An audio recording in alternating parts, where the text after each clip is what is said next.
Okay, guys, can you have everybody have street pads? Okay. Take careful sliding the tackle. We don't have time, guys. We don't have time, guys. We don't have. Yeah, I know, but we don't have, guys. Huh? Yep. But we have done. Okay. So sorry, guys.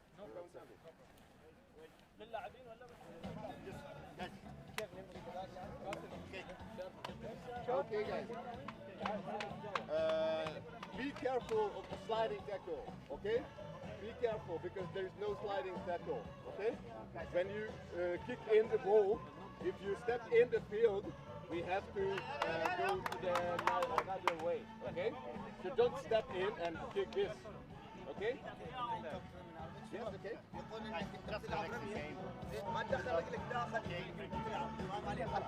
Just come outside.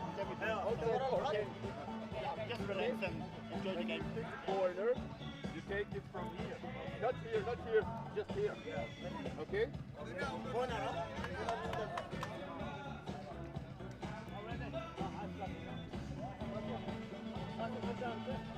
Just look out for the sliding tackle.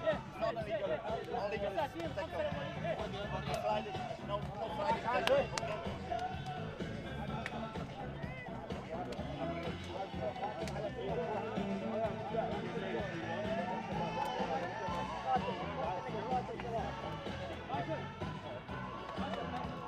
Okay, guys.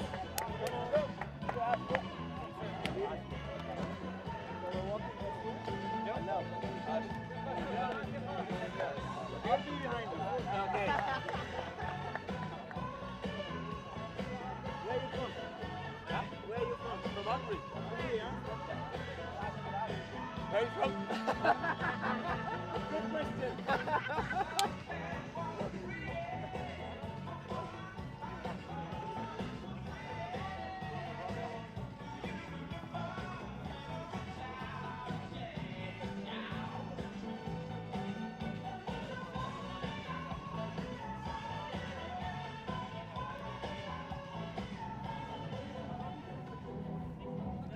Okay, guys.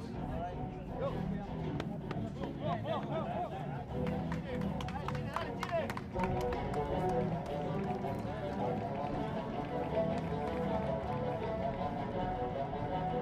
Good morning and welcome back to the Soccer World Cup 2023 here in Essen.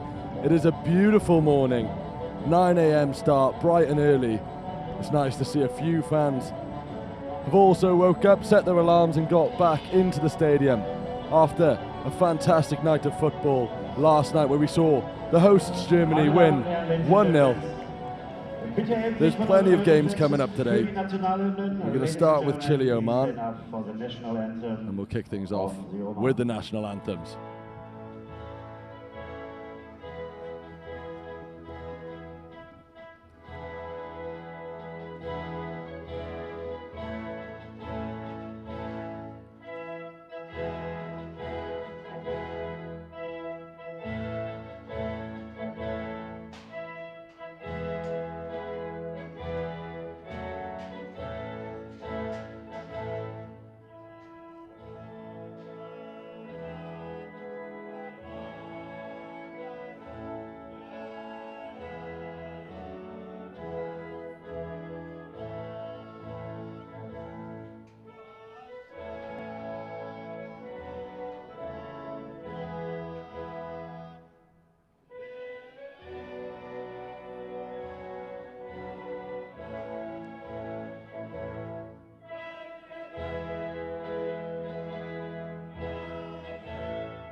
And now, ladies and gentlemen, please stand up for the national anthem of Chile.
Stunning rendition there of the national anthems from both sides.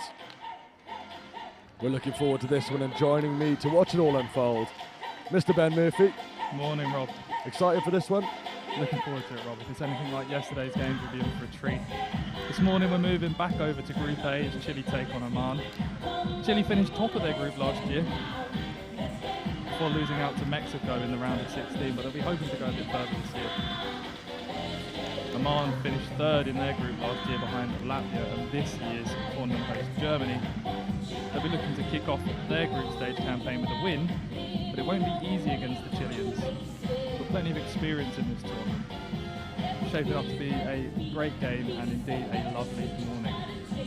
Absolutely, the conditions are perfect.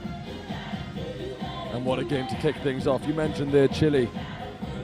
They had a great tournament last year. They finished above Croatia, Greece and Spain in their group.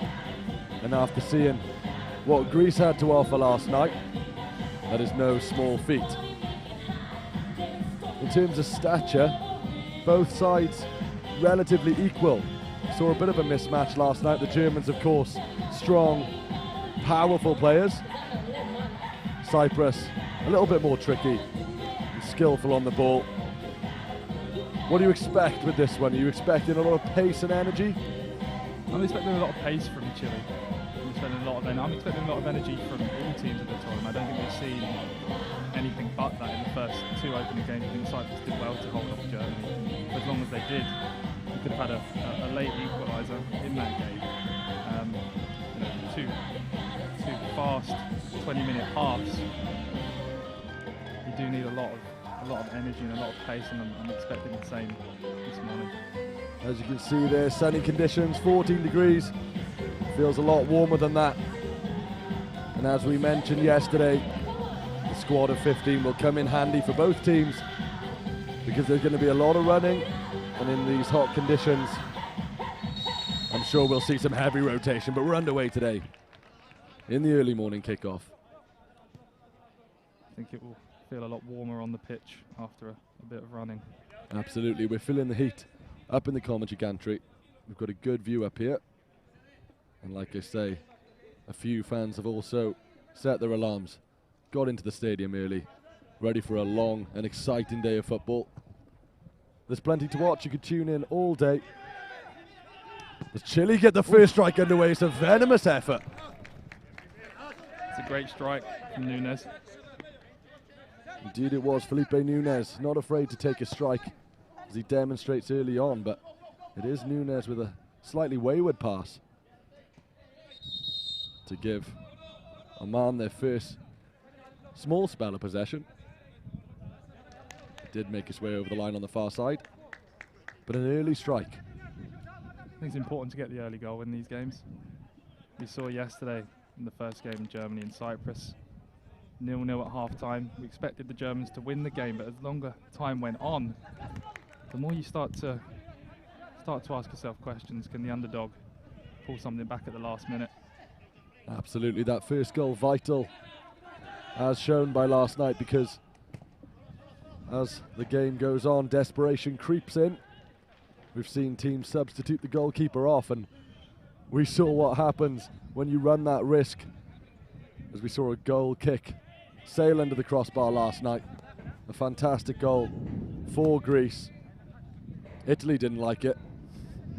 It was a fantastic goal. It was indeed, and it's Chile now though, with some early possession. They'd have been happy with their group stage results, top in their group as you mentioned earlier. Alvaro Vergara, the man to keep an eye on in the team. Doesn't start today.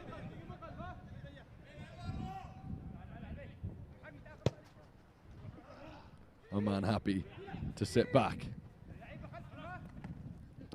Nunes misses out, and here is Oman now with a chance to counter-attack. Al Hanai loses out in possession. A little bit of sweeping up to do in the midfield. And we know how important set pieces in the attacking area were last night. Germany bagging the only goal of the game from a set piece. But in their own half defensively, it does take the pressure off when you do win a free kick in your own half. So it was a fantastic goal from Germany, really well worked. Nice pass, bottom corner finish. Tapia lays it off. Looks to find space. And perhaps he was the better option there. Chile's pass going wayward. Cordova up front, couldn't quite get on the end of that. And a man will bring it out from the back. Nice one-touch football from a man. They do have the skills.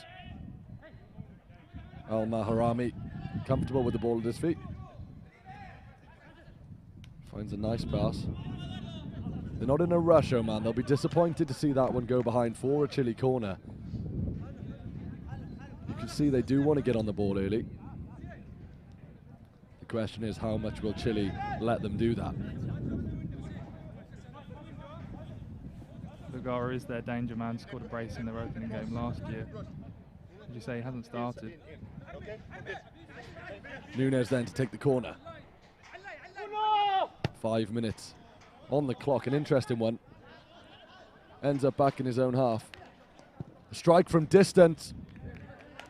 Sails through. Escobar with the strike. Oman won't mind that. Shots from their own half. Indeed, shots from distance. That's exactly what Oman will want. But as we can see in these early stages, Chile not afraid to take the strike.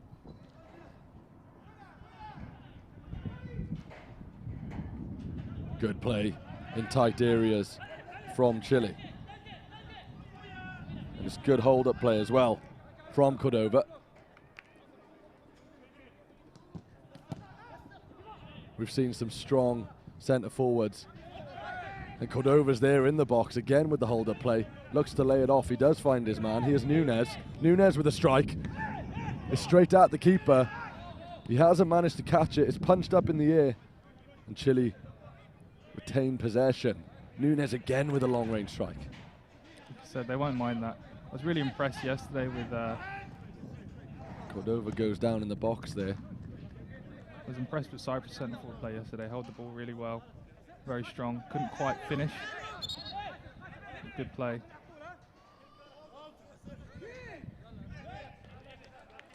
Chile were under the impression they had a corner. The referees confirm they don't. Vergara, not sure what was going on, but it was a good performance, it's important to mention, from the referees yesterday. Some tight calls they had to make, and they did get them right in the important moments. Comfortable at the back for Chile. As I say that, a slip on the turf from Alvaro. And again, he's gone down. Needs to check his studs there.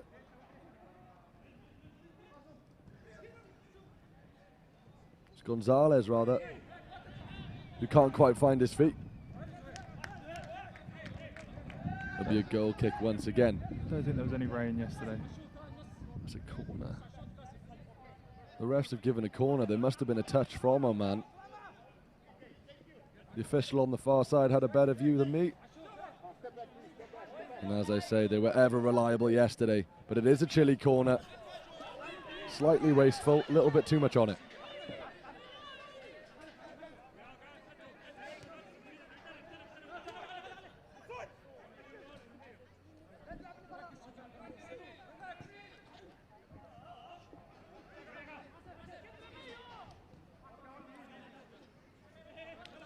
Al-Riyami lays it off back to his keeper. They're in no rush to get forward, Oman.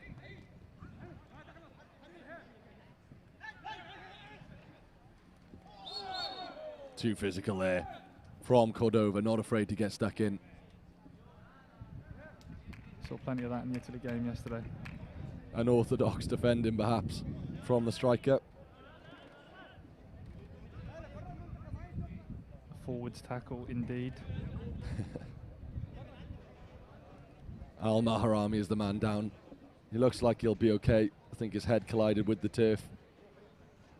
We did have a little pitch inspection early this morning. And as nice as it is to play on, you don't want to be colliding your head on the turf. By no means. He looks to be okay, though.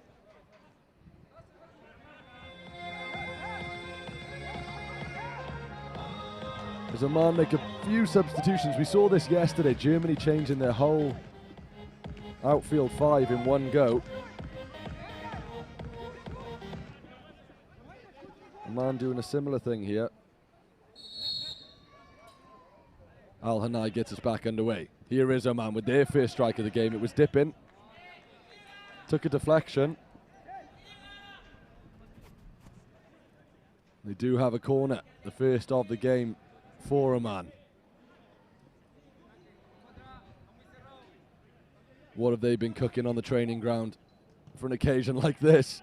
They won't get a chance to show us. No mercy shown from Gonzalez as he rifles it into the stands. Quite fortunate there was nobody in the way of that one. Yeah, maybe undercooked on the training ground, that one.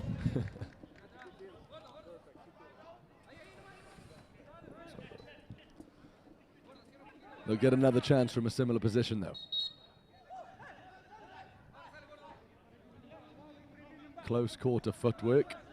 They do come away with the kick in. And Gonzalez runs over, picks up the ball, and he'll try and make something happen from this position. Sustained possession in the Chile final third. Just the one strike so far.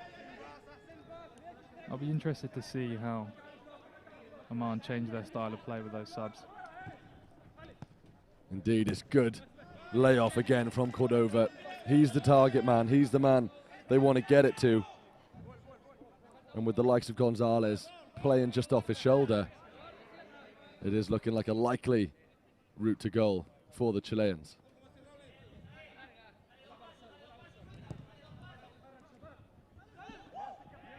We saw this yesterday, Ben. Slow starts in the game. We talked about how important the first goal was. Who do you fancy to make their mark on the game? I think Chile have had a few good chances, a lot of shots from range, nothing really to challenge either goalkeeper so far. I think like we've seen in the tournament so far, set pieces will be crucial. But as the game goes on and legs become more tired, spaces can open up. And I wouldn't be surprised if we see throughout the tournament the second half bring in the bulk of the goals. Gonzalez rifled into Cordova. The layoff finds a spare man. Not sure how intentional it was, but they'll take it. Carrillo lays it off. Looking for options. Once again, the strike from distance comes in. It's a good block this time. Gonzalez. Into Cordova. Oh, it's beautiful play from Cordova. We said it early on, his hold-up play has been magnificent so far. Strong stature in the box. Holds off his man and taps it through for the first goal of the game. Yeah, that's a great finish. Great hold-up play. Turns his defender. Receives the ball well, gets in the box. And we need to see more of that, really. Shots from outside the area, I think Oman will be okay with that. But as soon as Chile turn, get in the box, they do cause real danger. And how will that change things then? Cordova's goal coming just after the 11th minute. You saw immediately there Oman were keen to get on the front foot quickly, run at the Chile defence. Don't let the first goal change their attitude to the game, really. Goals change games. The famous saying, but it's no more true here than anywhere else. You can see it. A sense of urgency. There's plenty of time for Oman. They won't worry too much. But equally, they'll want to offer more in an attacking sense. They can score goals. They beat Algeria last year 6-2. Here's the goal scorer who's down. Have you been impressed from Cordova so far? I have been. I think the hold-up play and the centre-forward play we've seen in the tournament so far from all of the teams has been excellent. I think it's super difficult once he pins his defender and receives the ball and turns. It's so hard to get the ball off of him, especially in those dangerous areas. And if he can get the shot away, like he did just now, I think Oman will be in trouble. We called it Mitrovic-esque last night. I'm sure there's a better way to refer to it, but you know what we mean. We do. Strong hold-up play. There are goals in this Oman team. They scored 6 in their opening group game in the last tournament. 4 of those are scored by Habsi, who's not at the tournament this year, so they'll be looking to replace those goals elsewhere in the team. They'll be hoping Al Fahidi and Al Alawi can pick up the slack. They haven't so far, but as you said, there's plenty of time to go in this one. You mentioned Habsi and Belushi. There's another strike comes in from Chile. Almost casually sent into the box from Carrillo. Every time they pick up the ball within range of goal, their heads are up and they're looking to let the strike fly. Slightly misplaced there from Al Nabi in goal for Oman. Eager to get his team on the front foot, but Chile shepherded out. And are back in possession once again. Dictating the play more and more as time goes on. We approach the 15-minute mark. You'll be wondering if the goalkeepers watched Calamuradi's goal yesterday. I'm sure he slept very well after that goal, and you can watch that goal back in the Greece-Italy game on the Soccer Federation YouTube. And I'm sure there'll be a few highlights of that one.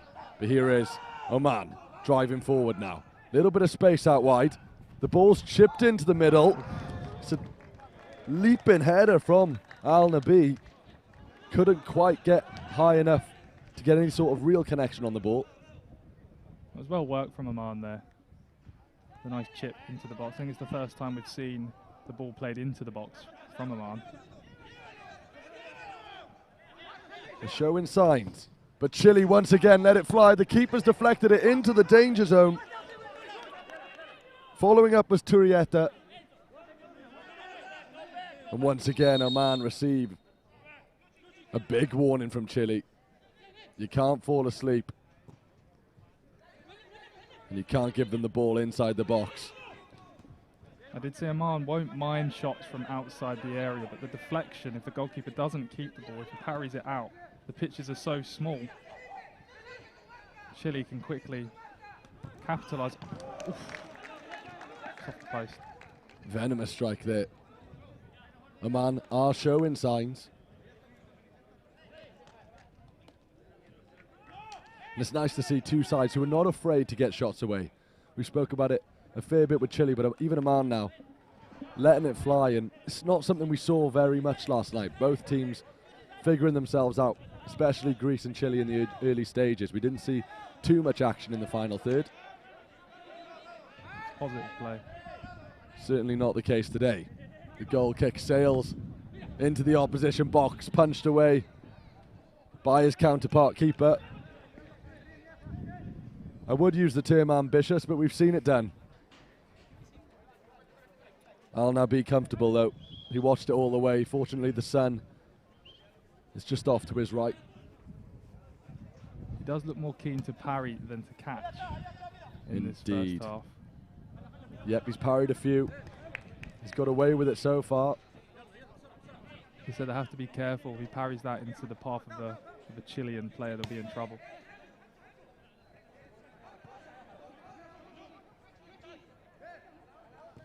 Alvarado up top, keen to pounce on any errors as he does there. If not for the referee's whistle. Respite for Oman again. They've done well winning fouls in their own half, relieving that Chilean pressure. Things threatening to bubble over ever so slightly. Not quite the venom we saw last night. Ben? Not quite indeed, and not so many boos from the fans.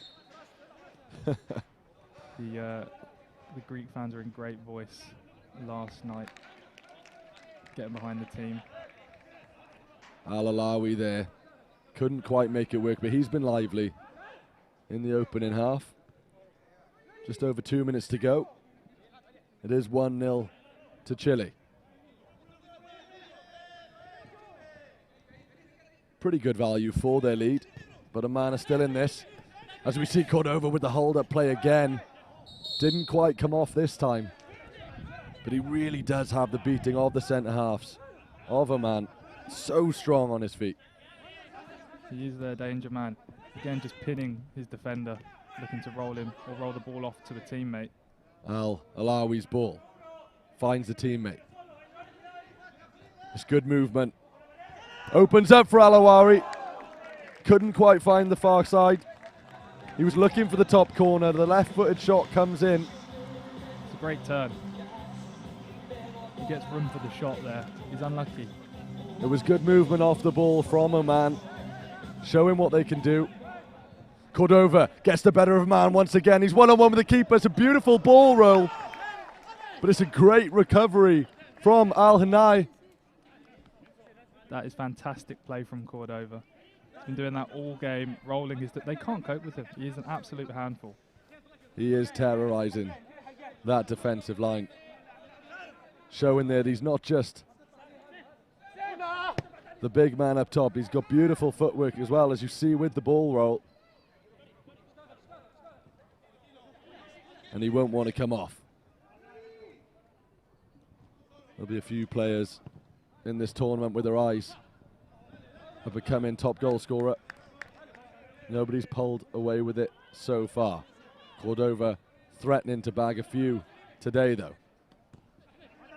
We saw yesterday the teams would move up and down the pitch as a unit, but you can see from Chile they're leaving Cordova up there, up top.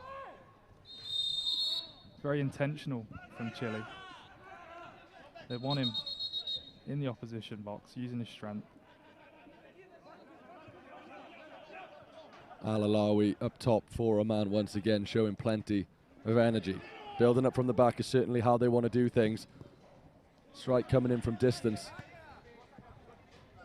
No issues there. Played into the box. It's a great one from Al-Alawi. Wins a corner.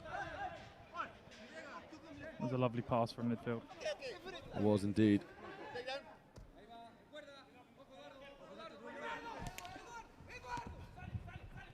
Here are Oman. As the referee blows for half-time, it is 1-0, then it finishes. It could have been more. Cordova, plenty of chances. Real great centre-forward play. And a man have managed to hold in there and show us that they do have something to offer in attack. It's shaping to be an exciting second half. Ben, give me your thoughts on that half. I think it was a great half from Chile, but I don't think we should rule Oman out. As we mentioned, there's definitely goals in this team. You saw they hit the post. They put some good passes together. They just can't cope with Cordova at the back. It's really kind of limiting them from being able to play their game if they're so focused on defending when Chile are on the counter-attack. Yep, an intriguing one, absolutely. We'll see how the second half unfolds in just a few minutes' time. We'll be back.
So, kleiner Hinweis für die Fans aus Chile, die haben ihr nächstes Spiel morgen am Sonntag um 14 Uhr gegen Zypern.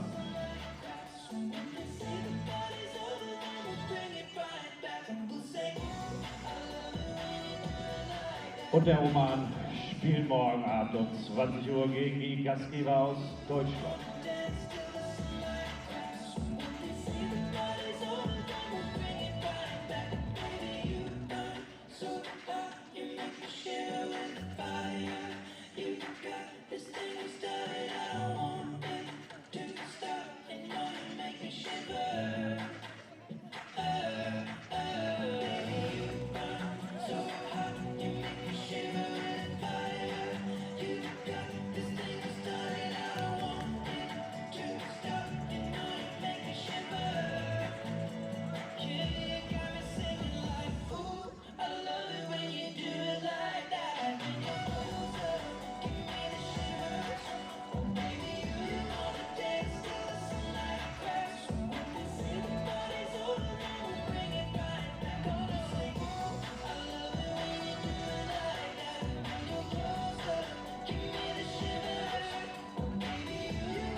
So, the second half ready.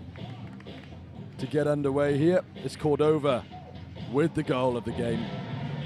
And so far a man of a match performance. Just give me a quick summary of that first half. Was it all the Chile show, or did Oman bring some venom as well? No, as we said, I think Oman, there's goals in that team. They hit the post in the first half. Some nice passes in and around Chile's half. I think it's no surprise to see Oman out ready to start the second half before Chile are on the pitch. I think they're eager to get back underway and get a goal. But I'm excited for the second half. Absolutely. Al Riyami over the ball for Oman. Oman playing from left to right in the second half. Chile from right to left. Beautiful kits once again from both sides. And Oman with a quick start. And it was the danger man in the first half, Al Awari, the number 8 for Oman. Picks up where he left off. Immediately the intensity from Oman is much better. They get an early strike off. The keeper makes a deflection. It comes off the post once again. Intense pressure to start the half from Oman. They're unlucky. They'll pick up a free kick. They're unlucky not to get anything from that there. It's the second time they've hit the post. One of them will go in. The crossbar next. From an Oman point of view, they'll absolutely hope so. Nonetheless, it's a quick start, and it's exactly what the coaches would have been hoping for. Again, set play is really important. It'll be interesting to see whether they shoot, whether they pass. It's Al Harthi over the ball. Elects to cut it across the box. There's space here. The shot. Let's fly. And the referee spotted an infringement in the middle. It'll be another free kick in a slightly more enticing position to perhaps shoot straight from the dead ball. It's a good start from Oman. They're showing plenty of intent. A great opening 2 minutes. Al Harthi over the ball once again, as they say, in a much better position to go for goal.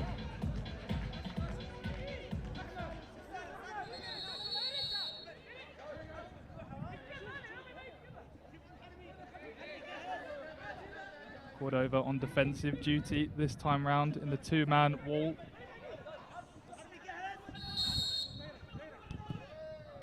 The free kick comes in, not quite what they were looking for there. Perhaps even this time they had the spare men over on the wing. But as you say, it's a good start to the second half from Oman. The coaches will be happy. But here's something they don't want to see. Cordova with the ball in and around their penalty box. Nothing comes of it this time, but what a danger he is up top. Incredible. They're really going to need to do something about that. What can you do? Well, they'll look to this man, Al Awai. Cordova's left one-on-one. He beats the first man. He shoves off the second. He gets his shot away. It hits the side netting. More warning signs from the Chilean striker. The strength is unbelievable. And as you said in the first half, Ben, they can't deal with him. They're going to have to get a goal because you sense another one's coming. And for all their hard work so far in the second half, they could have found themselves 2 behind. You see there, he's got great touch, great turn, great ball control. He's not just a unit. Alawi lays it off on the edge of the box. The strike comes in. It is a goal. It is an equaliser. And they deserve it from how they've started this second half. Too much praise on Cordova. Al Maharami with the strike. It's a great goal. Beats the keeper. Good link-up play. And they get themselves level early in the second half. It's exactly what the coaches would have hoped for. That's unlucky from the goalkeeper there. It goes down to his right. Doesn't quite manage to keep it out. But Oman have deserved it in this opening of the second half. Cordova's had a few breakaways, but I think Oman have stepped their game up from the first half. Well, we've said his name many a time so far today. But it has been all Oman in the second half so far. barring a few efforts from the Chilean centre forward, they really are on top. Whatever was said at half time has clearly had an impact. Al Harthi once again over the free kick. It's been a mixed bag from him in terms of delivery so far this game. But there is space on this near side for Qasim. Oh, he's in miles of space there, just in the middle of the picture. He'll fancy his chances if Al Harthi can find him. Instead, he elects to go back to the goal scorer. And he just them out. I'm not sure we do have a rosette in the stadium, but if we did, that ball would have found it. Slightly wasteful there.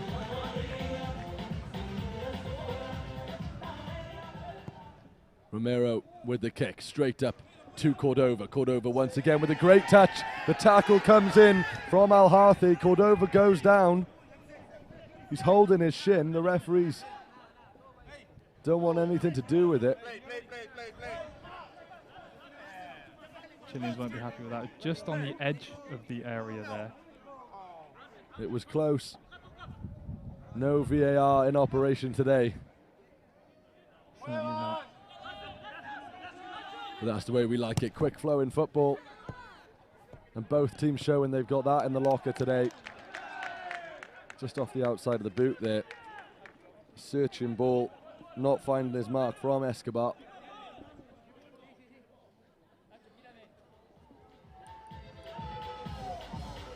I do wonder what Chobani, head coach of Oman, said at half-time.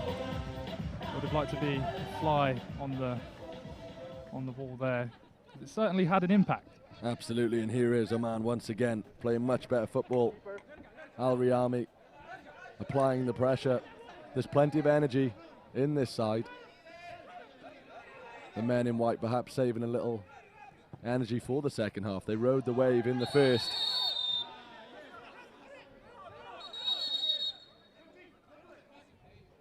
They get more rest by Oman. They do real well at winning those free kicks in their own half. Al Riyami lays it off once again. Dangerous position now for the main man. Looks to dink the keeper. Couldn't quite get it over the tall frame of the man dressed in black. But he's looked dangerous all day. Alawi. Yeah, the play from Al-Alawi. Great feet. Beats his man. Tries to chip the goalkeeper instead of going for power. The tall frame of Augustine Romeo in the way. Left-footed punt upfield. Cordova wins it. Of course, they couldn't quite get onto the second ball, and they do win a corner. Direct play there. It's been much more direct in the second half from Chile. And as much as it looks like it's coming off, they find themselves losing the second half and drawing the game 1-1. Not something they would have anticipated. As another long-range effort comes in, the keeper elects to punch once again. There was so much sting on that shot. It's ricocheted all the way back to Arrigada. I would like to see more from the Chilean forward supporting Cordova. When he wins that ball and brings it down, he needs an option for the pass. At the minute, it's all one man. Al Harthi starting the counter-attack for Oman. Edge of the box now. Here's another energetic player. It's good play. They've got great movement off the ball, Oman. Couldn't quite find that final ball. But it was lively stuff from Al Riyami.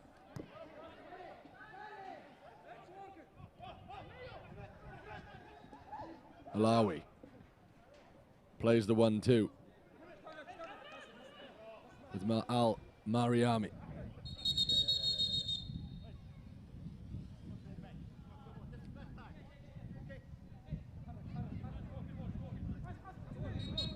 Al Marami to pass it in. Laid off by Al Riyami. Again, the final ball just lacking in the final third. If they do manage to stitch a few more passes together, Chile could be in trouble. Cordova's strength working to his detriment in the second half. He's given away a few fouls, and it is Oman on the counter-attack once again. The referee's whistle blows. Chile need to mix something up here. It's just not working for them in the opening 10 minutes of the second half. I think you're right, Rob. I think Oman look more likely to score of the two teams. Plenty of players with great close ball control, weaving in and out of the Chile defenders, especially Al-Marami. Romeo will want to slow this down a little bit once again, searching for their centre forward, and as good as he was in the first half, they haven't quite managed to find Alejandro Cordova in the second half. They've been playing, I think it's fair to say, very Route 1 football in the second half. Nevertheless, it is a corner. The danger man's in the box. There's plenty of options for the men in red. It's drilled straight into the midriff of Cordova, right into Pound Town. Doesn't seem to be winded, but it's breathless play from a man. Again, the final ball lets them down. Now this is where he's dangerous. Good footwork. He was looking for the foul there. It's great play. He does get it. Outnumbered in the middle of the park. Again, I want to see more from the Chile forwards. I want to see them getting forward to support Cordova, but he's done really well there with no options. He had 4 or 5 Oman players surrounded him, and he's won his team the free kick.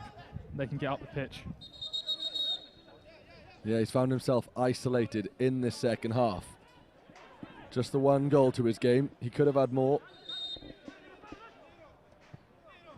Chipped into him, flicked on. Comfortable for the keeper, Alofi. Oh, and he sparked a counter-attack with the star man. Al-Alawi looks to nudge it through the keeper's legs. Romeo once again stands strong. He's had a good half. That is the risk when you push players forward for the set piece, that you can get done on the counter. And Oman are plenty fast enough, plenty skillful enough to get in behind. Al-Regada, good strength. He was clipped.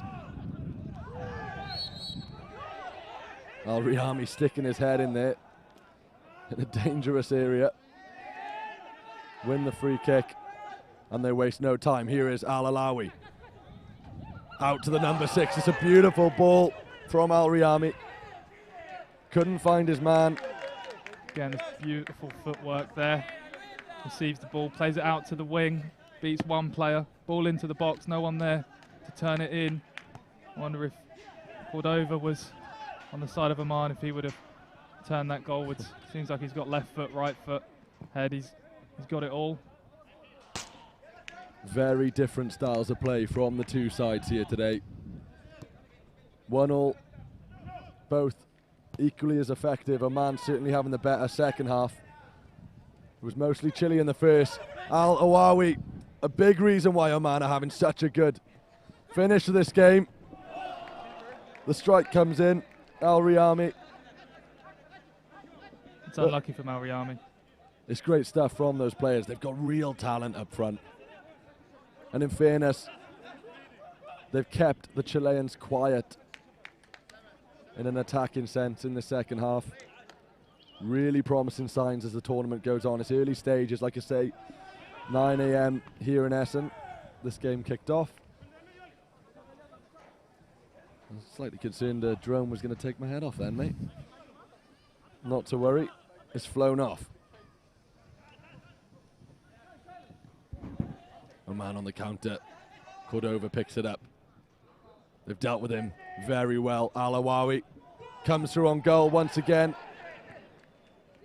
Takes it through to the keeper. Romeo's taken a knock. The game carries on though.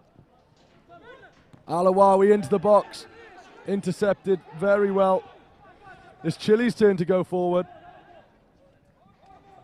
Al-Regada having a great game at the back for Chile. Nobody in the centre. There'll be another counter-attack. Al-Fadi brings Oman forward. They win the free kick in the opposition half. Left slightly open there. It's unfortunate they couldn't thread it through Al-Hathi. There was a spare man on the far side. Once again, the final ball just lets them down.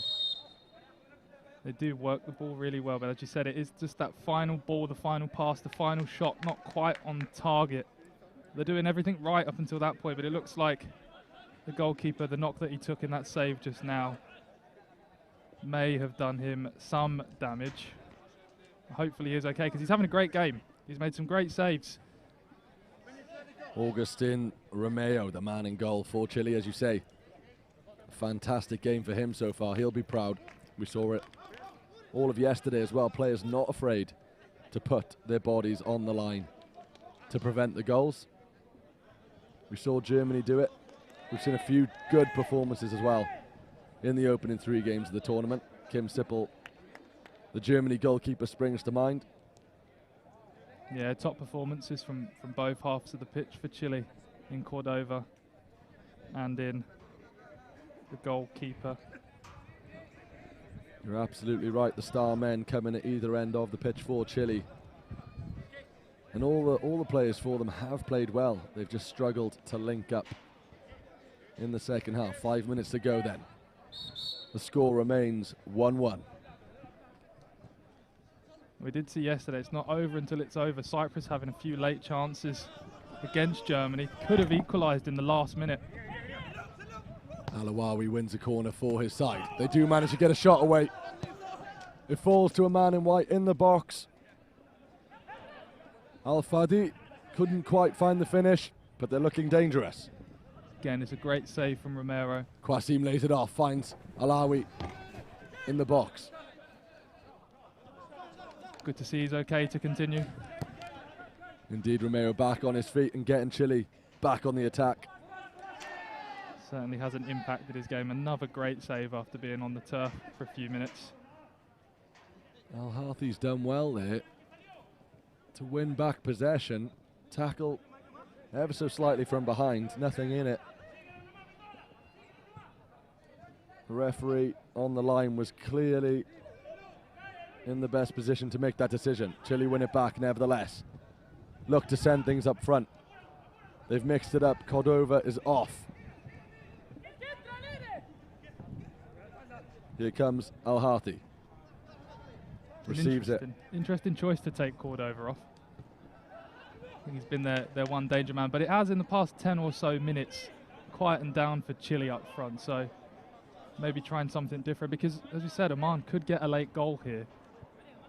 A 2-goal lead would certainly be more comfortable for the Chileans as we enter the final moments of the first game on day 2. 37 minutes on the clock, as you say. Both teams will search for a winner. Drilled into the centre forward. Al-Fadi.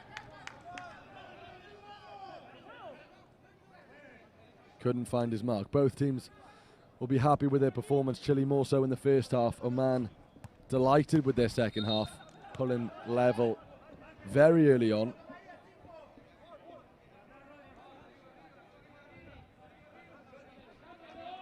It's a good touch from Arriagada there. Second touch not quite as great, but it was a tight angle. Would have been done well to get the ball in the box from there. Qasim's places his pass ever so slightly wide. Chile have a chance to capitalise. Brought down on the charge is Arriagada. Another good performance in the spine of the Chile team. He's played centre half, but he's played very well with the ball at his feet. Not afraid to bring it forward. And he's over this free kick as well. In a decent position, perhaps slightly too far out to go for goal. But there are options.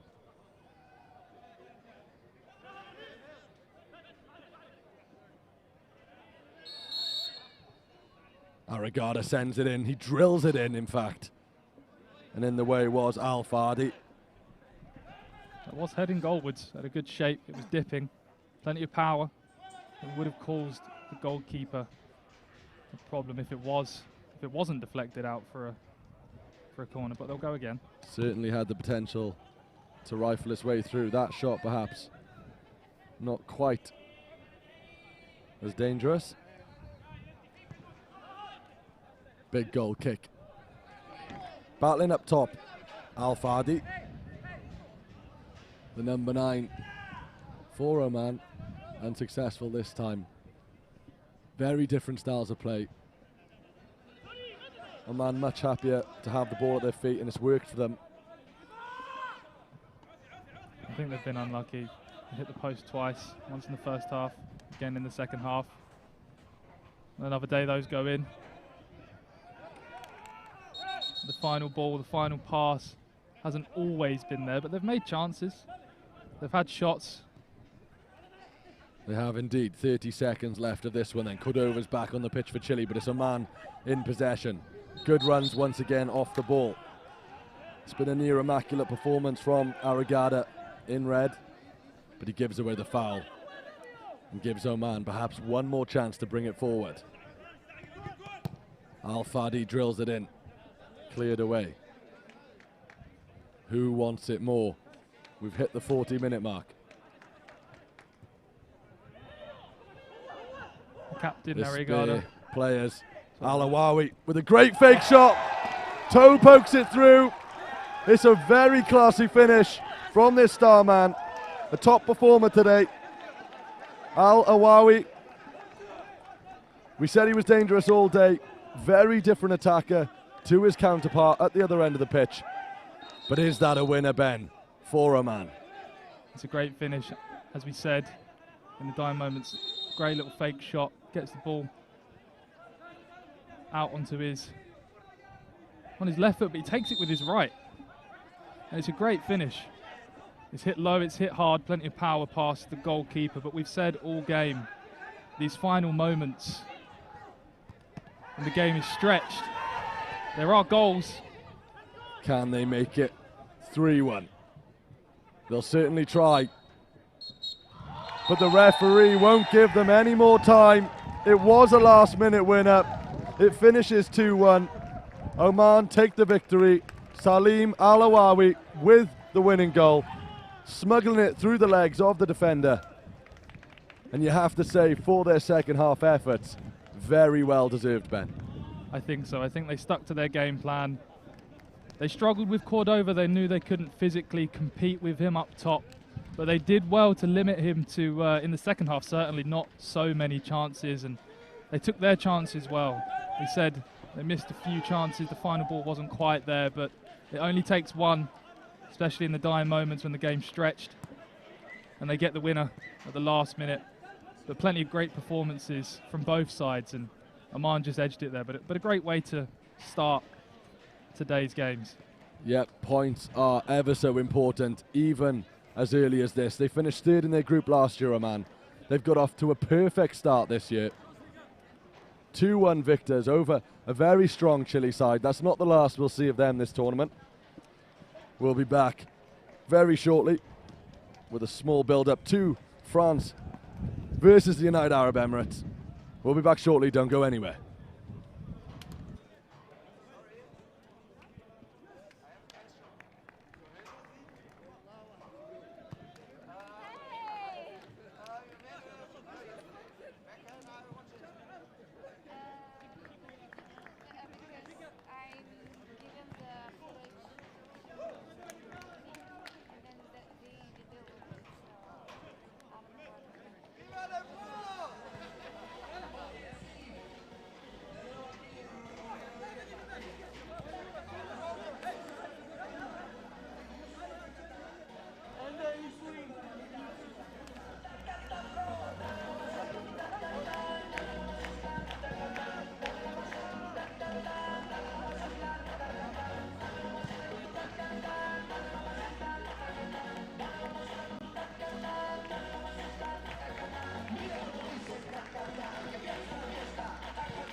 So, wir starten gleich in das zweite Spiel des Tages.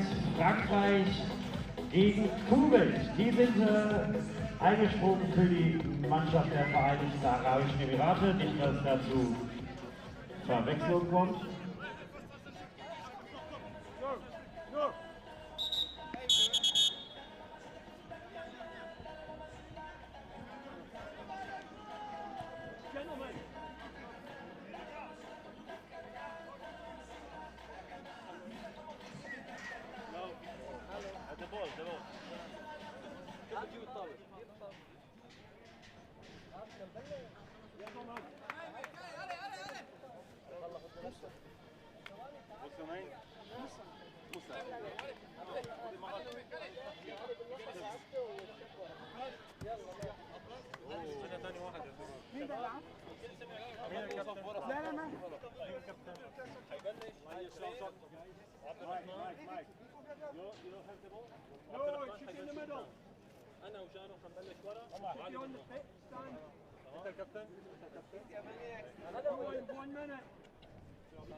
Meine Damen und Herren, bitte hätten sich vor den Plätzen für die Nationalhymnen. Ladies and gentlemen, please stand up for the national anthem of France.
And now, ladies and gentlemen, the national anthem of Kuwait.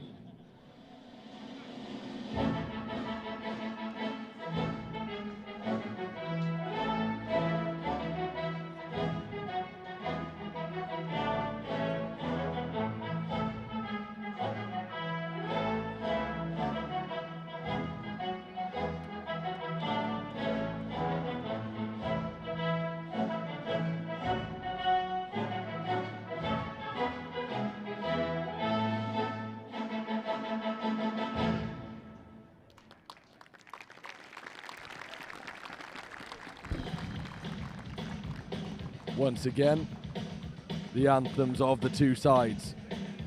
Very well rehearsed, sung with passion. France versus Kuwait is our second game of the day. France in search of redemption. As we see the teams there, Rosier, the number 19, look out for him. Belbakir as well, the captain of the side. Another dangerous player. We're looking to do better than last year, France. They lost their opening game to Italy, but they did beat India 21-0, one of only 3 teams to score more than 11 goals in that tournament. And they'll be looking to avoid the result of their first game and maybe score another 20 goals. But we'll see. Absolutely. Just the 3 teams managing to score more than 11 last year. The host Germany were one of those teams. They put 19 goals past Algeria. Good value for money there. Indeed, France in the huddle on this near side. As you say, in search of redemption perhaps this year, not making it out of the group stage a year ago. Kuwait will be keen to make an impact. We're expecting to see some tricky play from the men in white. Good with the ball at their feet. And again, France will have some very structured play, you'd imagine. And when they get going, they certainly can punish you. As Ben mentioned, 21-0 victors over India last year. Hiratos scoring the 21st goal to put the nail in the coffin of that India side. There's goals all over the pitch, Rob. They don't rely on 1 or 2 players. You can't, in a 21-goal game, rely on just 1 or 2. They chip in from all over the pitch. So Kuwait are going to have to be really careful. They have to make sure they pick up all of the French players. They'll interchange. They'll all be looking to get on the score sheet. And we're underway here then. Second game of the day.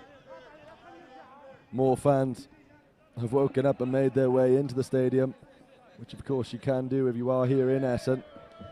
It is free to enter. And come and join us.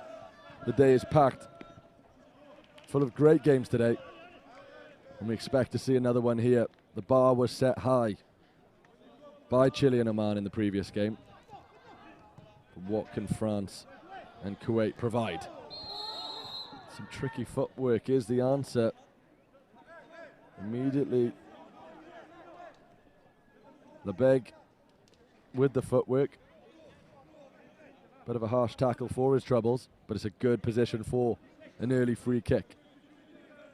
Again, set piece is so important in this tournament, and so important to get them right. We saw in the games yesterday and the game this morning, the set pieces really are, I suppose, the primary way of causing trouble. Some teams more well rehearsed than others at the set piece. France looked like they had something from the playbook there. Didn't quite come off for them. Germany is another team that yesterday we saw have been practicing on the training ground. It's a good ball into the middle. Elects not to strike us off the posts. The crossbar rather has come back out to them again. Another strike is right on the line. Can they get it away? Lebeg couldn't quite sneak it in. It's a great start for France, off the woodwork. How many times are we going to see the woodwork prevent goals in this tournament? But it's a great start. A frenzy of chances early on for France. Lebeg, the man with the final hit. But it remains 0-0. Kuwait managed to hang on in that frenzy. It did come off the crossbar. As you say, here's a chance for Kuwait to get their first shot off. It was out wide and a fair few meters out. Nothing to worry about too much. As we expected, Rob, all of the French players having plenty of time on the ball, all looking to attack, all capable of attacking. Just here in space, a heavy touch though from Lebeg. He's been lively in the opening 3 minutes. Here he is once again, head up, picks his pass, finds his man.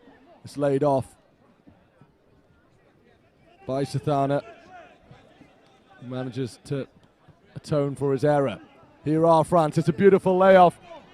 The final pass doesn't quite find its mark. Justia slightly wayward. The support was there.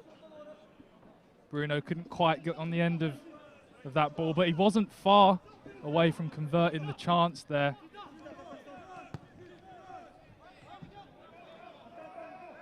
Not quite what they'd be hoping for from Hassan. Sends the ball out on the halfway line as the substitutions come running on for the Royal Blues. Early substitutions there. Tired already? Perhaps. You doubt it. Vamba plays it back.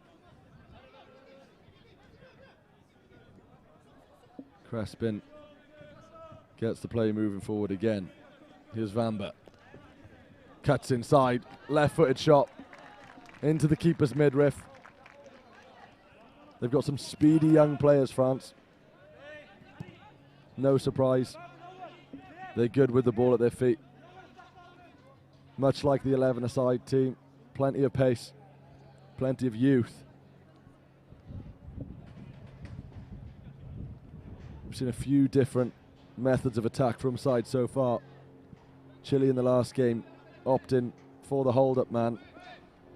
Likely to see more fluidity with this French side.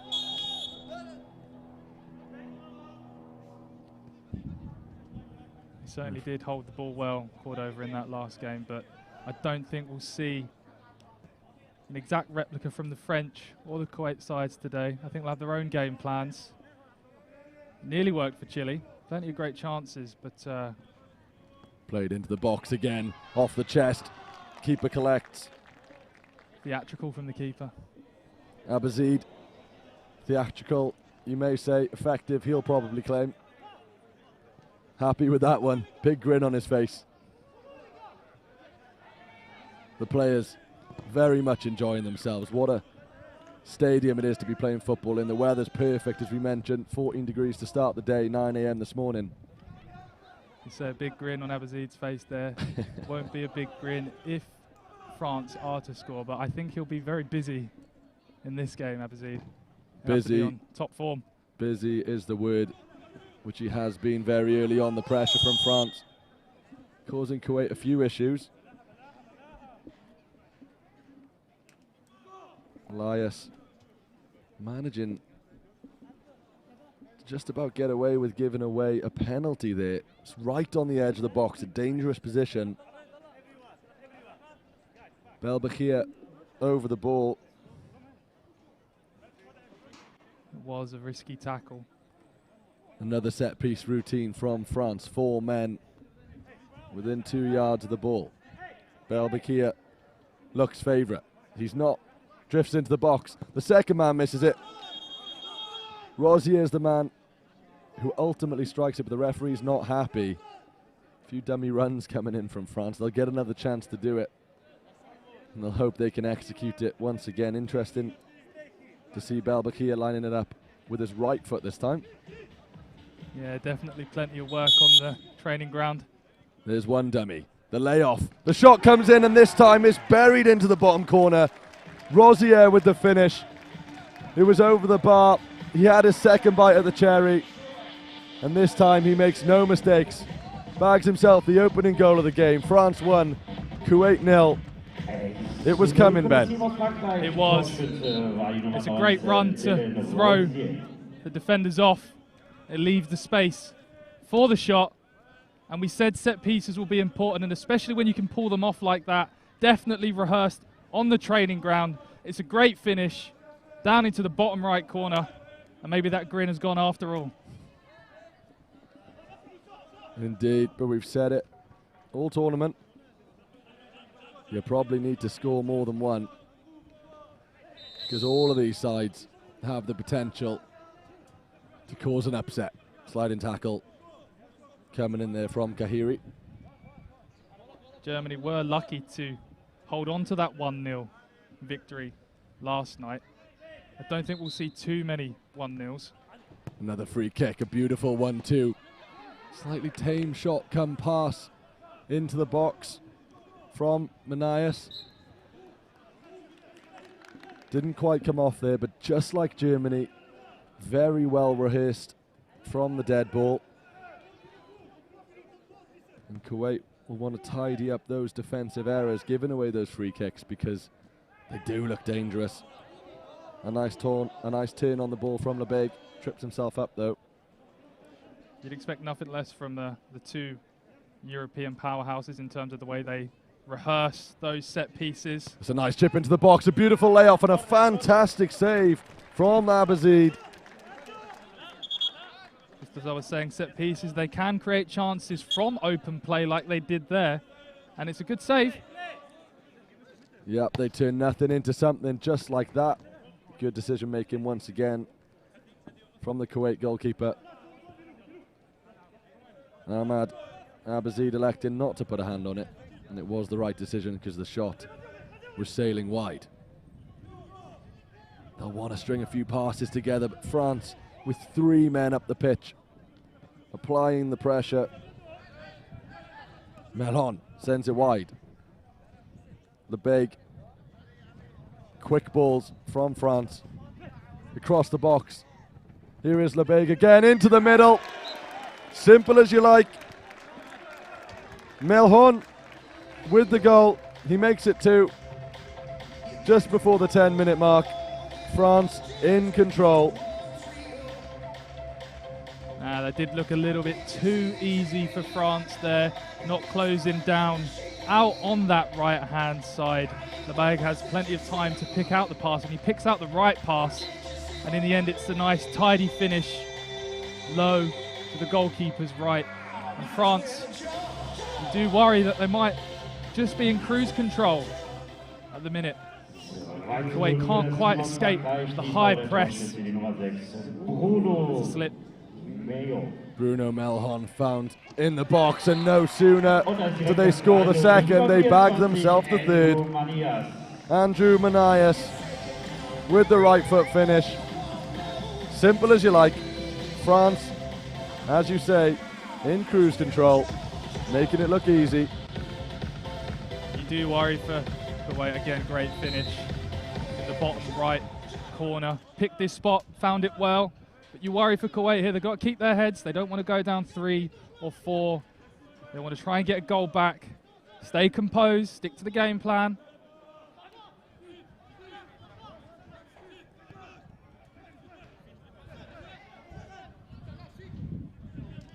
Well, the defenders will hope to keep a clean sheet in this one, but the attackers shaping up to fill their boots with goals in this one.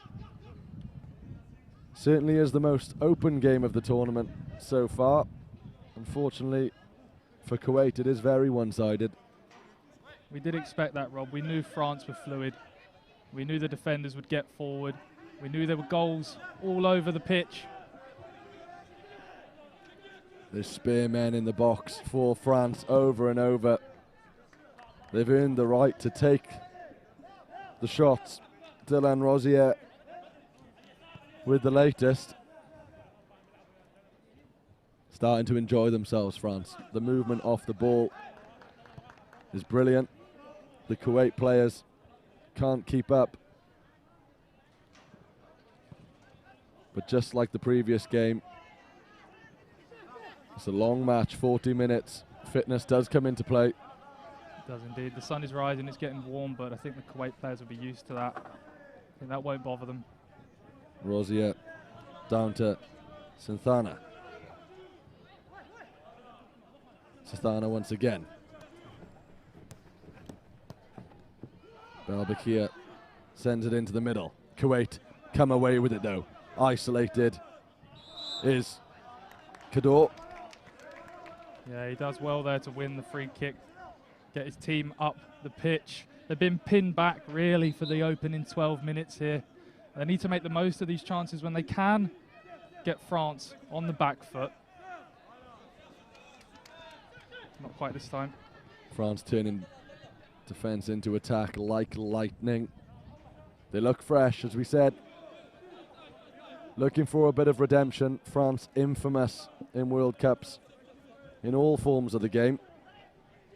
And they look frightening so far. Sathana. Chopped pass from Rozier. Again, the pressure being applied to the Kuwait defence. Kitsahuri wins the ball back. Simple pass, tapped in. Dylan Rozier again. Almost a carbon copy. The spearman in the box. Rozier makes it 4, and France do threaten now to run away with it. Slightly weak defending from Hassan. Again, a little bit too easy for France to get in behind. They're outnumbered in their own box. Lack of passing options. But they're trying to play out from the back. They're trying to be positive. They don't want to just go long, but do they have the quality to escape the press from France would be my question. Well, Belbakir certainly applying the pressure in the lead up to that France goal to make it 4-0. The slip comes in there. There's a few slips this morning. The surface is nice and dry. Vamba glides along the turf, does Mikoli Vamba. It's positive pressure from Musa though. He wants to pin. It's the first time we've seen France really pin back. Kuwait in possession in the France final third for the first time. Doesn't last too long though. Good play once again from Lebeg. Gets France moving forward. The supporting runs are there. He doesn't elect to use him. Vamba goes on his own. Wins a corner.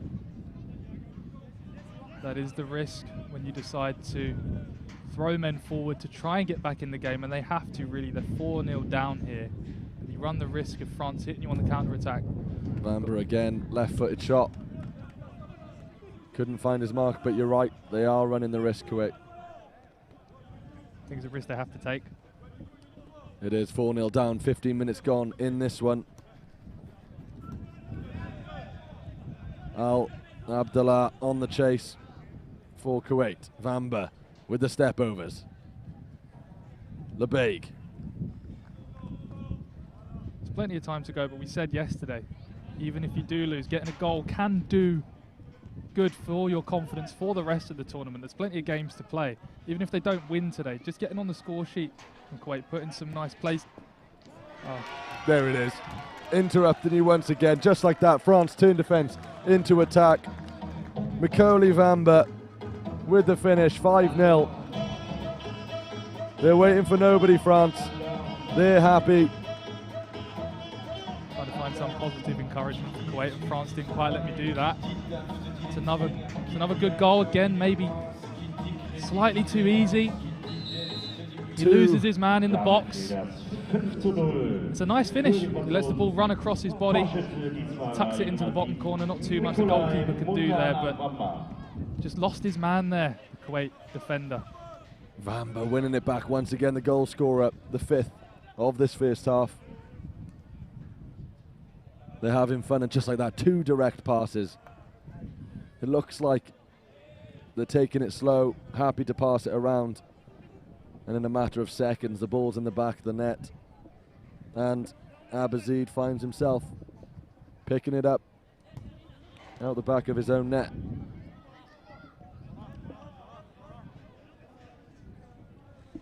They'll want more though, France, as we said. Victors, 21-0 over India last season. No mercy. It's not in their DNA. Another chance comes in there. The corner's been awarded. Vamba did call for it. No protest from the Kuwait side. Bit of a knock of confidence, but can't be too disappointed. We expected France to come out and play some serious football. They've done exactly that. We saw in that last goal there, 2 passes and they were in behind. They can switch from slow build-up play, especially Ahmed Hamdi. He's got a great turn of pace, great acceleration. You think you're with him, and then the next minute he's behind you and you're 4 or 5 steps away, and he's got an open goal to aim at. Classico on the pitch, offering a bit of height for France now. The tools in their arsenal seem endless. Kuwait do go direct. It's kept in on that near side. Kuwait still have the ball, but the pressure's immense from France. They've done well to get a shot away. Kador with the right-footed effort. He's been the brightest spark for the Kuwait side, full of running. He's got a few shots away as well. It's good from Kador, it's positive. France comfortable. Not quite so with that pass. Surrender possession. They're keen to win it back, as always. They've done well not to give away a foul. And in the end, Kador just did a little too much. Again, he's looking to make things happen. He looks like the most likely to cause the French defenders trouble. He's quick, he's tricky. But again, we said the more men that Kuwait push forward to support Kador, they leave themselves open to the counter-attack. It's a fine balance. They don't want to concede more. They do want to get a goal for the confidence. The movement from Sathana on the ball now. Wearing the number 90 for France. Exceptional movement. Creating the space for his teammates. And with a minute left of this first half, it's happy days for France. And maybe a change of tactics in the second half from Kuwait. Or perhaps even damage limitation. Because not only does it damage the goal difference, it damages the confidence, and there could be one more here from France. Manages to sort his feet out. Kahiri. Good effort. We saw Oman come out in the second half in the game before with a different approach to the game. I think the head coach for Kuwait certainly will have a few words to say. Maybe, as you said, a change in tactics to try and cause those French defenders some trouble. Work the goalkeeper. Beautiful footwork then from Kahiri. Sends the ball long. Nothing comes of it in the end. We've hit the 20-minute mark.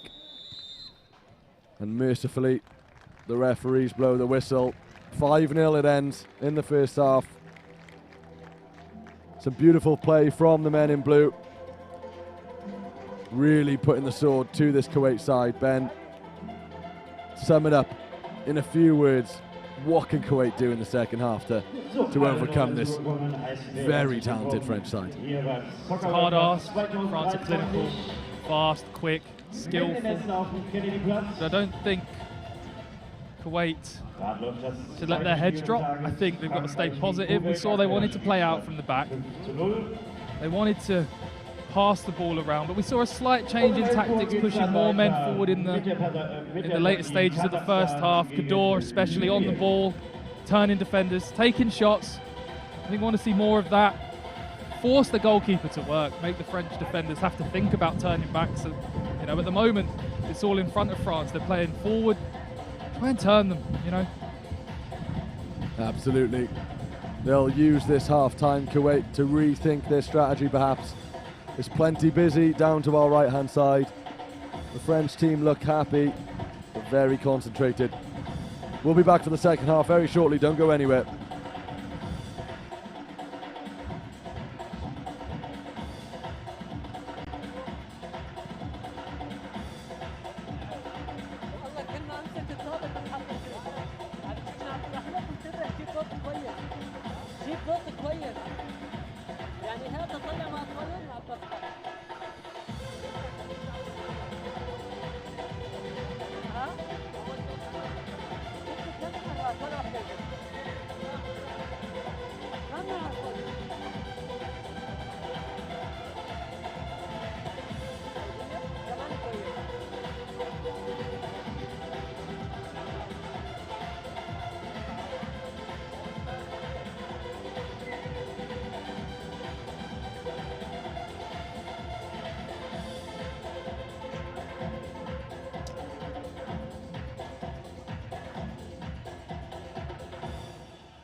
Für die französischen Anhänger kurze Info, das nächste Spiel der Franzosen ist am Montag um 18 Uhr gegen China.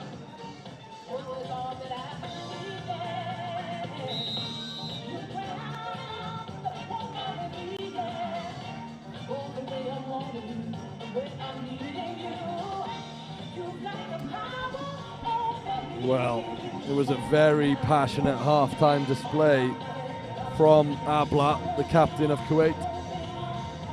He's still at it down in the dugout, trying to motivate his team to bounce back in the second half. A difficult task, but by no means impossible. The passion's there, and there is skill in the team. We mentioned Kador a few times. He's their best route to goal, and he'll take the kick-off for the second half. Ben, you mentioned perhaps a change in tactics for Kuwait, but a very similar thing, I imagine, for France. Yeah, more of the same from the French. If you're one of those French players, you'll be wanting to get on the score sheet, maybe get 2, maybe get 3. But for Kuwait, as you said, passionate at half-time. I did see some of the Kuwait players sat looking tired. As you'd imagine, they've been, done a lot of chasing in that first half, but they need to keep their heads up. They need to keep the energy. But tactically, they do need to do something different to have a chance of getting a goal against this fantastic French side. Vamba looking to get the team going, get the goals rolling in the second half, just as they did in the first. A key cog in the machine was Macaulay Vamba, very lively. He's still full of energy, and you mentioned there the chasing Kuwait have done in this heat. It's a tough task. And France really making the pitch big now. Hugging the touchline, direct ball, Spearman once again. Simple finish, Justia, right foot, back of the net. The Spearman in the box for France once again. They're almost walking it in. And there's not much you can do if you are Kuwait, because that was phenomenal play from France. Yeah, it's a great goal. Into the box, 2 spare men open, receive the ball, first time pass, great finish. There's not much the goalkeeper can do from that kind of range, but the French movement, they're in again. They are in again, and it's a Spearman, the miss hit at the mercy of the miss hit from Kalasico. Bringing that height, as I mentioned, but make no mistake, he's a ball player, comfortable with it at his feet. And if not for a miss hit, it could have been 6 early in the second half. It might still be 6. Vamba with a header, sails over the bar. He got up well, just couldn't quite make the connection, but again, 6-0 France. They're cruising. It's so tricky for those Kuwait defenders to pick up the French. As we said before, they're so fluid. Their attackers are defenders, the defenders are attackers. You saw in that goal, France had 2 spare men. Nobody picking up either from Kuwait.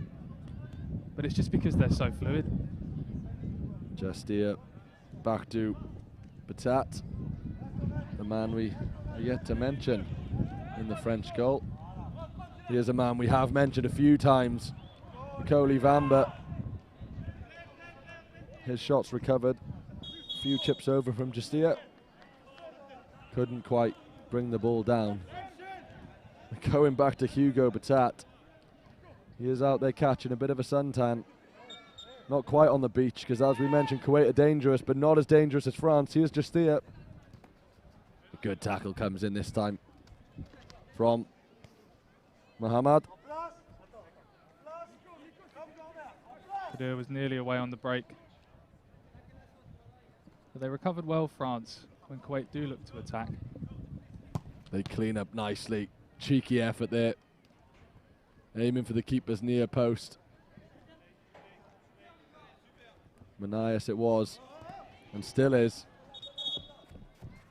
Comes off Andrew Manias. It will be a Kuwait ball, and they could really do with just slowing the ball down. They've lost possession again. He's got plenty of time. Manias again, Andrew Manias wins the ball back. Finishes with ease. Again, one-on-one with the keeper. You'd back him to finish. He does make it 7. Yeah, he dummies on the first. Goalkeeper makes his mind up. He's wrong-footed. Puts it down to his left, but Mohammed, he gives away the ball cheap for Kuwait. It's been a mixed bag of goals so far. Oh, it's a beautiful layoff. Down to Rosier on the edge of the box. Deflected away. Kahiri, perhaps the best defender Kuwait do have, makes the block. Equally tough start to this second half. Hassan sharing a smile there. He's not too upset at the scoreline. Slightly wasteful from France, but they can afford to do it. And again, Kuwait are so eager to get the ball underway. At what point do you ask the question, is it damage limitation? They're almost feeding France the ball. They're in such a rush to get it forward. I think so, Rob. I think for those Kuwait players, as I said before, just getting on the score sheet at this point would be a positive to take away from this game. Just here, looking for his man in the box, couldn't find him. Kuwait now on the counter-attack. They'd love a goal here. Decent touch from Shami. And ends up that Hassan strike goes over the bar. Not before it takes a deflection, though. It will be a Kuwait corner. What can they bring? There is height in the box. If they can find it, they go low. And this looks dangerous for France. Manias has the ball at his feet. It's that man again, Vamba. Ball rolls, it tricks me in fact. Finds the spearman, returns the favour. Manias with the goal. Back to back, makes it 8. Beautiful play. The substitutions are ready. That's fantastic play from Vamba. As you said, Rob, tricked you, tricked me, tricked the fans in the stadium, tricked the goalkeeper. And he's unselfish there. A young player with a cool, calm head in the box.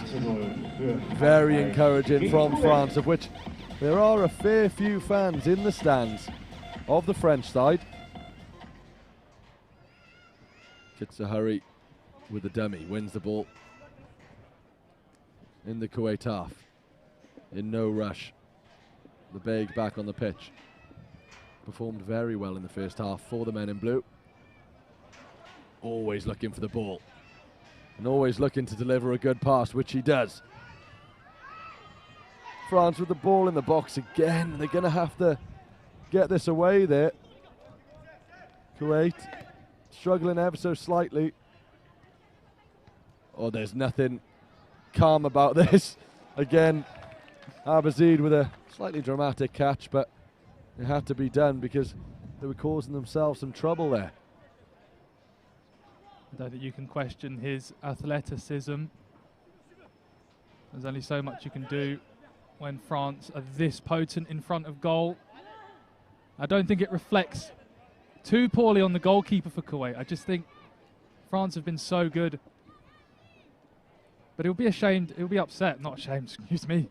He'll be upset to concede 8, but I don't think he should be ashamed. I think he's made some great saves. He's done the best he can, but Belbakir will have no sympathy. He'll want a few more. Here is Lebaig, the danger man from the first half. Abazid collects.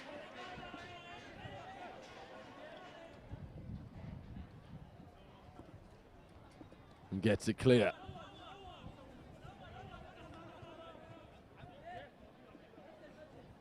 It's strange to see the contrast between the two teams defensively. France very comfortable at the back. Pick an option, there's always a spearman available. Kuwait, never quite sure what they're going to do. But France look dangerous every time they bring the ball forward. But not this time. Not this time, Rob. France really have taken a claim on this game and certainly on this tournament. Losing their first game, as we mentioned last year, it doesn't look like they'll lose the first game this year. It would take some miracle comeback from Kuwait for that to be the case. We've seen some impressive scorelines so far. But if Kuwait managed to come back and make it 9, that certainly would top it off.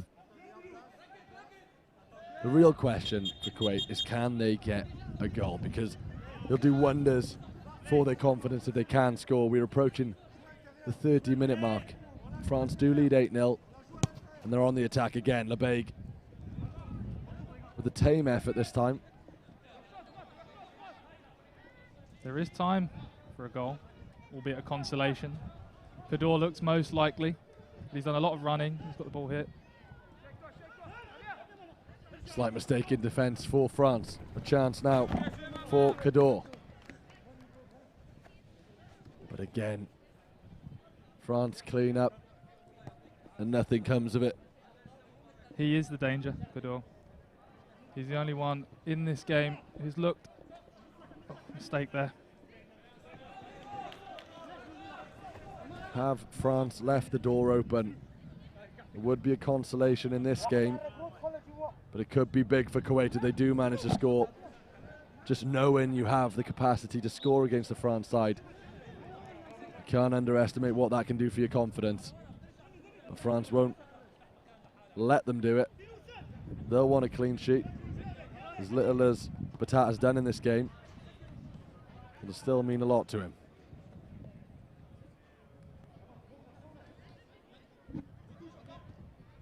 Played into the middle, out to Lebeg. Lebeg into the centre, good one-touch football. Here's Bruno Melion. Into the middle, a back heel comes in from Belbakir. And just like that, one direct pass. And France almost make it 9. Not this time. Again, great save. Probing now, France. They'll be aiming for double figures.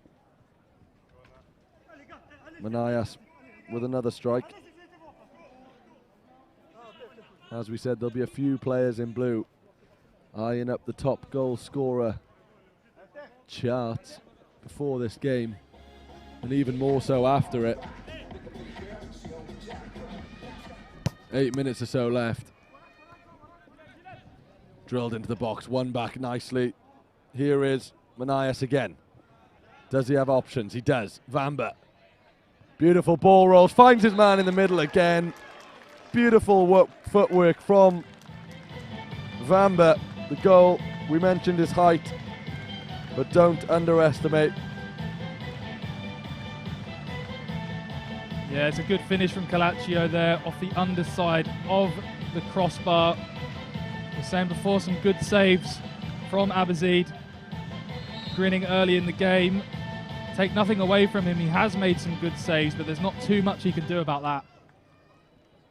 Pierre Kalasico with the goal. Salt in the wounds perhaps. Here's Vamba again, finds his man, Spear, the ball roll. Kalasico can't find the net. Second bite of the cherry, and eventually Abazid gets his hands on it. Oh, Vamba. The pressure is relentless. The fitness from this man. 7 minutes left to play, just as energetic as he was in the first half. Falls to him in the box. Takes a stab at it. Nothing comes of it this time, but what a player he is. He is. I think Vamba could play at this tempo, this intensity for a full 90. Coley Vamba, certainly a star man, but take your pick from the boys in blue. There are positives for Kuwait, and this man is certainly one of them. Kador with a beautiful step outside of the foot shot. Slightly wide. Oh, what that would have done for his confidence. 9-1. It's irrelevant really in this game, but in the grand scheme of things, going forward, it would have been a valuable goal. Yeah, he's gone with the outside of the boot there. I wonder if he'd have been better trying to place it with his left, maybe gone with his favoured foot.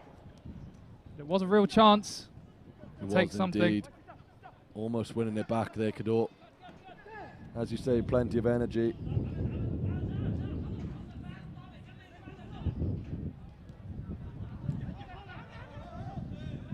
One back, laid off from the danger man. A right-footed effort comes in.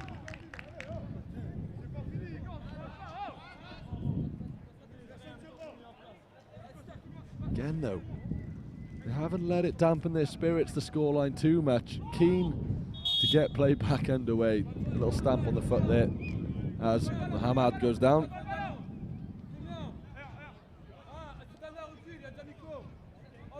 No harm, no foul.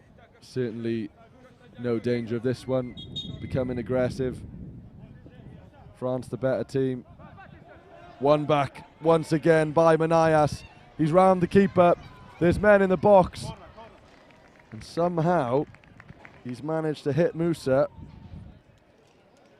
And it was an important block because there were spare men again in blue. One of them being Vamba. Yeah, Abazid did really well again there. He came out, closed the angle.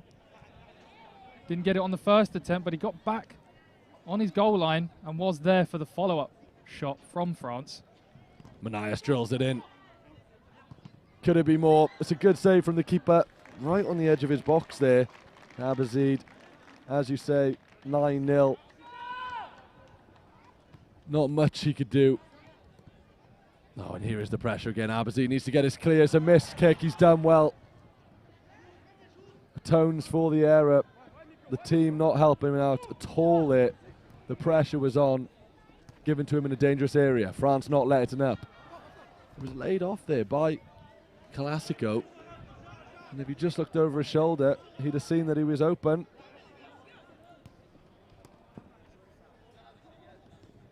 Oh, it's beautiful play on the edge of the box. They're so calm, France. Tight angle there, couldn't squeeze it in. But every substitution they make runs onto the field. Sathana there, plenty of energy. This man can't sing his praises enough. Here's another Manias to Vamba. Vamba with a layoff. Rosier couldn't quite make anything happen. Ball control there from Vamba was excellent. The turn of pace, low centre of gravity, one way, then the next. Hard to mark. France really have moved the ball around at some pace in the final third. They've been calm at the back. It's been a total performance, 9-0. I'm not sure that's what they expected, but it's certainly what they'd have aimed for. Executed the game plan perfectly, and if you're Germany, another team we've already played, just the one goal for them. Watching France in search of double figures with 3 minutes on the clock, and we've seen how quickly they can score a goal. Lebeg with a layoff, a left foot strike comes in from Bruno Meilhorn. As we said, only 3 teams last year hit double figures. Another left footed strike there from Belbakir. Belbakir is a man we picked out before the game as a man to watch, but despite his efforts, a great game he has had, but outshined. I'm sure he won't mind that. It's a team effort, it's a team game. They've spread the goals all around, in contrast to Chile in the previous game, solely relying on the one striker. The fluidity up top, too much for Kuwait. As we enter the last minute of the game, the chances of a consolation for Kuwait are slim. Yeah, there's great chemistry in this French team. They know where to pass, they know where their teammates are, as you said, in contrast to Chile and Cordova. France are in. They are indeed. A venomous shot comes in from Hiratos. And again, the likes of Justia, a man I feel I've mentioned plenty of times in the first half. He's come back on, immediately back in the game. Lebeg, another one. Played exceptionally well in the first half. Maintained the standard in the second. They will want 10. Comes into the box. Falls at the feet. There's no closing down. Too much time on the ball for Belbakir. He does manage to get a shot away. Way too much time on the ball, though, in the opposition penalty area. It was a tight angle. As you said, they do want 10. They want those double digits. Will they get them? just about a minute to go. Nicolas Heratos brought down. And like you say, no mercy from France. They're not going to see this one out. They're on the hunt for another goal to make it 10. The first time we'll see double figures in this game. Less than a minute to go. Credit where it's due, Kuwait have not slowed this game down at all. It's been a spirited performance. They've kept the ball moving, sometimes to their detriment. Belbakir back into the middle and sent home by Justia. It is 10. This double figures for the first time. Game plan complete. 10-0. Less than 10 seconds on the clock. It's another really worked goal. Plays it back across. No doubts in the finish. Low, hard, open net really to aim at. Truly is selfless play from France. They don't mind who scores as long as they do. And as a result, the game finishes 10-0.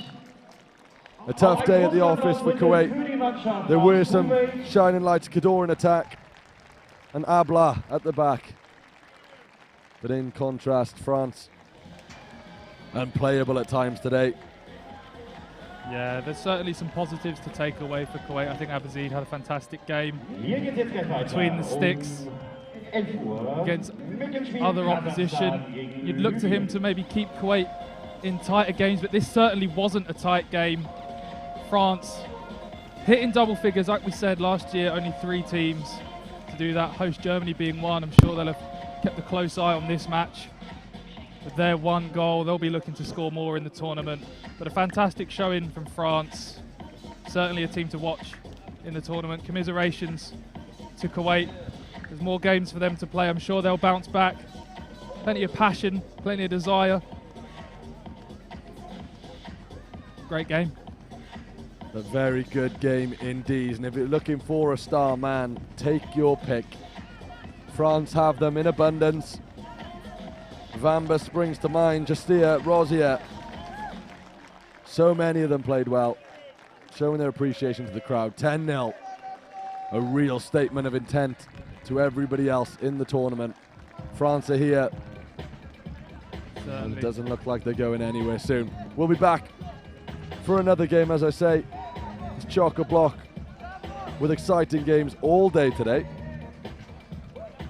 And me and Ben will stay on the mic for Kazakhstan, Libya in the next game. And I, for one, am very excited to see Kazakhstan play. One of the favourites for the tournament. And how will they answer France? We'll find out next. Stay tuned. We'll be back shortly.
So, ich begrüße alle bei der zugestoßenen, interessierten Soccerfans, Angehörige.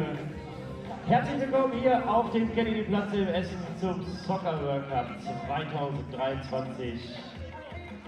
Bis zum Finale nächste Woche Abend Sonntagabend um 20 Uhr.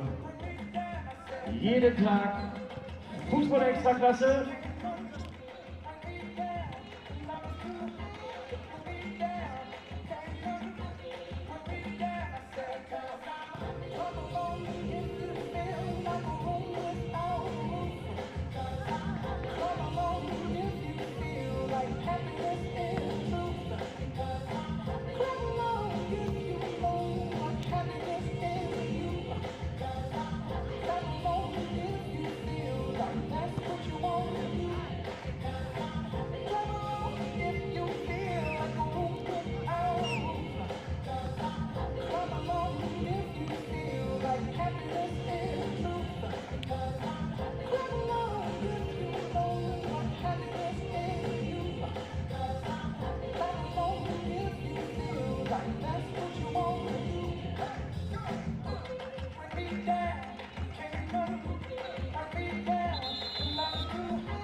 Hey guys, come on.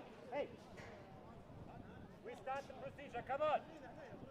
Come on. No, later. Come on.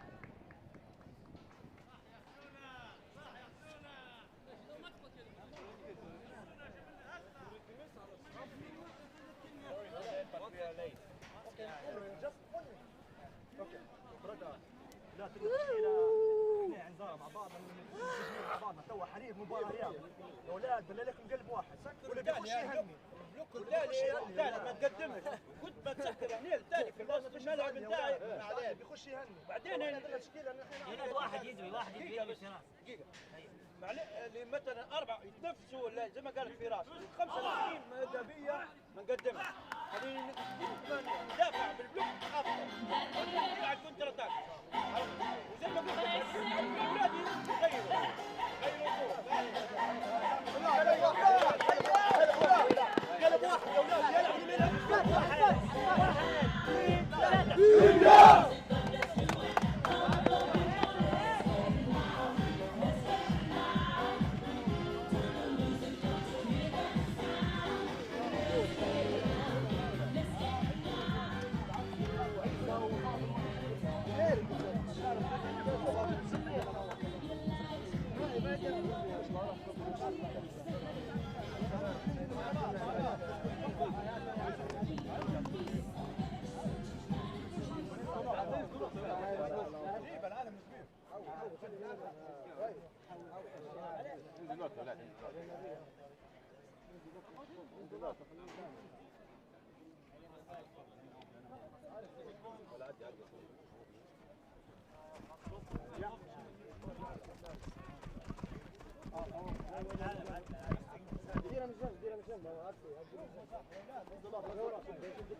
Meine Damen und Herren, bitte erheben sich von Ihren Plätzen für die Nationalhymnen. Ladies and Gentlemen, please stand up for the national anthem of Libya.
Vielen Dank, thank you. And now the national anthem of Kazakhstan.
Here we go then, Kazakhstan's first game of the tournament.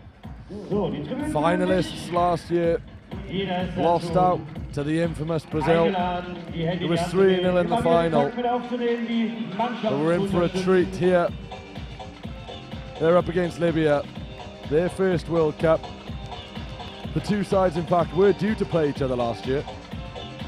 They didn't end up doing so. It went down as a 5-0 win to Kazakhstan. They take 5-0 today, but after the France performance we've just seen, they'll be looking to reach double figures if they can. But Libya in their first World Cup, it's not going to make it easy for Kazakhstan. Ben, what do you expect to see here? No, it won't be easy for Kazakhstan. I think it's safe to say Brazil are probably one of the favourites of the tournament. As you say, in the final, losing to a fantastic Brazil team. But this year they'll be looking to go one step further and lift the trophy. Kazakhstan, first time playing in the World Cup. Don't underestimate them, as you can see. It's certainly not Kazakhstan's first time playing in the World Cup. Libya. Libya. Apologies. As you can see, very happy, passionate to be here, and I'm sure they'll give it their all on the pitch, Libya, not Kazakhstan, as Rob's pointed out. Thanks for that. But Kazakhstan, another team to watch in the tournament. But I'm excited to see what Libya have to offer today. Absolutely. Kazakhstan winning 22-1 against India this time last year. Certainly not afraid of goal, taking a shot, and more often than not they do bury it. But of all the goal scorers last year, there isn't a single one on the team sheet again for them this year. So it's a new side, or at least a new forward line. But if they're anywhere near as effective as they were last year, this is the team to watch. Yeah, as we mentioned, Rob, one of the 3 teams to score over 11 goals in last year's tournament. We'll be looking to do the same today. We're underway. We saw a rather fabulous performance from the men in blue in the previous game. France 10-0 victors in that one. Kazakhstan now with a chance to make a statement on the tournament, just as France did. Men in blue and white today. Beautiful, beautiful kits once again. We've seen some fabulous kits so far. Really beautiful colours, beautiful stadium. And to top it all off, immaculate weather. And some pretty immaculate football. We'll see what Libya can do. They'll want to get their feet on the ball as early as possible, settle those early nerves. They'll know all about their opponents today and what they can do in possession of the ball. As I mentioned, an impressive tournament from Kazakhstan. They did lose in the final, but they topped their group. They beat Poland comfortably in the semis. And they got past Mexico, winning that game 2-1 in the quarterfinals. Both ends of the spectrum. They can keep it tight when necessary. And they'll hope they can score a few goals. Controlled possession for Kazakhstan. Important to see movement off the ball today, Ben. France demonstrated how to do it. It is. And for Libya, they'll have to strike the balance of matching Kazakhstan, picking up players, but they have to play their own game as well. But stopping Kazakhstan is the priority in the opening minutes. Don't want them to get off to a good start. We've seen the early goal can really shape the game. And if Libya can get that early goal, get the confidence, first goal in the tournament, give Kazakhstan something to think about, they might just have a shot. Shaheen Shaladi goes down there under the tackle. Slowing it down, slowing the game down, something perhaps that could have been done more so in the previous game. Both teams operating at 100%. France slightly more clinical though. That's a rocket of a strike comes in from Kazakhstan. The referees deem it's gone over. Kazakh with the goal. Venom behind that strike. Off the crossbar. Bounces over the line. The referee had a good view. And it's 1-0 Kazakhstan. 3 minutes on the clock. And they're up and rolling. It is 1 goal for Kazakh, 1 goal for Kazakhstan. It's a great finish. Plenty of power. No goal line technology needed here. You can see that's over the line. They're on the counter-attack again with Kazakh. Couldn't quite touch it past Libya. It's opened up for them now. Good charge down from the keeper. Saduov. Quick start to this game, Ben. Yeah, looking to answer that first goal really quickly. Another shot comes in from Libya. Looks like they're not going to roll over quite as easily.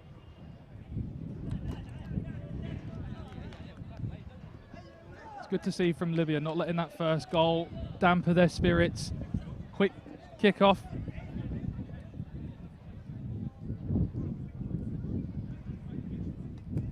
Kazakhstan back in possession. Some warning shots though from Libya. Oh, it's a lovely touch.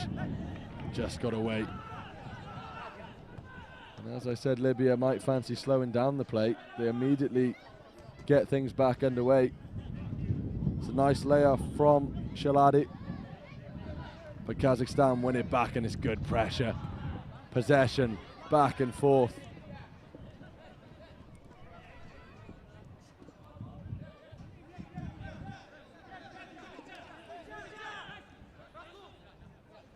might not have it all their own way.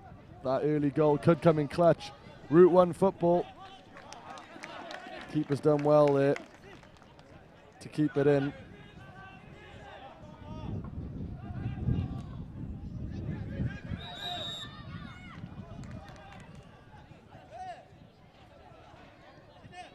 We saw France in the previous game really go for it.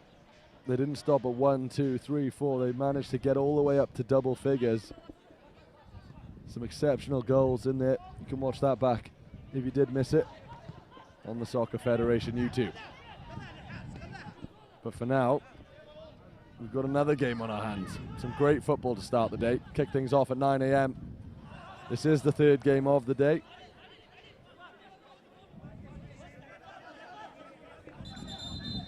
Triecki trying to gain a few extra yards. The referee eagle-eyed to catch it. Casual at the back. Putting themselves into a bit of danger. Kazakhstan. Libya rather.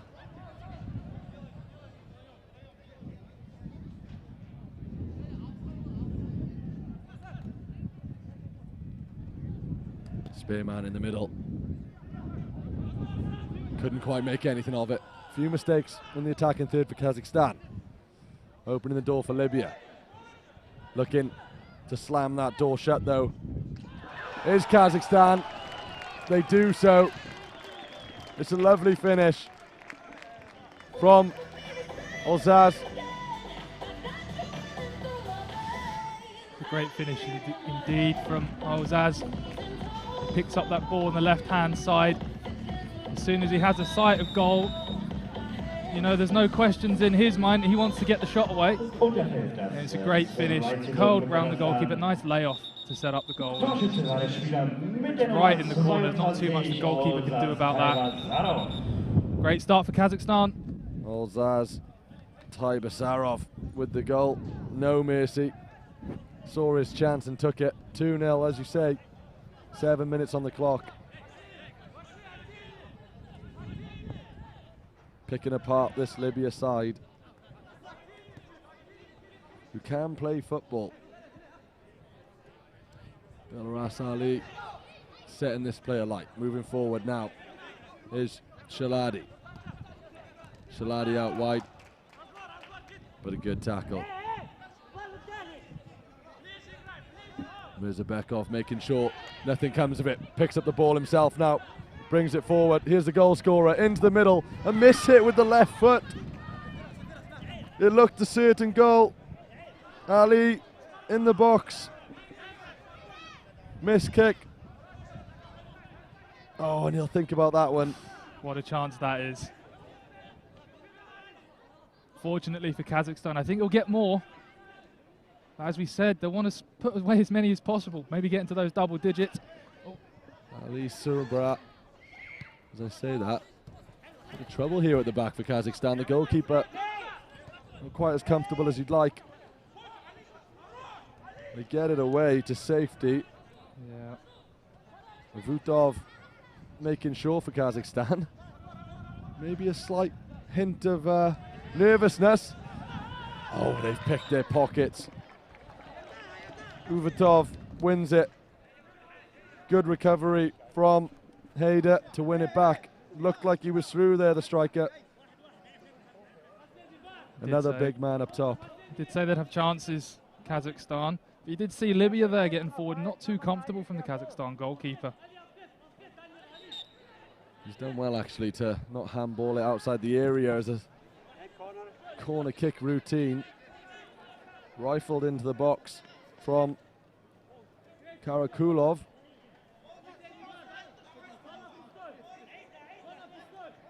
We'll have a chance to do it again. Straight to Karakulov again, left foot. This time he keeps it down. Falls at the feet of Libya. They've got the ball forward very quickly here. Belras Ali couldn't quite make it happen. But there certainly is potential there for Libya to sneak a goal in this one. There is. It's a good counter-attacking play. Just before that, Hayder made a really good tackle.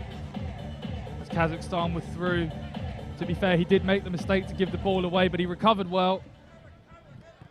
set Libya away on the counter-attack just there, but Kazakhstan back with the ball, back with Libya. It's like pinball in there at the minute. It's a good run from Yelemesov. He isn't found. Close at the back. Dispossessed once again, but the pressure is relentless. Did well to win it there. And the pressure from this Kazakhstan team. Yes, Khaledi leading the attack. The pressure from all over the park, remarkable. We see it again here. Kazakh jumps in front of his man. That really is the difference. We saw it from France, the energy levels. The quality's there from Libya. They just need to link a few balls together and have a decent spell of possession. Great footwork from the tricky winger. It's a heavy challenge on Shalidi. Yeah, it's a great piece of skill to beat his man there. Kazakhstan taking no chances, don't want him to get the shot away. Happier with the free kick, just outside the area. Probably not an angle to shoot. We'll see. The keeper making sure he's happy with his team's positioning. They're worried about the near post shot. Shaladi looks like he wants to take this. They do take it. The shot comes in. Firas with the effort. Another cross. A little bit too long this time.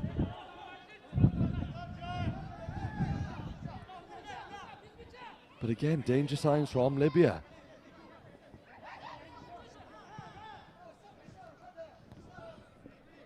Strong header away in defence.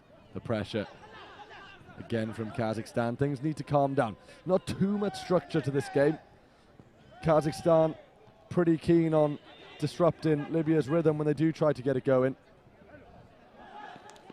Yeah, Libya have been the architect of their own downfall a couple of occasions. But you have to say that is the high pressure from Kazakhstan probably forcing those issues, really. Libya probably not quite good enough on the ball to play out from the back, certainly not in these early stages.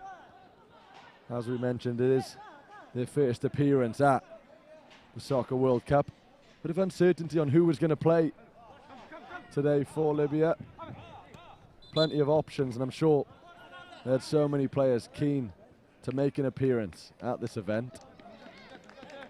You see on the far side now the crowd beginning to grow. It was a full house last night as the hosts opened the tournament. A solid performance from the Germans, followed up by a wonderful game between Greece and Italy. We've seen some good football so far today, Ben. We have great support as well from the fans coming down early this morning for the 9 o'clock kickoff. It's a great ball. That's an interesting ball. He did actually find his man. Shaladi looking the most dangerous for Libya, certainly. And we could have just got that under control. It would have been in a dangerous area. We can't afford to sleep on this team, Kazakhstan. Ready to pounce Libya. They'll want to put this to bed sooner rather than later, if they can. They lead 2-0 as it stands, 13 minutes on the clock. Shoveled away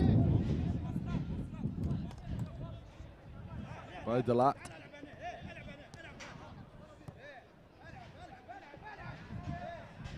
Libya back in possession. There aren't too many options. They go long to Shaladi. A good header down. And decent control as well.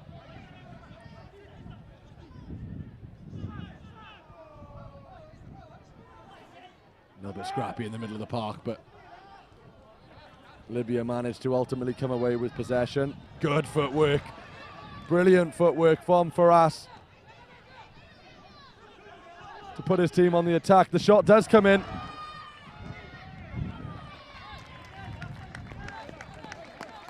You heard shouts from the bench there, I think, from the coaching staff to take the shot. He listened.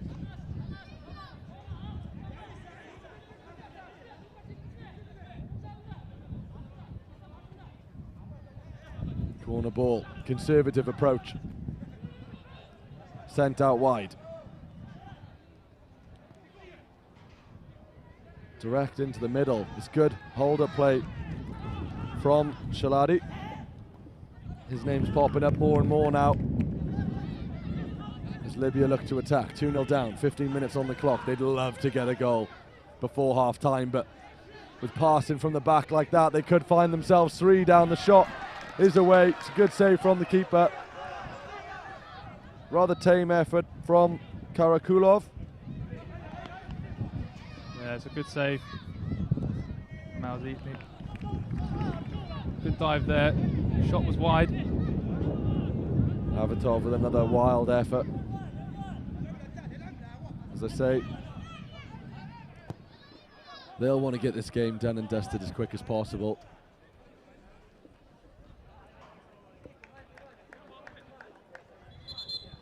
It really is much closer than perhaps we expected. We've been surprised by the quality in this tournament so far. As I say, you pick your favourites based on last year, and then this huge crop of new talent comes in. Yeah, as you say, Libya, new faces. I think no matter who's out there, they'll show the same level of energy. They'll be excited to be here. You can't question their commitment. But as you say about favourites, Kazakhstan scoring over 11 goals, one of 3 teams to do that last year. I can imagine the quality's enough to see them over the line, but it's early. We are missing the poacher, Tamirlan. Bagged himself 5 goals in the knockout stages of last year's tournament. He isn't here this time. They'll have to replace those goals. It's not a bad start. 2-0. Approaching the 17th minute, they'll be happy with this result. Don't let the France score skew the view on how many goals it takes to produce a good result. As we say, only a handful of teams scoring more than 11 last year. When you get to this level of six-a-side, you tend to find the games are much tighter. One thing we would have to mention, the discipline today has been pretty good from all the teams. Last night, the passions were certainly high. There was a lot of Greek fans in the stadium, a lot of Germans. Good pressure from Shaladi, winning the ball back, couldn't quite get it under control. Bit of confusion and miscommunication between the goalkeeper and the defender. They've done well to escape with just a kick in. Shaladi again. Dispossessed, and Kazakhstan on the counter. Good recovery, good defending at the back.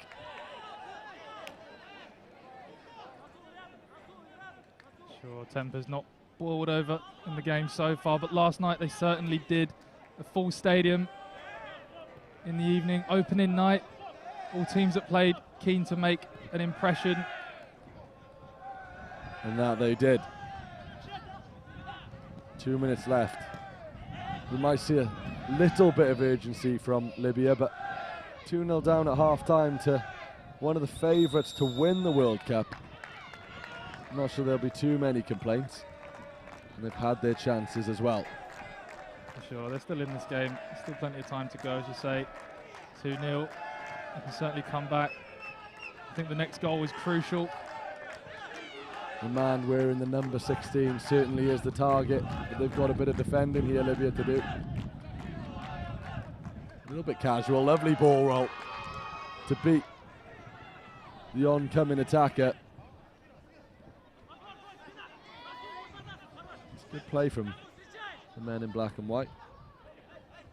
Certainly skilled with the ball at their feet. Noras Ali starting another attack from the back. The ball goes into the middle. Kazakhstan work it away quite nicely. Shaladi wins it back. He's done that all day. Right-footed effort. Narrowly wide as he signals to the bench. He needs to come off. Not sure if he picked up an injury there. He looks okay. Yeah, he's taken the shot. Well, no, he doesn't want to come off, Shaladi. Why not? He's playing well. Fresh legs on the pitch. He was open there for us in the middle. He did opt for the shot. Kazakhstan go long off the chest. Well, they trust their goalkeeper, that's for sure. Malik, the substitute, press in, the right foot shot comes in. It's a good save from the keeper. Yeah, straight at him. Conveying to his team he wants more energy. Job's not done yet. We're at the 20-minute mark. 2-0. As the whistle blows. It's not totally convincing from Kazakhstan, but they'll be happy. As we mentioned, it's a new-looking side. Finding out where the goals are going to come from is their mission in the early stages of this tournament. But Libya, they'll go in at half-time. Pretty happy, Ben. I think so. I think, as you said, Kazakhstan still not convinced on where the goals are going to come from in the side. They've got two, but nobody really stands out as prolific as Tamerlan in the last tournament. And you saw there in the final minute or so, Libya did have a chance to sit straight at the goalkeeper. Either side maybe more of a chance to level things. Well, not level things, sorry, they're 2-0 down. But to get one back, I think, is the next goal is crucial. If Kazakhstan go 3 up, I think they enter cruise control. If Libya get one back, they're certainly in this game. Well, a big team talk then for both sets of coaches. As you say, this mission comeback for Libya. And more of the same from Kazakhstan, but they do need to tidy things up at the back. We'll see how it unfolds. We'll be back for the second half very shortly.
Teams are more or less ready for this second half to commence then.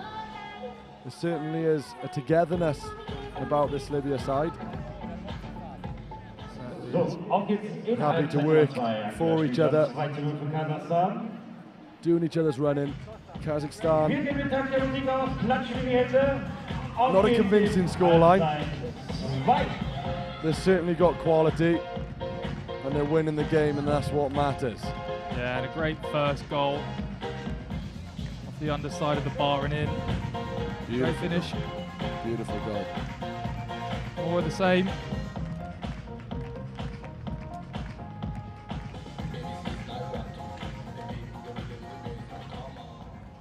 Rahal will get things back underway then in the second half. The sun is still shining. The fans funneling in. Halfway through this one. Kazakhstan.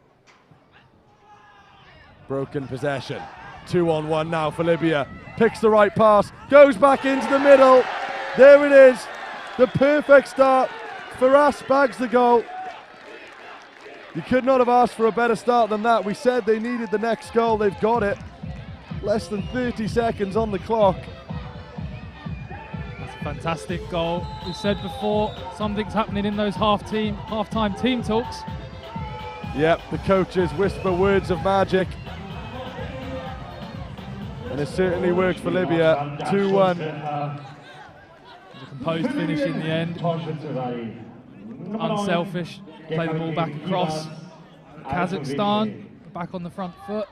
Firas Al-Shawishin with Libya's first goal in the World Cup ever. And what a big goal it is. But it's not enough just to score one. If they want anything from this game, they'll have to get another. But that'll go a long way in building their confidence. And hopefully, from a Libyan point of view, settling them down into this game. Lucky escape there. Deflection off Dosanov.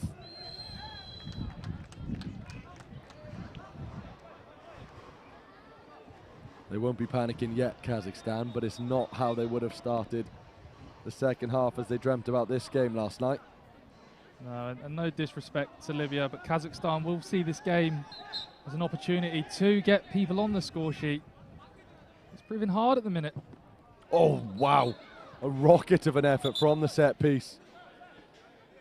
Doesn't challenge the goalkeeper, but it would have hurt from Dosanov.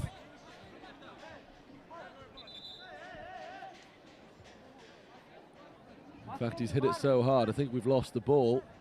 Replacement is on its way.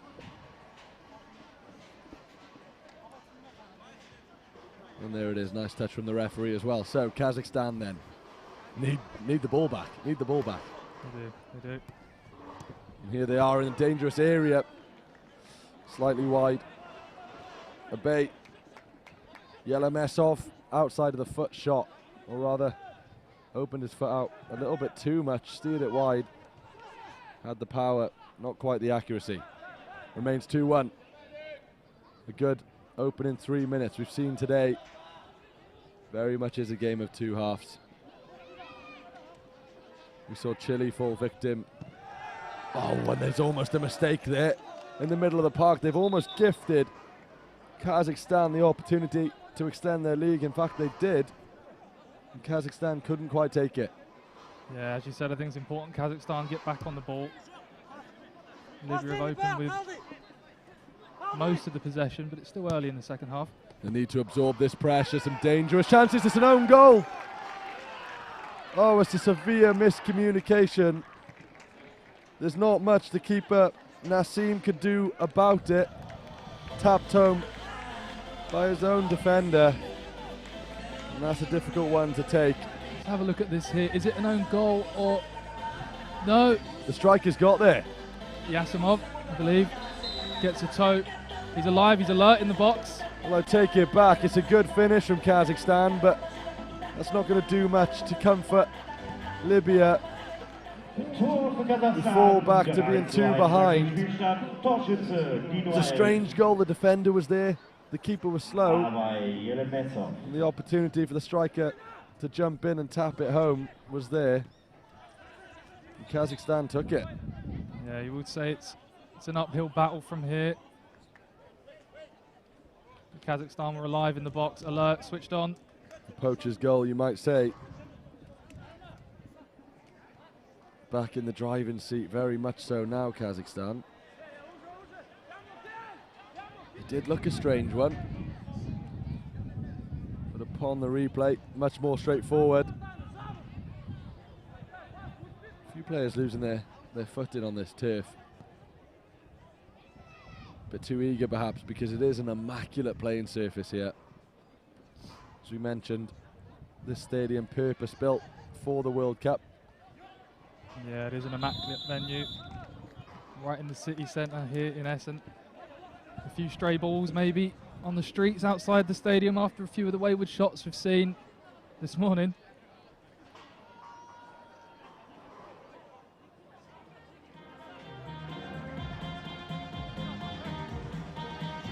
Tybasarov over the free kick.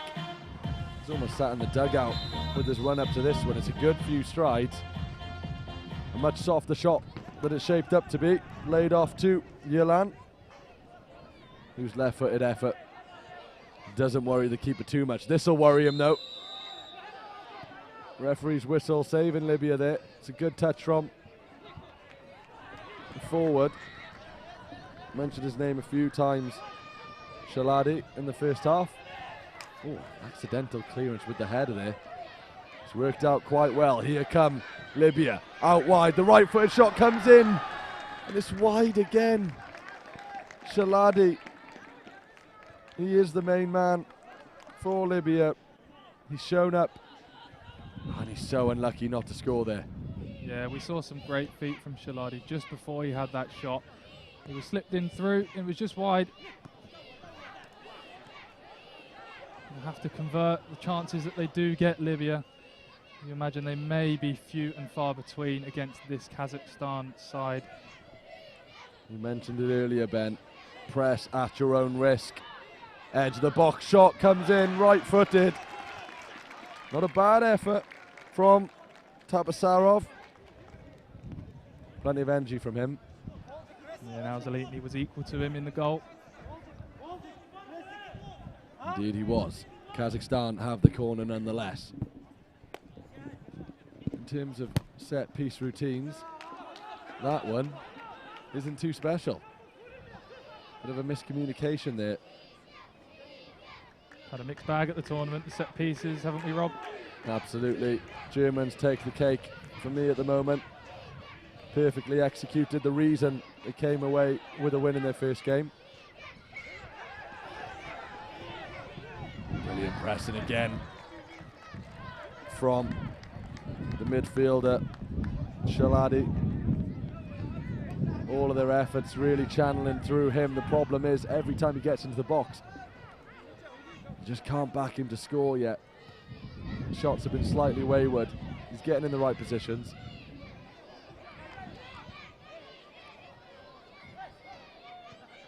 Yeah, I think he'll settle into the tournament the more he plays. It's their first game at the World Cup. It's an adjustment period, but they'll build confidence. That's a decent ball. Headed away. And one back. 3 on 2. It's good recovery. Got the numbers back quickly, Kazakhstan, and just like that, defense becomes attack. Shaladi no choice but to bring his man down. Well played. Yeah, he's effective in attack, El Shaladi, but he's not afraid to put the tackle in to help his team get back into their shape. Nurgaziev slightly isolated there on the right wing. Done well to win his side a free kick. Not a bad position if they do want to get it in the box. There's a few heads floating around. Here's a left footer. He's going to look to bury it. The keeper got a hand to that. A serious whack on him. The man in the 28 jersey, Karakulov. Said his name a few times as well. Yeah, that was a great strike. Caught it sweetly on the left foot. Needed the goalkeeper to stop it. Much more direct, Kazakhstan. For many of the teams, it's all about trickery, misleading their opposition from the set piece. But Kazakhstan is direct, just like this is. They're unfortunate not to come away with a goal there, Kazakhstan, and they could. I was going to say concede, but wasteful from Libya. Yeah, we saw plenty of trickery from the French. Vamba in particular. Lots of ball rolls, good close control, but Kazakhstan very direct, looking to get the ball up, get shots away. Here's Yelemesov. Rolls the first defender, but it's tidy defending. They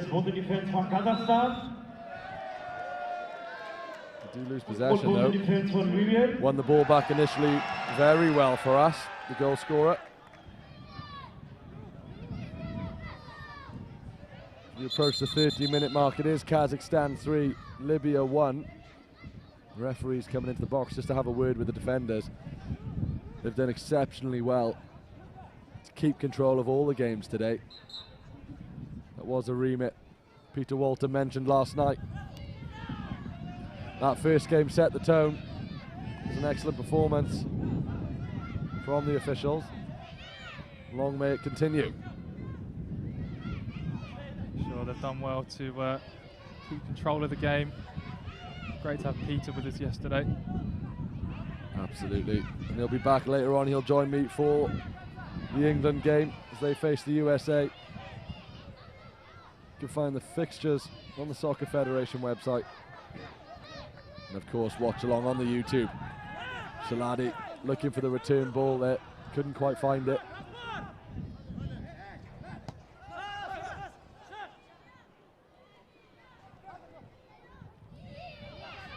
Infield to Faraz.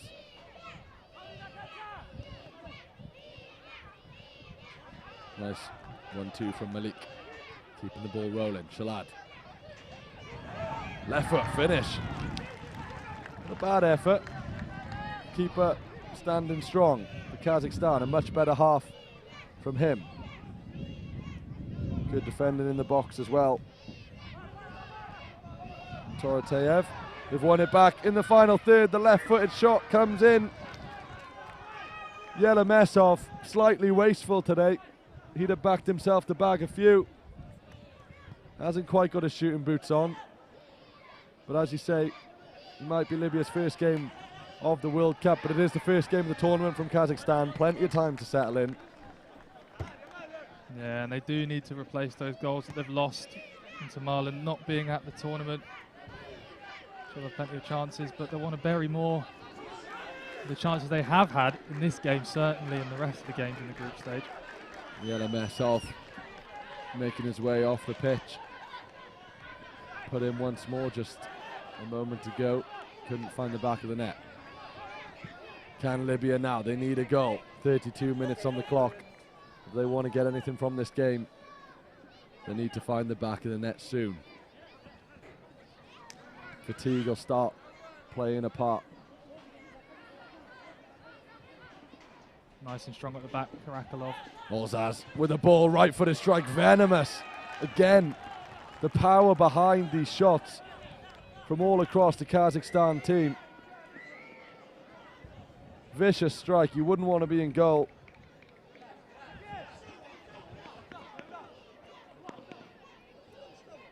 Taibasarov again. Brings the ball onto his left foot for a strike. Intervention comes in from Faraz. It was a good tackle, he's played well. That is his last involvement, at least for now.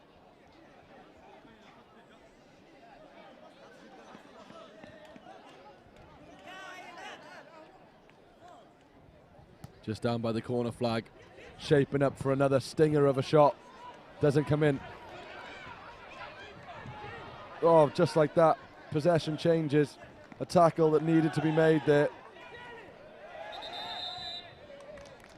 A little bit scrappy in the middle of the park. No, neither team really wanting to get on it and maintain possession. Both looking to kind of counter-attack rather quickly.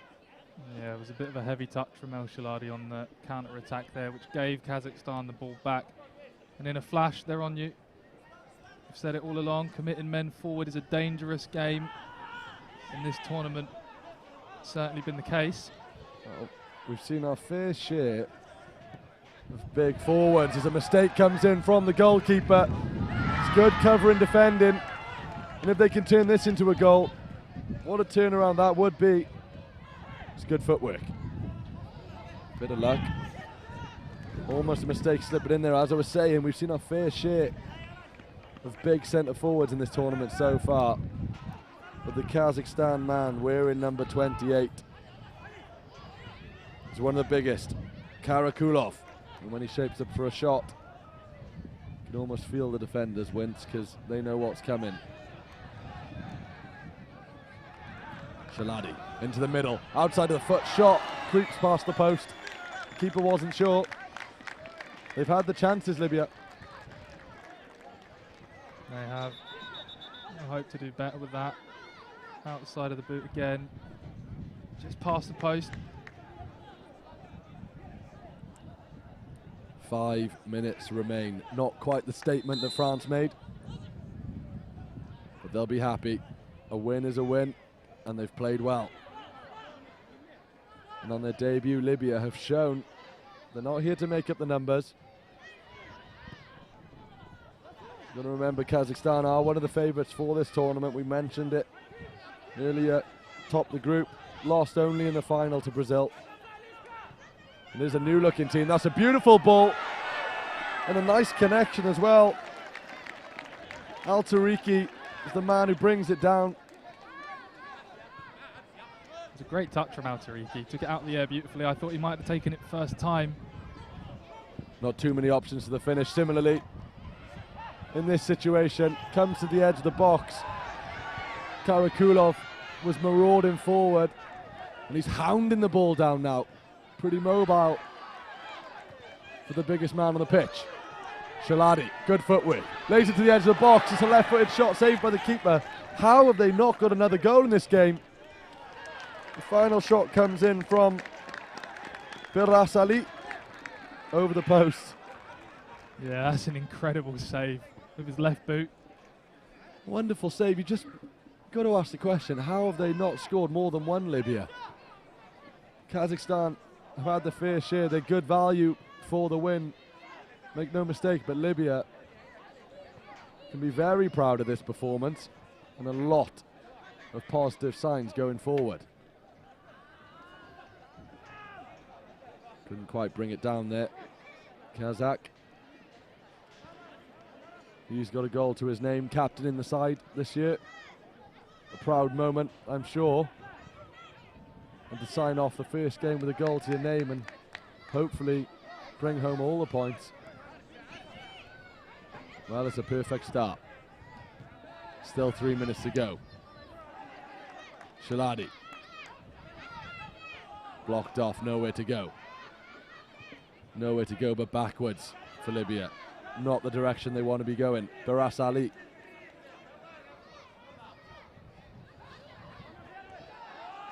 Good pressure again from Kazakhstan. They've got a man free. It's on the left foot. Great save.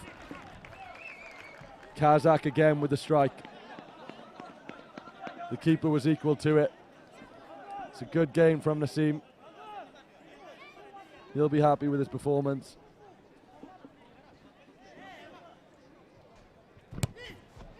Corner comes in. Nassim collects once again and looks to get his team on the move. Shaladi is the player you'd like to be on the end of it, but gets his feet muddled there and gives away the ball. Last 2 minutes of the game then, Ben. Impressed with what you've seen so far? Yeah, I think I've been impressed with Libya. I think they've played well. I think they're unlucky. They've not got a goal. We've seen some great saves. Oh, really dangerous play from Kazakhstan, saved by the whistle. Yellow mess off. We've also seen a lot of mistakes, Rob, from Kazakhstan at the back. And they've not been as convincing in front of goal as we would have liked, despite being 2-0 up. I still think they will be favourites just because of experience. They've been here before. But there are some new faces. But Libya, again, you know, all new faces. I think they should be very proud of the way they've played today. Al-Sharadi again on the ball has been my man of the match, certainly for Libya, but that's a poor tackle, and thought the referee there was going to reach to his pocket for a card. He decided against it. We're yet to see a booking in this tournament. It was a poorly executed tackle, but there was no malice in it. I don't think the yellow card would have been justified. Yeah, just as I was singing his praises. It's happened a couple of times this tournament already. Take nothing away from Kazakhstan, though. They've got the job done here. And the only criticism is that they set such high standards that we're all watching in anticipation of a masterclass. It hasn't quite been that today. But 3 goals against what's proven to be a very decent Libya side. In the dying moments of this game, if they can make it 4, left-footed shot comes in again. A lot of left-footers in the team. Fazad, the latest to take the shot with his left foot. as the referee brings the game to a close. Well, Kazakhstan would have anticipated to win this game. It wasn't as easy as they thought. A valiant effort from Libya in their debut at the World Cup. As you mentioned, Ben Shaladi, the goalkeeper, a few other names in that Libya side, proud of their performances today and have plenty of hope going forward. But it is Kazakhstan who take home the points, and they'll look to charge on in this group stage and ultimately make it to the final once again. Yeah, they'll be looking to win the trophy. The Clapham League supporters, again in good numbers. Yep, fair few fans from Kazakhstan here, and this stadium will only fill up as the day goes on. We're with you right through to 10 o'clock this evening. Up next, Mexico and Syria. Dan and Jack will be taking over the commentary for that, but don't forget, there's games all day. We'll be back for Croatia, Costa Rica at 3 o'clock. But until then, enjoy the company of the other commentators. That's all from us. Stick around, there's plenty of games coming up, as I say. It's Kazakhstan on the charge.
Like this, very soon, like this.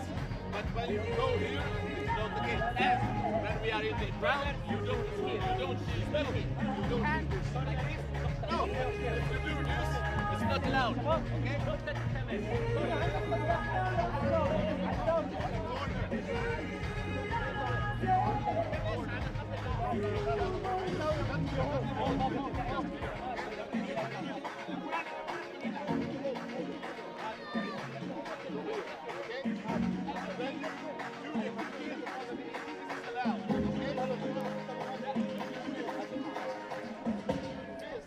Good afternoon from Essen, Germany. It is another absolute belter of a day here for the six-a-side Soccer World Cup. We've already seen plenty of goals in today's opening games. We began with Chile versus Oman, which ended in a 2-1 Oman win, and then France made light work of Kuwait, didn't they, over 10-0 hammering. And as we've just seen, Kazakhstan disposed of Libya in Group E by 3-1. Regulars to this competition, Mexico are the first South American side to play here in this tournament. They have high hopes of going the distance this time around.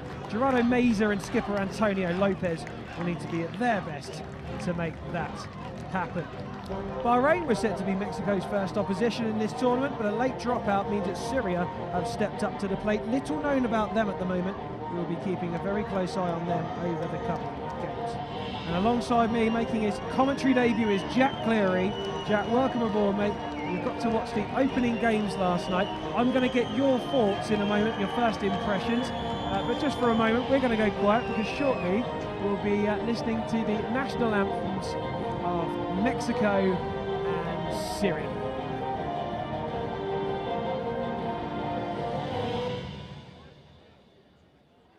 Ladies and gentlemen, please stand up for Syria. The team would like to set an example and would like to have a minute of silence for all countries currently suffering from a war and violence instead of the national anthem. We ask you to follow the team's wish. So a moment's silence will be underway to represent the current wars around the world.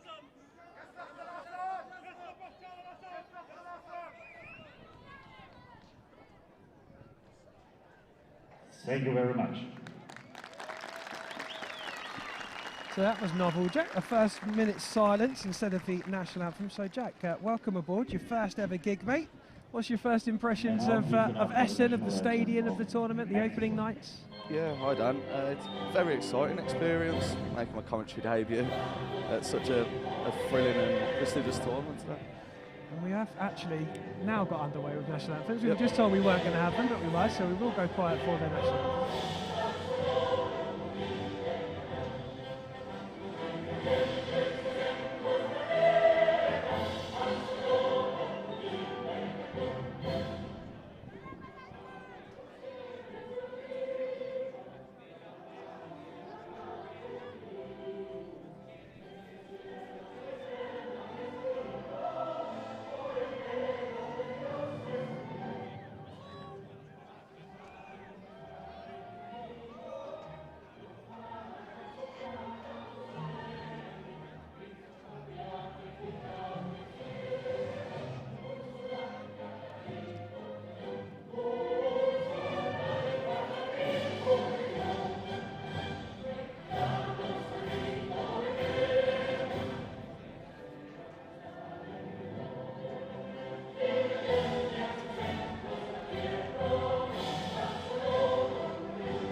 So we had a minute's silence for Syria, and then we had a national anthem of Mexico. So come on in, Jack, tell us all about it. Yeah, so I really enjoyed last night.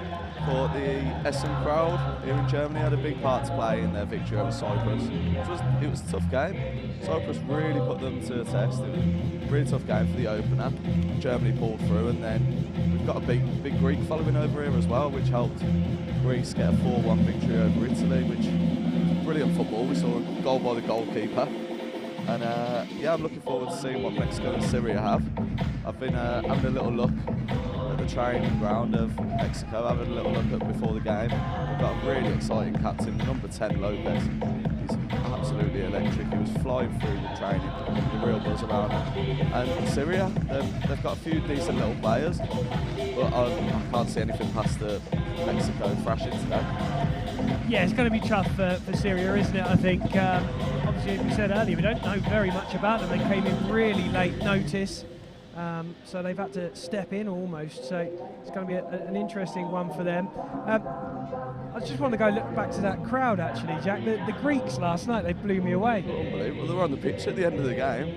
They all had a little pitch invasion, and it was really nice to see the whole team and all the fans who had pitch invaded had a big photo in the middle of the goal. Excellent to see. And there was a couple hundred Greek fans outside trying to get in last night. There's a real following here for them. Could go far this year. Yeah, they could well do. They played some good football, didn't they? And did you get to see anything in France earlier on? The boys were saying that they were pretty impressive. They blew away. 10-0 there, 10-0 thrashing. Pretty impressive. So, last night we made a prediction. We said, yeah, Germany will absolutely hammer Cyprus. That wasn't to be, so I'll put you on the spot with a prediction, but we won't hold you to it. Mexico going to win by at least 6 or 7 today. 6 or 7, plenty of goals anticipated for this game. We are underway, and it's Mexico who get us going. Starting along their back line. I think they'll take their time initially, Mexico, just to feel out Syria. All on their right-hand side with Pulido. Forward down that left. Chance already perhaps to probe into the area, and they do. Just trying to find that angle for the shot. Good bit of trickery. And off the line, I think. Pulido has a chance.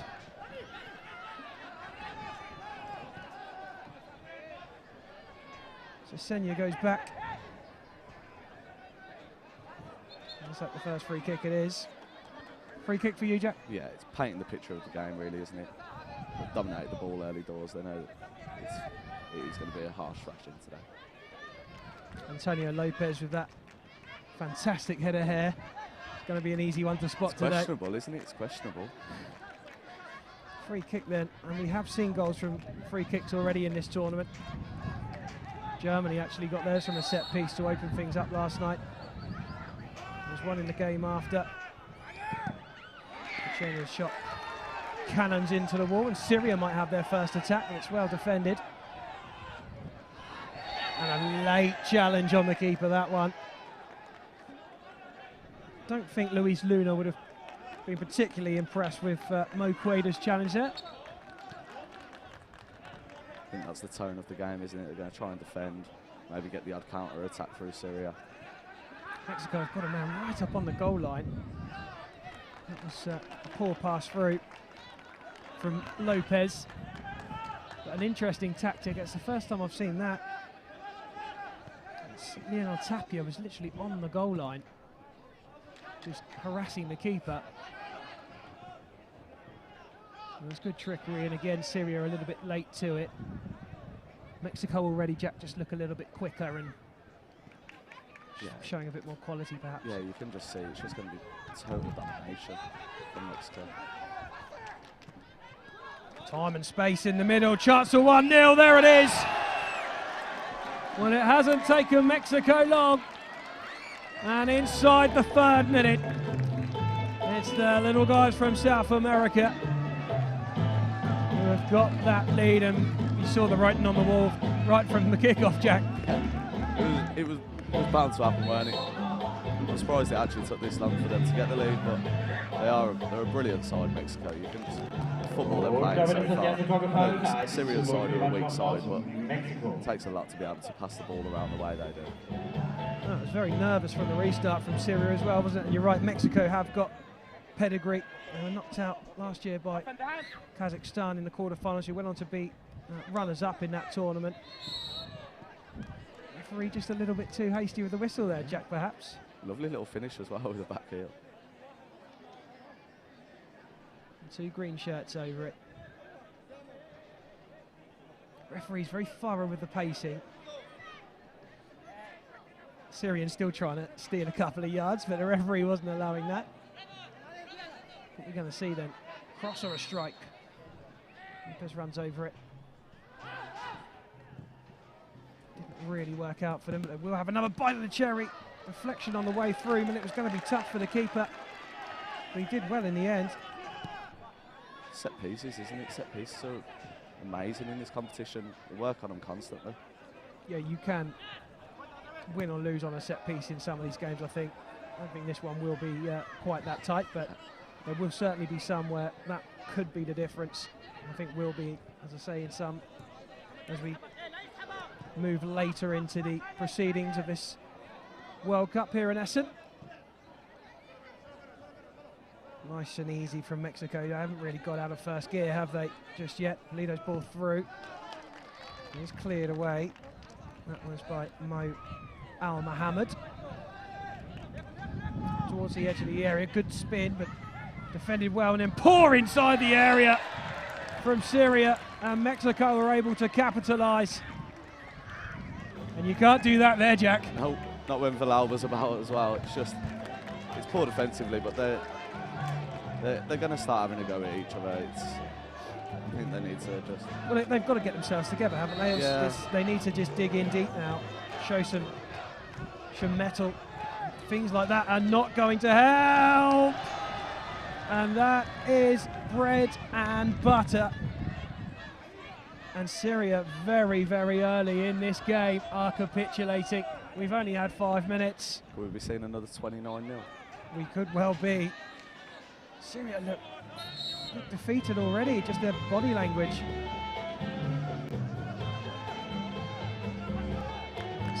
Al Mohammed's ball over the top to no one in particular. And that's got to be it now, Jack, isn't it? The message has got to be 0-0, start again, keep it tight. I mean, they're almost playing for pride already. Well, I think that's going to be their whole tournament. They've only come in as a sub for Bahrain, haven't they? So it's always going to be difficult when you're coming in as a team. Well, that's better from Syria. Got the ball down, giving it to feet. That's better, passing and moving. Just retain possession, nothing sloppy. That's the thing, isn't it? You want Mexico to beat you rather than hand it to you. You don't want to be giving away loose balls, sloppy possession. Things like that, just putting the pressure straight back on. They could even do with calming the game down a little bit.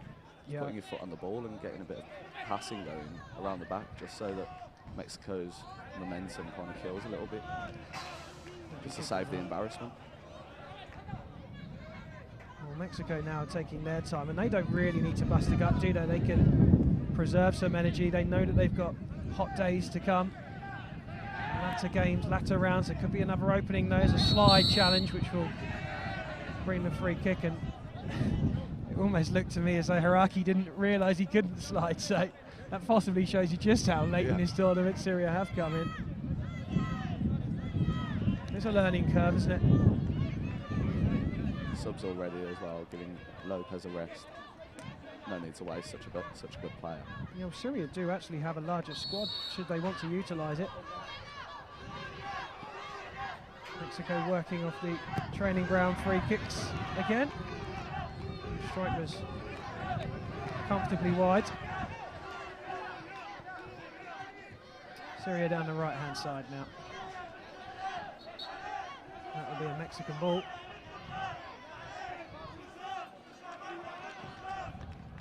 There they go again. Well, that one was a little greedy, you think, Jack? Yeah.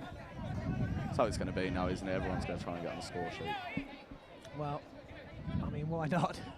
There is a fair bit of a Syrian following here as well. There is. Crowd's making a bit of noise for him, trying to get behind him. Well, that one looked like an arm, it was. Mexican player actually turned to the official and put his thumb up to agree. So no complaints from anybody there. And over the top of it is Abada Samini. He's got to have a strike, hasn't he? I think so, but Casas is there as well. Casas moves on. And Samini. Can he put a little sting into this game? Oh, and he wasn't far off, was he? In fact, he's got himself a corner. Decent strike, that one, Jack. Yeah, just a little deflection, took it over the bar. I think if they are going to get a goal, it's going to be from set pieces. They're quite a big team. Chip towards the back post. He was just about to go for the overhead kick there, Abada Samini. And that one's loose. Yeah, they've been very physical early on, a few fouls. Here goes out of play for a kick into Syrians. Cascas came and offered short. Not a lot of movement out there. They're the ones, aren't they? You've got to get your body in. You've got to hold the ball up. And that's better, more probing from Syria. Did think about flipping to the back stick early. I've had a whistle there. I don't know if you can help me out with that one, Jack. I think he took the kick in on the pitch, which never really helps, does it? So overturned then. Mexico back in possession with Cantero.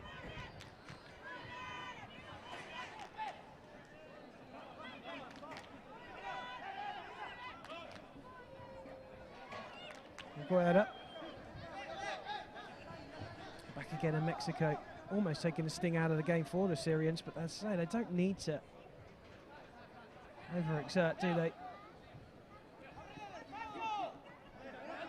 Figueiredo again.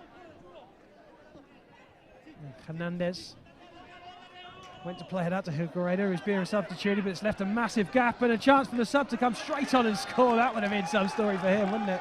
That was Luis Casenya. It was a good little tactic. They even fooled the defender there, the Syrian defender. That was good work from Sawas, wasn't it, down the left-hand side. And decided to kick it. Mexico making more changes. Hot day today down on that turf. Yeah, I'm glad we're up here and not sweating. Yeah, we just got a little bit of a breeze up here in the commentary box.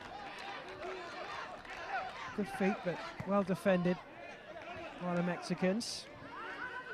Sawas. So they'll do enough.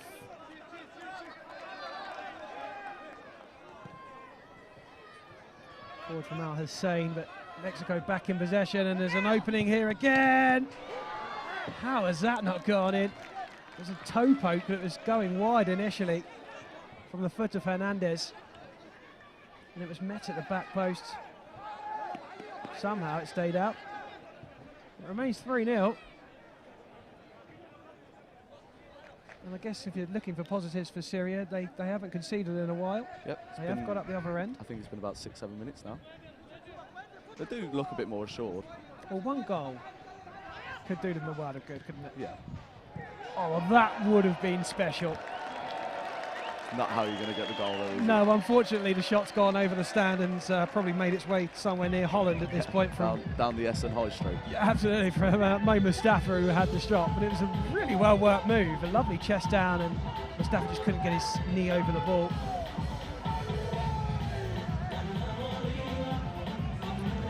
Again, Hernandez, who slips on the ball for the first time.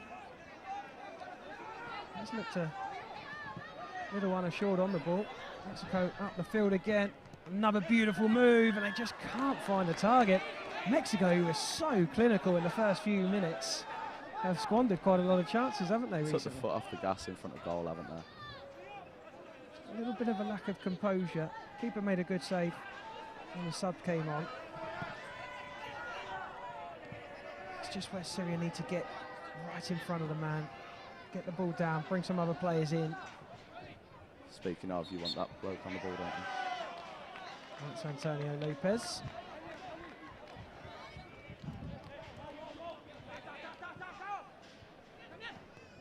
And here is Lopez again, with a chance to shoot, save off the chest of the keeper this time. Nakasenya drives towards goal, off the post this time.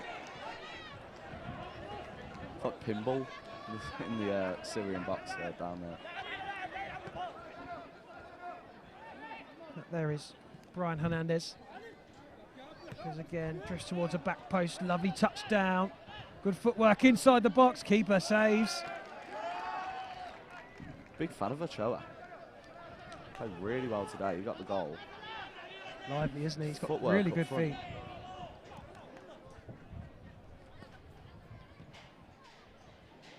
Calmness from Mexico. And a long-range shot, well, that had some venom.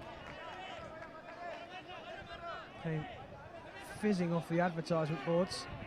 Lopez reads that one, picks his pocket, and here's a chance for four. Lopez off the post again. And over the bar it goes from the follow-up. Goodness me, they've missed so many chances. Mexico since those opening three. Chances of 6 and 7, aren't they? I think there's certainly time for that, but I mean, it could be 10-12 surely by now. Just feel for Syria a little bit though. Kind of don't mind it. I want it to be a little bit competitive. Keep them in this game. It'd be lovely to see if they could get a goal back, what that would do to them and their confidence. Yeah, be a smash and grab goal as well, wouldn't it? That's how they need to defend really tight. Try and keep it down. Just try and keep that scoreline down. Good to. If it comes to goal difference towards the end of the tournament, getting a thrashing from Mexico isn't going to help them. No, that's right. Free kick to Syria anyway. Referee wants the ball in the Syrian half though before it's taken.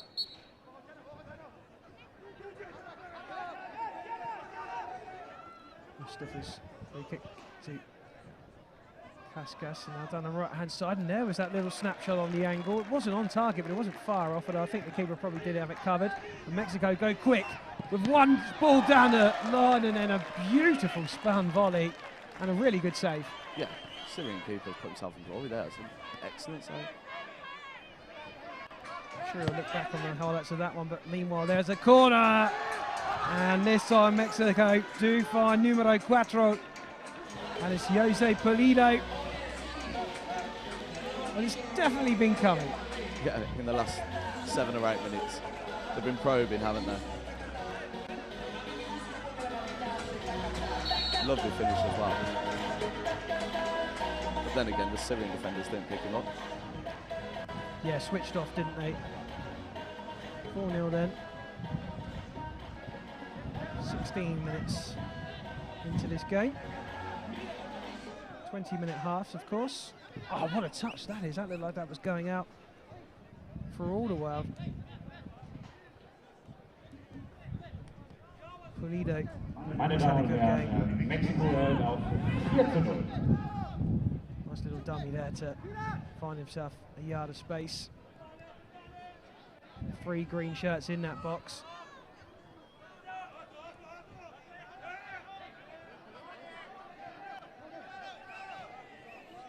Another driving run, but good defending this time. A little feint into the area. Cleared away. I think they'll settle for 4 now at half-time, Syria, if they can get that far. I don't think the Mexican side will. I think they'll be gutted with some of the opportunities that they've missed. I think they certainly will. They will be pleased with how it's gone so far. It's been a bit of a cakewalk, to be fair, and that's wonderful movement from the Mexicans. Just couldn't apply the finish. Brian Hernandez hits the upright for the umpteenth time in this game. And the keeper for the first time has just taken a second, which is probably the right idea. Syria this time opting to go long with 2 up front and just try and nod that ball down. Mexico. With the chances Mexico are missing against a better side, you get punished for something like that. Well, that's it. As these games go on, they will get harder. They won't have this amount of space and time. And the chances, as you say.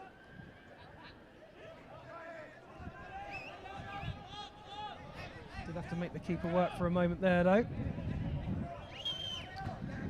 Pulido's ball across to Villalba. He likes taking his time on the ball, doesn't he? He's got a good stride on him. Now Tapia. Tapia once more. Might fancy going alone. Instead he goes out to the left-hand side. Back to Hernandez. Chance to shoot. Oh, instead he just tried to roll his man through at the back post, but he just ran on it a little bit too early. Good football though. Good football. Very good football. And a lovely ball through, wasn't it? Just not quite red. Right idea. Nice little bit of movement from Syria. Yeah, they just seem to have tried to change the tactics up a little bit, haven't they? Yeah, they've gone 2 up front, put the 2 big lads up front, but they work well off each other. One drops in, one goes long, stretching the Mexican defence. Pulido to Hernandez.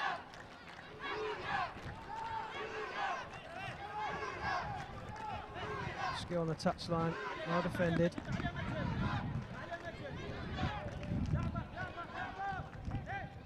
Seems to be a man free, doesn't there? They haven't quite. Oh, there's an early strike. That's a good strike. I wasn't expecting it, neither was the keeper, I don't think. He was so late on it. He's been waiting for his goal as well. Yeah, and he's got the 5th. So, Lionel Tapia, one of the players that you picked out from the training ground off there, Jack. Yeah, he connects the play really well. Builds it all together, but I think he decided he wanted to go alone for once. Well, the Syrians try a cheeky one. Neuer Spielstand hier. Why not? It's my thoughts on that one. 5-0 für Mexiko. And there is room again for another, and it's wide. He's in the mood now, isn't he?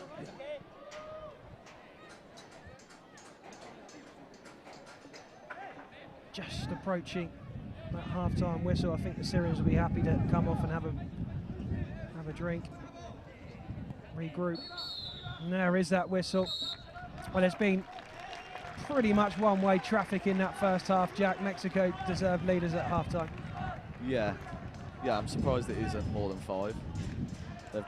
Syrians just need to regroup and think, come the end of the tournament, we can't have a 15-goal loss. It's just going to kill their chances of having maybe a goal difference game. And I know sometimes you just got to hold your hands up and say, look, they're a better side. But if you're the Syrian manager right now, how do you what do you say? What's your, you know, how tactically are you going to go about this? What do you try to do to change things? I'm having a little look over. He hasn't said anything yet. Quiet reflection. Well, there you go. We're going to have a little break for a couple of minutes, and we'll be back with you for the start of the second half.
So, liebe Gäste hier auf dem Kennedy-Platz, ich möchte Sie schon mal aufmerksam machen, um 13 Uhr geht es weiter mit dem Spiel Belgien gegen Saudi-Arabien.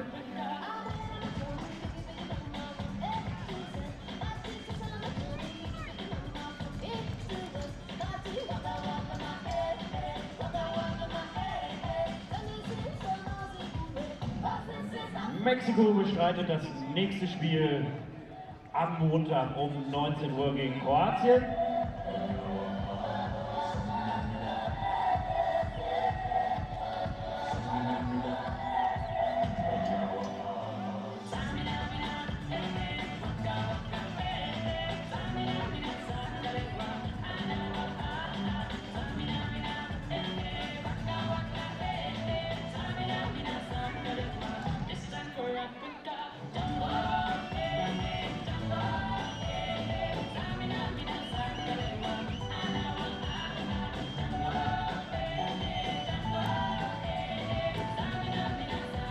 Just about ready to get the second half underway. Thanks to all of you watching on YouTube and other platforms, and thanks to the large Brummie contingents who've left their personal thoughts and feelings on our Jack next to me. Yeah, they're got a bit of stick for the Brummie accent over the years, but you gotta make it unique, make it fun. I think it's become sexy since the Peaky Blinders, hasn't it? Yeah. Unfortunately, they don't look like Tommy Shelby. Syria, well, happy to let the ball run out. It's interesting because I thought that it would come off a Syrian sock, so to me that's a Mexican kick-in. He's had an absolute stinker there, Mo Al Mohammed. Hernandez. Might get it back here, Hernandez. Mexico are going to probe instead through the centre. Couldn't feed that last ball through. It was a big 50-50, which the Syrians win. Almost hit us, that. Good challenge there from Sauas. He wanted that, didn't he? He hasn't given up. You look ready to bring that one down then? I'm always the centre half that I am. I'm always ready to put my nut on it, you know. You and me both. Long searching diagonal, headed away. Sauas on the turn, has some space. And well, there was the chance for Syria, and Wissam Casas almost was anticipating the next move before he made the initial one. Punched the ground in frustration. And there's lots of space opening up here. A bit more congested than around that box though. Good movement though. And a fantastic finish. Brandon Ochoa getting in on the act. You just can't. You've got to hold your hands up there, haven't you, Jack? Brilliant Too goal. good. Brilliant goal. Football, I know Kazakhstan will be livid with himself losing the ball there in such a dangerous area, but when they play the ball like that, you can't afford to lose it anywhere on the pitch, let alone back in. Tried it again. Yeah, nice searching effort this time from Wissam Casas. The problem is, you can chip keepers, we've seen that already from the Greek goalkeeper, but the Mexican keeper, Luis Luna, so far, in fact no, it's not Luis Luna, sorry, it's Roberto Maya, and a number 12, has pretty much been glued to his line, so it's going to be a tough chip. Beautiful football again from Mexico, turning it on here. They want a free kick, not going to get given. Now Syria might have a chance to break. It's not quick enough, is it? Way too long on the ball, wasn't it, from Moasali. Got to get that ball in at your feet, and then as quick as you've got to then get it back out, haven't you? Pass, move, pass, move. You've got a counter-attack. They had a 3-on-2 in that position now. Yeah, far too long.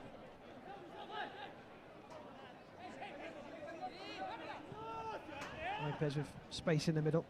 Can't give him that much space to turn on the ball. Fitness levels really show when you see in players who aren't touch tight. They're not tracking that run again there, and there's a man to the left. And Syria just hold a bit of possession, and again that's sloppy and cheap from Casas. Lopez with a bit of showboating.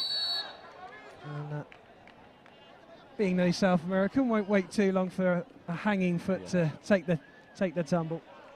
I think a free kick is definitely justified, mind you. 100%, but that's about the third or fourth time he's just looking for that little niggle, isn't it? Like we said earlier, the set pieces, they're very important in this format of football. I've yet to see one driven into the top corner. That would be nice to see.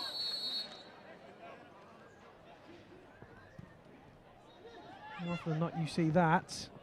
And Lopez, I think, was going for goal. Greedy, I thought. He had Pulido straight behind him there, ready for the fullback. Well, maybe took a little bit too long, but it's another chance, and he will score. And it is just too simple for Mexico. Too much space. Same old story. Yeah, it's getting a bit repetitive for Syria now, isn't it? Well, on has now come the only out-and-out no-name striker in Mexico's side, Gerardo Mesa. And you'll recognise him quite quickly. He's got the face mask on. Back again is that possession for Mexico. Syria just can't get the ball. Giving them the run around. However, I do think this is a good learning curve for their next game against Costa Rica. Yeah, they'll definitely take something from this. Yeah, Costa Rica won't be as hard to play as this. If you want to get the Mexico game out of the way, you'd want it first. Yeah, well, Mexico, we think, will go far in this tournament. 100%. And you can see they've all got ability, haven't they? And they're all athletes.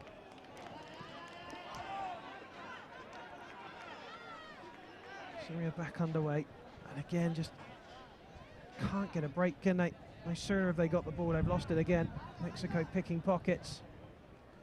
And that one-touch football almost proved deadly again. Lovely tackle by the keeper as well. Although he's conceded 7, I actually think the keeper's had quite a good game. He hasn't had a howler, has he? I was just thinking the same thing. He's going to come out of this with some credibility as things stand, isn't he?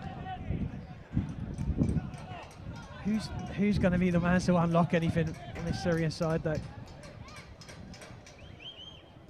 Oh, there's a free kick for a shove, I guess, was the judgment. That was Gerardo Mesa. Foul for you, Jack? Not for me. And considering how big the defender was there. That was a lovely touchdown. Still they have it. They do get the shot away from Salas. They'll have themselves a kick in now.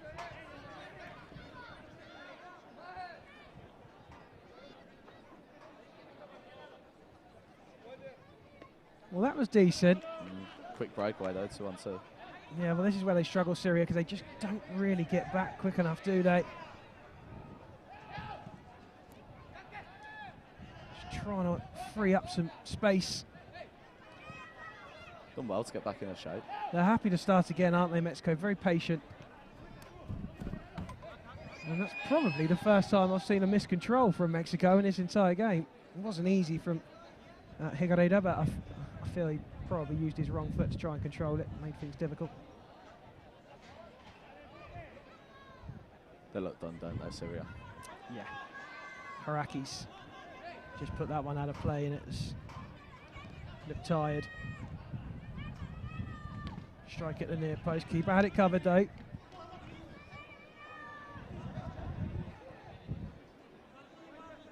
Just looking down to the Syrian bench, there's no one ready to go. I don't think they want to come back on. Tough for Syria.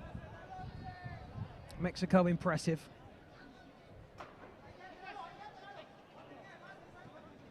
Wonder how Bahrain would have fitted against Mexico. Well, yeah. Probably about the same would be my guess.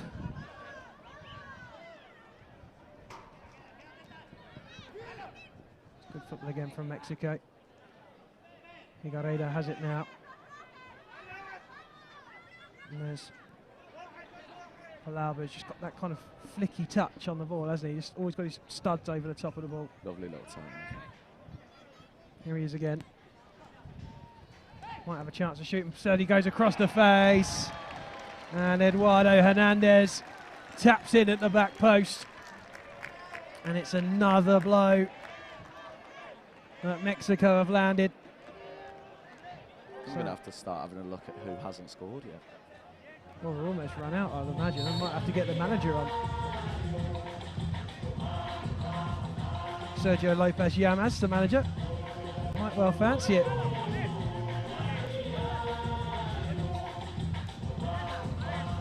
Well, Syria, I think, have got a corner there.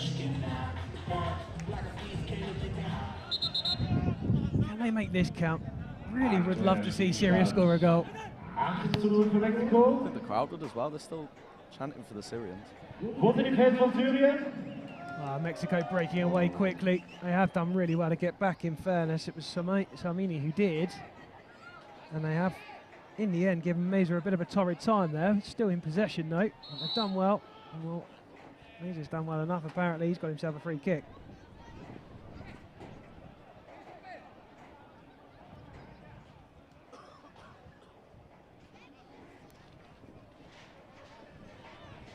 Well, they look to whip this one. They haven't whipped any yet, like the Syrians just did.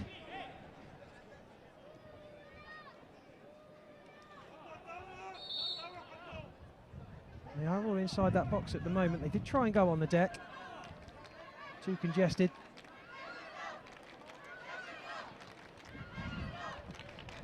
There's Meza. Just tried to play it round the corner, didn't he, for Lionel Tapia. Yeah, just trying to get some link-up combinations going on there, try and get the feel of each other for the further games in the tournament. And that is not a good ball out. Mexico again will be back in control of the football. Little run down the right-hand side. Found some space on a tight angle. Keeper does well again. And Mexico will look to start again. Won't be able to as they play it out. The Syrians had a ball ready. They would have had a 1v1 goal there. Well, the bad thing is that there was a ball there. They just didn't react quick enough, did they? Cueto doesn't see any options ahead of him, and so he goes back to his keeper. He's going to have to get there quickly ahead of his man, Cueto, who turns well in the end. And Samini. It's much better from Syria, isn't it? Yes, no one out wide, though, but they've got the ball through the centre, and they've had a shot. And we'll take that for starters, Abada Samini.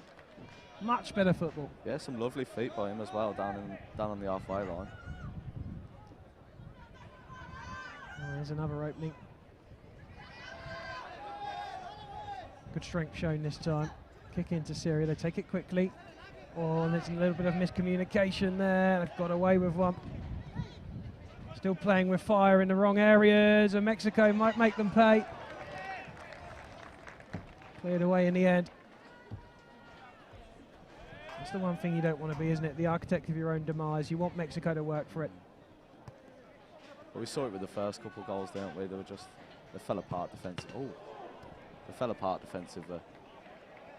That's right. They put Mexico in twice, didn't they? They did. And that's it. It's just about making them work. If you know they're better, they're a better side. You have to concede that sometimes, but just don't give it away. Unusual tactic this for having a man back playing the ball over the top, because it does leave you a little bit isolated if you retain possession. Happy to knock the ball about now, aren't they, Mexico? Just trying to save legs, trying not to get any injuries. Yeah, no need at all, is there, to prepare for the Croatia game as well. There's a chance if you can get the ball through. That is a lovely lob, to be fair, wasn't it? Coming from Mo Islim. Keeper come off his line and read it in the end. There's lots of space in that box. Lopez didn't want it, so he went alone. And it comes down off the bar. And Syria earned themselves a goal kick through Mo Cueda's clearance that cannoned off the Mexican leg. Another searching long ball from Syria. It is very long ball, isn't it, now from Syria? But at least there's a tactic there. Well, that's it. I mean, they needed to find something else, didn't they?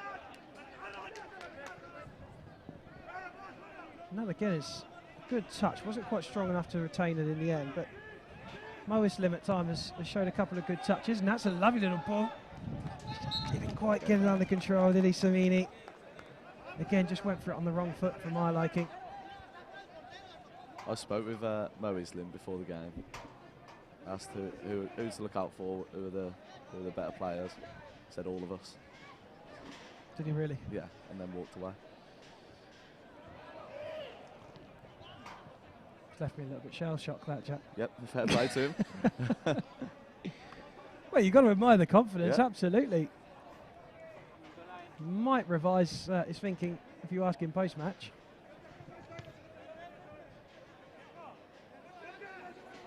I would love to see them score, just for them, just for their morale. At the moment, no, they're at the wrong end. Take nothing away from Mexico, though. They have been sensational. Here's another chance. Some of the moves just feel as though it's for training purposes. Like that. Wow. So simple and so effective. They just don't have an answer, do they? We've got nothing going for them now, have they, Syria? 9 now for Mexico. I think Mexico will be looking for double figures now, 5 minutes to go. Plenty of time for that. Won't be the 29-0 that we saw from France last year, maybe, but No. if chances were taken in the first half, maybe it would have been. Neuer Spielstand 9:0 für Mexiko. Another heavy touch for Samini. I think Samini is the talisman for Syria, isn't he? He's the only one who's got a bit of flair about him. He tries to link play together. Lopez just drops in the dummy and plays that searching ball. Syria at 6s and 7s at the back.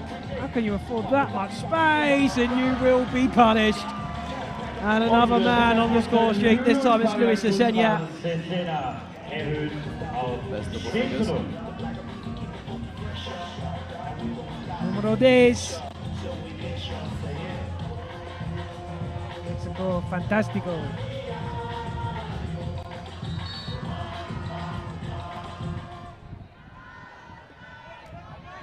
Still plenty of time for more. Syrians are still singing though. Here's a chance! Keeper saves. It was Ahmad Al-Mashev, I think, who had the pot shot. He has looked lively since he's come out. Been trying to make a few forward, but There's another chance in the game. Striker's just sitting in the penalty area. The defender's so high, nobody behind him. I don't think they've got a tactic anymore, Syria, defensively. You can see they're trying to pump the long ball over and have a little smash and grab goal maybe. But defensively, they're just all over the place. Well, they're trying to push an extra man on, I think, aren't they? And it just doesn't seem as though there's another man up there. They don't seem to have done any extra for them. But then they just move the ball a little bit too slowly for me. You need to be able to move into some space and get away from your man. If you take too long to let that ball go, then you've already got a man on your shoulder quite quickly. Fair play though to Andres Cantero, who's had very little to do in the Mexican goal, for coming to the rescue when called upon. As warm as it is, it's probably gone cold now. As I say, not a lot to do. It's a good warm-up for Mexico, isn't it, with Croatia and Costa Rica, which should be tougher opponents than Syria. Certainly think so. I'll have to regroup and go again, Syria. Be difficult.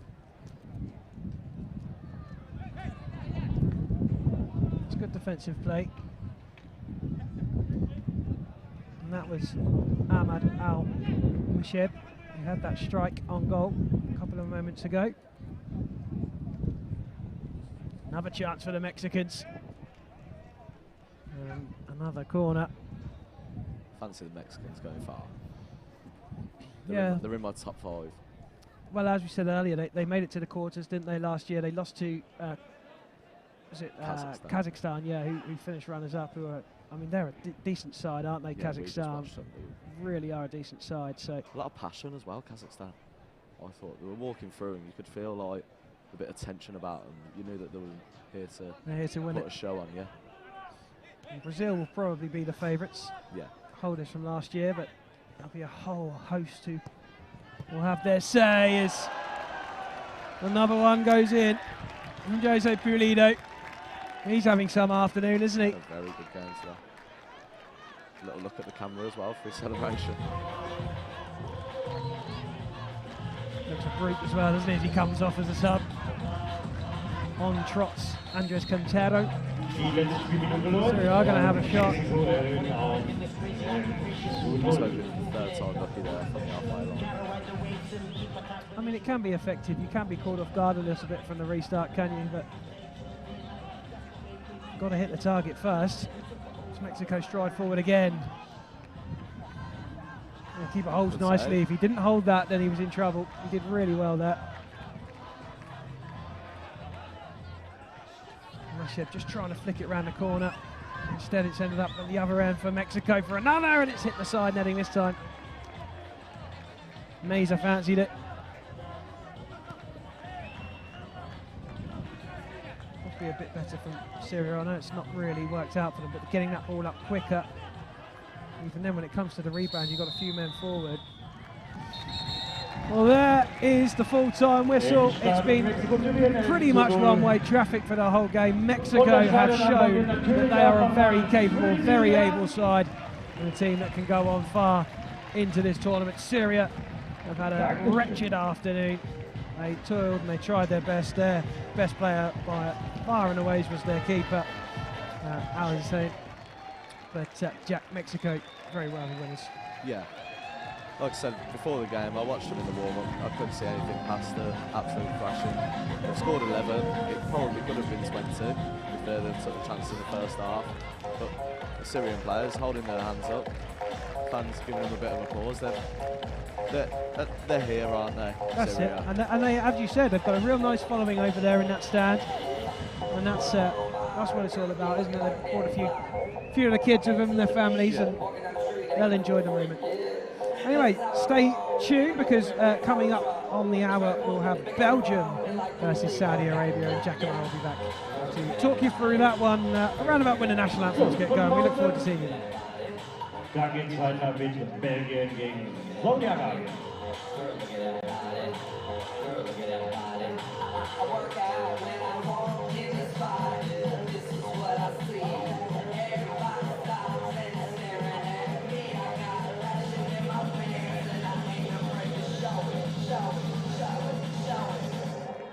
sexy and I know it.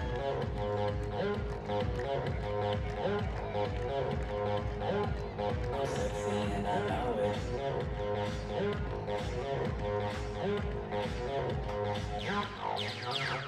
Yeah, when I'm at the bar, you get your 5 bar. And when I'm at the beach, I'm in the speedo trying to tan my cheeks. This is how I roll. Come on, ladies, it's time to go. We heading to the bar, baby, don't be nervous. No shoes, no shirt, and I still get service. Wow. Girl, look at that body. Girl, look at that body. Girl, look at that body. I work out. Girl, look at that body. Girl, look at that body. Girl, look at that body. I work out when I walk in the spot. This is what I see.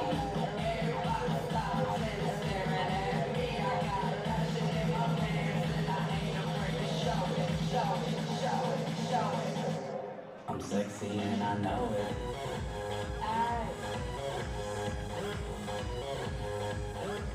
I'm sexy and I know it. Check it out. Check it out. Wiggle, wiggle, wiggle, wiggle, yeah. Wiggle, wiggle, wiggle, wiggle, yeah. Wiggle, wiggle, wiggle, wiggle, yeah. Wiggle, wiggle, wiggle, wiggle, yeah. Do a wiggle, man. I do a wiggle, man. Yeah. Now, hey. Yeah.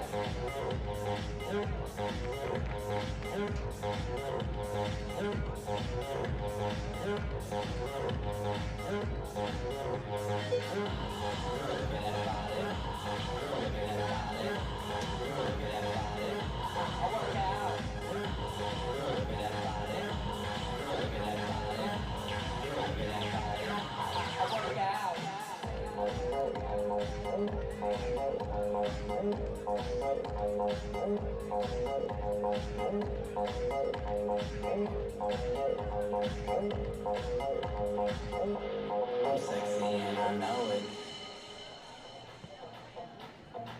So back, so back, so back, so back, so back, so back, so back, so back, so back, so back, so back, so back, so back, so back, so back. Yeah, more. Miss Jimmy wanna see everybody I move. Down, shut it up. That I'm on connection. We just want to pick up cute to me. Bob Sinclair, it's a dance. This is it. Somewhere just bounce up. Yeah. Let's go! Oh! Let's go! Make it hot! Come on! Let's go! Rock! Rock! Rock! Rock! Let's go! Rock this party! Dance everybody! Make it hot in this party! Don't stop! Move your body! Rock this party! Dance everybody! Make it hot in this party! Don't know what's on your mind. We come for you, have a good time. We want you best life. We want you straight to the life. I'm in a dancing mood.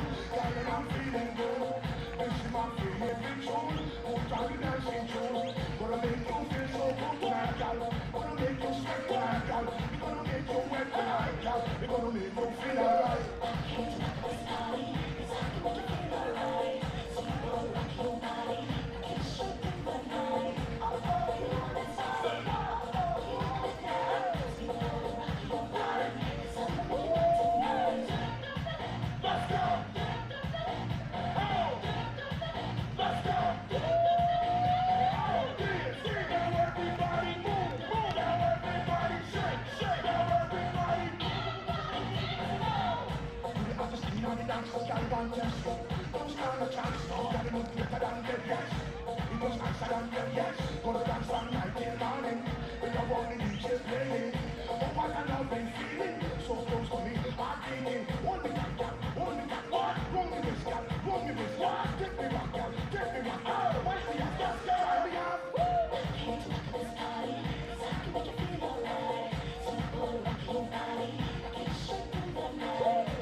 tell you why the best guy. You look at what? You look at what? You just look at what? You just look at what? Shake your body, what? Shake your body, what? Should I move? What? Should I move?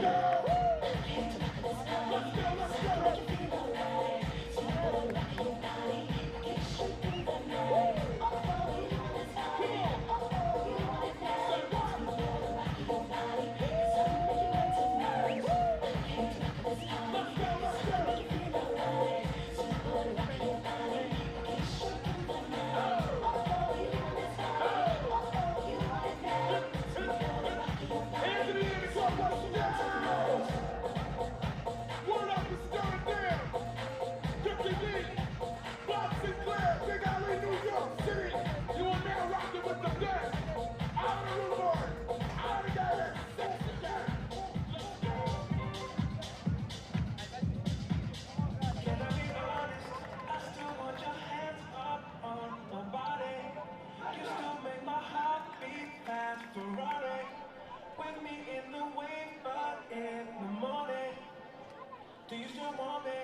Can I be honest?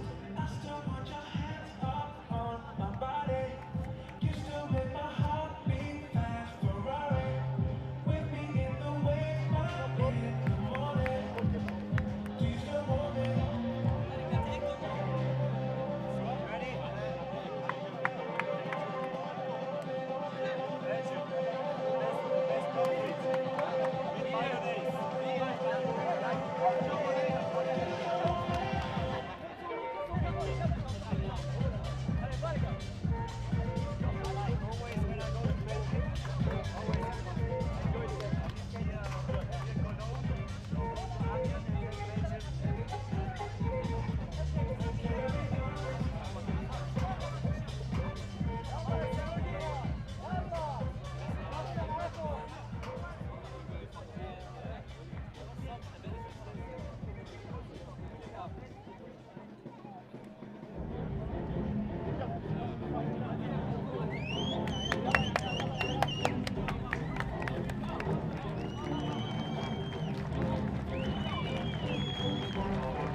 Welcome along then for Belgium versus Saudi Arabia. We're just about ready to get the national anthems. Ladies and gentlemen, please stand up for the national anthem of Saudi Arabia.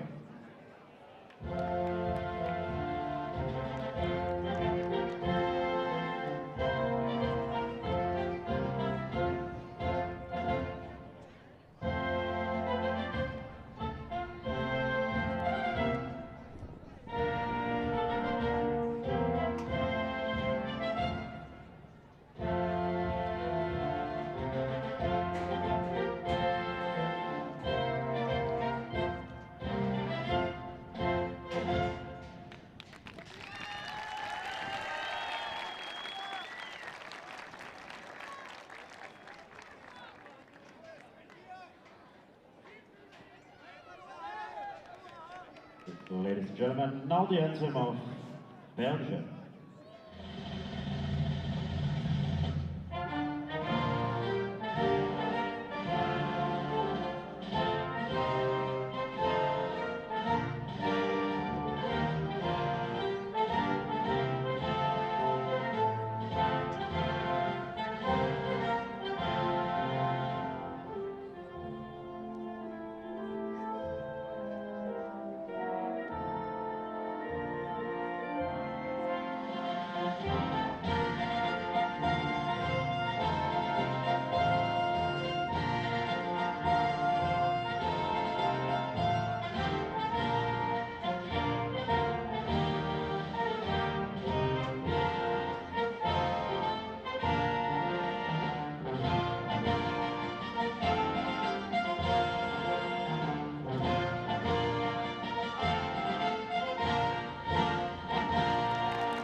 There you go then, the national anthems of Saudi Arabia and then Belgium. It's the second of the group game. I think it's Group G, is it, Jack? It is, yeah. And last night we saw Greece and Italy in the same group tie off, and Greece really put Italy to the sword. They look fantastic. Another side with plenty of potential to go the distance. It really was some game. Some really fantastic football from them. So goalkeeper goal as well.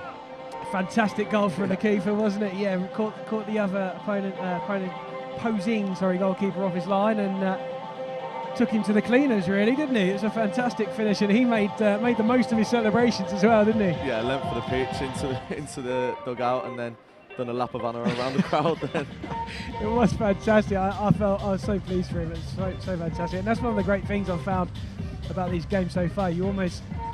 They're everyday guys, and you put yourselves in their shoes almost, and you feel chuffed for them, don't you? It's a great feeling. Yeah. So I was thinking about this with the Greek fans last night. All these Greek fans, the stadium was full with Greek fans last night, and these Greek players who are amateur footballers, really, aren't they? Get to play in front of hundreds of their own nation cheering them on. It's going to be a thrilling experience for them. That's it. And there is a big following back home in Greece as well. A lot of the six-a-side nations are really well back from home. So what do we know about Belgium then? Jack, what can you tell us about them? Last year they had a very tricky group. They were in with two of the favourites this year, Moldova and Brazil. Moldova obviously hosted the Euro and Brazil won the World Cup. So they were in with two of the favourites, came third in the group. I think this is an easier group, maybe. Considering I'd probably back them over Italy to progress beyond Greece. But they're going to be an exciting side. Obviously Belgium, a footballing nation at heart. And I am looking forward to seeing the likes of Henry up front. See if he replicates the football version of Henry. Always good to see an Henry up top, isn't it? And then with Saudi Arabia, I think it's going to be a story just like the Syrians. I hope not. I hope we're in for a thrilling game. Well, they've got a young side, very young, isn't it? Saudi Arabia, and that may work in their favour in these kind of conditions. It is hot down there on that pitch, as we mentioned. We're underway. Belgium in all kinds of colours. Saudi Arabia in green. Yeah, it's a vibrant kit, isn't it? It's not my favourite, I have to say. Probably the most out there we've seen so far at the tournament. Yeah. Well, if there's going to be an award for worst kit, and Belgium are up there at the moment. And there's a chance early on. Keeper does really well, actually, doesn't he? Flies out, makes himself big, gets something in the way, and then is able to catch it on the second attempt. A little step on the ball momentarily from Sultan. Baisa is able to recover.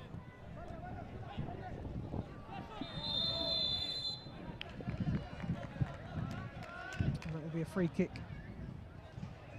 for Saudi Arabia, which they take quickly. Ball's moving. They won't settle for anything less than perfect, the officials, will they, Jack? When you've got Peter Walton as your referee ambassador. Absolutely, he will have a keen eye on overseeing all the assistants and referees and officials in proceedings in these games. Baisa, Sultan again, two Sultans in this side. And that was a missed header, which rather fortuitously the defender was able to kick away. I don't think he knew a great deal about it though. Akabad. Here's Carrillo. Back out wide to the left hand side. Shot comes in. Saudi Arabia will get themselves a goal kick. Decent start. Yeah, defending well, Saudi Arabia. If they can keep it tight at the back, which obviously the Syrians failed. Oh, a little slip there from the keeper, but if they can keep it tight at the back, they've got they've got that young lad up front who seems to be the playmaker for the team. He's their main outlet. There's another chance, and that was a very, very difficult angle. May have had better options there, you think. Instead, just try to curl it into the top corner. Possibly back across the face would have been the better option.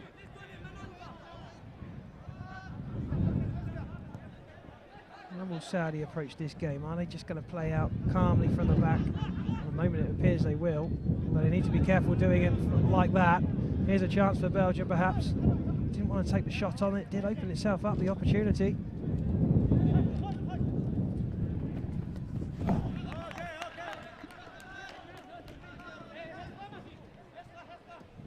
suffered a mini tornado up here in the press box, didn't we? Yeah. Just momentarily. Yeah, half a book flying. Long ball then from Saudis. Can't keep that in though. Wasn't a bad tactic though. If he'd got that under control, they've had a bit of space. I think that's the aim, just get it up there for him. They haven't dealt very well with the long ball when it's come in so far. Anything aerial has been a bit of a challenge for Belgium. They are going to have an outlet. It's going to be Hamau up front.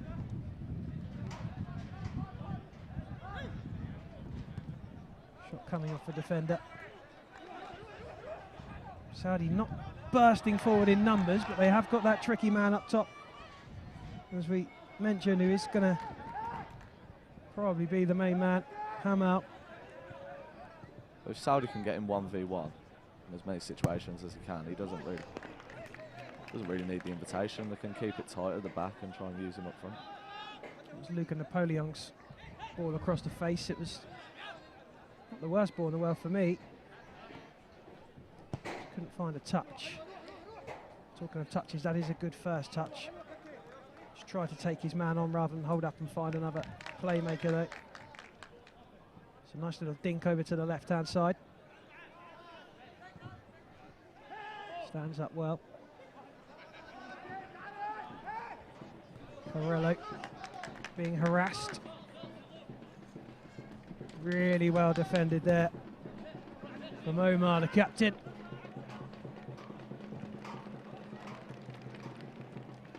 And then it was Islandi who couldn't get it under control.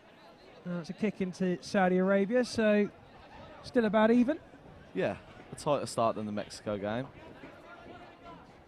But I think we prefer that, don't we? We want to see a bit of competitiveness. We want to see a bit of an edge in the game, just like the Germany-Cyprus one last night. Absolutely. Well, here is a chance for Belgium, and the keeper's come rushing out, and it left the goal gaping, and the invitation was snapped up by Marvin Gislandi, and Belgium, 6 minutes or 5 minutes on the clock, have taken the lead. And that'll be disappointing for Saudi Arabia, really. I think they'll feel that they were not in control, but you know, we're okay. Yeah, they were compact at the back. It's just unfortunate the fact that. Oh. We've seen that far too much now, yes. haven't we? Yes, so it's high and hopeful. That's about all it was, in fairness.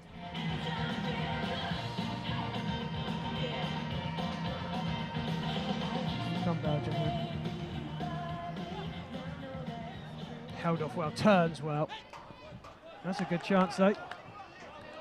Just trying to pop it through the legs of his defender, wasn't he? Yeah, lovely defending by Corella. Skipper to the rescue there, really, wasn't it?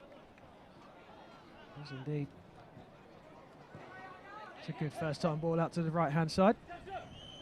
There's the Belgian goal scorer. Plays a lovely ball across again. Oh. And that is a top save. Well, you felt it just needed a touch and it was in, and the keeper got down. He took one in the face for his troubles, but it was a great effort from the keeper. Yeah, checking for blood now, isn't he, from the nose. Lovely save, though. Got down really well. Made himself big as well, spread himself around the goal. It's Fard in goal for Saudi Arabia. A little cheeky dink towards the angle of the penalty area, and it wasn't a bad volley either, was it? Good effort. Nicely. Good little set piece as well. Yeah, really nicely worked.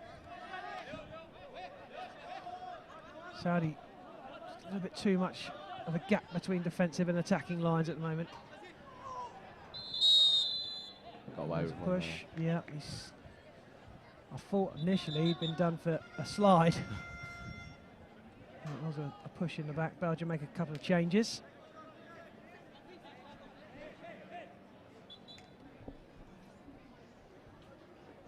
Fahid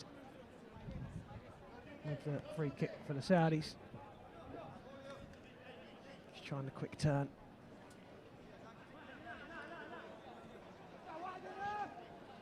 Not doing too bad, are they, Saudi?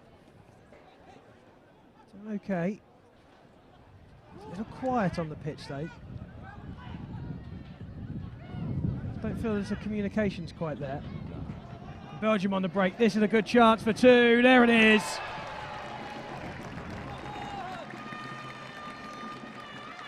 Zakaria Lamasia with the goal for Belgium. And all of a sudden, Jack, just starting to get the sense that it might spell trouble. Game's getting away from Saudi now, isn't it? But product of their own mistakes as well. They had the ball in a decent enough area there and just lost it.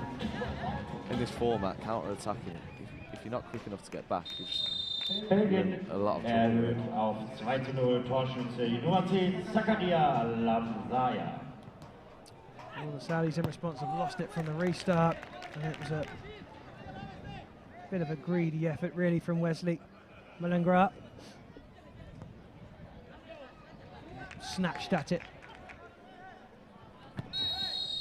And Fard's run the ball out of his penalty area. And he'll be penalised for it. I have to say, the refs have been very on top of keeping everything disciplined today, haven't they?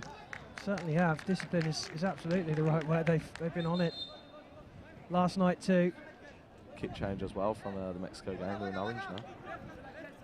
They are. Well observed, Jack.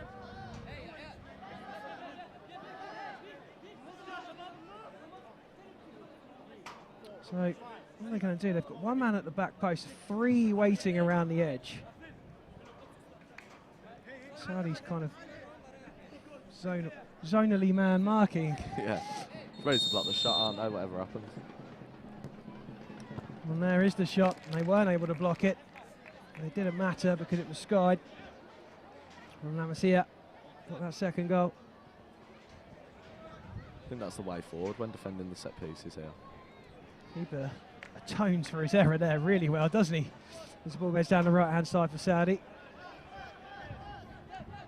Lost though by Reza Sultan. Driving run from the back, and he's still going. He can count himself a little bit unlucky there. Malengra. Just look for a second as though he was going to go all the way. Here he is again.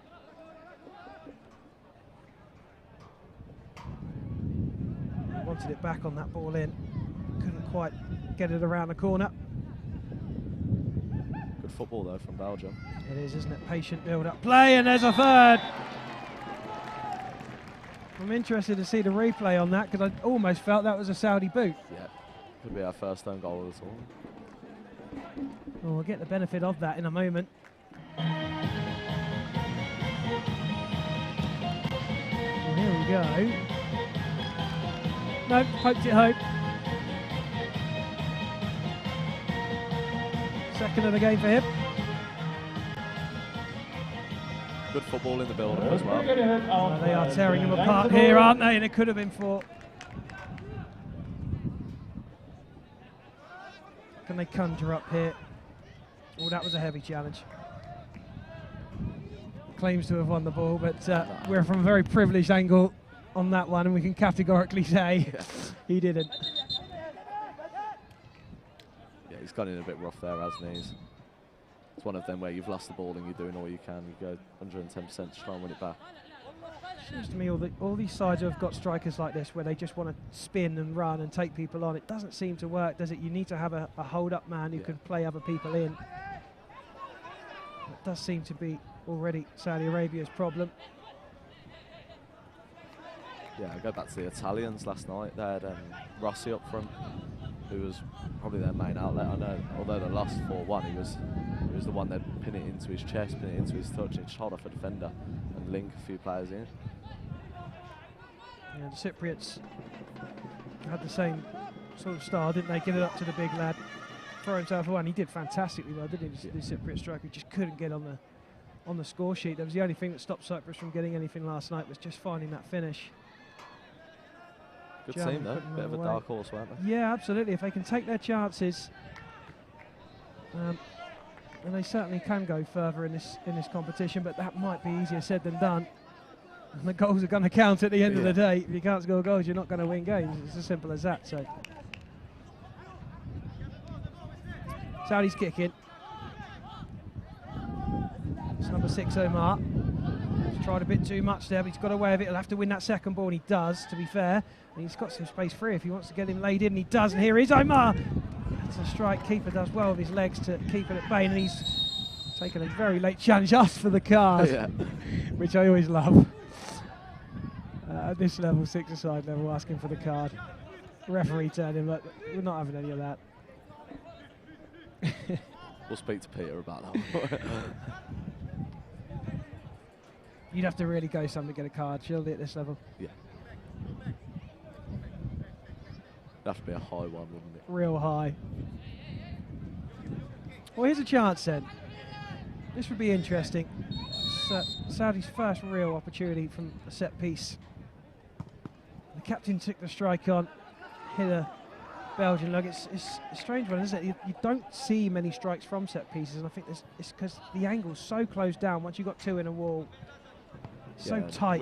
We often see one on the line as well, don't we? Yeah. There's a chance, perhaps. Took a little smack to the jaw there. Anybody looked he did. He didn't like that one. No. Oh, and the Belgian's done well. He's muscled his way through. Lunovic went out. And there's another chance, and he might get it back here. That's a foul. There is the card. There it is. Well, we wondered. Oh. Which means he has to go off with the yellow. Yep. Yellow and Simbin. Yep. Talisman as well.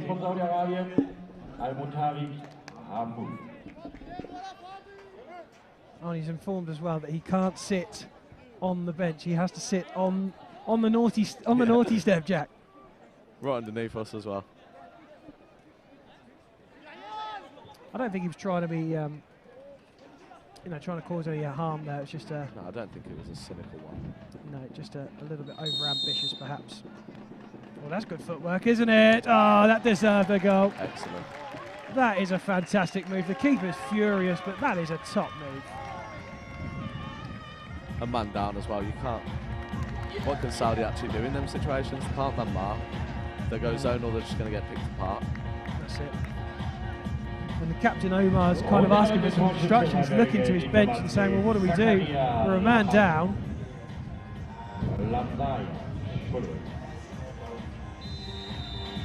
Well, this is now going to be very tough because, let's face it, it's been tricky when they're even numbered, and now being outnumbered is going to be some hard yards. That looked like a foul to me. It is.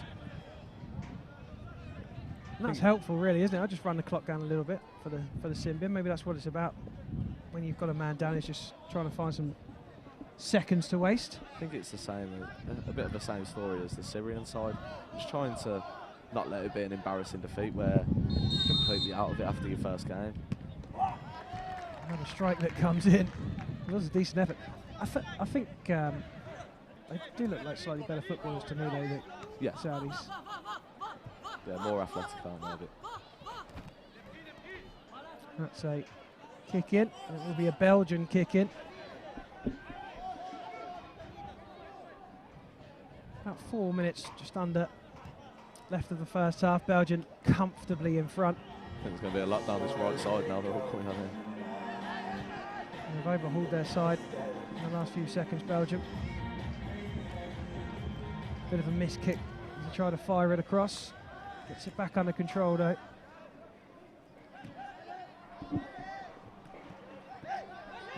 Lots of space for Belgium. That is one hell of a save.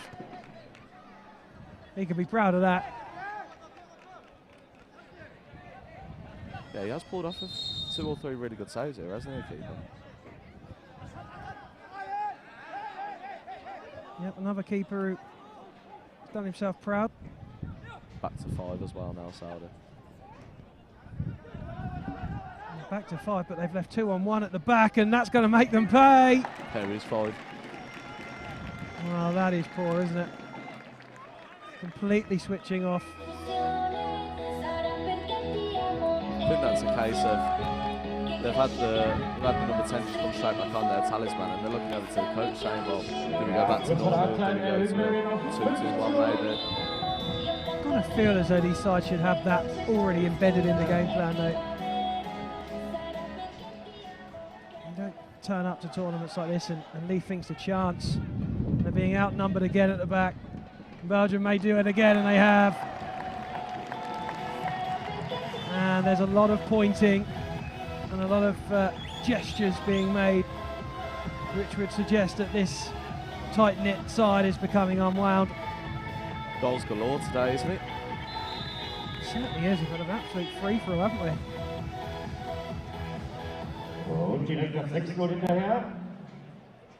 Has this one got the potential to be bigger than the other results? Mexico beating Syria 11-0, France beating Kuwait 10-0.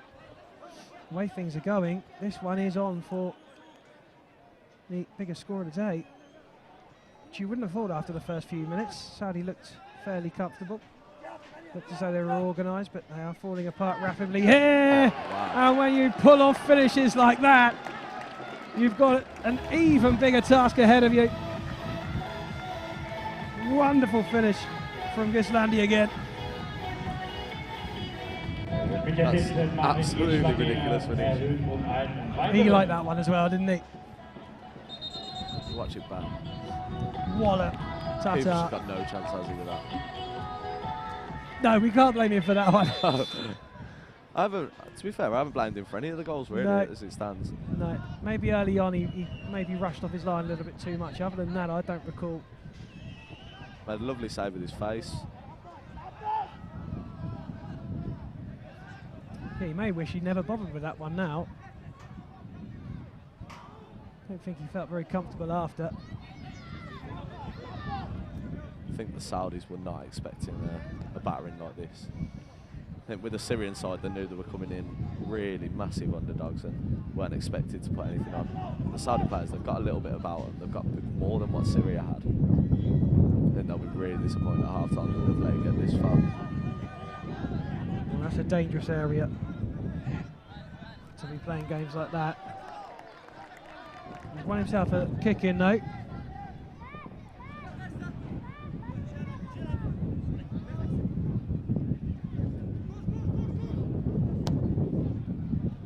Approaching that half-time whistle.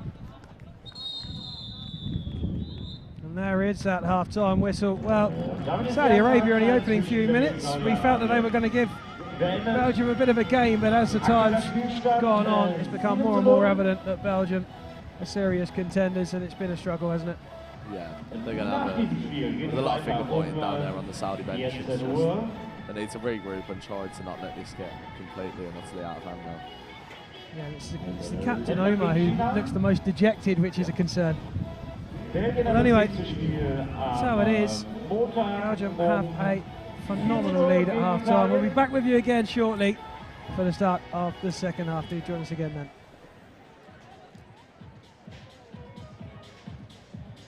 Saudi-Arabien darf morgen Mittag um 12 schon gegen Griechenland an den Start.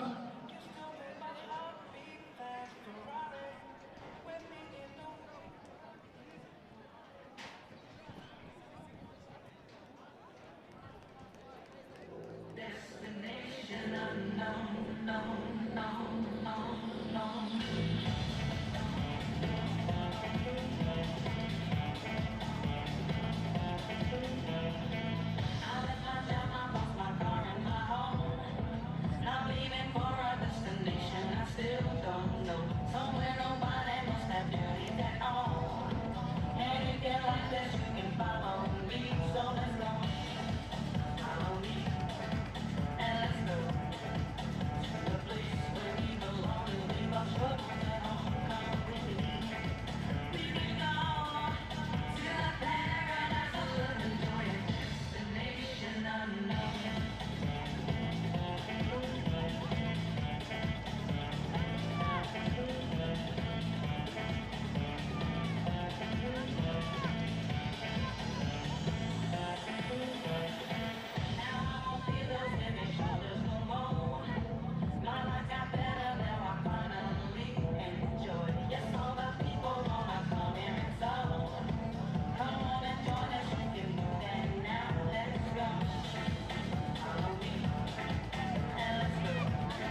destination unknown.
So, auf geht's in Halbzeit 2.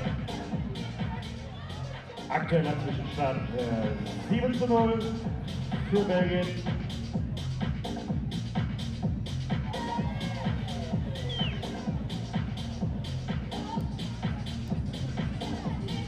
We're back then for the start of the second half. Mexico over to our left in the stands are enjoying themselves. We're just seeing them taking a team selfie after their results earlier. And on the pitch right now we have Belgium against Saudi Arabia. Belgium 7-0 ahead. And the opening pass Great start of the half, and that doesn't bode well for them, does it? They were hoping to really turn the tide in the second half, and it is their captain, Omar, who made the mistake after looking so dejected after coming off at half time. And it's more of the same to start off with here.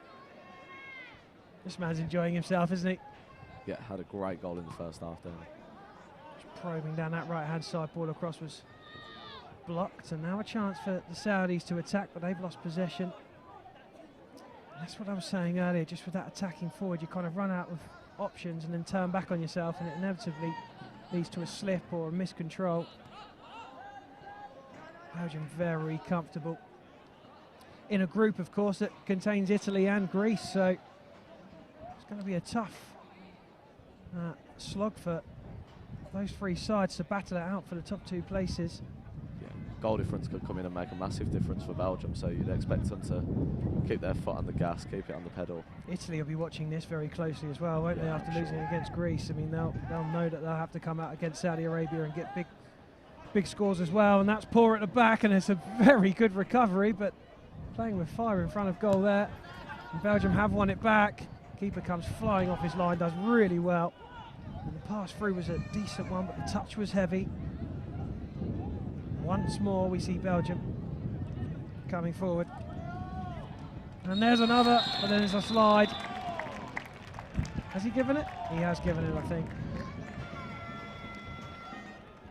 He blew the whistle initially. He's just had a look at the referee to say, oh, he did blow the whistle, but he's I think he blew it as the ball went in the net, so he's allowed the goal. Yeah, lovely finish as well, wasn't it?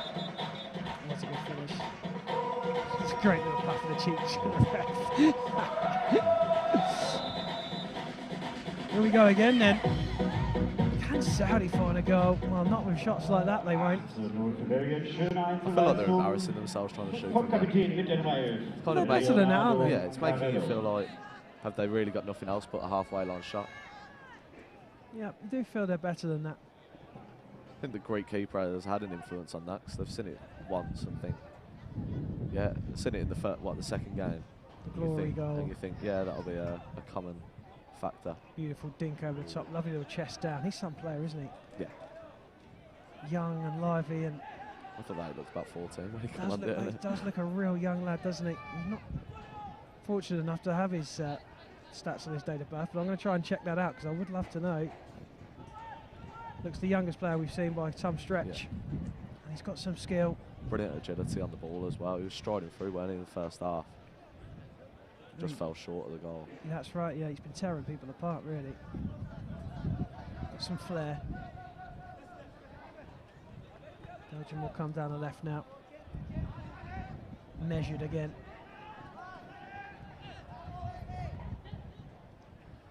It's nice, isn't it? And there's that shot. Just couldn't quite get over the top of it. A little bit James Ward-Prowse-esque. Yeah, he's sticking play together, though, isn't he? He's really... He's making it all. He does all make. flow. You're right, Jack. He makes it tick, doesn't he? Movement's unbelievable. He's showing for the ball all the time, isn't he? Peeling off the shoulders as well, quite. More danger here for the Saudis, perhaps. Belgium happy to take their time with an 8-goal cushion. To have intercepted it this time. Can they keep that ball in play? They've got no one ahead. They're going to have to think about how they do keep the ball, and they've done really well this time. We'll need some more support, though. Only one green shirt coming forward for it. 3 sitting at the halfway line by the time he went to look to offload that ball. And there was the first shot in anger. I think we were expecting more from Hamal, weren't we? The number 10. It's just... Yeah, well, he had a little bit about him in the warm-up at least, didn't he?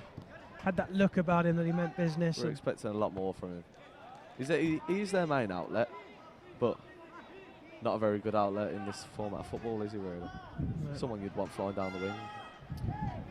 Out for a corner, that coming off of Beza Sultan, who's the youngest in the side at 21. Well, it's a lovely ball across, and it's... almost crept under the crossbar from Ghislandi, and to be fair, from what we've seen of him this afternoon, you would definitely have backed him to score from there. Yeah, 100%. I think he would have backed himself. Got a, didn't seem too gutted about it, did he? Though. No, but he's got a presence, hasn't he? Yeah. He's got a bit of a swagger. After that finish, anyone would have a bit of swagger. Yeah, yeah, he's earned the right, hasn't he? And as ever, the officials won't even let you have a few yards here. It is to the tee, or not at all. So he's going to try and stretch across the back. It's better. We could possibly just let that go for a second longer. Allows Belgium to get back and give him a free kick. Okay, he's very quick on the whistle, isn't he? Here we go again. Still with the footwork. Keeper can only parry. And that will mean that it's a hat-trick. Lamasia. There's going to be another whole host of Belgian changes. None from the Saudis. They're looking more and more dejected as the game rumbles on. Die belgische Mannschaft erhöht auf 9:0.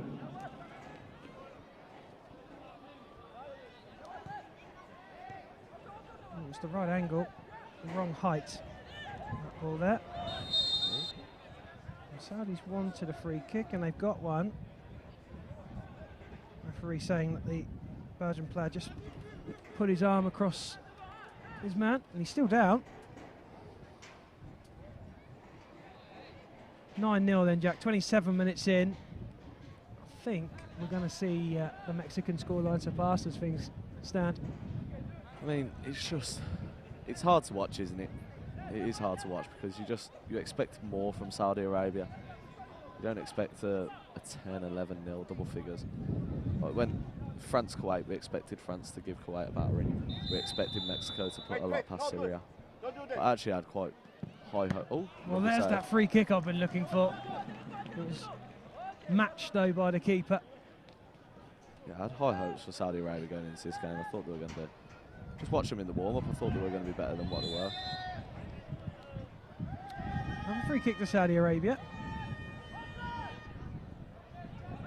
It's better from them, at least. Walid was making some good runs, but it wasn't tracked, and that is a Well, a dismal free kick, I think, is fair. Yeah, an effort on goal though for him, isn't it? Well, in and around goal somewhere. Belgium will have the chance to come again. They actually have just stepped off a little bit, but Saudi have come more into their own. Here's another chance, and just wide of the upright from Omar. And I would have loved to have seen that gone in. I think he deserved one as well. He went off really deflated at half time. He knew his team hadn't done good enough as the skipper. So I think a goal would just boost morale, wouldn't it? It'd let them know that they can actually go and score against these big sides. That's it. You just want to give them something, don't you? Something to hold on to. It wasn't a bad effort, to be fair. And here he goes again. Omar gets in well. He has a man behind him if he wants it. And he's after the cards again. I think he might get one himself if he keeps asking. There's no need for that, is there? The ref's had a word with him now, hasn't he? Well, he's had it. Well, he's already had one with him, hasn't he? Calm down. He's told. He's definitely got some passion, hasn't he? You can't knock him for that. And he's got a bit of class as well. There's another good ball over to the far side. He's a good little footballer, anyway. Really. But I say little, he's about 6'4". But well, he's played the defender, but he's actually been all right going forward. That was not quite as good as he tried to step around his man, and Belgium have got options, and there should be a goal. There is a goal. Just as I say, how good he's been. Yeah, curse of the commentator strikes again. Jawad Akbar has got himself a goal.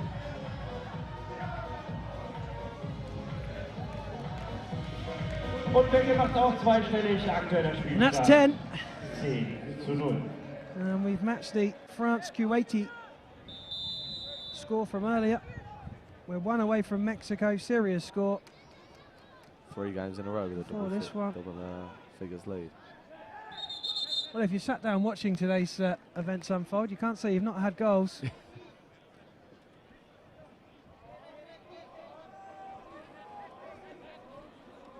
They're going to change the keeper, the Belgians.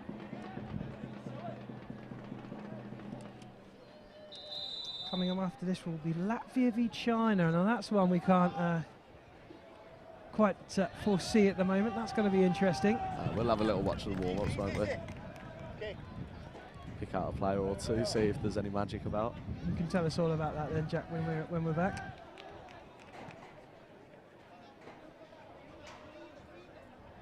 Belgium just slowed it down a little bit. I think they're quite content with double figures now.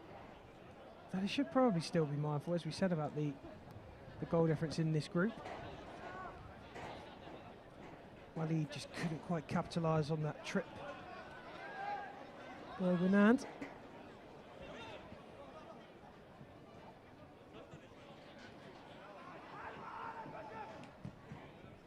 And the keeper will get his first touch. Here's Henry. Got a little Thierry look about him as well, hasn't he? Yeah, with the ball rolls. I like it. In fact, no, it's not Henry. I apologise. I've got that wrong now. It wasn't Henry. All on the edge. That's a loose one. Now, can they capitalise? It's got to be a faster counter. It's got to go through the skipper, hasn't it? That's a waste, isn't it?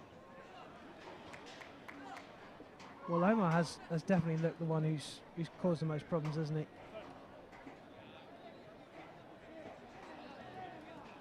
Moved up to left wing now from when he started at centre half. He's getting around this pitch, isn't he? Yeah. I think that's right, though. I think he's better off up top. He's the only one who seems to have posed problems. He presses quickly. Like that there. Oh, he's still not got there, but he's trying to get in on his man. It's a good save, by the way. Might well have been going wide. Corner to Belgium. Here comes the set-piece tactics. I'm always curious with the set pieces, no matter how many I see.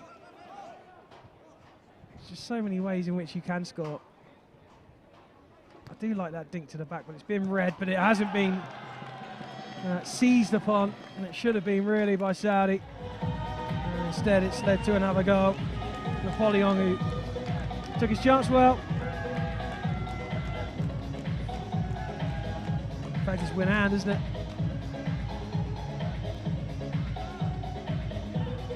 Und And again, another flurry of changes. Lovely finish from Winan. Played well in the first half when he was on, I think he was on first 15 minutes, and now he's got his goal. That obviously the whole team's been looking for their goal today. Match for Mexico score as well.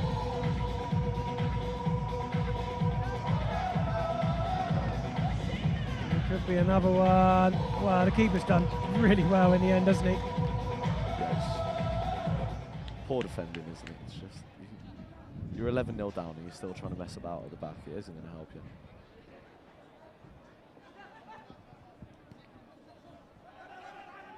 Do just want to see maybe a little bit more grit, don't you, when the sides haven't got so much quality. Just make it difficult, grind them out, get physical. Just be a bit more compact. You know you're going to lose when you're 4-5-0 down. You know it's not going to end up well, but you can save the humiliation of an 11-12-0 defeat. I really like him, I do. He's been tops, hasn't he?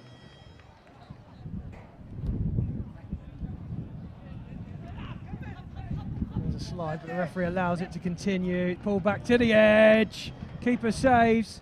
Cleared by Hassan. Bit of a camera save, that one, would you say? Yeah. It's, well, yeah. Well, there was a chance momentarily. It's for Salim. He wants the substitution. He's had enough. Just had my shot, I'm off.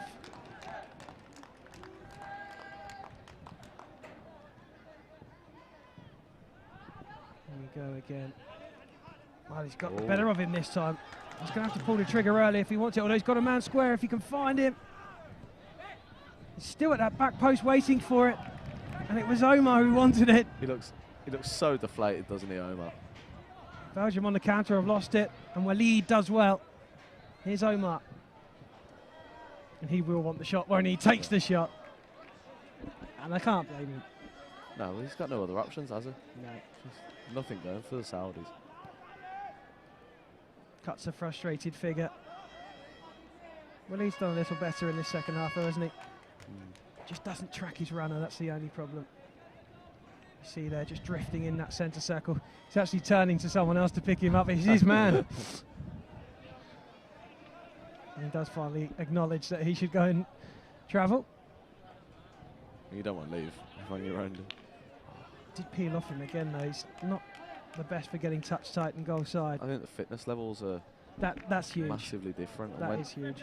When you're being picked apart the way that Belgium are picking them apart, Belgium haven't broke into third or fourth gear, really. They haven't had to try much. Oh, well, there's another one with the ball just inches over the line. So the referee has pulled him up. And it will now be a Belgian kick in. And that was well read. Good determination from Salim.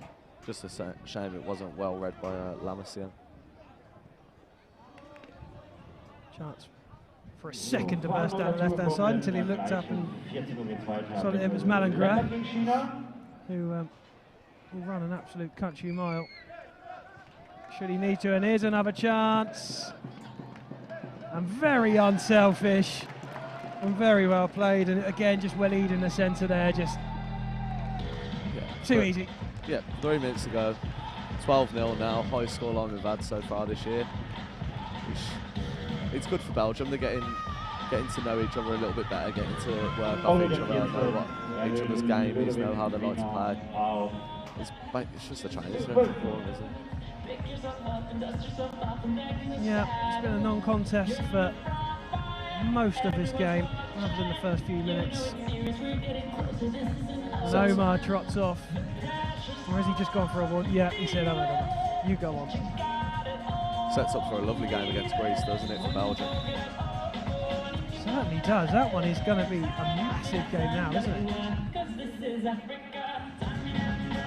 One to really look forward to. I think the Greek crowd might have a lot to play in that one. Good burst, and then just couldn't quite execute there, Salim. It's good though, that was. That was much better, wasn't it? Nice bit of football.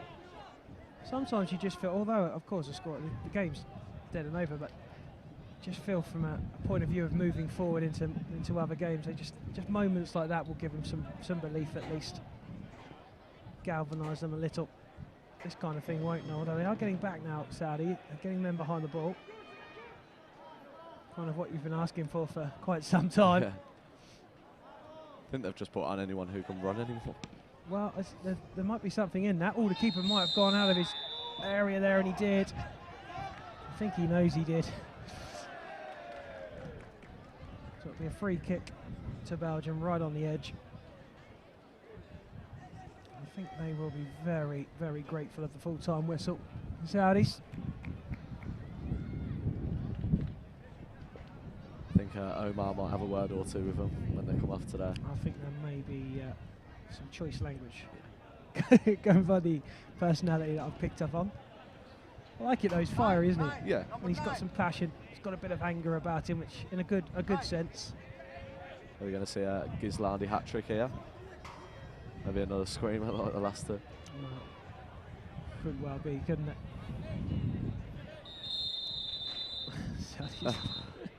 Saudi's trying to narrow that angle down. A little bit too keen. Referee telling him under no uncertain terms that they not to do that again.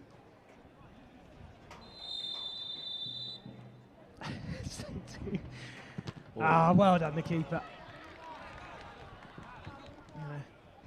Decent shoulder barge from the two there. And goes to ground. And gets the free kick. Good bit of strength shown there. He just went a little bit over the top there. Well, it seemed fair to me. It looked like two shoulders.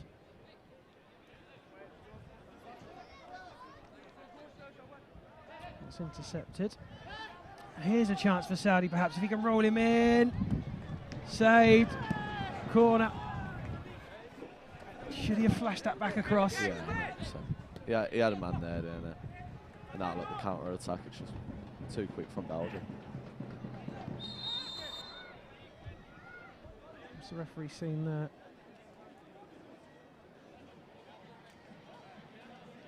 There's a bit of a point. It just looked to me as if it was going to be a kick in, but we haven't really found any clarity in the conversation down in front of us between the two officials. And that's the last we've seen of Gizlandi as well. Just gone off. A brilliant game. Well, he's enjoyed himself, hasn't he? And we've enjoyed watching him. Well, that is the full-time whistle. We've got a new high score, the third in a row here in Essen as Belgium overcome Saudi Arabia by 12 goals to nil. The Saudis put up a brave fight for the first few minutes. We thought we might be in for a competitive game, but as time went by, it became more and more evident that Belgium were just too good. It's all over here. Belgium 12-0 winners, and it's now going to be between Belgium, Greece and Italy to see who will make their way through the group. It's going to be a tough one. Up next, though, is Latvia versus China. We'll be back with you on the hour for that one.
So, bestes Wetter am Samstagnachmittag.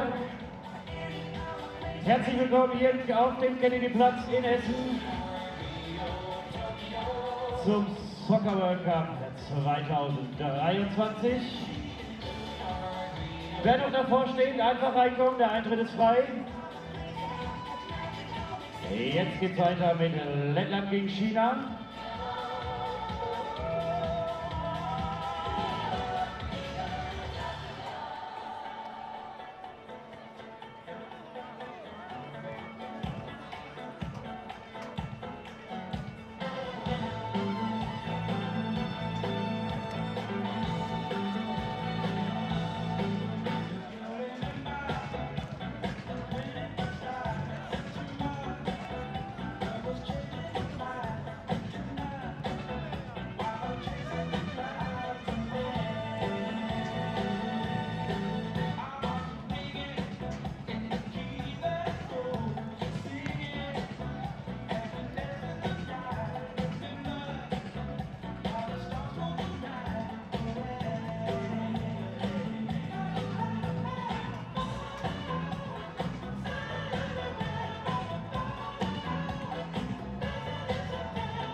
So, haben wir Fans aus Lettland hier. Ja. Wo sind die Fans aus China? Auf der Südtribüne, auf der Osttribüne.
Baby, do that conga, no, you can't control yourself any longer. Come on, shake your body, baby, do that conga, no, you can't control yourself any longer.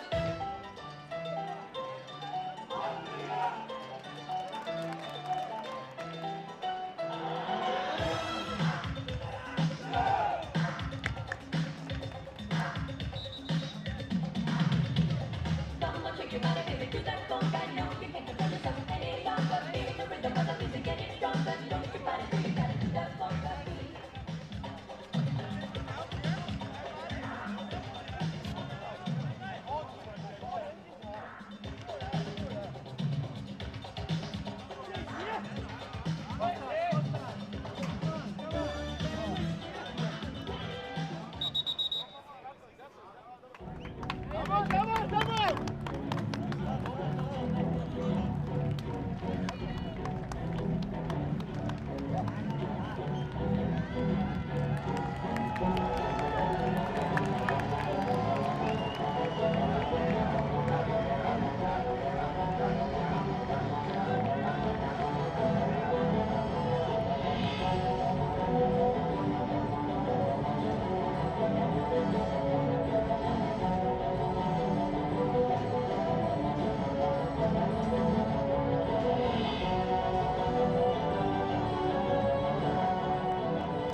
Meine Damen und Herren, bitte herzlich für die Nationalhymnen. Ladies and gentlemen, Welcome please back stand then. up for the Just national about to have the anthem of national anthems China. of Latvia and firstly China.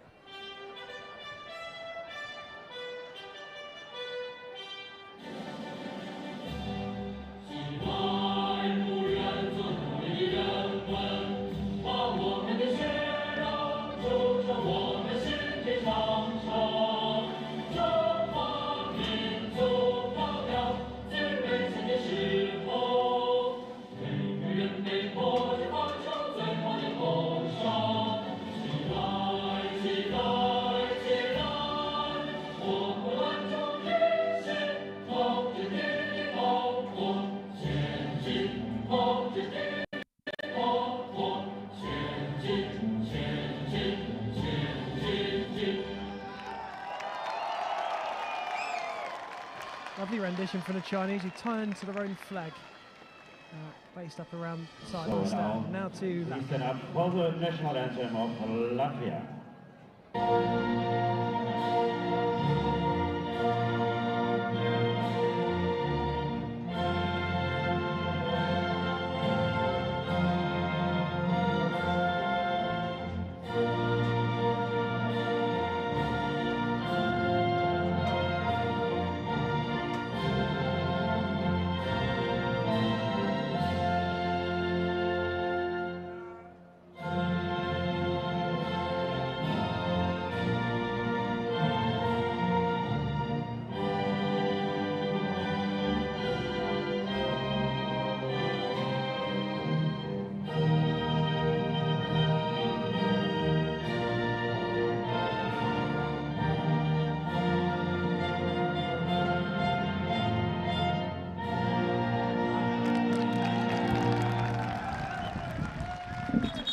There is your national anthem of Latvia. So we've had the last 3 games: France 10-0 winners, Mexico 11-0 winners, Belgium 12-0 winners.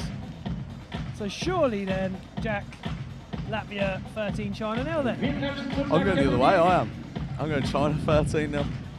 I had a little look at them in the warm-up. They've got a very tricky little player, Lee. He's kind of linking all the play together during the warm-up. I think he's going to be a decent player. Well, I think this one's going to be good. However, because, sorry, I cut you off. crack Well, I just get the feeling, I don't know a great deal, but I just get the feeling that Latvia are going to be classy. I think you'll see some good first touches and some good movement. I think China are going to be industrial, and I think you'll see a good game. I think this one's a lot better matched than the last few that we've seen, and I'm looking forward to this one. It's a real. It's just a game you just don't hear of, isn't it? It's just a game that's completely out of the ordinary. Where else would you get Latvia v China? It's just a really great prospect. I don't know if you saw, I did mention on the comms, the Chinese turned to the flag during the anthem and sang to the flag, which I thought was a nice touch. One thing I will say about Latvia, I don't think there's a player under 6 foot in this squad. No. They are a big squad. Big side, aren't they? Yeah, really big. I think there was going to be a bit more to them than that, though. I really do. Well, just watching him with the ball at his feet, he's done 2 round the world centre circle, so. Just to let the crowd know that he's got a bit about him. Yeah. Okay, sir. Clearly knew we were talking about him, didn't he? That's why he started it. We're watching.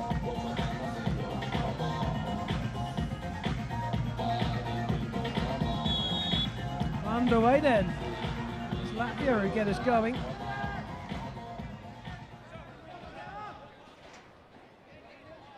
Tall keeper as well, isn't he? I was about to say that.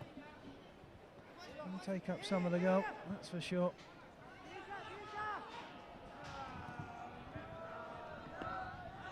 Decent start from Latvia, knocking it around nicely. Good movement as well. Got a little Latvian contingent in the stands as well over there, haven't we? Over there, yeah. They were at the game last night, they were at the Germany game last night. They had a lot of fun last night, didn't they? Yeah. Trying to get in their first few touches then.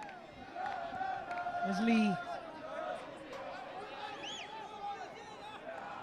Happy to take his time as he rolls across to Ji Cheng. And then back to his keeper, Muti Yang. Good bit of movement from Lee, that was. Wasn't it? It was a delightful little touchdown as well. And Latvia back in control, and there's that ball through the middle. Man goes down a little too easy, but he has got it back. And there are those industrial Chinese. I just fancied that they were gonna make life tough. Yeah, very compact, aren't they? There's 3 at the back there, instead of the normal 2 that we see sometimes in this tournament. Yeah. 3 at the back, all of them.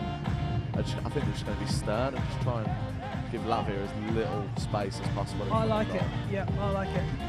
Yeah, defenders ourselves, fans of a defensive exactly, team. yeah, We? yeah. Can't be the boring defensive side, can you? I love that. I can't wait for the first 0-0. Latvia in control of the ball then, inside their own half. And this one's going to take time. That's what we like. Game that's finely poised. They do press high there though, as you've seen. Pressing with 2s and 3s up top. And then dropping one back when they're out of control of the ball. The captain, Wei Feng, in the middle, is kind of, say, when they're in possession, he bombs forward. When they're out of possession, he drops straight back again. Yeah, he's a bit of a, makes it tick, don't he? He's kind of the glue between them all. Yeah, he's playing. I like the look of number 7 as well, I do, Wang. There's a ball fired into the near post. Keeper does really well. I think that's going to be China's ball. Latvian defenders didn't really pick up on that one, did they? That was a decent move as well. Handball is the cry from the crowd. I think it came off the back, in fairness.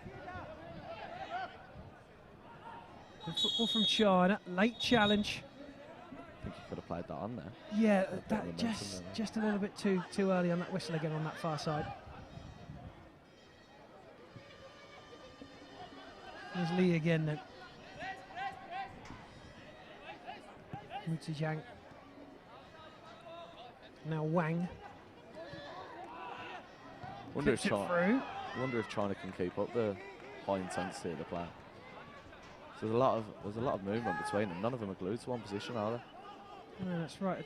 It's 6-a-side with the lads almost, isn't it? Exactly, yeah. Bit of a round robin. Yeah, I'll go up front for the first 3. You.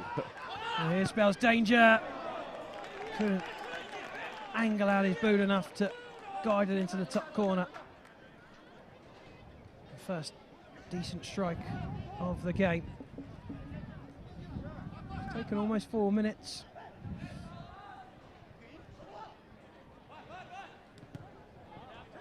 That's where they've got to be a little careful there.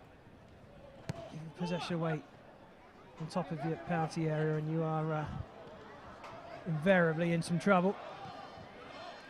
It was Bin Zhang who tried to flick it over his man, just couldn't quite execute properly.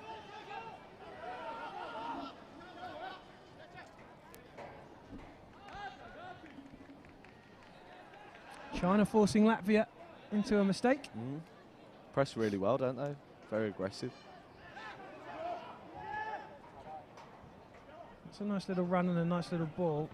No one up there to help him though, so he took the shot on. Latvia have a chance down the left. Oh, that's good work again.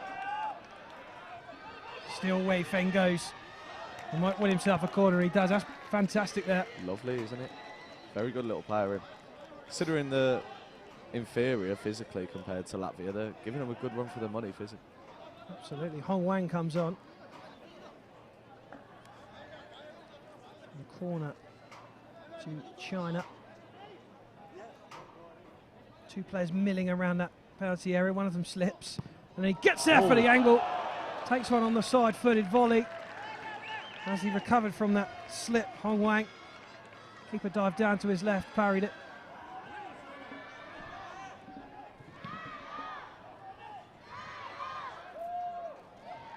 China will go again.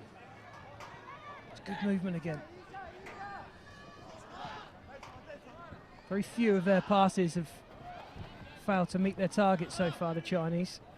They really do. Pass it round really well, don't they? Lee was screaming for that for a while as well, then he should have had it from the corner. He was in acres of space. Well, it's that man Lee who you're talking about who's come over to take the corner. I like this Chinese corner setup as well, the kind of zigzagging between the two players from back post to front. This time it's not quite successfully conducted. And Latvia will make 1, 2, 3, 4. I think that's the full 5, is it? Full 5 changes? Yeah. See it often, don't we now? See it often. Yeah. I think the lesser, the littler teams, the likes of Syria, Saudi Arabia and Oman, they've left their talisman on. They've tried to get their talisman and their main players as many minutes as possible. But with Latvia, Belgium, even Greece last night, they had changed the team completely just so they can keep that fresh legs running around. Yanis McCown's went down with a scream and a grab of the foot, and then quickly got out of a wry smile to the referee. Big lad, isn't he? He is a big lad. I think it'd take more than a little boot that he just received to hurt him, in fairness.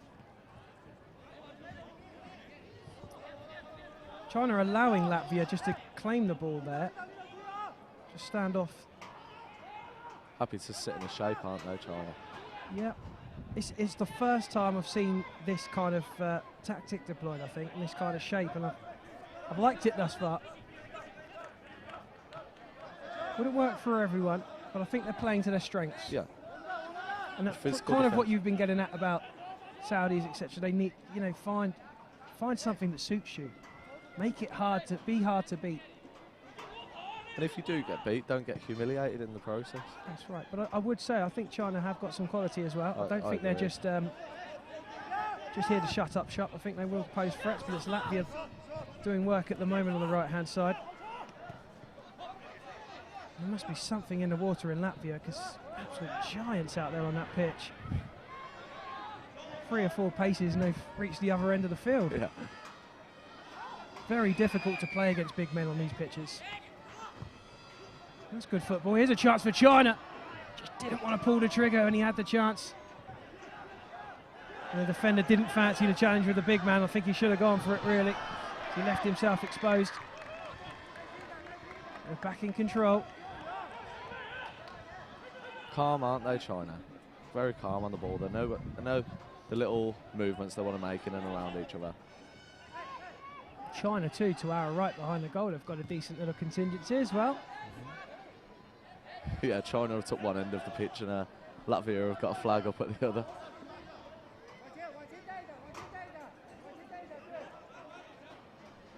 It's nice to see the nations that you wouldn't expect to have a little bit of a following as well. Fantastic, I love it. We've got Scotland here tonight. We do. I wonder how busy the bars will be. Wait till the Irish come over eventually. Well, I'm sure the English will give them a run for their money. There's a couple of commentators who will. Yeah, we'll do our best for it. Got to sample the fine local lagers after the opening proceedings last night. Yeah, had a few chats with the locals as well, didn't they? Got a few of them involved with this. Did indeed. Very welcoming, very friendly bunch. Lovely city, isn't it? It is beautiful, and the weather's been fantastic as well. Touch wood, don't jinx that, so we have rounds now. Big header coming in from the centre half. There is a chance for China. They just won't pull the trigger, will they? Well, Latvia will come forward down the right-hand side, gets around his man really well. Great ball to the back post, and a delicious challenge at the back. Latvia wants a penalty, but for me, that's top defending. It's a brilliant challenge, but he's got to be very careful there. He's training a thin line as to whether he's slid or not. I think he's just because he's got the ball first while he's still standing, fell over a bit of a trip after. Yeah, like maybe just ran himself over the ball. But fantastic work. Good play from Latvia, though, it has to be said. Good nick. Pick the pocket of the Chinaman. And it's a less than impressive finish. Didn't match up to the 2 round the worlds that we saw before kickoff. Nah. Didn't live up to the hype, did it, that strike?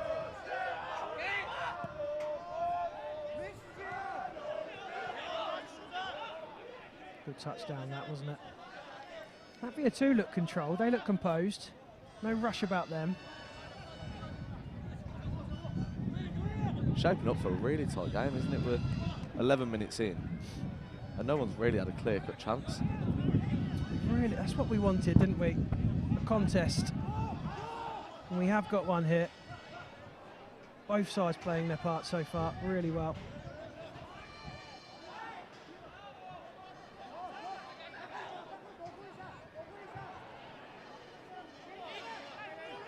I was going to say the Chinese have done their homework, but it's too obvious, isn't it? Searching ball. Doesn't find its target.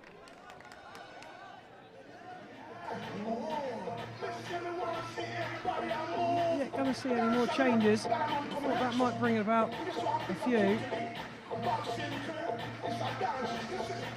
Both sides happy to stay as things are at the moment. That's Hong Wang, the number 18. There's a long-range effort. That shot coming from Bin Xiang. I wonder if coming into the last 10, eventually Latvia might have the advantage. 2 extra squad players. China's squad is a bit thin compared to Latvia's. It could prove dividend later on. Yeah, that's true. They're a couple short of Latvia's total. So Latvia in possession though. That blue wall of China back behind the ball. How long have you been waiting to say that one? Unbelievably, it just flashed up in my head, but I used it immediately.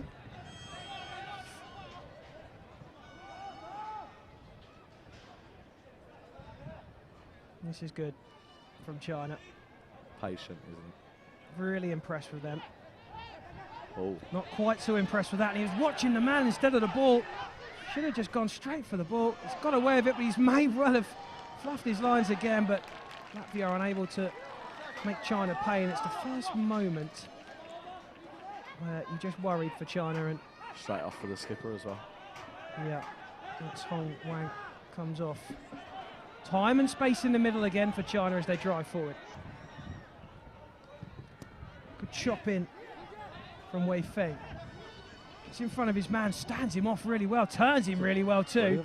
Lovely little knockoff. Wasn't able to get it under control there, Wang. Here will come Latvia. Cut it out again. And happy to turn around when thought that maybe there was a counter on. Perhaps might have to show a little bit more adventure as the game wears on. Can't imagine they'll be happy with a point. No, not in this format. You need wins, don't you, really? Yeah. In a group with France as well, if you're gonna, this is, I believe, with the way that Oman played, this is the second place playoff, really. Oman, look at, yeah. Look aside, it can be beaten, shall we say? Yeah, that the commentator team would be. Oh, and there's the first goal. Really well worked, in fairness, down the right-hand side from Latvia. And that big giant, Yanis Backhounds, opens the scoring. And it's been a really entertaining quarter of an hour from both sides. And finally, the deadlock is broken. The shouts of an own goal, maybe? Oh, it might have been. Let's have a look. No, I think he's got there, hasn't he? Chinese don't look too deflated, though. No, I mean, they've been going about their business well, haven't they? They'll stay strong, stay to their game plan. They're going to get a goal.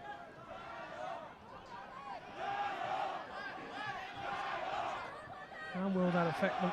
That ball's gone out of play. Loose touch from Zhong.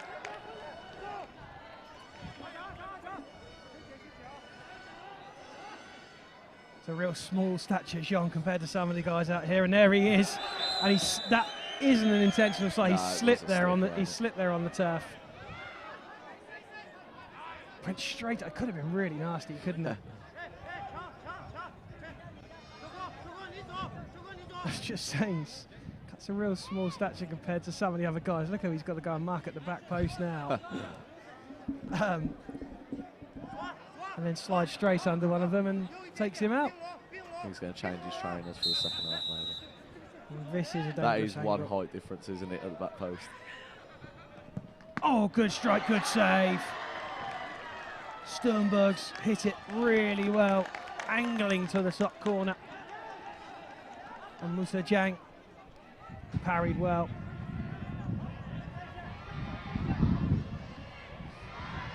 Latvia starting to slowly gain a little bit of control. Still fairly evenly poised though.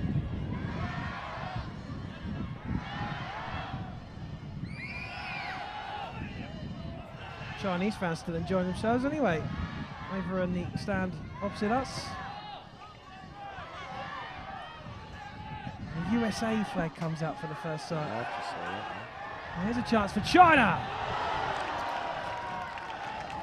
USA up against England, of course. Yep, not too long now, is it, till England's opener? Obviously hoping for good things from the English. Absolutely. And indeed the Scottish and the Irish too. And the Welsh not managing to qualify for this tournament. Which is a real blow to Rob Burke, one of our commentators, isn't it? The Welshman. Well, at least it gives us an impartial one.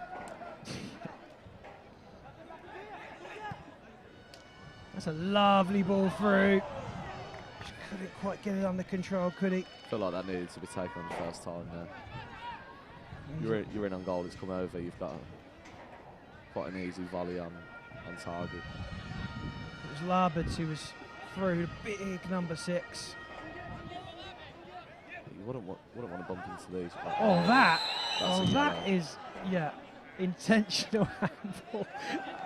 And he's turned around, he can't believe it. He can't believe it. But I'll tell you something I can, because that is most definitely a Lovely yellow bit of card, so he trickery. will be sin bin for that. That's not worth a sin bin, that, was it? There. Do you reckon the chair's comfy? Gelbe Karte Seat of für shame. China. Der Spieler mit der Nummer 7. For Die Wang. Flanken wurden verwarnt und muss auf die Bank. How will China deal with this one-man deficit? It makes such a difference on these pitches. I feel like Latvia have just got so much more space now. They just try and squeeze it into that area, cleared away. China sitting back, sitting deep, doing what they can. I think they're doing it pretty well, in fairness. There's a sub who's just come on screaming for it on the right-hand side. They're probing down the left currently, though. Moving up towards the edge of the area. Chance to shoot if he can get his control right, and he does. It's cleared away. Cannons off. Latvian.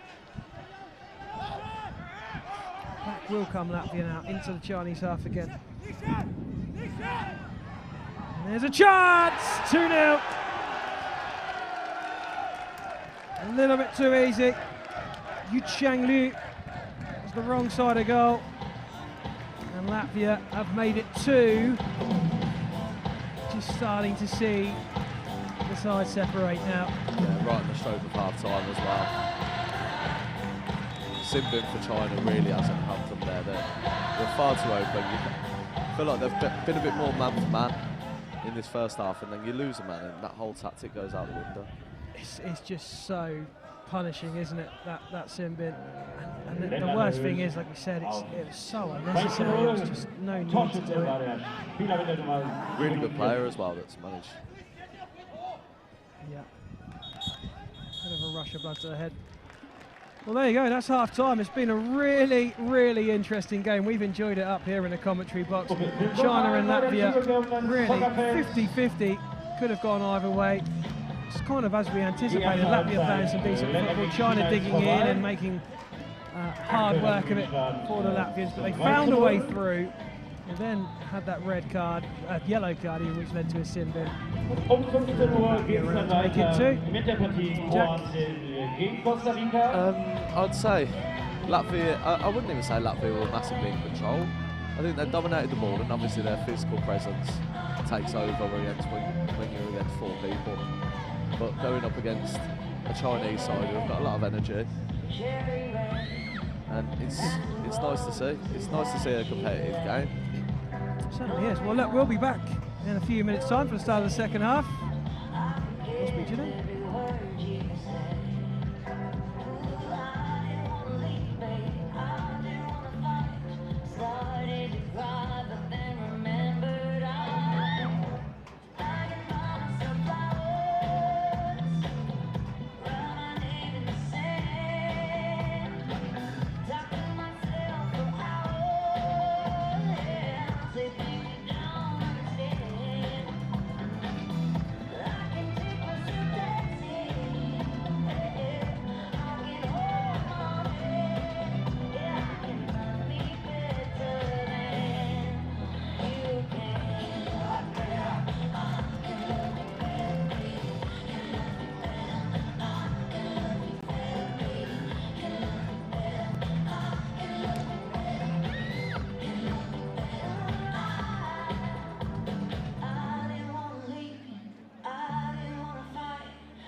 Wir machen uns alle zusammen bereit für die zweite Halbzeit. Das ganze Stadion klatscht mit. Clap your hands.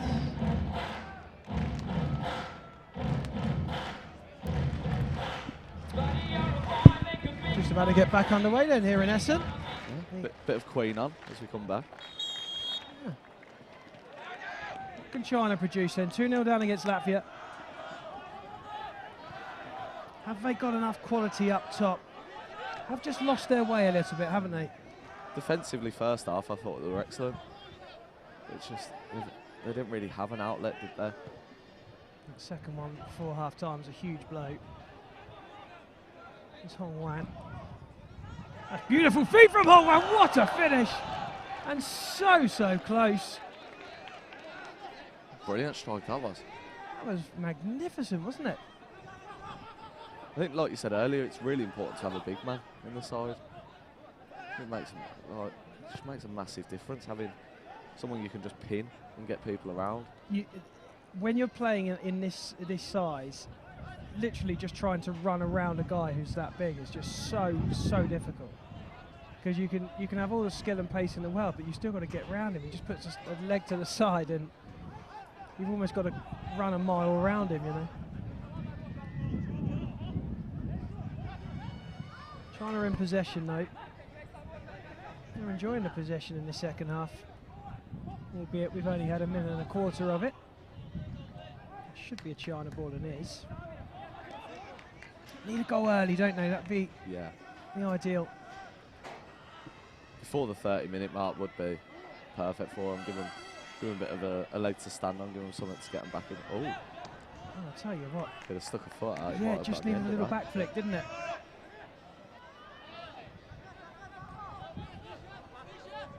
Oh, Wayne. He didn't think he could get onto it. Latvia opting for the route one option, and it may well work for them. And down goes the keeper really well. Really well. Really great goalkeeping that was.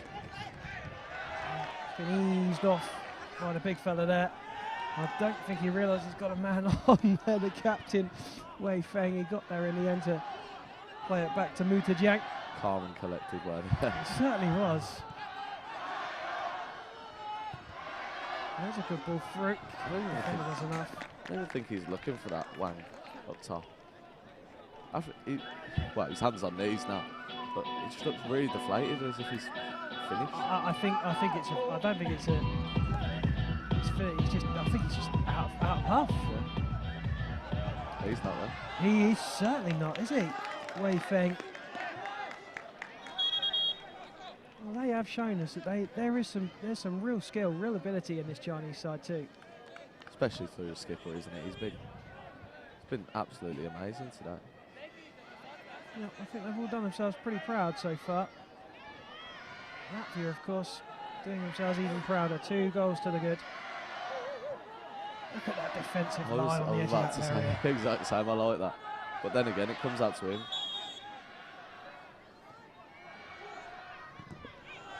I feel like that has to go to Ding on the edge of the box. Well, they'll have another chance now. Bits of space, not a lot of it though. That ball had to make sure it came across here. On the right hand side to be here, Ding. I feel like a Chinese goal would really spark life into it, wouldn't it? Really would. And it would put doubt into the Latvian minds as well, wouldn't it? Good skip away. Strike comes in! I think it was probably going over, but the keeper had to make sure, but he certainly smashed it, didn't he? Yeah, the keeper's that big, he's only stretched his arm halfway to reach that one. Hit with some real venom. Impressive strike. They've made a fan out of me, China. Have they? Yeah, I really enjoyed it. Really enjoyed watching them.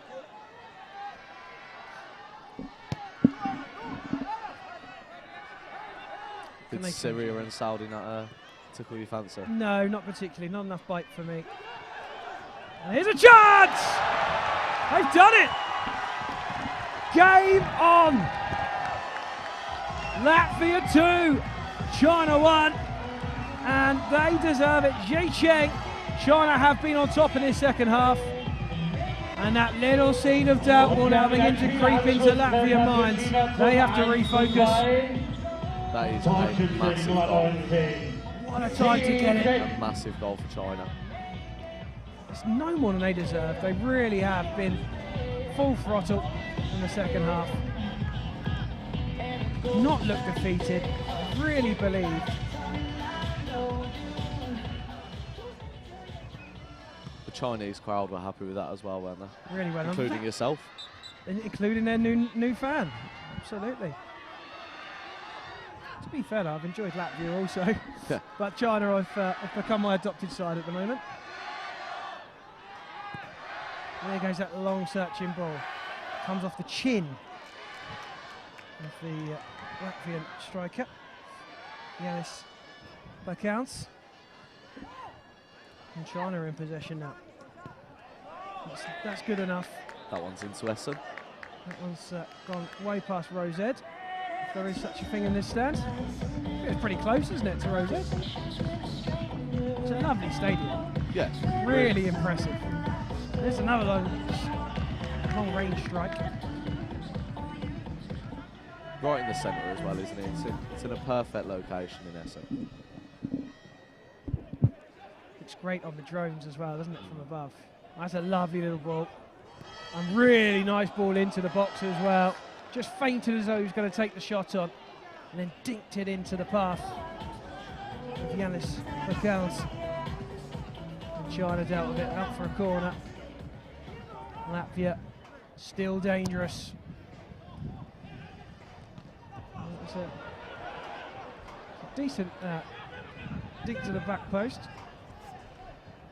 Not quite so decent of a finish.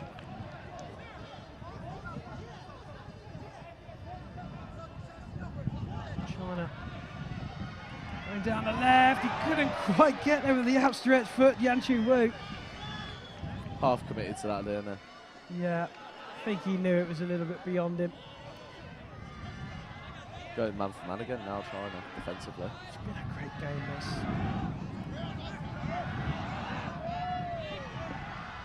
Falls in the centre, lovely first touch, will give him room to drive, but that's a brilliant challenge, and now Latvia will come forward on the attack, just behind his man. They are bombing forward, Latvia. Trying to do enough, and now perhaps a Chinese break is on. He's only got one man to his right, finds him a little bit behind him though. He had to try and squeeze it in between that whole row of Latvian defenders. And they are getting backwards and forwards in numbers, Latvia, let's be fair. Seem fitter than the Chinese, don't they? I mean, that's China's biggest break in since the goal. You got 3 people on the halfway line. You've got to be busting their guts to get there. I really do feel like the size as well. You can get around the pitch quicker. They could be dangerous, Latvia. When it comes to the tighter games, that height and weight advantage, and it could prove the difference. At the moment, though, they have got a battle on with China.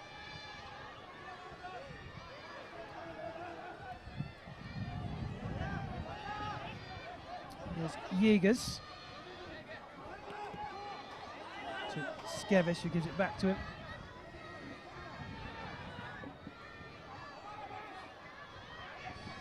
Little tug of the shirt there, wasn't there, in the centre? Referee let it go. Good tenacious challenge. It's him again, isn't it? It's the captain. It's got a lovely low centre of gravity as well. Yeah. You just don't expect to see from him, do you? He really pulls it off. He's a good player. Trying something a little different this time down the left, not to any avail. You have a chance again. It's a really good run down the right-hand side. He didn't set him away. Sternberg's had the afterburners on. I feel like some Chinese changes are necessary now. Yeah, they've been few and far between, haven't they?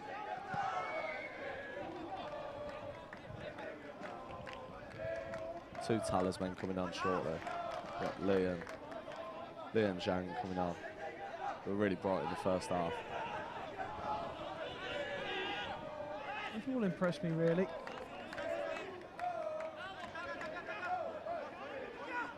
Can Latvia find that third? You feel if they get the third, it is game over. They would kill it. Well, we've got 10 minutes to go, haven't we? So. Yeah. And in this type of football, there's still room for a lot.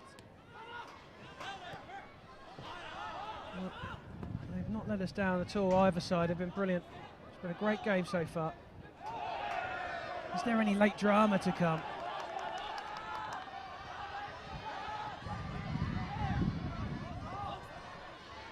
Jie Cheng can't get past his man, and that's a really dangerous position to lose that ball. Jie Cheng is trying to work back to narrow the angle, but a strike came in, and Skevis, who just tried to take the lever off the ball, puts it over the bar. Massive chance, isn't it, to extend the lead to 2 for Latvia.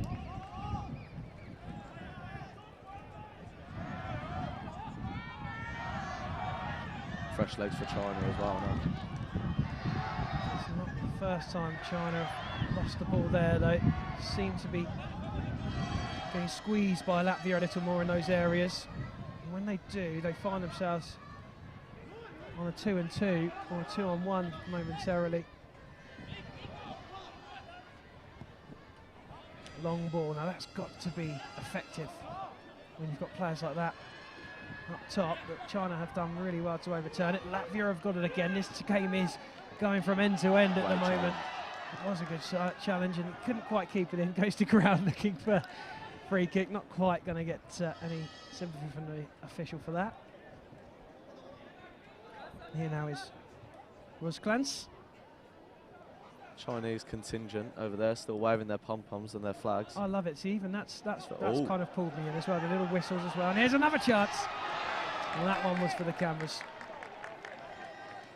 That was a routine save, I think. A little bit of time wasting there as well. The referee's going to tell him off. I do like the stern talking. Yeah, there's the warning, isn't it? Yeah. Very forthright. Adventurous strike. There's better options. Yeah. There really is better options than shooting from there. Keeper's 6'9" by the looks of it. Yeah, hard and low's probably the way to go with him. Then you've got to get past those enormous legs. Yeah. Well, that wasn't quite incapable, enormous legs. Yeah.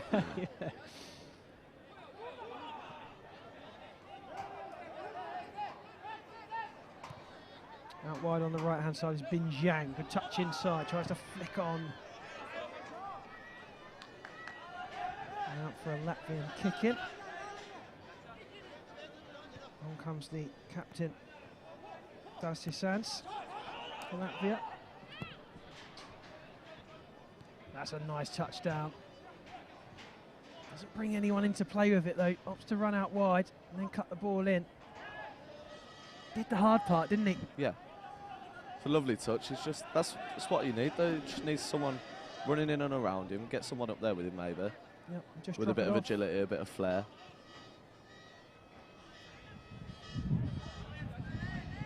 Oh, he's done him there. Lovely feet. Couldn't find that threaded ball through. Latvia again will come on the counter. It's making for a really good game, this.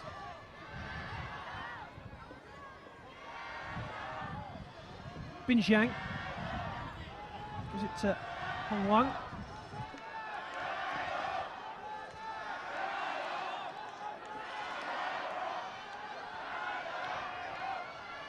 Heading. Fans trying to rally the team now, aren't they? Trying to get behind them a bit more. They'd be delighted, wouldn't they? Yeah. They could just find that equaliser. 6-7 minutes left on the clock. If they can get one in the next 2 or 3, then I think it makes for a thrilling last 4.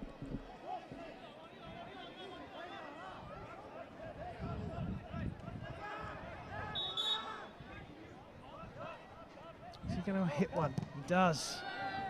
It's always so tricky to hit the target, isn't it? Especially from that distance as well. They'll go again though. Wang on the ball. Lovely feet. Wei Feng drags it back for Bin Zhang. And he gives the ball away. Crowded out by the Chinese again. Nowhere to go for Raymond's Juvencus. You just feel as though just those sort of things there, they're just not making the right choices. Nah. So I really don't understand it. Strikes from just past the halfway line. Goals are tiny, the keeper's massive. Well, we saw how they scored their goal. China want a free kick. I don't think there is anything there to justify one. Should just be a kick in. There is.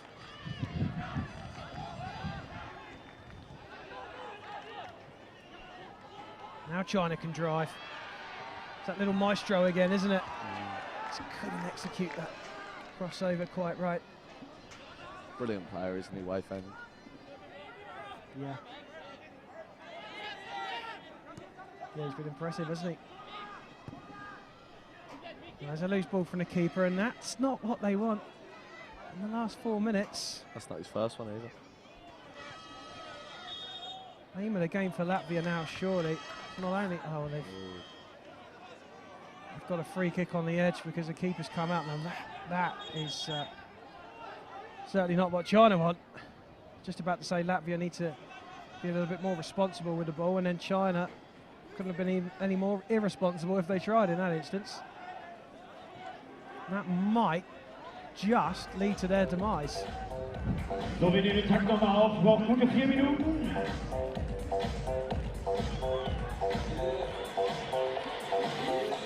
What can they do here then? Shot from the edge! I think that was going up to the moon before it hit the Chinese leg. Did it even hit the Chinese leg? No, it has gone straight out. Goodness me, that went so high. Well, here come China then. Good defending. He's won it back though. Good defending from Latvia. Desperate challenge from Wei Feng to keep the attack going. Dragged his man down. 3 minutes left. Do you reckon Chinese side will get an equaliser? I think it's gone. But, you know, never say never in this game. Latvia just got to control the game. They've got to manage it now. If they manage the game properly, then they'll be fine. But a loose pass, it's all it takes. That is better though, that little ball up. Bring it under control. They have given it away though. And here is the chance for China perhaps. Wasted. Chinese bench trying to orchestrate. It's been the tail of the tape, hasn't it? It's been a really good game here. Off we go. See, just that game management. Still got over 2 minutes. You've got the biggest players in the tournament, and you're not just going long and getting it up onto his chest and getting the ball away from your goal. It doesn't make sense to me. But it at least allows us for more drama. Yeah.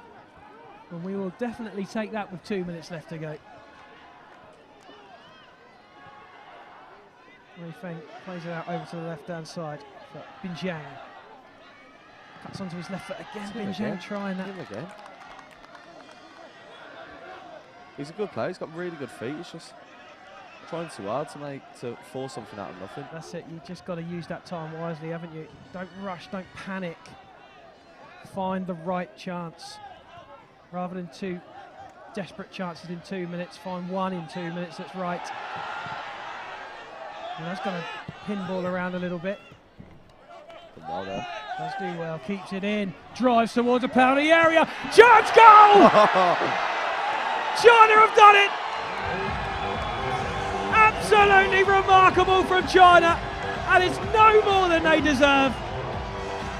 Latvia held a 2-0 lead, but China never gave up.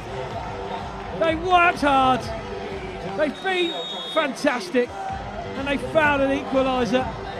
And there's very little time left, but there's just enough for another twist in the tail, and almost was the twist in that tail into corner. Latvia will get on with it quickly. Is this the late drama you anticipated? Driven towards the near post. Keeper says, do China want a third is the question now. Have to go long, surely. They've given the ball away. And there's still time for Latvia. 30 seconds left. That's a lot of time in this format of football. And they've got a corner. Wow, we've had a brilliant game here, haven't we? This has got to be game of the tournament so really far. Entertaining, hasn't it? It's been the quality of football's been excellent. That goal, his footwork before he's got the shot off. Remarkable. Still, Latvia can win it though. Looking for the big header. Yeah, not with a cross like that, you're not going to win it, are you? Not in 6-a-side. Are China going to take the point now, or are they going to go? Up it goes. Well, what a terrific game of 6-a-side World Cup football we have just witnessed. Latvia with a 2-goal lead at half-time. They weren't cruising by any means. China had to get that next goal. They got it, and they kept on going, and they found the late equaliser. A fantastic game of football, Jack. That's just brilliant, isn't it? That's exactly what we're here for, isn't it? It was quick, it was high intensity, physical, and it's really competitive. It's the football we've all come here to watch. The Chinese fans are here, they're making loads of noise, absolutely loving it. And yeah, very great game just to be a part of. Really, really was. Well, that's us. We're going for a break now. I think we need a lay down. We are. What a game. What a game that was. Up next for you anyway, Croatia versus Costa Rica. Rob Burke's back with you on the hour, and he'll be bringing you all the action. Stay tuned.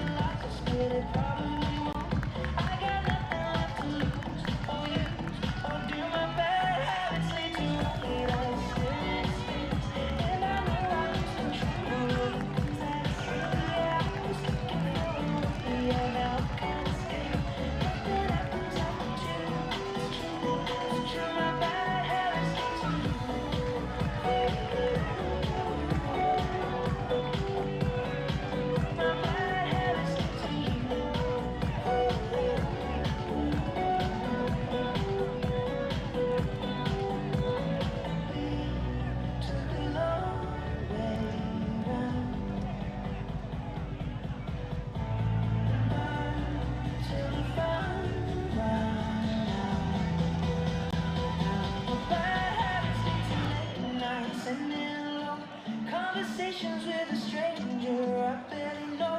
Swearing this will be the last, but it probably won't. I got nothing left to lose or use or do. My bad habits lead to hate. I stare into space and I know I lose control with the things that I say. Yeah, I was looking for a way out and I can't escape. Nothing happens after 2. It's true. My bad habits lead to you.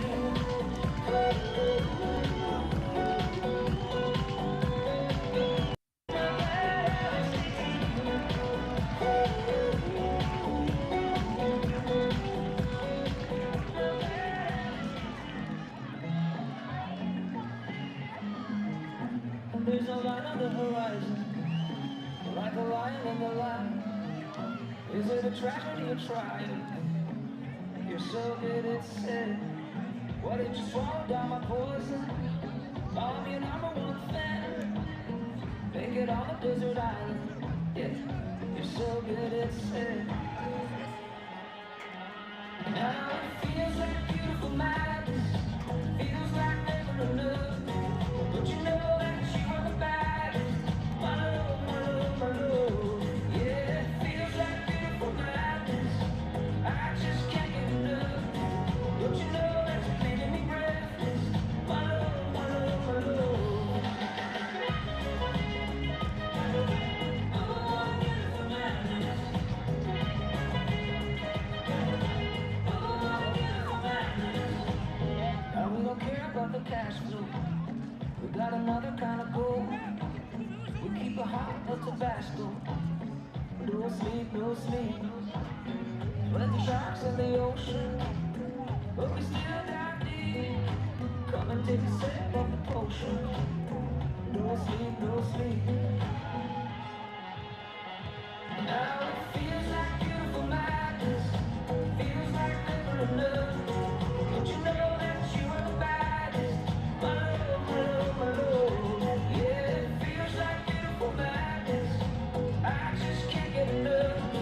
Don't you know that you're making me breathless? My love, my love, my love. Oh, beautiful madness. Oh, beautiful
Mr. Worldwide to infinity.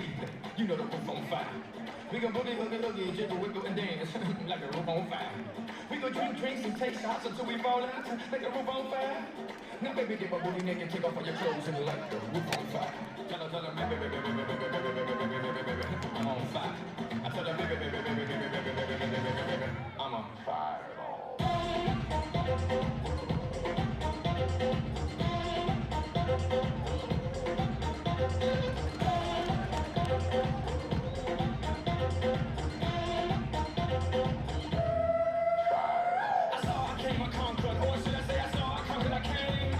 Chico on fire, ain't no lie. Well, y'all see me, he's running the game. Now, big man, we that kid a little light, a little shade. I gave Susie a little light up on the booty, and she turned around and said, walk this way. I was born in a plane. Mama said that every word was for my name. I'm the best you ever had. Walk at 55. You think I'm running out, I never am. I'm on fire.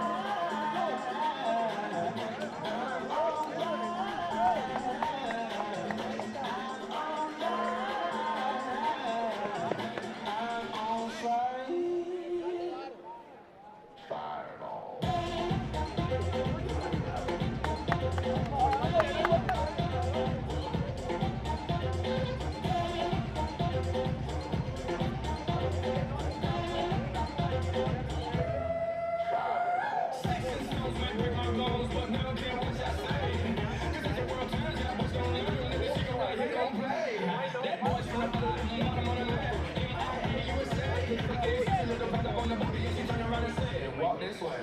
I was born in a plane. Mama said every word was for my name. I'm the best you never had. If you think I'm running out, I never am. I'm on fire.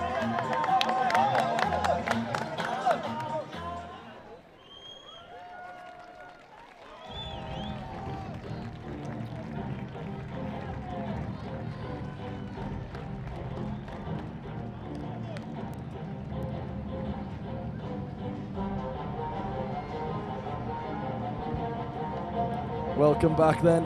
The teams are on their way out to line up. We'll have the national anthems very shortly. We've seen some fantastic football today. Big thank you to Jack and Dan bringing us what you could call both sides of six-a-side. 2 games with over 10 goals. Belgium beating Saudi Arabia 12-0. Mexico 11-0 victors over Syria. But that last game, China versus Latvia, 2-2 it finished. Potentially an early contender for game of the tournament. Just as excited for this one though. Croatia versus Costa Rica. And we'll have the anthems for both sides very shortly.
And now the national anthem of Costa Rica.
Well, the massive Chinese contingent filling the stands has been promptly replaced with a mixture of Croatians and Costa Rican fans now.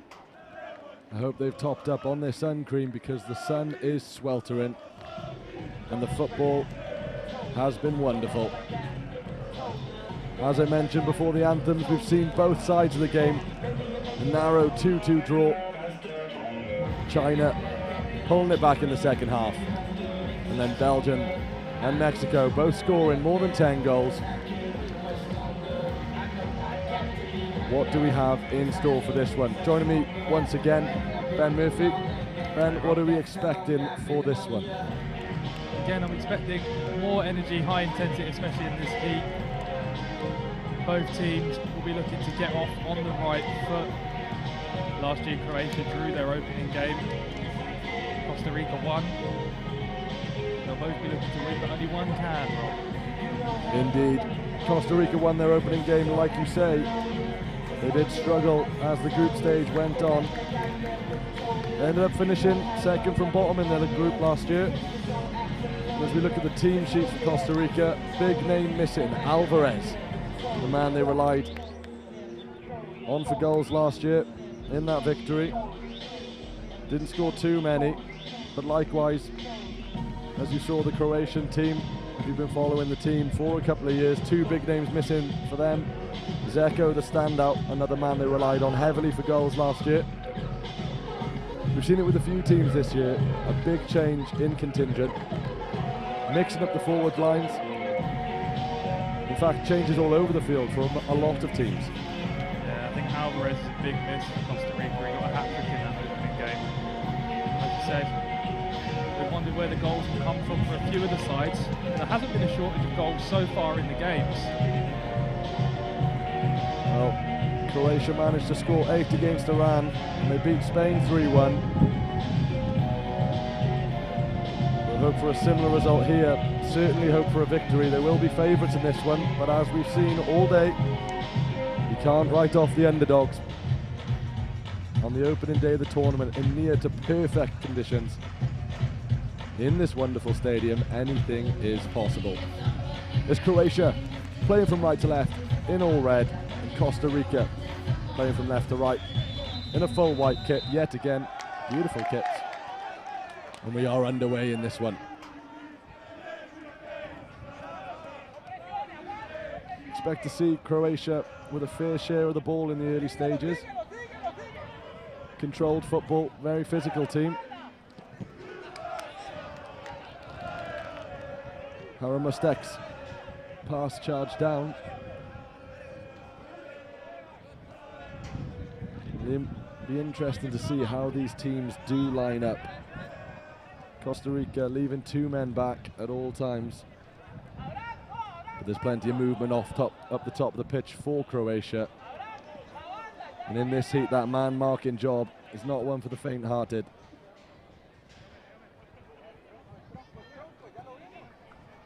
Kovic, strong central defender for the Croatians. Plenty mobile too. We've seen it, the big men in this competition, happy to have the ball at their feet.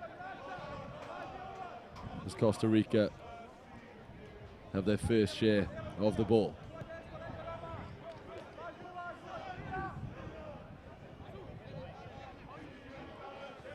Vives in goal. Usually calm and collective. Popped his teammate in a little bit of bother. It's a good press from Haramustek.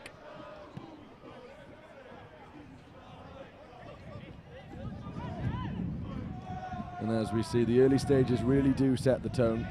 Belgium didn't have a problem getting going. Neither did Mexico. It took a fight back from China to draw 2-2 in the last game. But as we said earlier, Ben, the first goal, vitally important. It certainly is. Croatia will be hoping that goalkeeper Nikola Beljan can keep a clean sheet for them today. They absolutely will. Hernandez with the ball at his feet. The two number 11s battling it out. Haramustek for Croatia gets the better of that battle.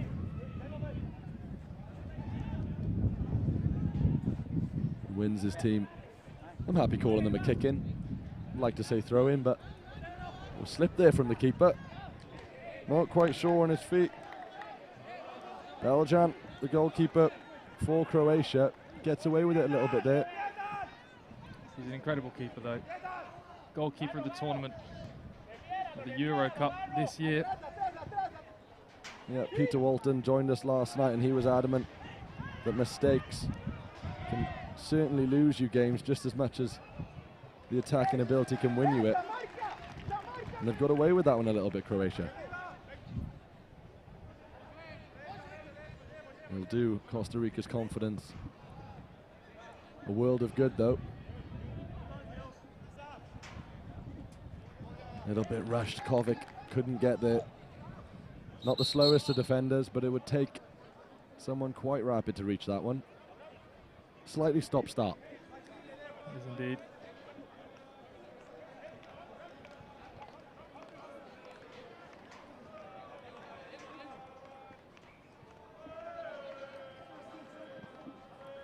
It is Garrow. Chipped. Up top. Looked like a push in the back. It has been given. Flores is the man up top for Costa Rica. He's done well to win a free kick. Perhaps a little bit far out to take a strike, but you can't rule it out. Never say never, Rob. Caught me off guard then. The referee's whistle is bright yellow. I thought he'd been shown a card. Giving out cards early in the game. Renner doesn't quite pick up a booking. Certainly seen far worse in the games and no bookings so far. Would have been harsh. Here we are in the first set piece of the game. Chamorro hugging the touchline, sneaking in behind the defenders. It is a blast. It's palmed away by the keeper. It'll come back to him. Palmed away again. Confidence stops, but it's not what you want to see if you are a Croatian fan. No, and it will get the crowd up, excited. They want to see shots on target. Nikola Beljan is the man in goal for Croatia. 2 saves early on. Just 5 minutes into this game. Not too much in terms of big chances. Both teams kind of working each other out in these early stages. Here come Costa Rica again. It's a beautiful touch from Hernandez into the box. Chasing it down. Starting to become a bit open this game. Massively opened up. The left-footed strike. Was there a hand in there? The defender dived down to block the shot. Good play from the captain, Haluska. Comes off. Positive contribution though. As you say there, Haluska, captain in the side today. A huge honour for any of the players here. Leading by example in many cases. Haluska will be no different. Very happy to get on the ball. As Harant is dispossessed. They managed to win the ball back. It's 1-0. It was a bit of a mess in the mix there from Jubas. But it is the opening goal. Eddie Jubas has it.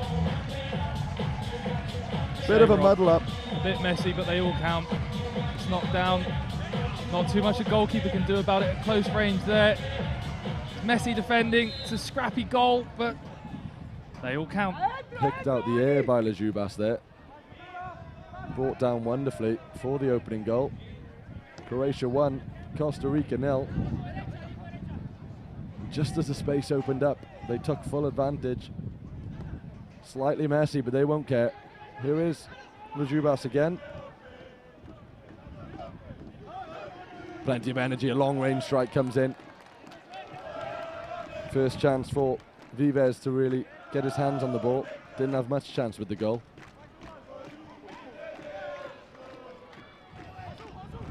How's your footwork, keeper? Done enough.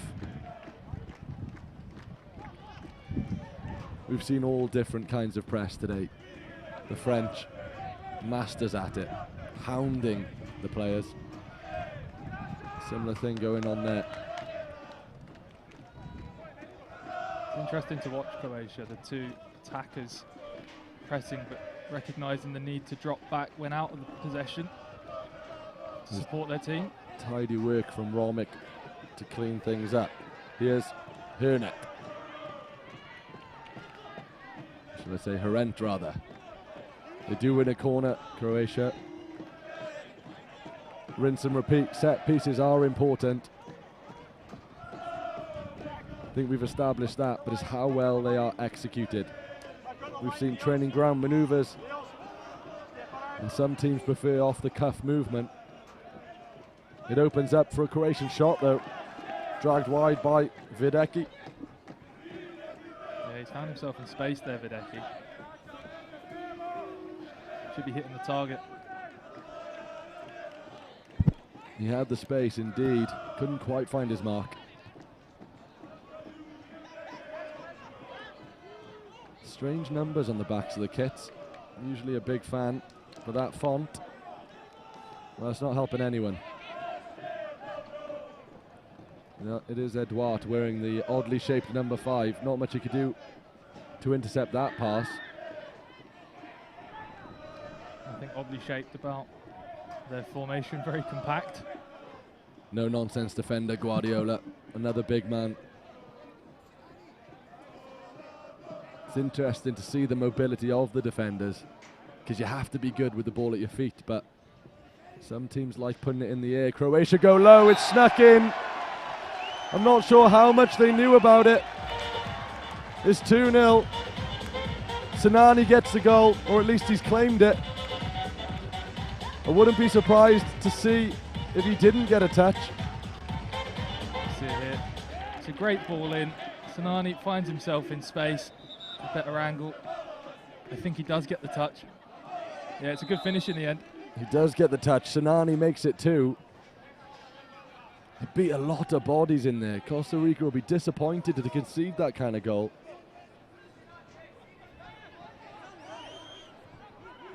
Vives not much chance with either of the goals really. Touches from close range. They need to get back into this one though. Flores into the middle. Drilled shot from Llerena. Slightly heavy touch, took the ball away from him there.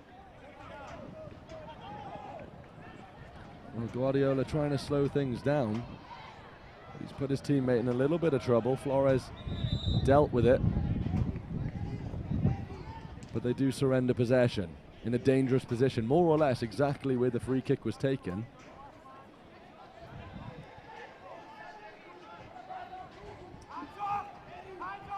Sinani doesn't get on the end of that one. Similar routine though. Yeah, he was picked up better that time round. Sinani had defenders closer to him. Perhaps a little too late. Here is Costa Rica. A bit more urgency about them now. Flores switches the play.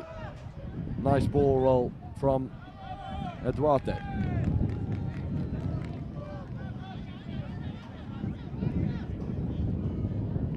This is good play from Eduarte. He needs options now though.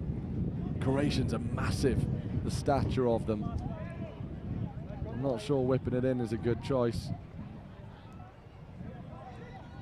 They like to go backwards. They might go all the way back to the keeper. They do. Gomez was the one who sent it back. Almost worked out for them. Here is Gomez again. Intercepted though. A little heavy touch. Looking to atone for his error. Chasing with all his might. Can't quite get there now. Here is a chance. Left foot shot collected by the keeper. Looked dangerous there. I think he's injured. I think he has that himself. You say the Croatians are big. Karamarkovic certainly typifies that. Good defending out there on that right-hand side. Didn't get turned too easily. The ball was out for a kick in. It was Vidicek with the shot. And he has injured the keeper. I'm not sure whether it was the impact of the ball or the awkward angle that Vives fell. Struggling a little bit though. Looks okay to continue. He's back on his feet at least. Well, the referee's ready to play, even if he's not. Grimace look on his face, Vives. If you're Croatia, you'd like to test him as soon as possible. Sends a long ball up to the top. Mightily accurate, that. In all fairness, Urena did well. Wins his side a corner. Yeah, the knock certainly didn't impact his vision there. They've gone aerial. Always a risky game when you're playing against the height of Croatia. Again, Haramustek.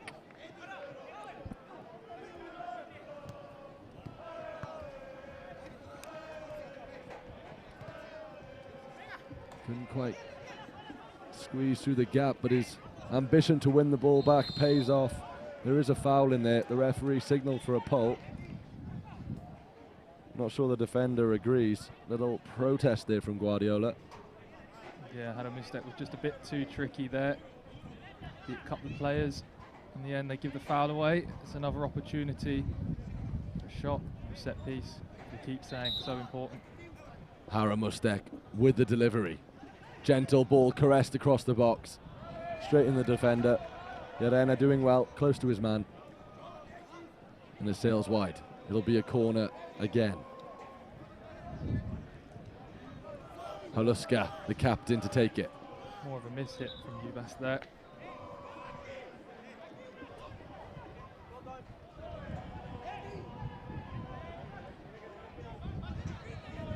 Taking his time with this one, Holuska. Not sure if he's got something planned. He does. It's a little back heel in the mix from Haramustek. Didn't head towards the goal, but it looked quite pretty. And that attack comes to nothing. Costa Rica struggling to get a foothold in this game, Ben. Yeah, ball just pinged in there to Alvaro Urena. He couldn't quite keep it, tries a fancy flick. Keep things simple. Bring other players in. With the ball forward. The captain isolated, and Costa Rica win it back. Urena looking for the 1-2, can't quite find it. Haramustek wins it back, sends it forward to the captain. A little shove in the back there. He's done well to keep his feet and look to get the pass away because Marco was on the run. As Marco playing quite a fluid role today.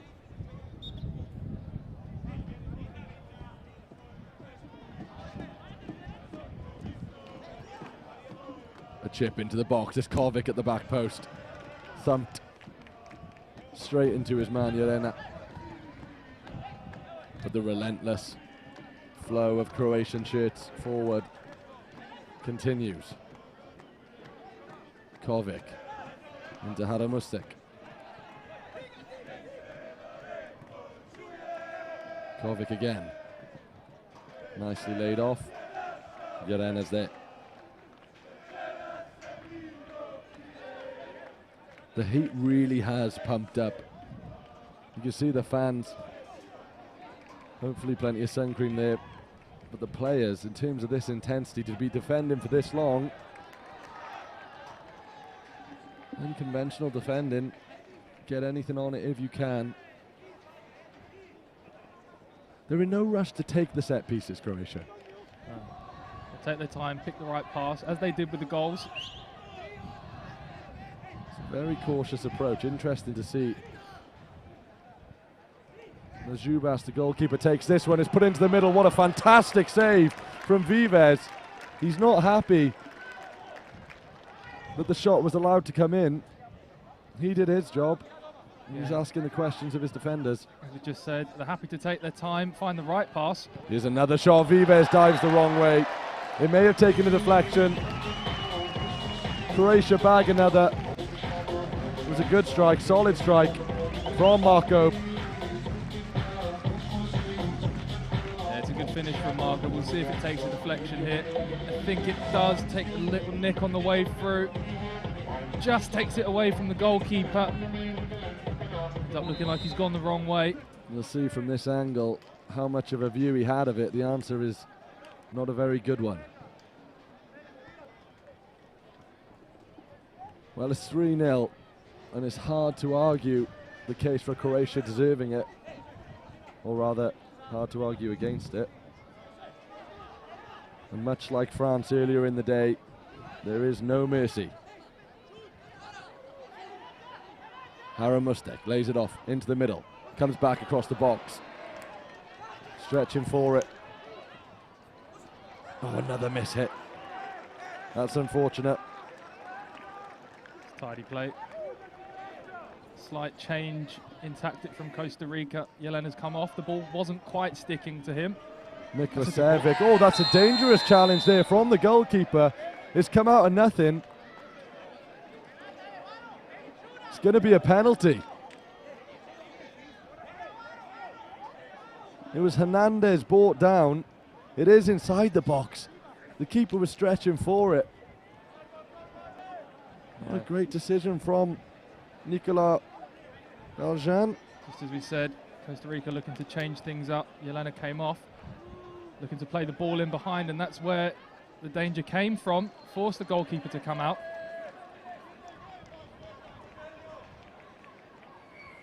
It was a nice ball. Well, as always, in these competitions, we're going old school, MLS style. 10 seconds to score. Yerena against Beljan. And here is Yerena now. Direct run, lines up the shot, and it's a good save from Beljan. Little fist bump from the Croatian goalkeeper. Atones for the error. And it remains 3-0.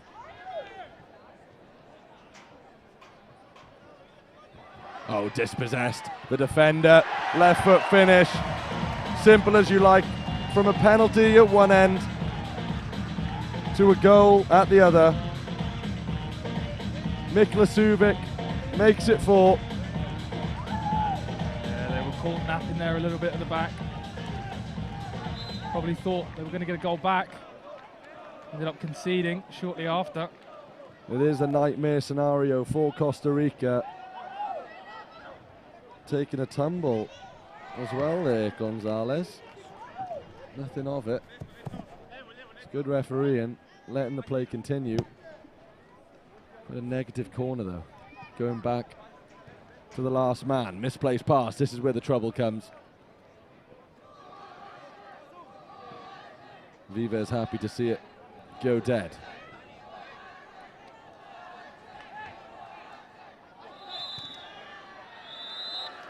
And that is half-time. A relatively quick half, Ben. Croatia will be more than happy. They're playing very well. And Costa Rica not taking their chances when they came. Yeah, the half did certainly fly by. Plenty of action. Plenty of action to be happy with if you're a Croatia fan. Costa Rica, roll-on, roll-off subs, did try to change things up a little bit and did end up winning the penalty from a ball in behind.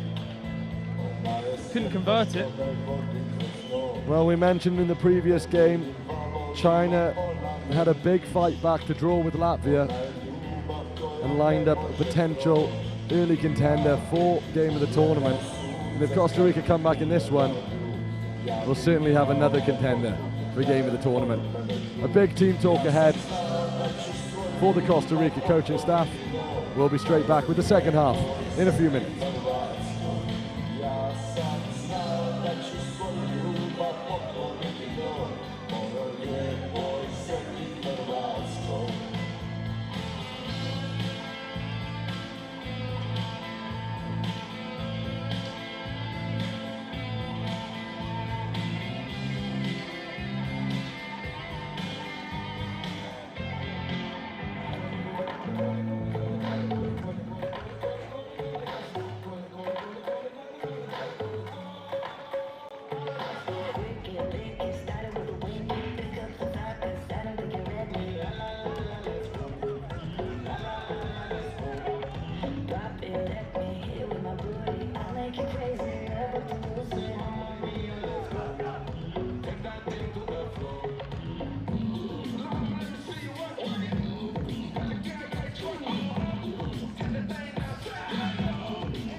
take over the world. I'm the same as Mr. Worldwide, talking to the world again. Mr. Worldwide.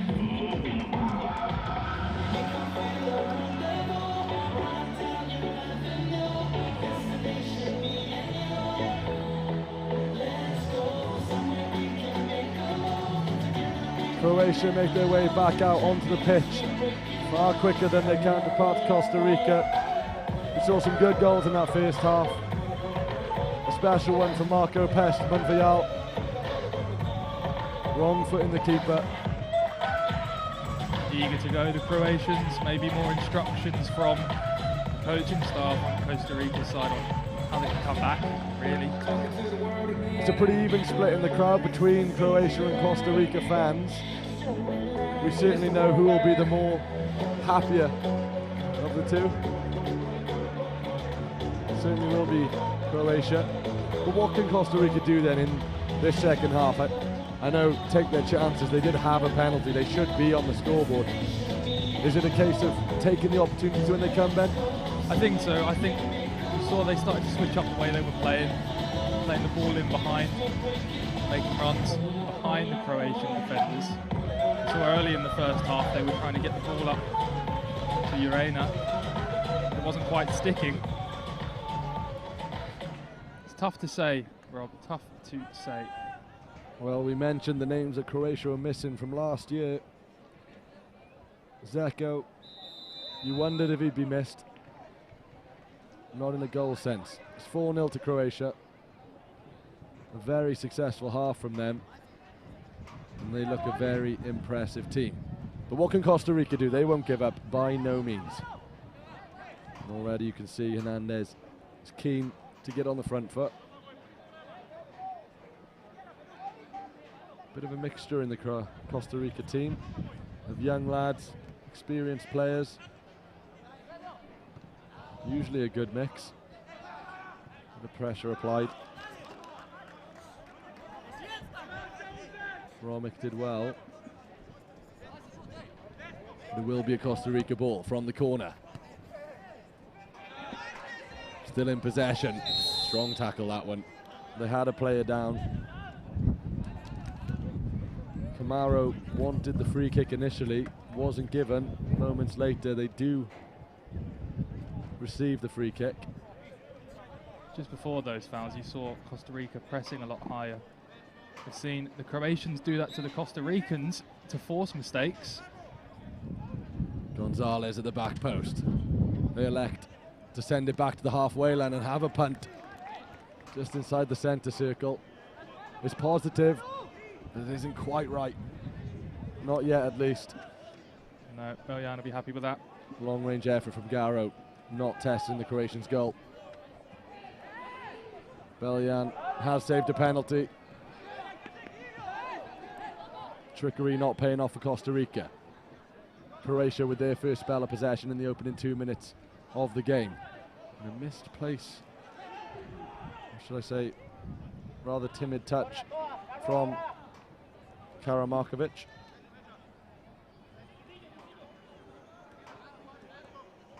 Now Costa Rica back on the ball, slow in their build-up.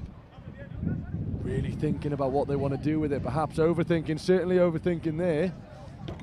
And I'm not sure Harent was expecting that ball to come to him. Slightly wasteful, but at 4-0, you can afford to do it, Ben. You can indeed. I think what you just saw there was Croatia pressing Costa Rica high, forcing mistakes, not giving them time on the ball. Costa Rica need to do the same back. Karamarkovic playing it wide, is sent into the middle, it's loose, on the line, tapped home, it's another one, 5-0. Miklusevic has another one. Croatia 5, Costa Rica 0. You'd have to say this one looks done and dusted. Yeah, it's a good ball across. Goalkeeper parries it, doesn't quite get it either side of the posts, leaves it open. Fischer brought on, lays it off very early on. Again, they're getting shots away, Ben, but nothing too dangerous. No, as you said, Beljan will be happy with those. Keeper of the tournament for the Euro Cup. for a reason. Could be lucky to beat him from far range. Here is Croatia again. In no rush this time. They will be disappointed there that Romic couldn't keep the ball in play.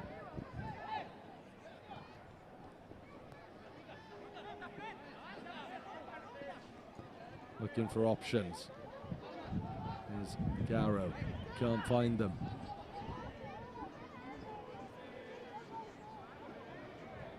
Vidicek in the middle.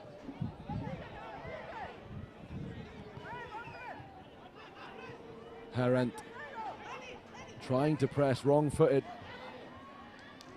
Doesn't come off though. Here is the goal scorer. Miklusevic, he's been lively. They've all played very well, Croatia, executing the game plan to a T. And here come some substitutions. It was a good recovery from Mario Garrow there. As you said, Miklusevic has been lively. Couldn't get past his man there. Haramustek back on the field. You may find that he haunts a few Costa Rican dreams tonight. He certainly will if he can bury this. Cuts it back on the outside, goes with his left. A good block this time from Costa Rica. Calm down is the message along the defensive line. Mario Garrow, the most vocal. And the sliding tackle comes in there. He knows he can't do it. He won't get away with it. Guardiola, the referees, eagle-eyed as always. In a dangerous position for this free kick. Luska, the captain, stood over it once again. No, he surrendered it to Haramustek, the danger man. It's like the coach has told him to surrender it. Maybe this is something else. Indeed. Off the training ground. Haramustek, glowing blue boots over the ball. They're certainly receiving some kind of message from the bench. The referee's having a word. Substitute getting stuck in, which you like to see, but Sinani needs to be careful. This is a good position. Haramustek rolls it in. It's a left-footed shot from just outside the box. Zubas was the one who does it. Falls back to Haramustek.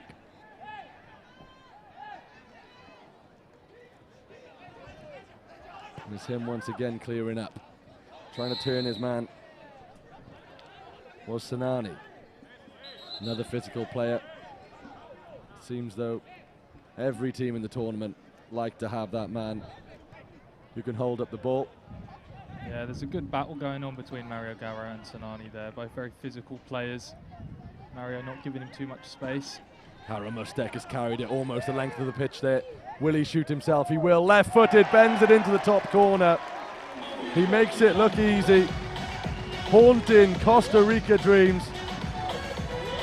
That man Haramustek buries it. Just as Vives buries his head in the sand. You can see it on his face, a look of grimace. Yeah, it's a great finish from Haramustek. Right in that top corner.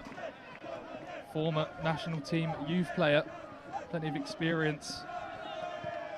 Plays in the 4th tier today. Mario Garrow opting for Route 1 football. No worries for Dominik Jelinek. In goal now for Croatia. Very tall goalkeeper. His frame does indeed fill the goal. Yeah, and it's a change in goalkeeper, but not a change in quality. Dominik Jelinek, current Croatian soccer champion with his club team. And you wonder sometimes why teams make substitutions in goalkeepers, and when you've got two of that quality, there's your answer. A rare misplaced pass from Haramustek. Croatia looking to capitalise, lining up a shot from distance. He wasn't sure, Jelinek. Quite a nice shot from Guardiola. But it is wide. Keen to get the play back underway. Jelinek Slightly too keen. 5-0, 28 minutes on the clock.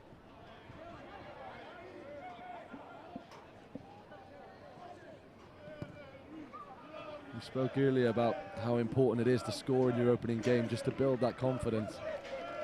But right now, Croatia look dangerous. Fortunate deflection. Haluska couldn't quite capitalise on it.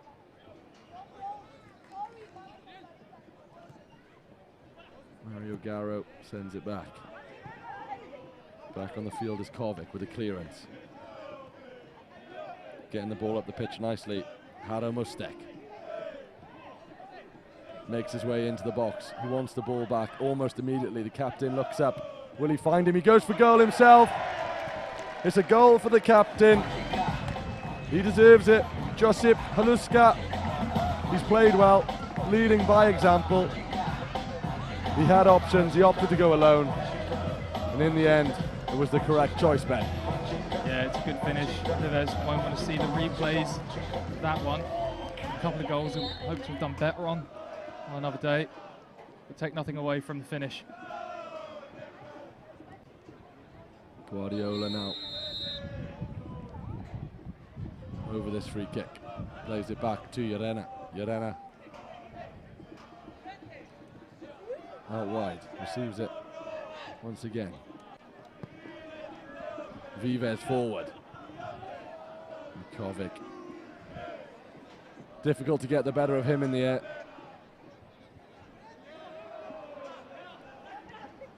I always say it's a brave man to wear bright yellow boots. Here he is, Kovic driving forward. Outside of the boot pass. They might make something of this, not quite. Yerena's done well to limit them to just a kick in. Again though, Croatia in no rush. They are in control of this game, they know it. Marin Romic strolls over. Dinks it to the far post. It is a volley. That one's cleared the stadium. Arrivederci probably won't be seeing that football again. Yeah, he's got a smile on his face. He can smile at 7-0. Oh, it's a slip in defence from Croatia and a miss hit. Oh, there's a few errors culminated ultimately in Croatia back with the ball, but it was a nice delivery from the back. The first time really that the Route 1 ball has worked, as we lose another one over the stadium. I think we've run out, Rob. Someone nipped to the shop. They're doing their best to make sure we don't see them again.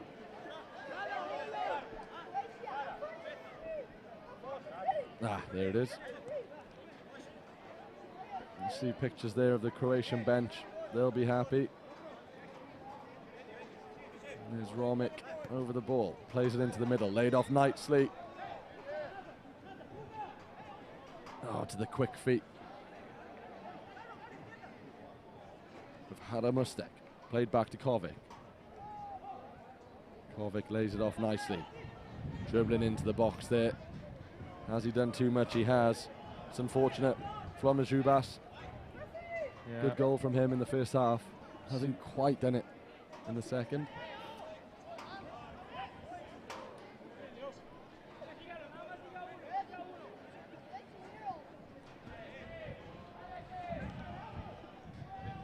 Hara Mustek. Step over. Slightly exaggerated, forgot to bring the ball with him. Recovers nicely. Plays a 1-2. Hara Mustek on the edge of the box. Chance! It's off the post. Well, we could have had one of the nicest goals of the day. Beautiful footwork. But it comes off the woodwork. Here is Costa Rica. Urena.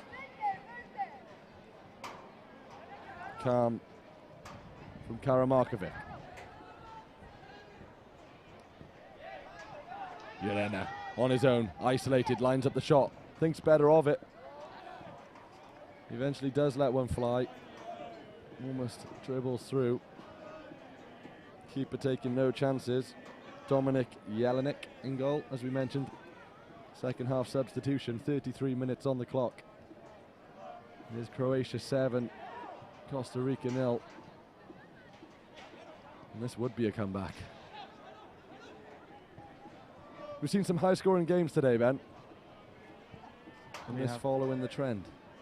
We have, although I don't expect Croatia to concede here with the quality they've got between the sticks, but there's probably more goals in it for them if they can take their chances. Romic in the box, dragging his defender away, laid off nicely, beautiful step, looks to get the shot away. Nothing comes of it in the end, but again, dangerous. Rent is the man. Looks slightly injured after that strike, actually. Sure, he'll be happy to walk it off with his side 7-0 up. Corner ball lofted into the area, set up nicely for a volley. Smashed into the ground by Vidkek. And sailed over the crossbar. Vidkek again, nice touch, brings it forward. Leaves it for his other man. Good fluid play from Croatia. Beautiful step overs, finds, looks to find Marco on this near side. Didn't quite turn out the way he'd hoped. It was good play from the defender, Vidkek.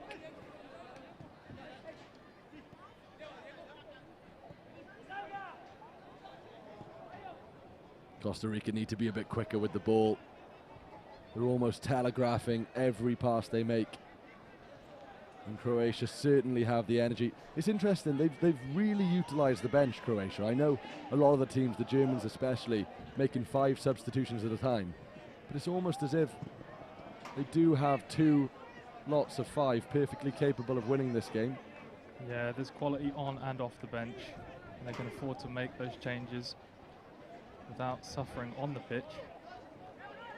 Very little drop off in quality despite the substitutions from Croatia.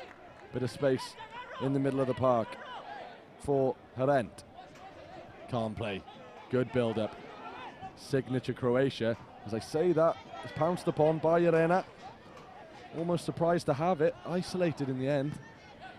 Urena on the hunt, the captain. Spearhead in the attack.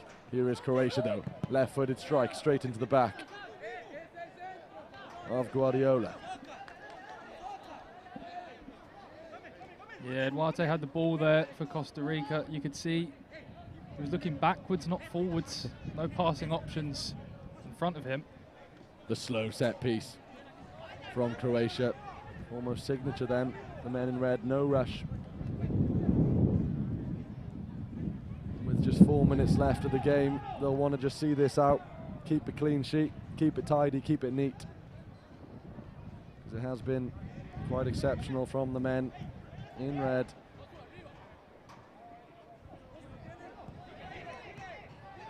Vives putting his team in danger. Can they top it off? Not quite. A missed kick from Vidkek. Spares the blushes of Costa Rica, getting themselves in all kinds of trouble there. Yeah, it's another mistake from Vives. I think he gets a touch. Maybe spares his blushes slightly, but again, another mistake. You can't afford to give a team with this quality opportunities. Mikulosevic providing an option, a rather tame effort. But they've done their job today, and so has this man. Vidkek bringing it forward. Left-footed strike, good save this time from Vives. To get it clear, dangerous left foot from Karamarkovic on the left. And that time it was a right-footed lofted pass, not quite as a quality of ball as the previous strike. Cleaned up from Romic, bringing the ball forward.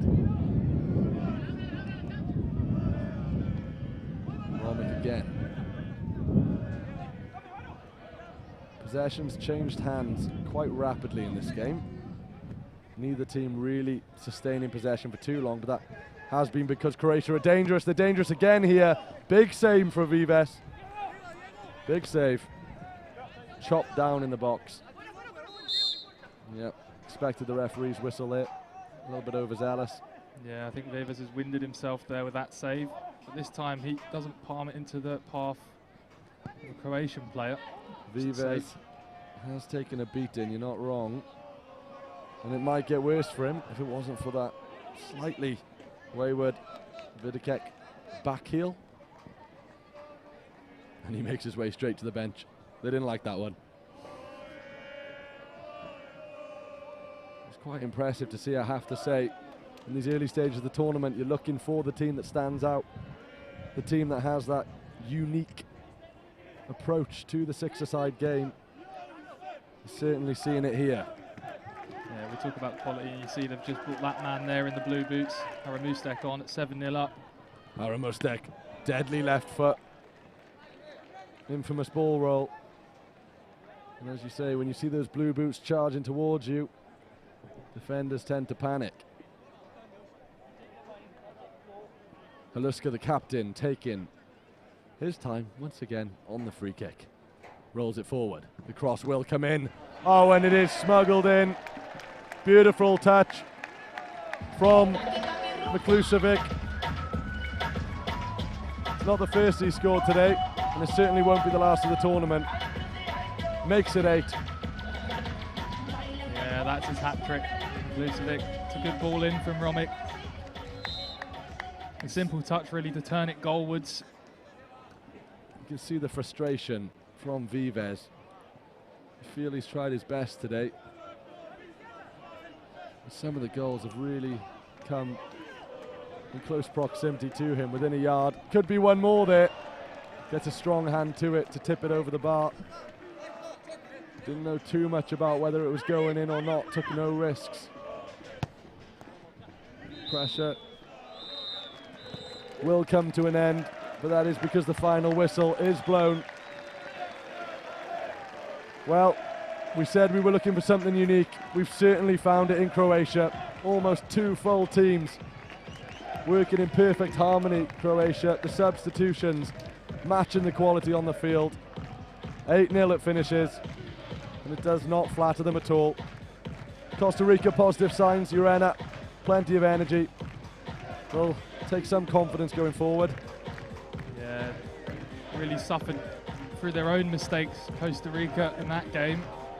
Croatia, fairly clinical, put away their chances. Vives made some good saves, but also a few mistakes. Certainly no question in his ability to react. Very agile, but across the whole team, a few mistakes here and there, and it's cost them in the end. It has indeed. Croatia 8, Costa Rica 0. We'll be straight back with plenty more football. Today is certainly opening up. There's been far more goals. Next up is Argentina-Qatar. More evenly matched perhaps. You see just behind the scoreboard the Croatian fans celebrating with the players. Well deserved. Keep an eye on Croatia because they look dangerous. We'll be straight back.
was you. And just like that, my heart went boom. My heart went boom. My heart went boom. Da, da, da, da, da. My heart went boom. Da, da, da, da, da. My heart went boom. Da, da, da, da, da. My heart went boom. Da, da, da, da, da.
Well, we've spent the majority of the tournament admiring the beautiful kits on display. Very hard to beat. The blue and white of Argentina, though, iconic in the world of football.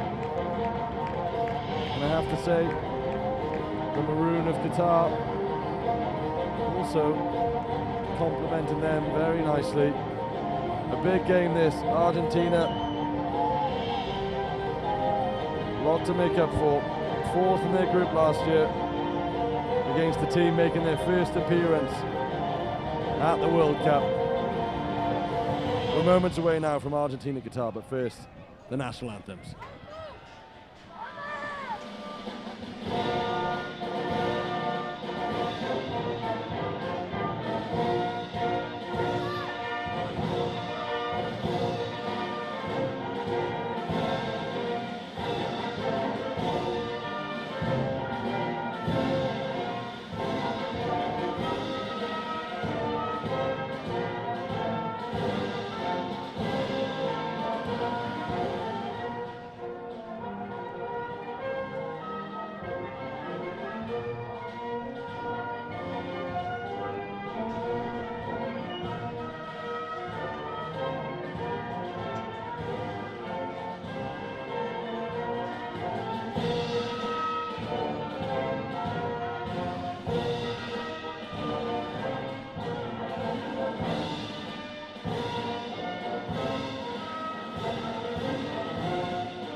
passionate rendition from both teams.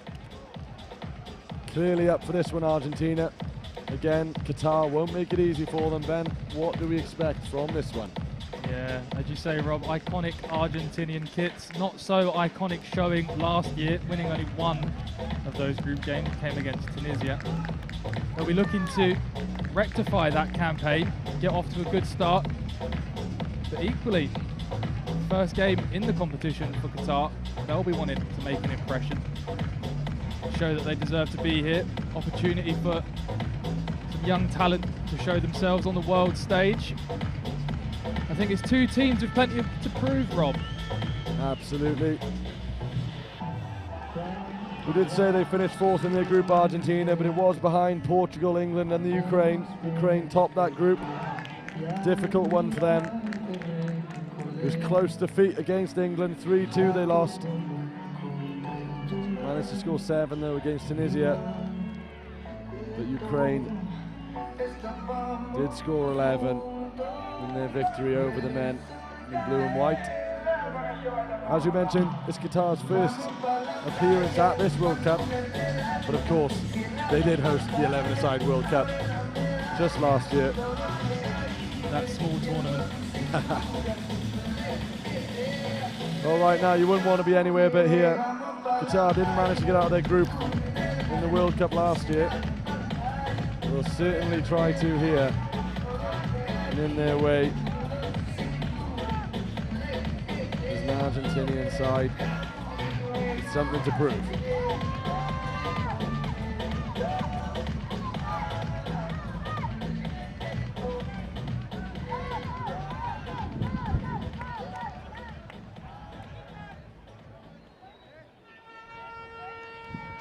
So Mark to get us underway, slightly before the referee's whistle there. Eager to get this one going, and I can't blame him. What an occasion. The excitement will have to be muted ever so slightly because they've got a job to do here. Abdullah on the ball, confident dribbler. Ali does well. But here come Argentina. Gonzalez on the ball, sends it up into the middle. Now there's a big forward for you.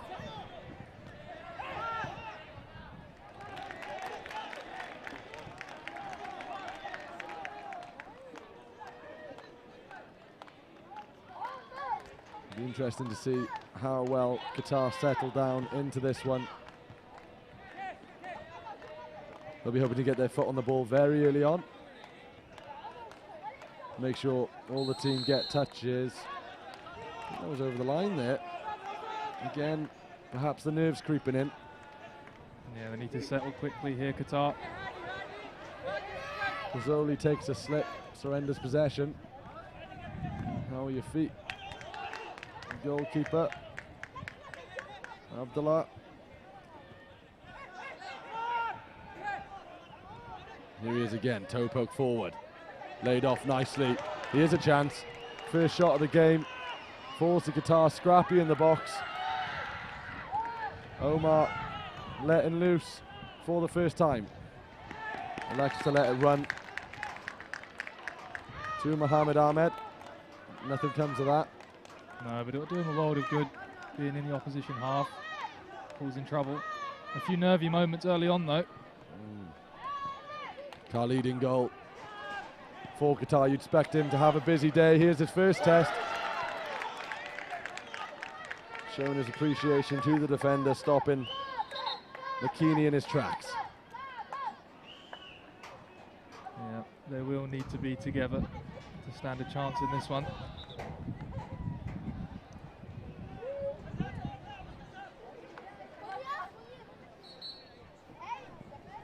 Here comes the corner, sliced into the air by Mohamed Ahmed. They don't mind that though, anywhere will do. Back over to Makini. He has lost his boot.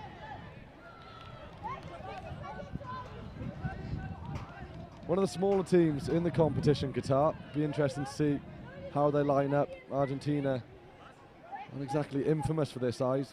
There are a few teams in the competition that are. Oh, it's a left-footed finish. Out of nowhere, caught sleeping. Qatar, and just like that, Gonzalez buries it into the bottom right corner.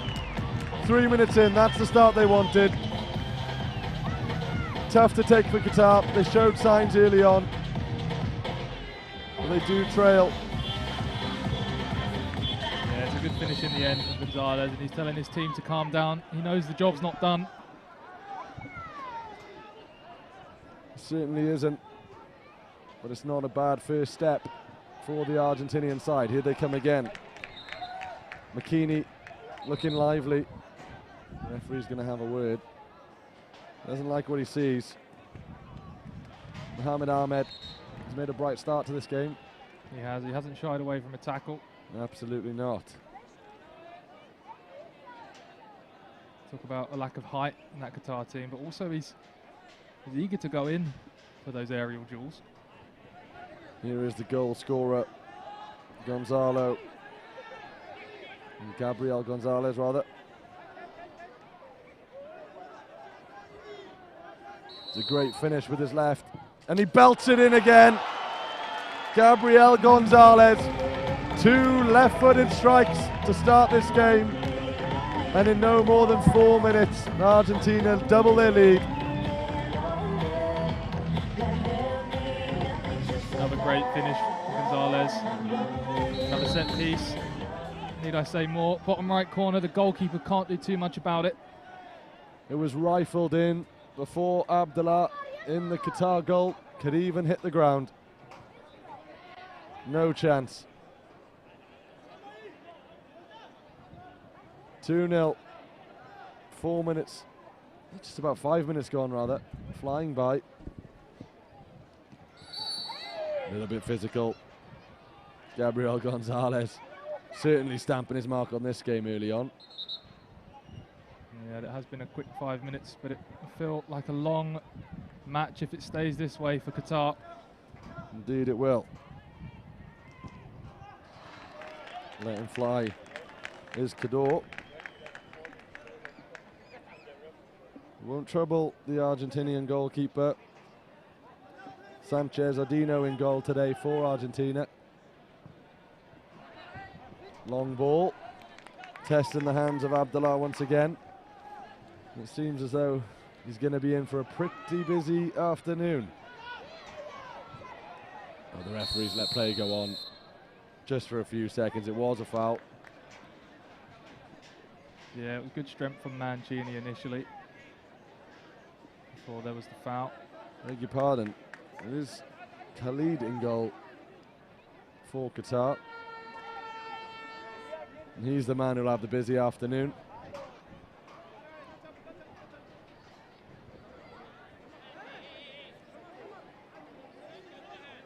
Abdullah on the back line. Then again, this game will keep him plenty busy, especially marking the caliber of talent. Here is the set piece, and it's rifled into the top corner again. Another set piece, another goal. Argentina make it 3. We can say it again, Ben. Set piece is important.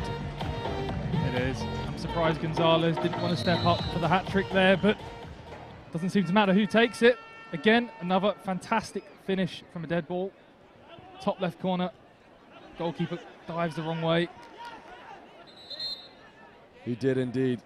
And with so few time on the clock, just 7 minutes,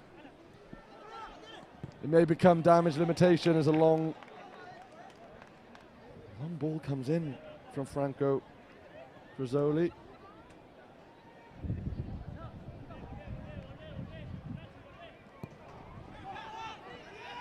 And Argentina receive it once again. Here is the man who scored the second, sending it forward. Quick play from Argentina. There's Mohamed Ahmed to bring the ball away for Qatar. Runs out of space and runs the ball into touch.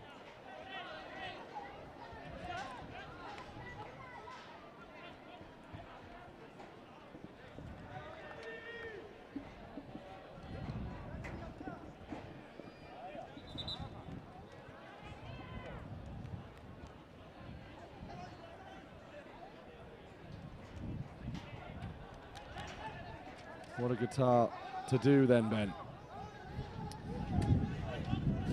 At the very least, they'll learn a lot from this game. They'll learn what the competition's like. What they can do to affect the game in the here and the now.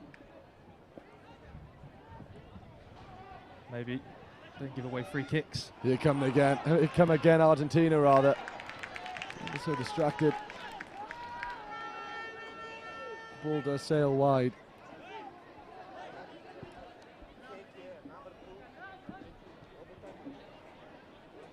It's going to be a corner ball. Set piece is excellent from Argentina so far. Here is another one. Elect to go back to the goal scorer. It's out of play. They're going to get anything from this game, Qatar. They need to not give away free kicks in dangerous areas. Spent a couple of minutes there working out who the goal scorer was for Argentina. Late call up into the side.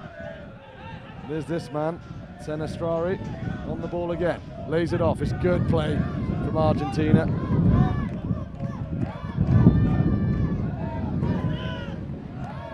(3-0) approaching the 10-minute mark. They'll want more. Gabriel Gonzalez with a strike. That left foot is lethal. Didn't quite find his mark then, but if you hit the target, you fancy him to score. Yeah, I think Gonzalez and Senestrari will be in competition for goal of the game. Both probably got a good shout as it stands. Argentina again favouring a physical front man. Very big in stature, Senestrari. We did wonder how they'd fare in this tournament, Argentina, in terms of goal scorers, missing Franchino, who scored a hat-trick in the group stage last year. Here is the big man again, the layoff, not finding his intended target, but they won't mind. They're in the box here, Argentina. Good defending from Abdullah.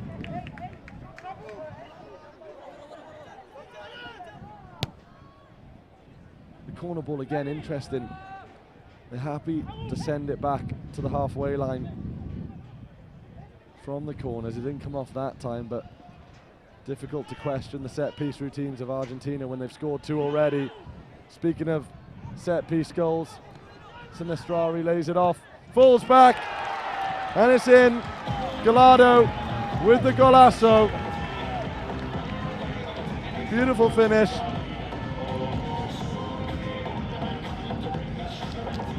Rizzoli with the goal in the end. It is Rizzoli. Number 2 on his back. There's in fact Gallardo making his way onto the pitch now. Yeah, that's a great finish from long range to the bottom right. Swapping out the front man. Let's see how effective the substitutes are. We saw in the last game Croatia making changes almost seamlessly with a complete maintenance in quality on the pitch regardless of who was playing. Even swapping out the goalkeeper just after half time. Yeah, they haven't lost any height in taking off Sinistre with bringing on Gallardo. Equally as tall, equally a presence for those Qatar defenders to contend with. Comfortable there for Khalid.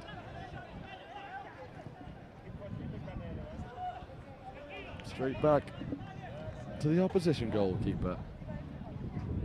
Dino happy to roll it out. Argentina feel they're in control.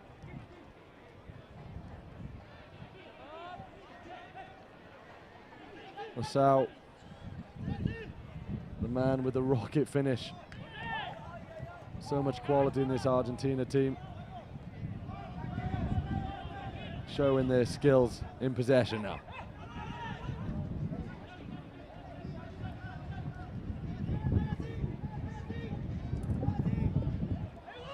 Good desire from Qatar. They've got a man over. He had a man spear on his left-hand side. Elects to go the wrong way. It's unfortunate for Ali. Here come Argentina. Blunt force strike from Mancini.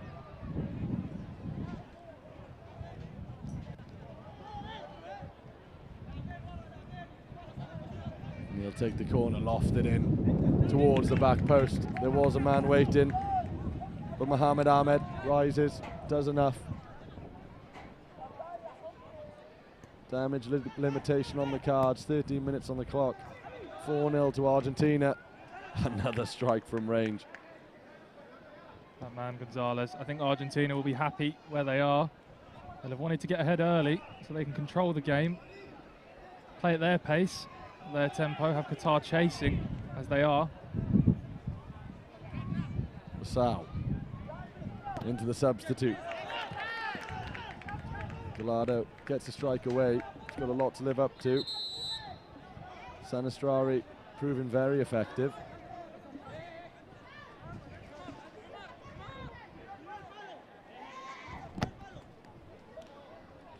Another strike. Reload, shoot, reload, shoot. That's what he does. Gabriel Gonzalez doesn't let a miss phase him. And we saw early in the game that when he gets it right, it ends up in a goal more often than not. And he'll be hoping he gets it right more often than not. Twice already he has. Absolutely. Qatar with a bit of respite though. Free kick, they won't be in a rush to take it. It is only the first half. It isn't unimaginable that they could pull this back. But they need more quality than that. Plenty of power from Ali, not enough accuracy. As we mentioned, we've seen some high-scoring games so far today. Belgium and Mexico setting the tone. France setting the bar. Yeah, certainly value for money. That being said, you can watch for free. You can indeed. You can come here to the purpose-built stadium here in Essen, or tune in on YouTube. Soccer Federation live streams all of the games all the way through this competition, right up to the final next Sunday. Possession lost. Argentina in the middle, looks to dink it, doesn't quite come off. It was hands on in the box for a moment. You thought Mancini was through. Chose for the chip, didn't come off. Drilled in there. Gallardo hammers it in, deflected away. In previous games, when teams have taken a lead for more than 3, they've started to loosen up a bit, have more fun. But Argentina look very serious. They have a point to prove. They weren't happy with how the tournament finished last year. They had a difficult group. Gallardo, lofted ball. Once again, they're searching for that ball from the corner at the back post. Yet to come off. Mancini it was at the back post. Good footwork at the back. Taking a few risks. Abdullah paid off this time. Pressure slightly too much for Omar. Not the biggest of players, but confident with his dribbling ability. Surprised Argentina haven't exploited that height difference more with Gallardo. You saw him taking the corner there. I'd want him in the box receiving. His height on the bench. Lasau with a strike. Certainly not shy with taking attempts at goal, Argentina. And if it was 0-0, you start to question their approach. They do lead by 4, coming up to the half-time mark.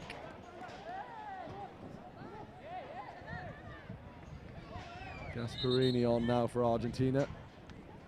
Again, a good mix of youth and experience. Gasparini leaning slightly towards the youthful side. And here is a chance for Qatar to counter-attack.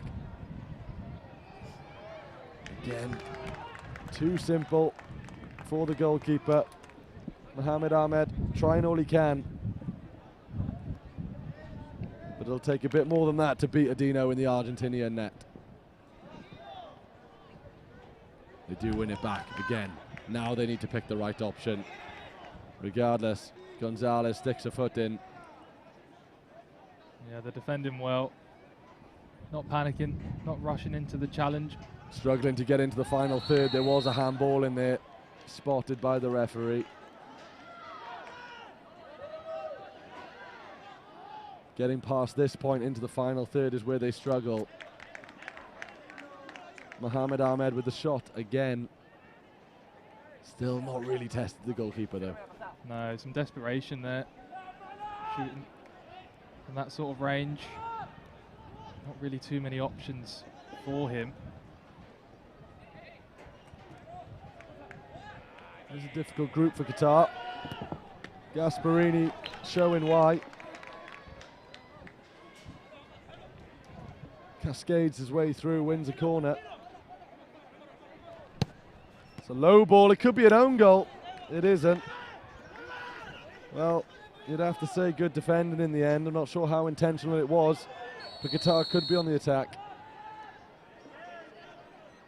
This game being played at quite a slow pace. The sun is very hot. Yeah, and I don't think Argentina will mind that. Conserve their energy. They're 4-0 up. No need to rush or panic. Try and force the goal and wait for the opportunity to present itself. Doesn't get much easier for Qatar though. Their group this time round: England, USA, Argentina, and of course themselves.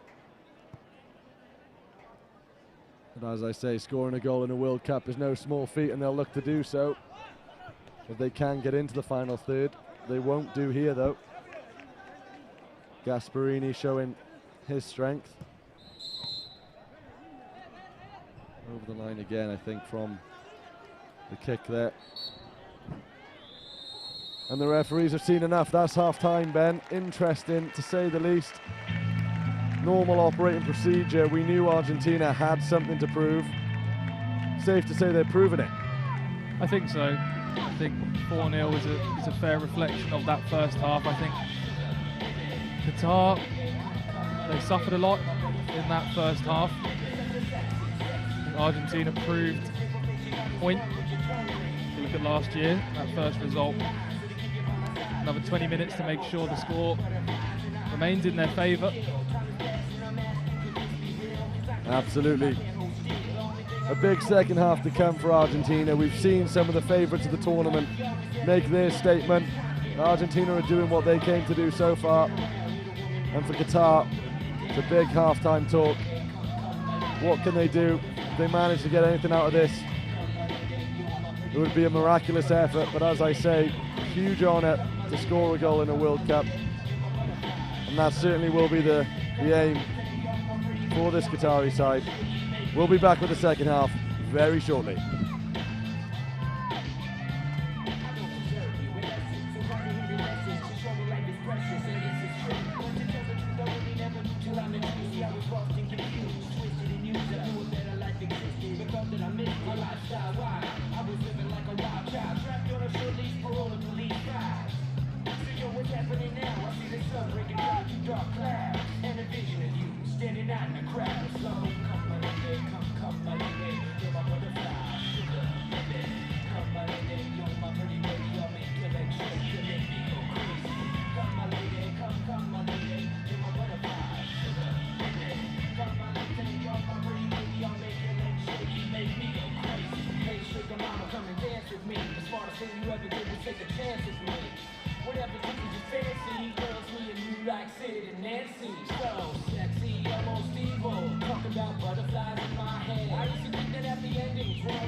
Second half moments away then.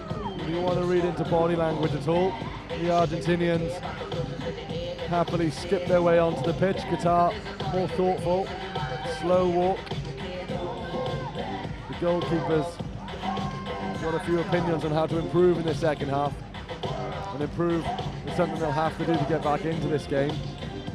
Yeah, plenty to say there, it looked like. Maybe wants more help defending.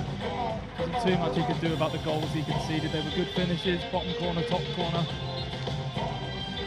The aim will be stop those shots coming in the first place. Well, we said now Walid Khalid in the Qatari goal would have a busy afternoon.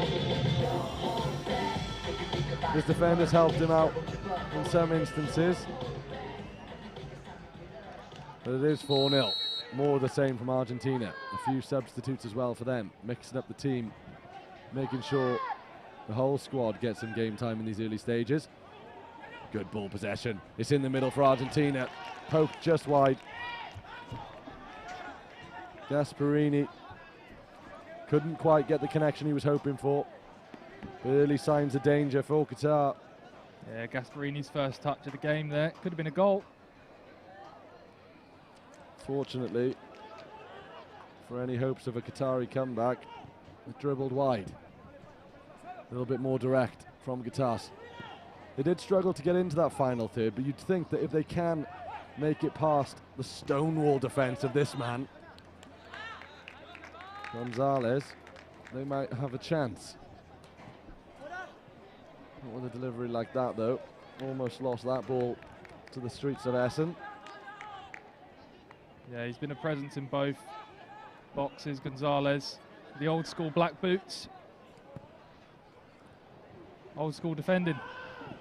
I've seen a change in goalkeeper. Ramon Savalia, young lad for Argentina in goal. Let's see if Qatar can test them. Here's a man who might. Abdullah, good performance in the first half. Long range effort from his own half there from Ali, and he knows it. Holds his hands up. Yeah, we saw it in the first half, some desperation, some wild shots. But keep their heads, Qatar. It's a good long ball from the young man in goal, Savalia. Puts his team in a good position up the pitch. Slightly wasteful though from Gasparini. And here is Qatar. Decent touch. Beautiful gold boots on there as well. Now they're in the final third. Miss Gonzalez again, almost punishing them for even trying to score. No mercy. You'd think he's a mistimed tackle away from a card, but he doesn't ever seem to get it wrong. No, he's spot on.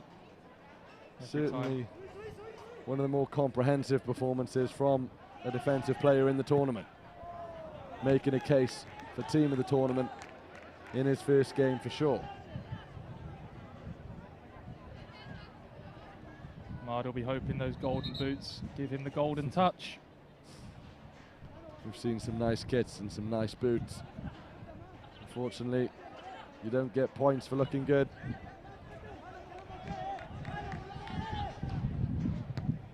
Again. Ali looking to bend it in from just too far out. If he brings it in closer, he might have a chance. He wants it here. It will be ignored, chipped into the box. Bit of a shove in there actually from Ad. Here he is again. Goes down, wins his team a free kick. Yeah, it's slightly late from Gasparini. And Mard does well to win his team a chance to work something, maybe something from the famous training ground. Sheikh Hassan Ali, not afraid to take a strike on goal. What can he do from this dead ball situation?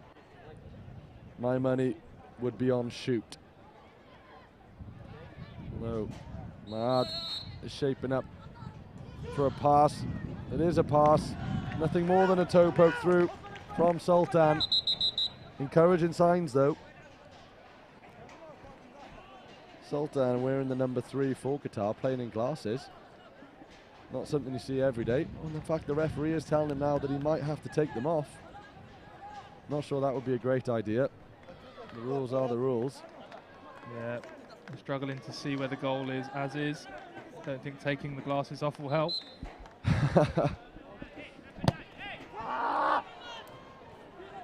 Wayward corner. Distractions they don't need. Stuff like glasses. Yeah, there's an element of, you know, it's their first tournament. We saw with the kick-off, we've seen with a few kick-ins. You know, just maybe nerves, slightly not understanding the rules. It can happen. Credit where it's due, though. In the first 5 minutes against the mighty Argentina, Qatar have held their own. And with a man like Gonzalez, oh, there he is again, swinging a wild leg at it. First time he hasn't connected. They do win it back, Argentina, but Gonzalez almost scaring the players away from him. You wouldn't want to come close to him because he's taking the ball, and if you go with it, you won't get an apology.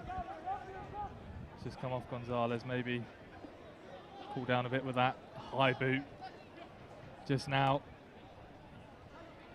There is a rivalry between Argentina and Spain, of course, but he does remind me of Sergio Ramos a little bit in the way he defends. Here is Qatar.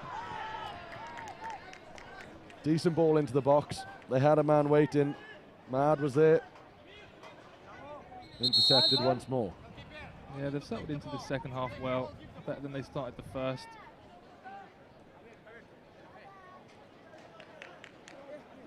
Can they test Zavila? The answer's no. Oh, big basketball pass from the goalkeeper there. It's worked out nicely. Not very conventional, but they're in the final third, and they'll take a corner from it.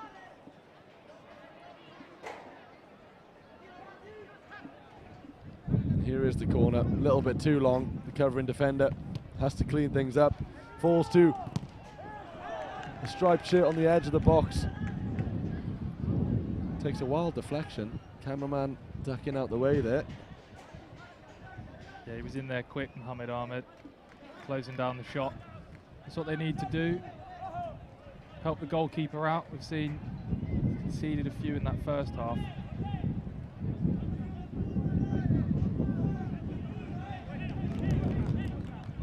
Gasparini gives it away.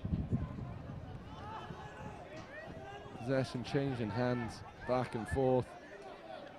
Remains 4-0, no goals. 7 minutes into the second half. Qatar much happier with how they've started this one, as opposed to the last half of football. In hindsight, they did well to limit the damage. Perhaps those nerves have settled because they're playing decent football. Mohamed Ahmed there, almost too skillful for his own good. Yeah, Al Shami didn't give it up, he's just come on. It's chipped into the box, headed away nicely. The Argentinian pressure continues though, until it's cleaned up by Mohamed Ahmed again. A long-range effort comes in, that's not bad. It's more like it. The keeper wasn't sure, he had to see it over. Yeah, it's a decent strike from Kador.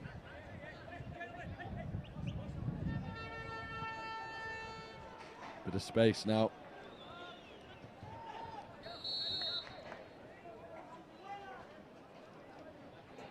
Referees have called a holding to the play. Rizzoli was the man in space. He'll take the free kick. Marshalling the games really well, aren't they, the refs in this tournament? Sure, there's a certain centre-back who wouldn't mind a whack at it. Instead, Mancini plays it in to the middle. How's the footwork? Good enough. And Argentina slow things down. For all of Qatar's efforts, you do sense that Argentina perhaps looking to keep a little bit in the tank. The last tournament, the planning for the tournament didn't quite go as well for Argentina. I've said it a few times. Finished fourth. Yeah, there's plenty of games to be played. I think an element of conserve your energy where you can does come into things, considering those heavy losses they did suffer last year in the groups, despite winning that second game. Losau with the ball into the middle. The striker gets there. Almost fumbled into the hands of Khalid. We'll be grateful. Here come Qatar. Strike from outside the box.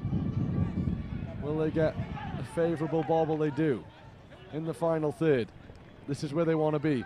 Omar outside of the boot. A diving header comes in.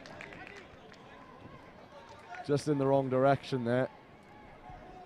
Difficult ball to hit on target for Al-Shami. Yeah, would have done well to get that on target there. I like what I've seen from Al-Shami since he's come on. It's a focal point. Indeed. Sinestrari back on the field for Argentina though. Ooh. That looked a nasty collision. Both players injured. I'm not sure who got the worst of it. Both look to be okay. Kador, bit of a wince on his face. Losau, the goal scorer, not walking too comfortably, but he does have a grin. I think they're all okay. Yeah, it's good to see no aftermath there. Both okay to get up, play on. It's a physical game. Gasparini back to the keeper. Keeper Savalia, keen to keep the ball rolling. Losau in the middle to Sinestrari.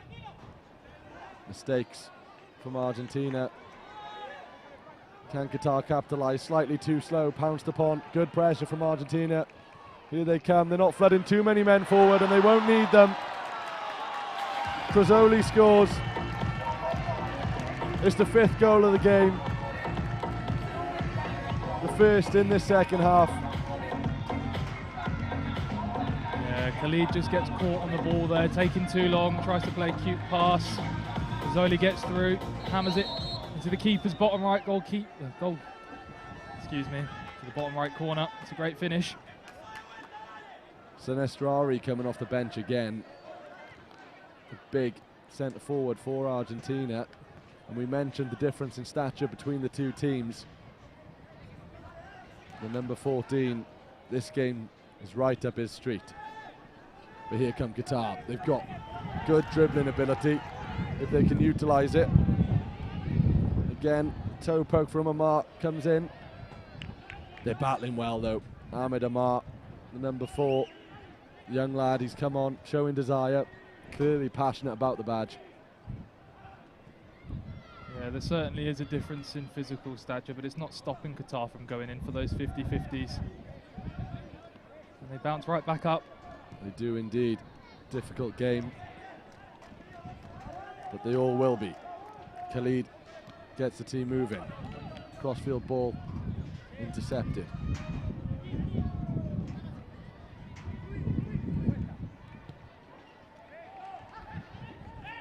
It's good build-up play from Argentina. As I say that, it's the young man again, Ahmed Amor, on the left-hand side, doing a job.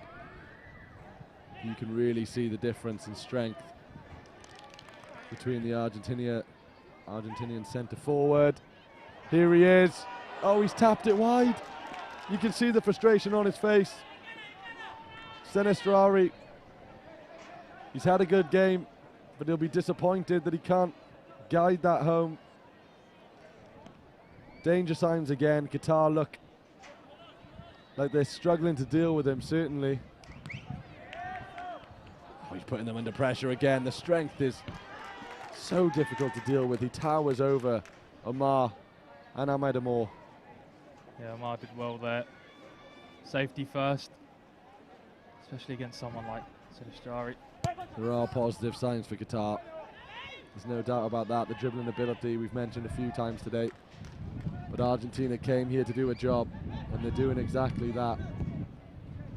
It's a good lofted ball all the way up the pitch. Cushioned header across the box. Chased down by a striped shirt. The left-footed strike comes in. Khalid saves it on the line. And he stops it from rolling over for Argentina's 6th. Outside of the foot pass, slightly wayward. Almost played without looking there. Risky business, especially against Argentina. They'll punish you. Here's the right-footed strike. And it hits the bottom of the back post. Oh, supports the net.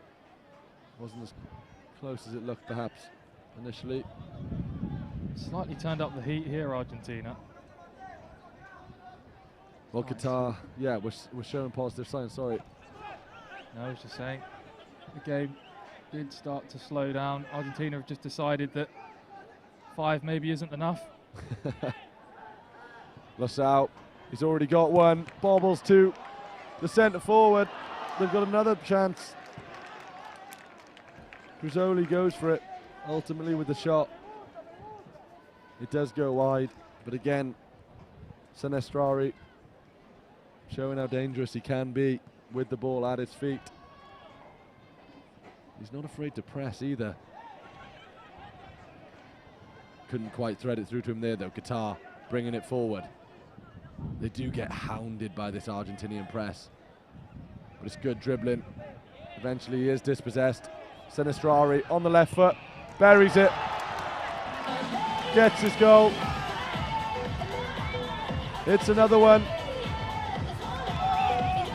Argentina 6, Qatar 0. Senestrari, maybe the most dangerous man on the pitch if you discount the defensive work of Gonzalez. Convincing from Argentina, Ben. Yeah, it's a really good finish. Down into the bottom right corner. There's not too much the goalkeeper can do about it. He's up, he's tapping his tattoo. He's happy with that one. I think the Argentinian fans are too. That is something I'd like to see a little bit more of. Bit of celebration. A lot of the players so focused on the job at hand. It was nice to see the jubilation from Senestrari. Yeah, he's deserved it. He's played well. Very focused performance from Argentina. You really do get a feel for the characteristics of the team. Few teams have been merciless, hunting more and more goals even when they're comfortable. But as I said earlier, France played in their 10-0 victory with smiles on their faces. But Argentina haven't come to mess around. They've come to do a job. Right.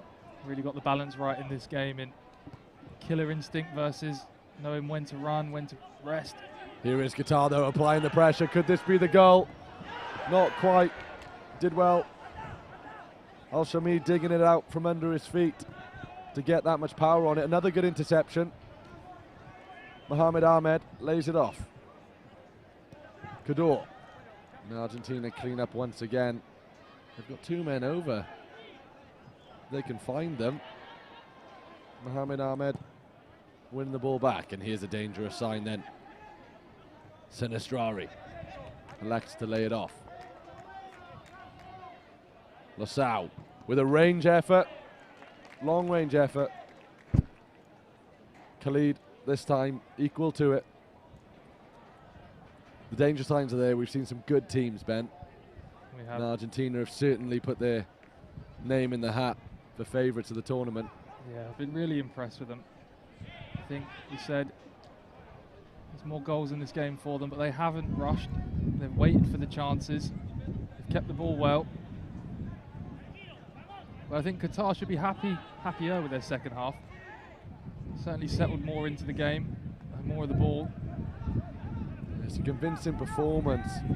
It does contrast the France victory in many ways, though. They kind of burst into life, Argentina, much like Qatar are doing right now. It looked physical. The referee deems it to be too physical, and we could see a card here. It is going to be a card. For Mancini. A few cheers for the yellow card there. Mancini shown a yellow card for a tackle over on that far side. Didn't look to be too much in it there. Yeah, you have to imagine it's maybe an accumulation rather than the tackle itself. Don't forget, we'll have Peter Walton back on the mic for the England game a little bit later on this evening. I'm sure we'll get his opinion on whether that was a booking or not. Argentina then playing with 4 outfield players. Bit of panic, and if Qatar are going to score, now's their chance, the man advantage. Long range effort, slightly wasteful from Kador. Yeah, there's been a lack of quality in the finishing from Qatar today.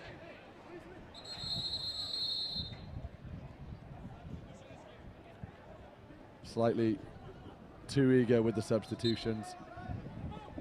The referee's just slowing play down ever so slightly.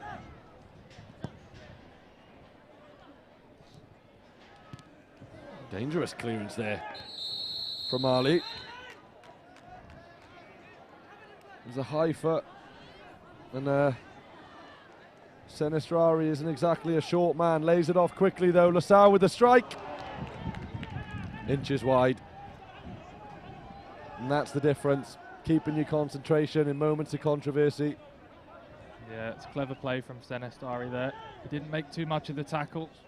Qatar were too focused on contesting. It's the end of the game though. And just like that, the final whistle blows.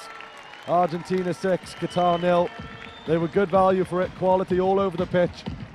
We mentioned it before, serious faces all round from Argentina. They're a team on a mission. Stage 1 complete, Ben. Unfortunate for Qatar, but not much you can do against a side like Argentina. Yeah, certainly job done for the Argentines. They knew there were eyes on them after their last tournament. Disappointing from them. Certainly not disappointing in this game. But credit to Qatar. They showed plenty of desire, plenty of effort, plenty of energy. I think they just lacked a little bit of quality in the final third. And that man, Senestrari, really was a handful. He was indeed.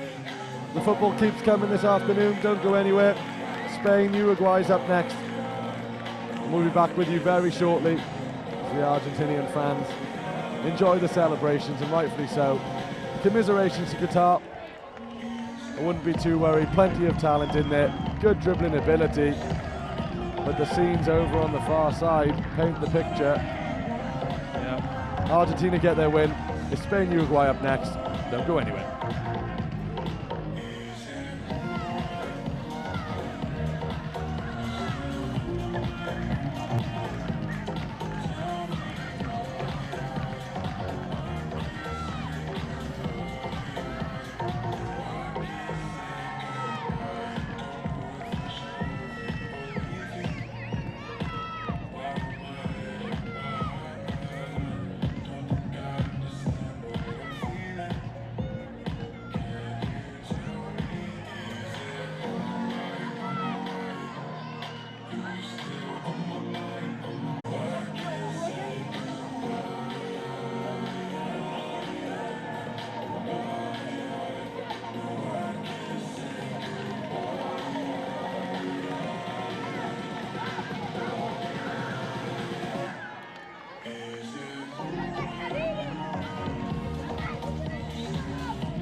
The World Cup train keeps moving and slightly ahead of schedule.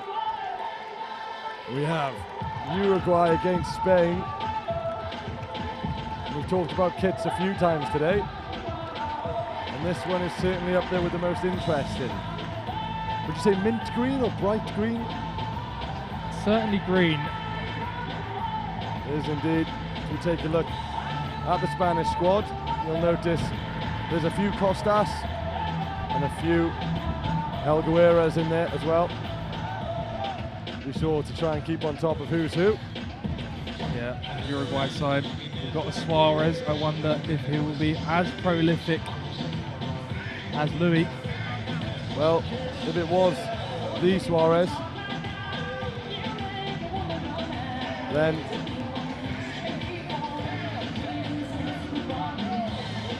we'd be in for a treat, that's for sure.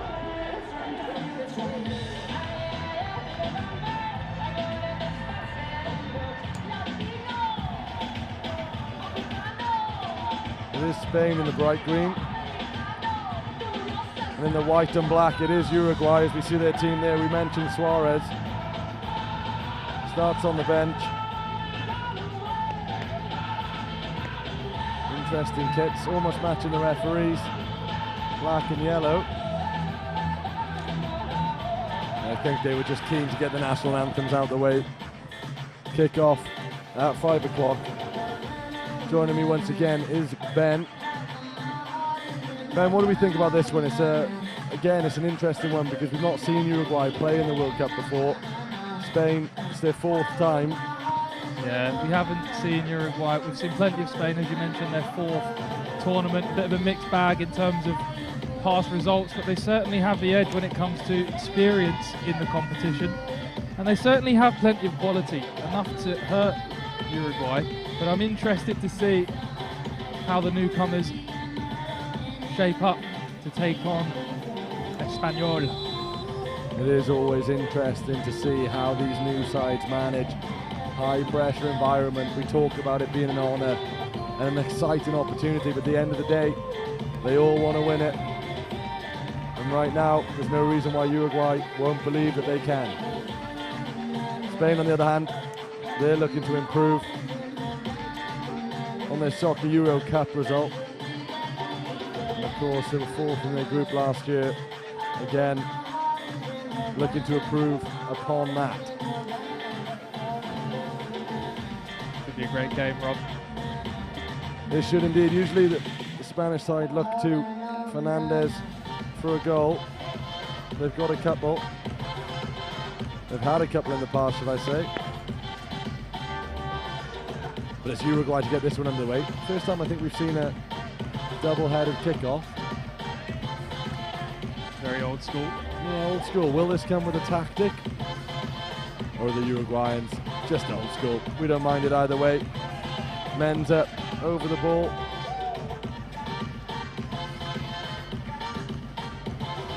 We did see in the kickoff in the game just gone that Qatar were caught out, maybe by the occasion, being new to the tournament, nerves.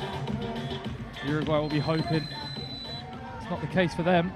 The referee signals the start of this game, and it's Uruguay to get us underway. And they go long almost immediately. A flick on header, the keeper wasn't sure. Vinoli with the header. Nothing too menacing early on. They'll want more of it. Spain in no rush to deliver the ball to Uruguay. Welcome to the tournament, boys.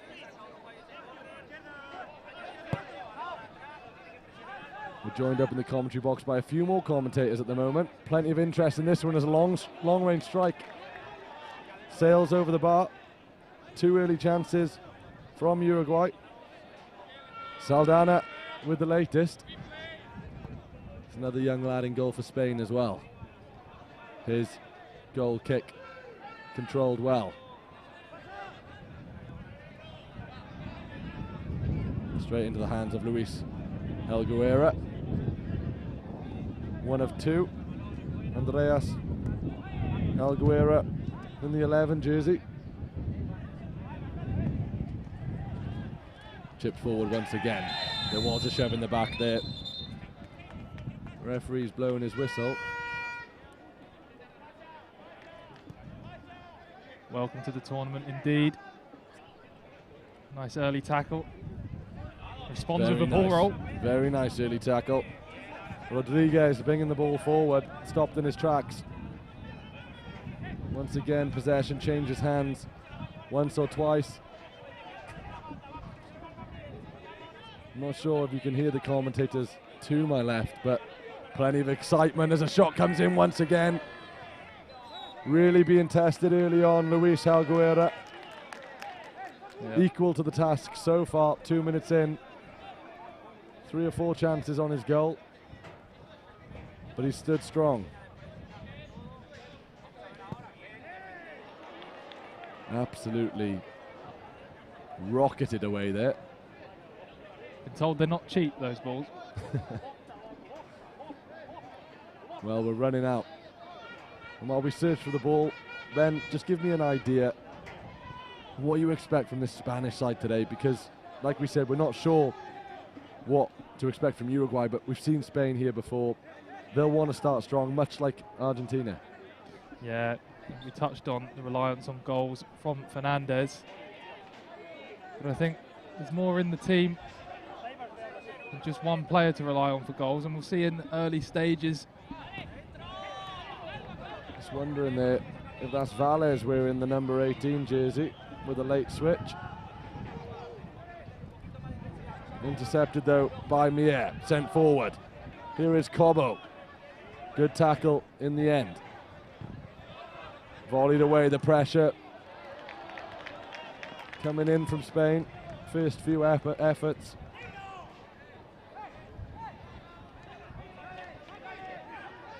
You have to wonder, Rob, the switch of the jersey, is it to confuse the opposition as much as it is to confuse us? Absolutely. Here is Uruguay though, decent footwork, wins the free kick.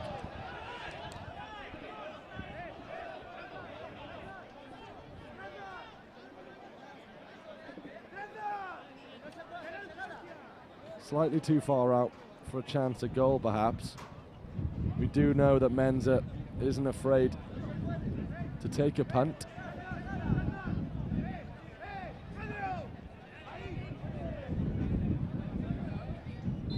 Lining up the shot is Mario.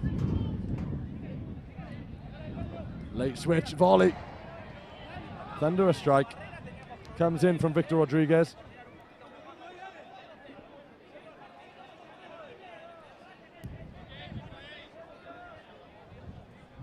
Certainly did look to confuse on that free kick there.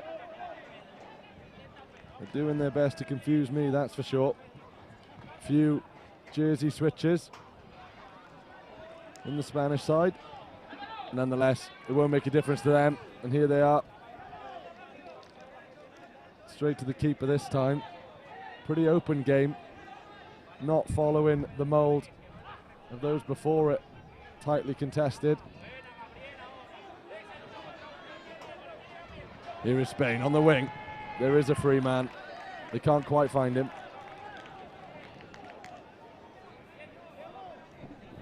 But good signs from both teams so far. Yeah, you can feel the energy in the ground. You can certainly feel the energy from the Spanish commentating team. It's an exciting game.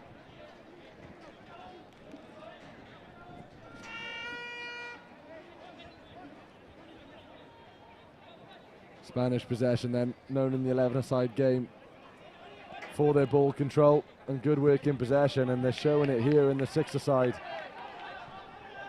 form of the game, bringing it forward. Oh, that's a beautifully worked pass down the left-hand side, right-hand side rather, brought down in the box. The referee waves it away, the penalty claims, nothing come of them. That's another one for Peter Walton. Yeah, it'd be good to hear what he thinks about that from here. Can't really see where the contact, if there was contact, and if it was fair. But they're up and they play on. It's good work from Victor Rodriguez on the near touchline. Looks to thread a ball across the pitch. Couldn't quite find it. The green of Spain, feels strange to say, but they are in the fluorescent green today. Mint green, as you pointed out, Rob. Yeah, not sure about mint, fluorescent maybe.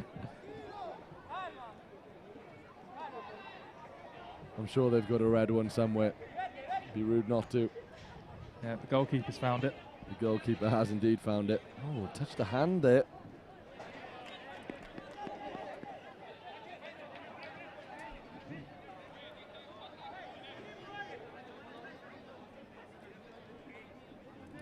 Yeah, I'm surprised officials didn't notice that. Did look like a handball. And that one might be a penalty. No. Again. Maybe it is. We'll see. Certainly contact. There's discussions going on, but the conclusion has been reached. Pointing at the centre circle to signal a penalty. If you haven't seen them yet, 10 seconds to score from the halfway line. 1v1. Yeah, it was coming. Spain have been applying the pressure. A couple of risky dives to the feet of the Uruguayan goalkeeper. We've seen one penalty missed today. And with 7.5 minutes on the clock, Spain wouldn't mind scoring this one. It is Helguera, left foot finish. And there it is.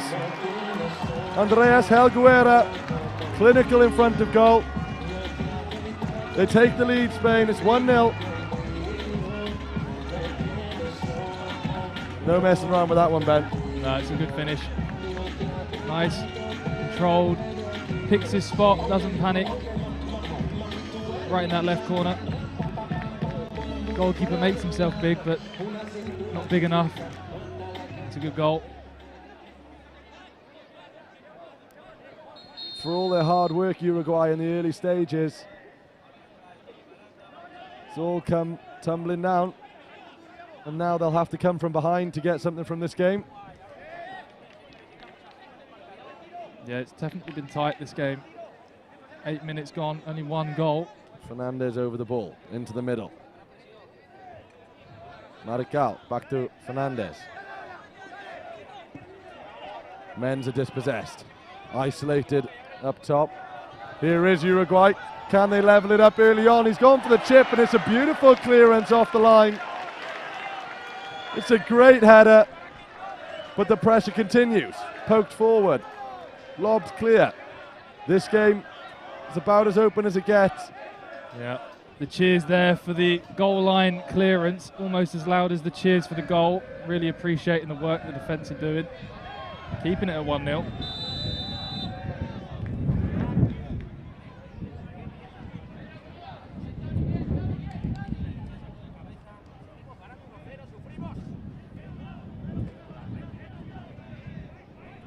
Free kick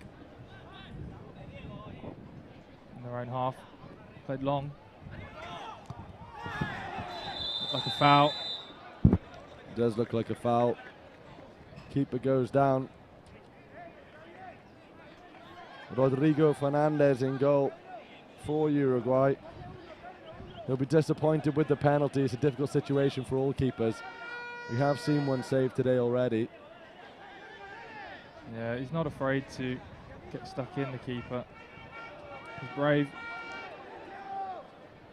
Martial. Up to Menza.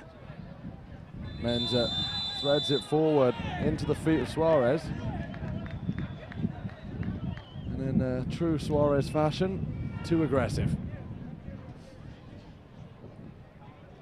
Yeah, we've heard the whistle a fair few times. It's open in 10 minutes. We have indeed. Straight up into the box from Spain, cleared away with a knee. Down to Alejandro Fernandez to clean up, but he makes a mess of it. Dispossessed. Spain needs support. It's arriving. They'll settle. Watching the ball go dead. Yeah, he's experienced, Fernandez. He's turning there into trouble. Should know better. He's gone from a strike there, curling around the post. The keeper Didn't quite show the urgency perhaps that strike deserved. It wasn't far wide.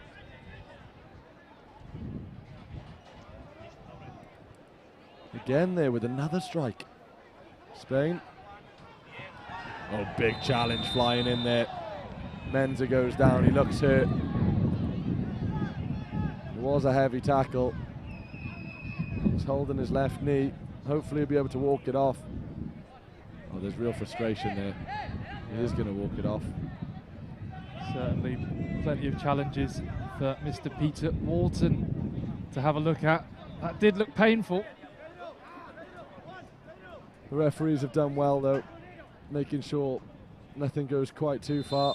Stamp their authority. Victor Rodriguez once again, looked like a handball. There's appeals. Waved away once again by the referee. Andreas Helguera doing a job in defence.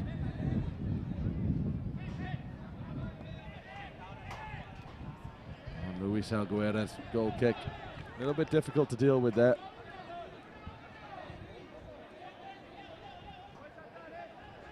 Yeah, the game has slowed down since the goal. Uruguay a chance to. Rodriguez out to Marcal. Marcal playing it into the middle. And now recovered. Mateus Menza. Clapping his team in. Federico Suarez with the corner ball.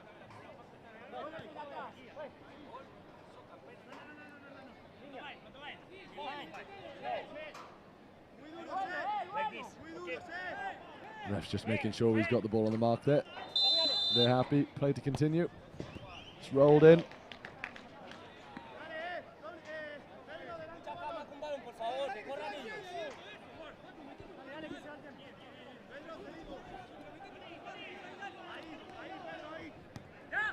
It is only 1-0. Uruguay still in this game. As we mentioned, a bit of an unknown entity in this competition.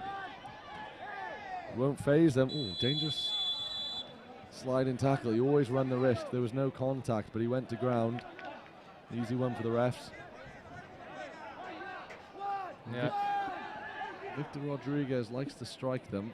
This one maybe a little bit too far out. Yep, thinks better of it. Marcial in the left back position, pushed right up the field.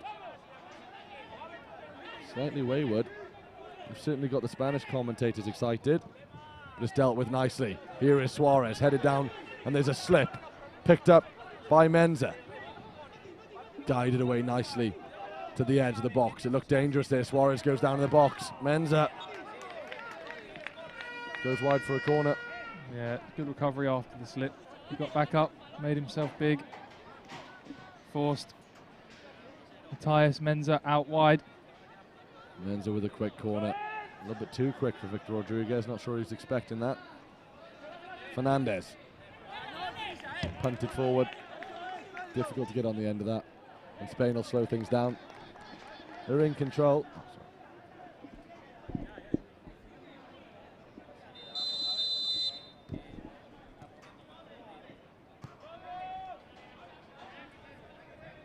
What can Spain do here?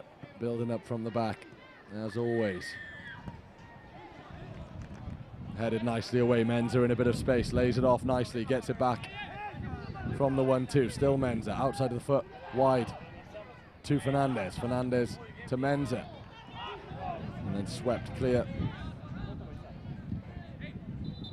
He's going to calm him down there. Matthias Menza. He does look dangerous though, Menza.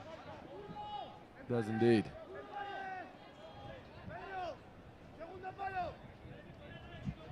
Radical. Fernandez pressurized. Oh, and the bounce is very awkward from Rodriguez. The touch wasn't quite there from Helguera. Hell of a spin on that ball. He'll be disappointed. A better touch and he's through. Difficult one to deal with here, Suarez.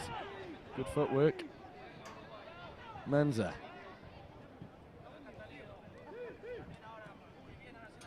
Puppy. Left foot. Falls to Suarez in the box. Couldn't quite get his feet sorted there. since the goal, though. Uruguay have looked dangerous, and in fairness, they looked dangerous before the goal too. But it was a penalty that separates the side. It's a good chance for Suarez, that. It was indeed. And here's a chance for Spain. They do win a corner. Andreas Helguera.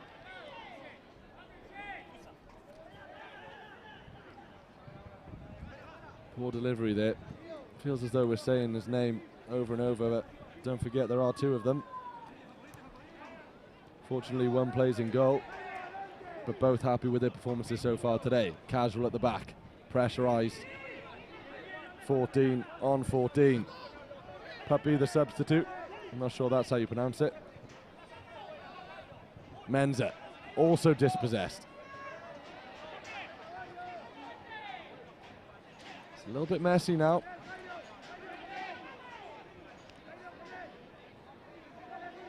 Menza again all over the park. You wonder how he's going to maintain this work rate.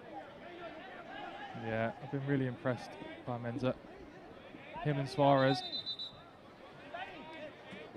Jario Costas, though, slowing down the play, making sure he's in the way of that free kick, forcing Uruguay to go backwards. And it does lead to a mistake.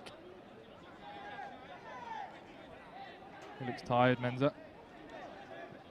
He has ran a lot, working hard for his team.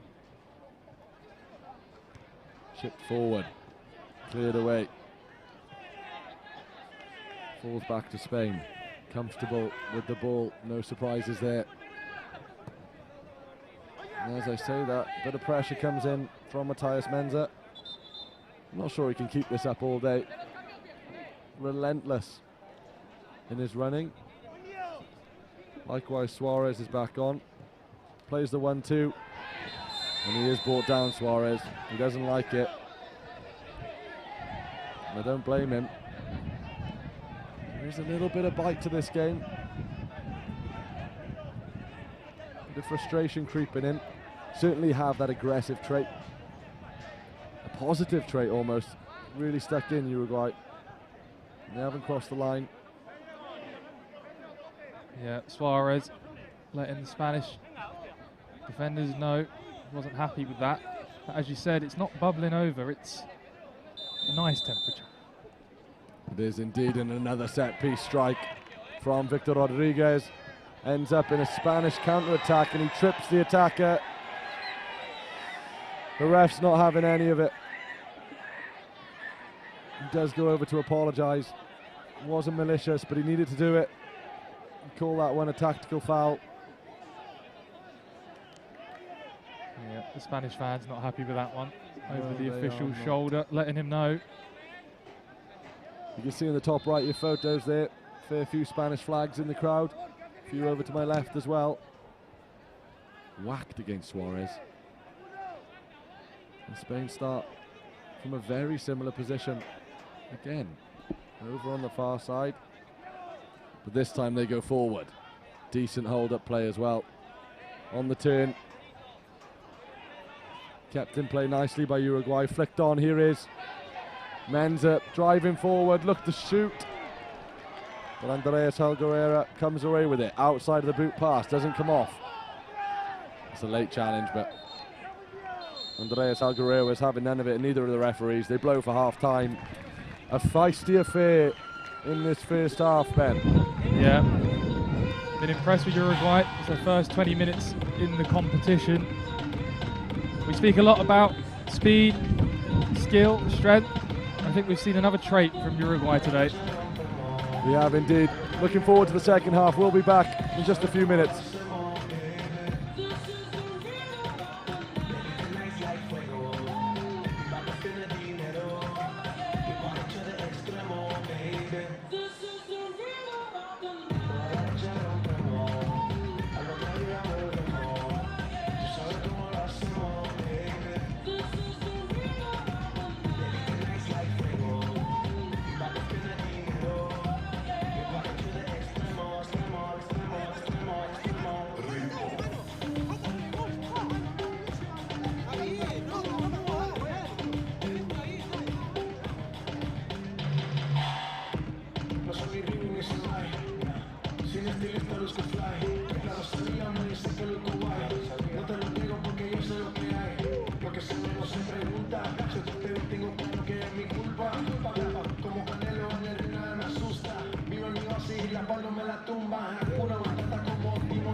me alumbra, ella es para la tumba, nosotros para la rumba.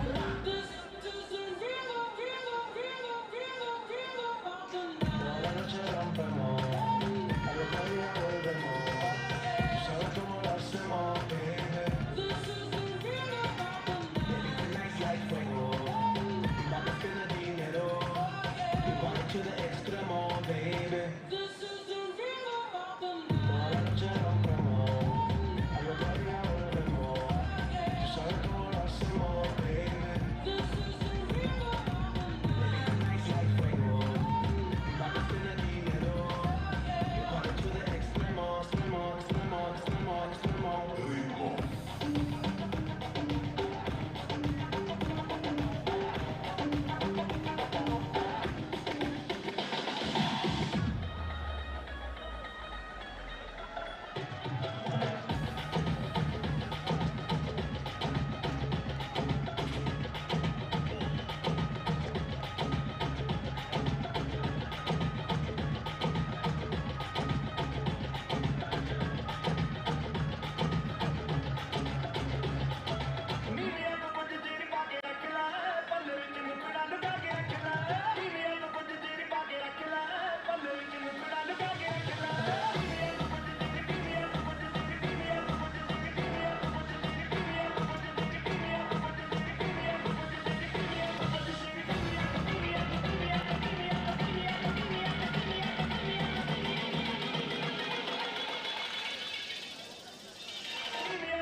Second half then about to get underway. And here we go. Big half for Uruguay. They find themselves 1-0 down. They tried their best to get level. Do we think they can do it as the game goes on? Yeah, they've got fresh legs on. In Grella up top, number 18. He'll be hoping he can make a difference. They have just received an updated Spanish squad, so hopefully a few of the names will make a little bit more sense. Here is Victor Rodriguez, the name that we mentioned almost every couple of seconds in the first half, but it's a mistake that comes from him. There's a man spear in the middle. He goes it alone. Pedro Roldan for Spain. Opted to go it alone. Took it on his left foot. And in the end, the wrong decision. The referee's going to slow play down ever so slightly. Yeah, Alvaro Cobo was free in the middle there. chose not to play him in. Again, the referees providing warning just to calm things down a little bit. Tempers flaring. They're a lively team, Uruguay. Plenty of talent, but it is part of the way they play. Maricao heads it clear. Certainly does make them a different proposition in this tournament. That added aggression, as well as the tenacity and the skill that they have, it's certainly does ask a different question. Played into Corbo. Yeah, there's an option. Suarez keeping an eye on him though. We go back to the goalkeeper. Headed on. Oh, it's a good save. It's a good catch.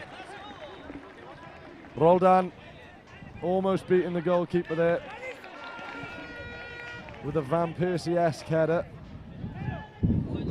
Yeah, it was gracious goalkeeping from Fernandez. Glided up into the air, stayed there, caught it. He almost floated up to save that one. Rodrigo Fernandez in goal for Uruguay. Very vocal at the back, directing his squad. Sergio Costas at the other end, it is, in goal for Spain. As Suarez is shoved off the ball there. That's good strength from Mier.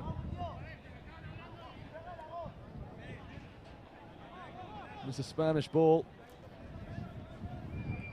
They're managing the game well, Spain, but they do only have that one goal advantage. You do feel they need at least one more to be comfortable. Yeah, I think Uruguay have shown enough to threaten the Spanish goal. Not too many saves for the Spanish goalkeeper to make. Costas going long there. The flick on header didn't find the net, and it didn't find a supporting player. And here is Uruguay. Suarez.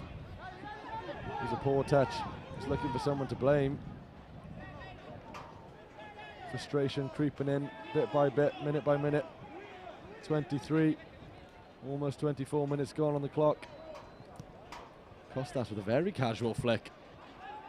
They've done well to keep it in play, Spain. Almost showboating at the back at this point, but it's worked out for them. Or at least it has until now. Here is Uruguay.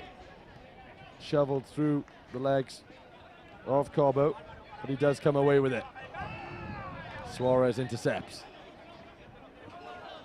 Chopped inside by Victor Rodriguez. Comes away with it. Finds Suarez in the box. Suarez with the finish. Puts his right through it. No mistakes this time. Victor Rodriguez wins it back. Picks out his man. And Suarez grabs the goal. 1-1. Just under 5 minutes gone in the second half, and they're back in the game. Just as things were looking casual for Spain at the back. Yeah, Suarez has been a handful all game. Not necessarily taking shots, but giving the defender something to think about. At that time, giving the whole Spain team something to think about because they've lost their lead. Well, we've got a game on his hands. A beautiful nutmeg there, and another one. It does roll out of play. Pedro Roldan getting frustrated with the Uruguay players. Going to ground too easy, he thinks. A nice assist from Victor Rodriguez. He's kept in this one, making a difference. This time the referee blows in Suarez's favour, the goal scorer, Federico Suarez. Can they take the lead in this one? It might fall to him again. Poked away. Corbo sends it upfield, but again, this man, Victor Rodriguez, if they do get anything out of this game, he'd have played his part. It's good footwork.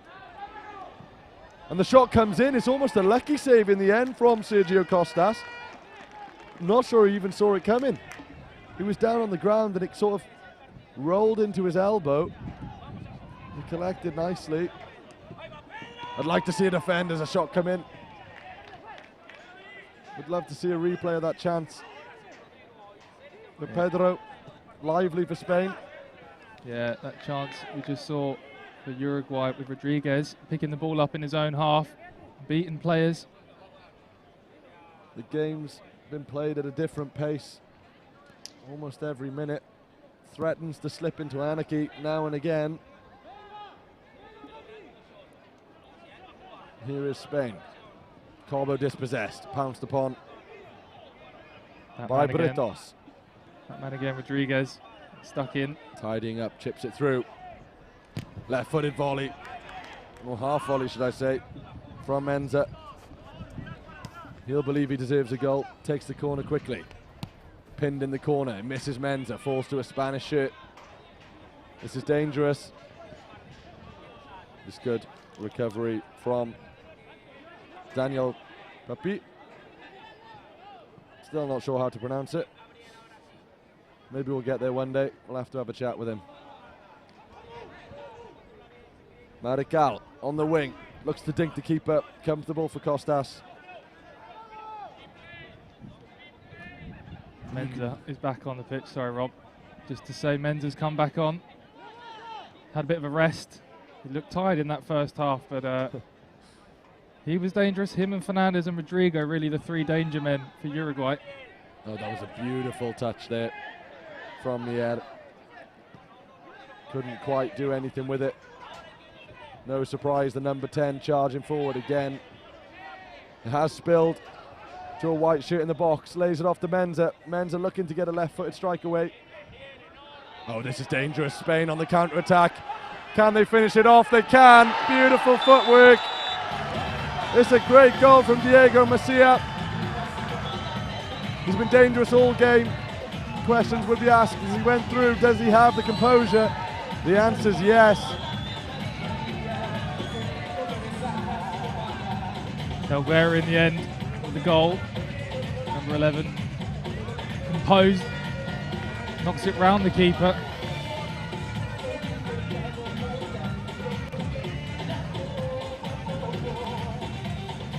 Well, once again, Spain trying to do the Houdini on us. I believe it is Diego Macia wearing the number 11 jersey.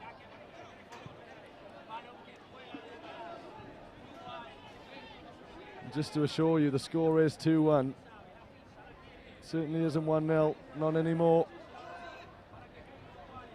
Menza with a left-footed strike. That was going in the bottom post.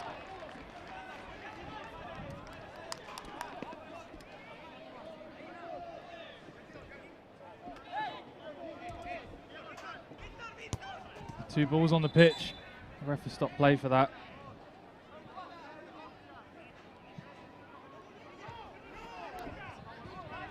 We have stopped play. Precious commodity, those balls. We saw two on the pitch at the same time there. Order is restored though, as you can see now it is 2-1 to Spain. Beautiful finish from the number 11, Diego Macia. We'll trust the Spanish commentators as the ball gets dinked straight into the hands of Fernandez. Returns the favour, sending it upfield, the flick on header, searching for it.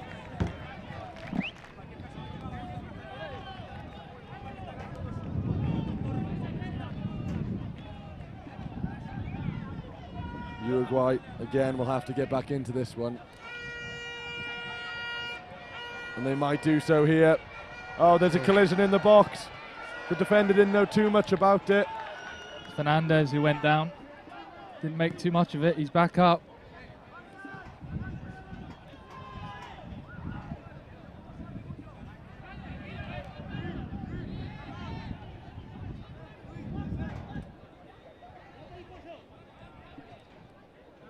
Substitutions being made now. And again, Spain changed things up. Joan Velez makes his way onto the pitch and straight into the box. They do have some height in there.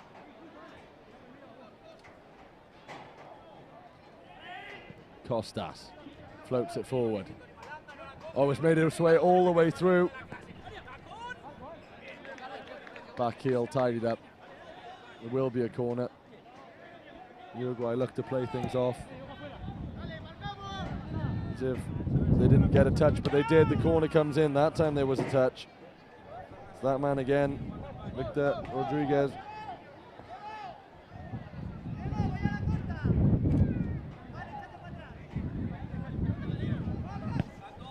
Oh, what a strike. Not a bad effort from Diego Arenal. Took it first time. Yeah, caught Uruguay sleeping a little bit there. They'll be disappointed not to get something out of this. Nobody more than this man.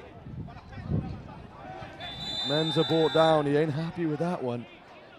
Interesting style that. Tucked in left short.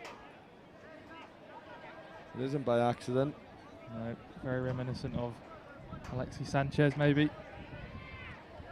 Showing off that tattoo, why not? They could do with an Alexis Sanchez in this side. Fortunately, he is Chilean. And he is playing 11-a-side, but a man who's playing some decent 6-a-side, Victor Rodriguez, with another strike. It's wide this time. He'll be hoping to bag a winner. Menza goes wide. Struck into the hands of Sergio Costas. Goes down with the ball in his hands. They're trying to see this one out. It's a narrow lead that Spain have. They were almost punished earlier. Will they be punished again? 8 minutes left. 7 minutes even. We're well into the 32nd minute. This nudge past the post by Diego Macia again. Yeah, he could have wrapped the game up there, Diego. He's put it wide in the end. We saw in the game, Italy and Greece, 2 very late goals. In the 39th minute, so don't rule it out. Uruguay still in this. It is a Spanish corner though. Headed away by Menza. Put back into the action, not quite. Macia puts it out. A little bit of tennis over the halfway line. Brought down eventually by Fernandez. And then smacked into the stands by Diego Arenal. They seem happy, Spain, to just lead this game by a goal. They didn't look too much in a hurry when they were leading 1-0. They haven't picked it up too much now that it's 2-1. Very controlled, very similar to Argentina. Not looking to rush anything. The difference being the Argentines had a 4-0 lead. It is just the one for Spain. Yeah. But we've seen what happens when you push for more goals. You can get easily countered on these 6-a-side pitches. Absolutely. And Spain will pick you apart if you're not careful. Valles. Lost possession. Macia there. The referee blows in favour of Uruguay. Oh, and it's intercepted. Dangerous again. The commentator, he'll certainly be happy to see Spain win this one. Yeah, it's cheeky from Roldan. He saw the goalkeeper slightly off his line. He moves in slow motion, the goalkeeper, but he gets there, and that's for sure. Rodrigo Fernandez. Suarez.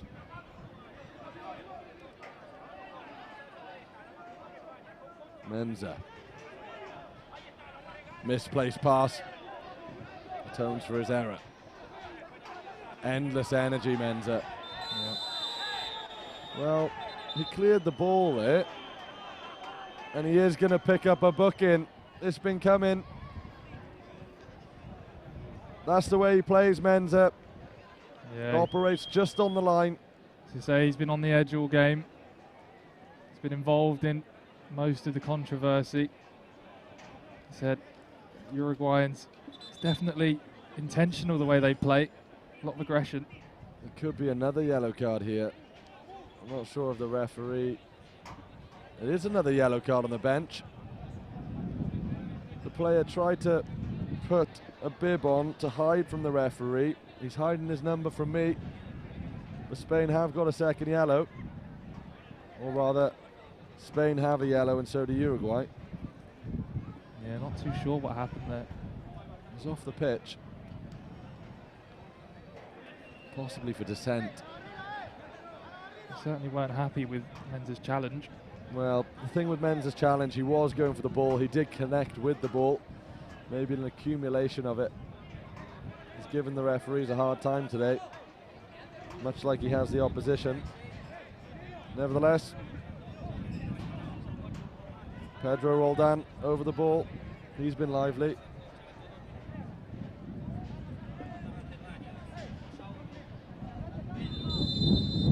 Roldan with a strike, and it's a good save. Fernandez equal to it once again. He gets about that goal. He does. As you said, he's not very quick, but he gets there. That's all that counts. That is what counts. Can he get here? He does.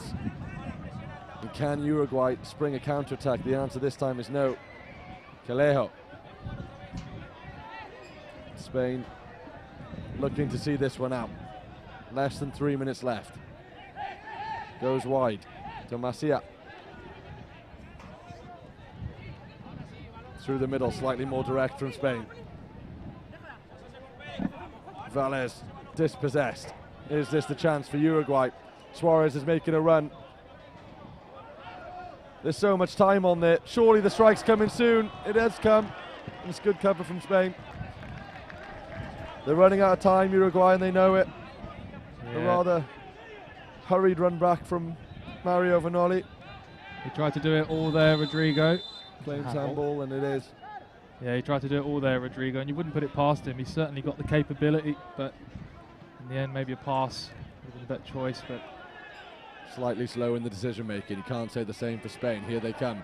There's a man free on the right wing. Oh, just too much on the cross there from Caleo. Plenty of space, fellas.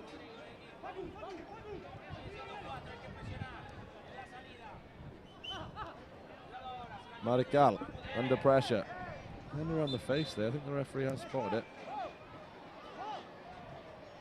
Nothing given. Slight push as well. The two number 11s coming to blows just in the top right of your screen there.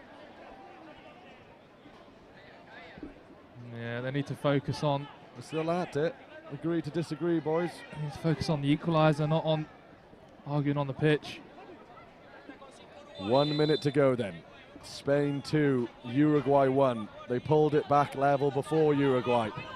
But Spain will look to put this one to bed. Here's the strike. It was a nice connection. I'm not sure the keeper would have got there that time. Fortunately for Uruguay, it was wide. Yeah, it's a great strike from Marinal. The keeper's left. Roldan, beautiful skill. Into the box. Handball there, surely. There's appeals off the bench. The referee spotted it. Yeah, this might be game over for Uruguay. Oh, no. He's ruled in favour of the men in white. It looked for all the world it was going to be a penalty. But Uruguay live on. And there's a push as well. Oh, Suarez is in a rush to take it. Oh, it's an upsetting move. There's no other way to describe it. Suarez so keen to do well for his team, but he rushed the free kick and there's no time on the clock. One last chance, maybe. Fernandez lumps it up there. Roldan heads clear. There can't be much left in this one. It's 2 balls on the pitch at the moment. We're into extra time. 1 goal separates the sides. And maybe one last chance for Uruguay to get something from this game. Nudged into the box, the left-footed strike. They're putting the bodies on the line. And it's volleyed into the air by Marical. That was it. That was the chance to get something from this game. There's always one more chance. And that was it. Rushed the second shot. And there goes the final whistle. Spain take the victory, 2-1. It was closer than they'd have liked, but as we've said before, it's the points that matters, and the points are going home with Spain. It's a great start to their group. As we said, they're looking to improve. And it's not a bad start, Ben. No, it's not. It's a great result for Spain. For Uruguay, their first game in the tournament. I was very impressed. The aggression they showed. They got a goal, good for the confidence. The Spanish commentators, they're happy. Yeah. All the points go home with them. No more needs to be said on the Spanish side. They're talking on the pitch. For Uruguay, they will be disappointed. But it was more an individual performance from them than a team effort. Yeah, I like what I saw from Mendes and Fernandez and Suarez. They showed plenty of aggression. They did, but it wasn't enough. The football continues now though, and up next, the first of the home nations, England versus USA. Peter Walton will be alongside me. There's plenty of decisions we'd like to get his opinion on. Stay tuned. England, USA are up next.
There you have it, the first rendition of God Save the Queen. Or King. Or King. An ever-present in the World Cup. He's right, he's laughing next to me now. We'll bring you straight in. How are you feeling? How are you feeling? Good afternoon, everybody. Yes, we're here again in the glorious sunshine. It's absolutely a fantastic day today, and let's hope that England live up to the weather conditions. They are absolutely first class.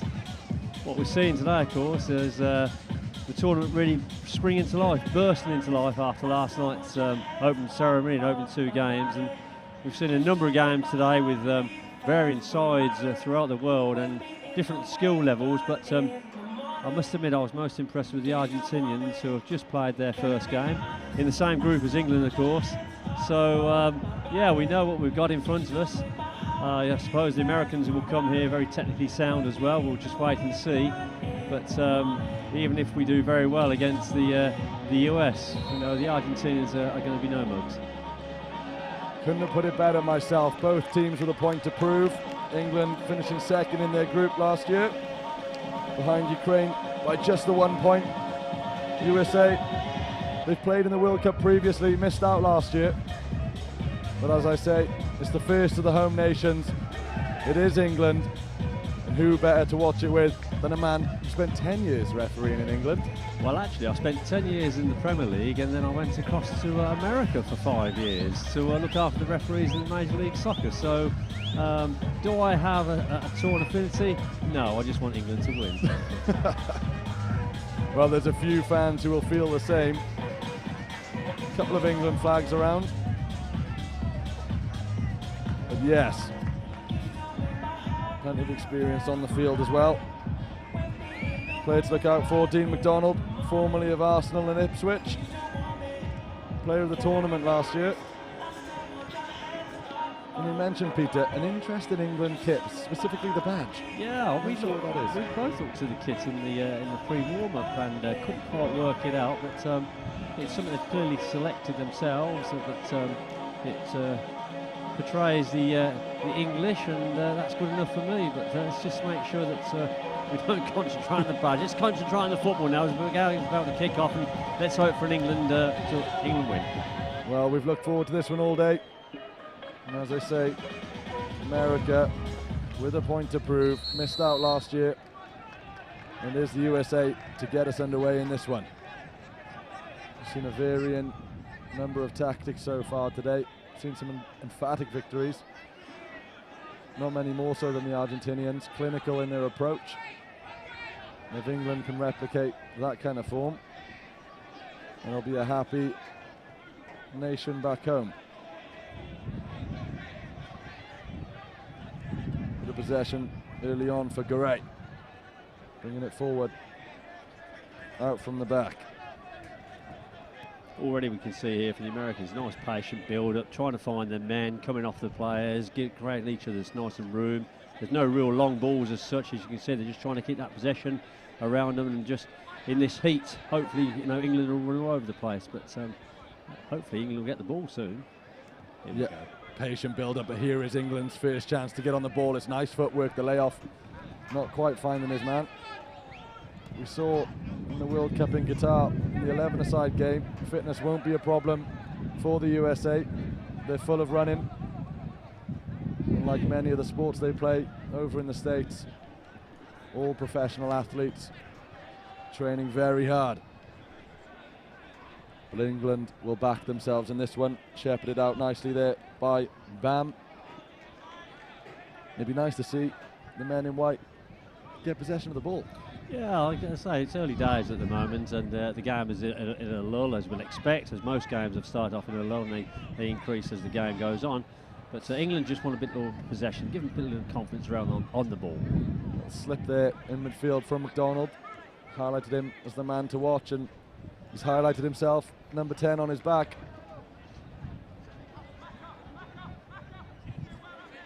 Good crowd in here tonight, by the way. Yep, it's been steady all day. Yeah, it's been a good crowd, this has. Very good crowd. And it's nice to see the diversity of fans as well. The Chinese support almost dragged them over the line in that 2-2 draw earlier today. But here is the USA. Nothing to worry about too much from an English point of view. Yeah, the sport's been magnificent all day. Yes, I've noticed that. I've been watching a number of games, and as I say, quite a difference in sort of skill levels and approach, but collectively lots of energy. Marcos dragged back there, taking no chances. Referee just having a word. We're not ready yet. We mentioned it yesterday when you joined me. Set piece is important. Uruguay, Argentina, all taking advantage. Argentina, particularly. Yeah, with the field so sort of small in terms of ability to pump those long balls, it's important that they play short and sharp passes together to feet. And when it comes to that, hang on a minute, how are we going to do? Garay carrying the ball forward to the edge of the box, dispossessed in the end. Yeah, He's done well, Perez. McDonald lost his foot in there. Corner kick. Yeah, when it comes to set plays such as corners, such as free kicks around the area, and also in the centre, it gives you a possession, but also be a controlling mechanism, and that's what we'd expect here. We'll see some free kicks and corner kicks, and that's probably where the goals will come from. The captain, Ahmed Abdullah, on the corner, formerly of Barnet. Few professional boys here, or ex-professional, shall I say. Barnet, I made my debut at Barnet against Hartlepool in the Football League when I was a referee. How was that? How were the fans there? Well, they told me and let me know it was my first ever game, for sure. Here are the USA now looking dangerous. They have a spear man on the far side. They do manage to find him. It's a good tackle. His end-to-end stuff, really the first shot for England is tame. But Moussa Bam manages to dig it out from under his feet and get a shot away. It's opening up ever so slightly. USA reply, nothing to worry about. Nothing to worry about, but that was a chance, you know, there. Robbie was through there, and he didn't have his head up. He had a player to his right, he could have just squared it too, but a little rush of blood there, and he tried a shot, but it's a lesson for England when the runners are coming through at the back to make sure they pick him up as they run through. Absolutely, here's McDonald. They'll want to get him on the ball as much as possible. Very experienced player. Plenty of goals. Scored 4 twice last year. Once against Portugal, once against Tunisia. He knows where the back of the net is. He doesn't mind getting physical. Shoulder to shoulder there. I was about to say a good change of play, but USA pick up the ball. It's a beautiful pass through the lines. It's a little bit scrappy. It does fall to them. And Carl Dennison dives on it. I think sketchy is the word that comes to mind there. Yeah, again, and just another reminder that to pick the players up who are running off the ball. That's twice I've been caught out like that, just watching instead of running with the actual runners themselves. But as I say, it's early days. They're just finding each other out at the moment, and the tempo of the game is not increased too much. So it's at the moment it's quite a comfortable game to both to play and to watch. When you do come across two equally skilled teams in this competition, they do take their time sussing out one another. Rojas in goal for the USA, gets the play rolling. Decent footwork. McDonald's there. Can't stop the shot though. Left-footed strike, wasting no time in coming off. You notice already the substitutes being used by the US. They're alternating their players so much more than England are at the moment. And Lopez making his way back onto the pitch for the USA. It's been interesting to see Croatia, I have to say, unique approach to managing their bench, but it's certainly worked. One of the more impressive sides of the tournament so far.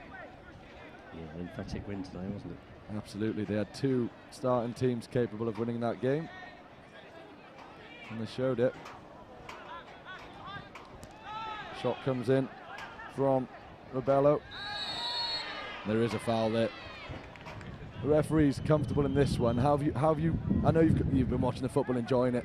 You can't help but keep an eye on the referees and their performance. And that's right. I mean, how do you feel they've done? Well, this is the referee's second game, and I think he's into the groove straight away. But we've seen a couple of yellow cards already today, and just to remind everybody, the yellow cards in this particular tournament means that this player is leaving the field for 2 minutes, and it's a sin bin sort of exercise, and that's quite punitive when you consider it's only a 6-a-side game. But generally, I think the referees have kept out of the way. They've kept the players going. They've been stern when they need to be, and hopefully the story is not about the officials at the moment. Good control, winning the ball back from Samuels, looks to find McDonald. Couldn't quite string the passes together, but you mentioned the yellow cards there, the 2-minute sin bin, very American, offering the other team a power play. And I think that's the right thing to do, especially when you're only playing 20 minutes each way. That offence means that the team who's been offended will actually benefit from the discipline sanction. Uruguay did struggle with the discipline ever so slightly in the last game, I think it's fair to say. It's a surprise, isn't it? The likes of Menza, no surprise Suarez was in the mix as well. It's in the name. Must be. I refereed that man many times. We'll be coming back to that, I'm sure. Here is England. Quick counter-attack. There was a spare man. Perez was free. Brought down in the end. Will be a free kick. Now it's England's turn to show what they've been working on in the training ground. Good refereeing that, because he allowed the player just to go on to see if he gained the advantage. He clearly was off balance and no advantage accrued and went back for the free kick. And in this game, advantage is key when you have a man over like that, and the strike comes in from Musabam. Once again, certainly isn't shy to take a shot. Hasn't quite found the target yet, though. Garay taking his time. Walking pace at the moment. Just slipped over the ball there. It's interesting to see some of the players opting for Astros and others for Molds. McDonald slipping over a few times today so far. And here's the player's choice. Of course, you can only wear mould as well. You can't wear studs as we've known studs before, just those moulded ones, which is important for safety reasons. And I think if Uruguay were allowed to wear metal studs, there'd be a few more injuries in the previous game. I'd always opt for moulds though. Don't want to be slipping and sliding. Garay into the middle. Calm from England, working it well, finding those triangles. Here is Francis. And that's the way. This is the exact way to play. Nice, short, sharp, creating angles for one another, getting other options as they have the ball, making sure the opponents are running and chasing down the balls. Use their energy up and keep possession. It's not necessary, going forward all the time. It's about build up, slowly build up, and giving yourselves confidence on the ball. And England doing the right thing at the moment. You can see the confidence building absolutely from England. Francis happy to take it under pressure. Turns. And this is England's best spell of possession of the game so far. 10 minutes on the clock. They go long in the end. Just a little bit too much on it. Like you say, it's looking bright for England. Samuels up and down the pitch, plenty of energy. You mentioned the yellow cards earlier. Yeah. Justified? Yes, I do. Especially in the context of the games being refereed the way they are.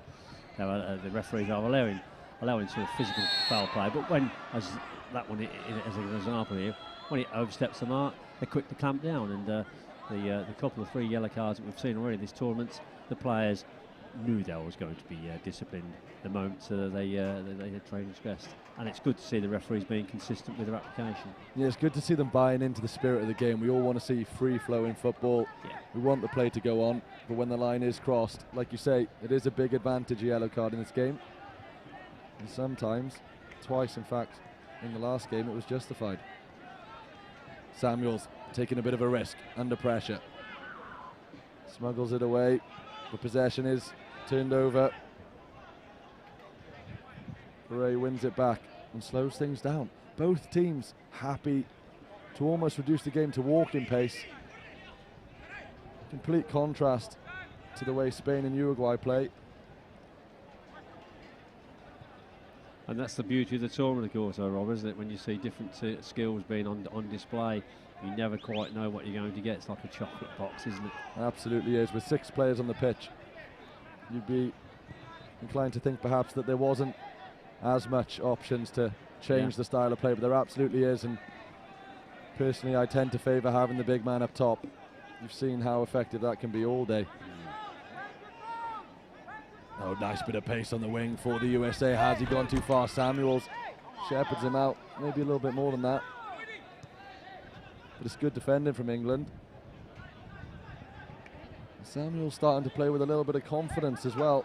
Yeah, seeing the the ball suddenly, isn't he? Yeah, starting to get a bit vocal as well, which is what you want to see. Here's McDonald. Yeah, that's what we want to see. McDonald getting on the ball a bit more. He's been out of the game so far. Slow start from him. And he's quite rightly said, he's a terrific goal scorer, but I haven't seen him have an attempt at the moment. Well, England lost 4-2 to Poland in the round of 16 last year. The best they ever finished was the quarter-finals. And they'll hope this squad is good enough. Not too many questions answered so far.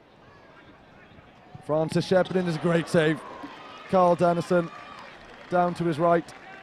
Out of nowhere almost, that shot came in. It was a good save. Yeah, those are the saves that make us the keeper there, actually. And when it's low down to the keeper of his stature, it's difficult to get down, and get down with a hard hand as well. He's did very well there. Carl Dennison, born 1988. Still got the athleticism. Leapt like a tiger. In his bright orange, he might have to do it again.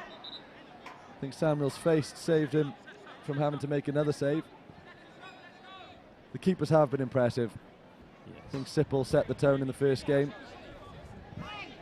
Keeper of the tournament last year. Plenty of contenders again this year. The USA have a corner. Comes to the edge of the box. Played back in, left foot.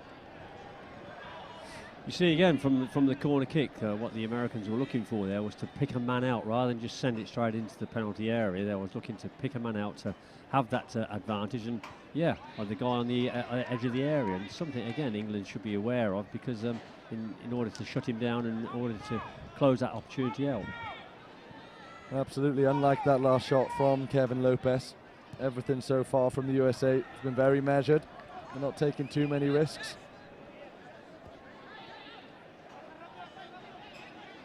And it's interesting, Peter, both games you've been on the mic. Tight affairs. Yeah, tight affairs, and you know, I think that's customary of the tournament at the moment. Two teams here who don't want to lose this game.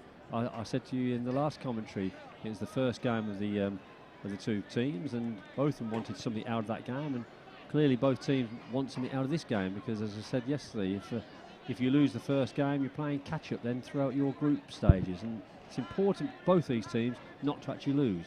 Whether or not they want to win is another question, of course. Those teams serious about their chances of lifting the World Cup at the end of this next Sunday. Now, I'm not colourblind, but I question the goalkeeper's choice of kit there. It's very patriotic, no question about that.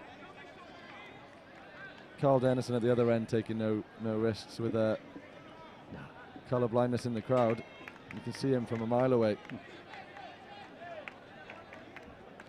Here's Edgar Rojas in goal for the USA. Hasn't had too much to do yet. England with a few shots, but nothing on target. Opening the field out now. USA making the pitch that little bit bigger, hugging the touchline. No options there though. Good press from England. And Brandon Lopez goes back to the keeper. We were just mentioning McDonald there, and as you can see, he's been taken off, so maybe the coach has seen something that we saw as well. Very little impact on the game early on, but it only takes one chance. I'm sure you've come across a fair few strikers that only need one chance. That's why they cost a lot of money. Well, McDonald cost a lot of money at one point in his career. He's valuable to this England team, but it's a strike for the USA. It's still on the line. I'm not sure how he's kept that out. It was a poke in the end. The keeper's legs were open. The chance was there. It stays 0-0. You mentioned it earlier how important the goalkeepers are to teams in this competition, and once again there we saw how important the goalkeeper was for England, making two splendid saves in the space of 30 seconds. Well, Edwin Barrios' eyes lit up like a Christmas tree. Oh, that's dangerous. They don't want to concede here after the wonderful save that was just made. It's good stuff from the USA. Again, in no rush, not taking any risks in possession. They're happy to go backwards to come forwards. Eduardo Garay making sure of that. And again, tight angle there. It'd be a hell of a strike if it did go in. the USA are showing signs they're dangerous. Yeah, they are dangerous, but I've noticed the USA, they sort of, when it comes to a goalkeeper of this nature, they'll fall back, right back, and allowing oceans of space in the middle of the field here. No England players coming short for that ball. Oh, here we go, good. That's exactly what it. Keep possession of it, but there's nobody around him to give him options there to pass the ball around, so he's been cornered. Yes, he's got a foul out of it, but if you're going to play the ball short, you've got to make sure that you're onto your man to give him an option to pass it through to you. Well, Abdullah has received it again. He's laid it off to the edge of the box. Cut back to Francis. Francis takes a step and a right-footed strike. And it's a good save from Rojas in the USA goal. You mentioned it. England needed options from the goal kick. The captain came to receive it, surrounded immediately by 3 USA players. Not the fastest team in the competition, but as I say, they are one of the fittest. And this man is no exception. Good footwork, the right-footed strike, deflected. It's a good bounce. Edge of the box strike, well defended. Kevin Pisano there again. Looking to take his chances, hasn't managed to do so far. You can't say they've chose the wrong option very often today. If it wasn't for Carl Dennison in the England goal, the USA could be a couple ahead. Pisano with the layoff. That's good pace from the USA. The captain cleans up, but it's sloppy. Left-footed strike. No mistakes this time. Carl Dennison's beaten. The press from the USA finally becomes England's undoing. Yeah, once too often there, England lost possession of the ball and allowed that player to come through onto the ball himself. Good strike in the end, good left foot shot. Kept it low, as we all saw there, and unfortunately the goalkeeper had no chance at all. And that's a lesson for England, and we need now to tighten up to make sure that we don't concede again before half-time. Yep, it's the worst time to concede, just before half-time. Garcia with the goal. And there could be more on the cards here for USA. Slow approach, the right foot comes in and his wrist goes wide. The frustration coming in from Carl Dennison. He doesn't like what he's seeing in front of him, and you can't blame him. No, they clearly didn't hear what I just said there. Don't concede another one before half-time. You can get in there, you can regroup, you can have a discussion amongst yourselves, and you come out and you've just got 1 goal difference. So it's easy for me to say it standing here. Of course it is, you know, I appreciate that. But again, that's where the discipline comes in with the players themselves. They know there's a minute or so to go for half-time. Let's get back behind that ball and don't give the ball away. And just as you say that, they do make it to half-time. They'd prefer it to be 0-0, but it is the USA who lead. Garcia with the goal. And it's difficult to say they don't deserve it. They've played well, the USA. Well, when you look at the chances, the USA probably had 3-4 shots on goal. The goalkeepers pulled off 3 or 4 splendid saves. We've probably had just the 1 or 2 efforts on goal there. So I don't think we created enough in that first half. I think we sat back far too often. We gave the ball away often. And the important thing for me, especially in a pitch this size, we weren't creating those angles to give the player on the ball options. And certainly they're being closed down. Americans were pinching the ball and giving themselves the option as well. So, you know, there'll be some tactical changes, I'm sure, in the second half. But at the moment, England is still in this game. Yep, the fitness from USA very evident. But it is the first game of the tournament. You'd hope England have plenty less left in the tank to bring this one back. They won't be too disappointed. The likes of Dean McDonald, Samuels and the captain will all need to put up their performance in the second half. We'll be back very shortly. Enjoy these replays. Close your eyes if you're an England fan.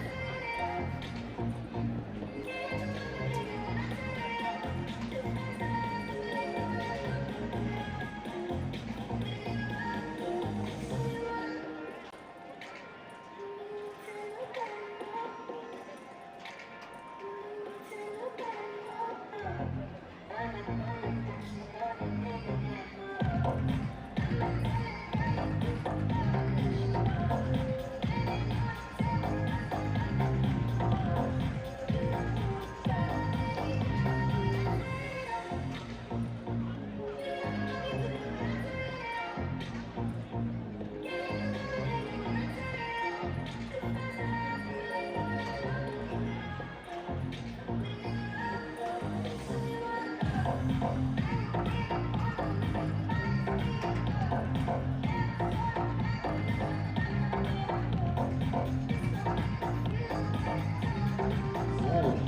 einmal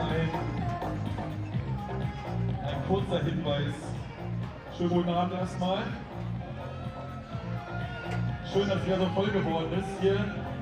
Also Essen zeigt wirklich, was es kann diese Tage. Also vielen Dank schon mal wieder fürs Kommen. Kurzer Hinweis zum nächsten Spiel. Die Elfenbeinküste hängt im Flugzeug fest und ist immer noch nicht eingetroffen. Das heißt, wir werden Brasilien gegen Elfenbeinküste heute nicht sehen. Bitte nicht mich auspfeifen, weil ich kann es auch relativ wenig ändern. Die Brasilianer werden trotzdem auftreten. Das heißt, Brasilien wird untereinander spielen. Haben 17 Spieler mit. Spielen Brasilien 1 gegen Brasilien 2. So, just an information for the ones that don't speak English. Ivory Coast is still in the plane and it was massively delayed, so they will not be able to play today. So Brazil will play an exhibition match with Brazil 1 against Brazil 2. Sorry about that. And we will also have another small activation. Also es gibt eine kleine Aktivierung von unserem Partner TUI. Das heißt, einer von euch im Stadion kann heute einen Gutschein über Both teams making their way back onto the pitch. The USA slightly quicker than England. Still some intense talks going on. McDonald very vocal on the left-hand side of our commentary position. Don't forget, the football continues after this one. Another one of the home nations coming up to top off the night. Scotland against Morocco. All being well, of course, Brazil, Ivory Coast will be up next, although we have received word that Ivory Coast is still up in the air.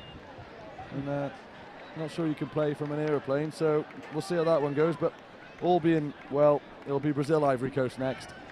But until then, there's a small matter of this England game to get through. And again, joining me for the second half, Peter, give me your thoughts there.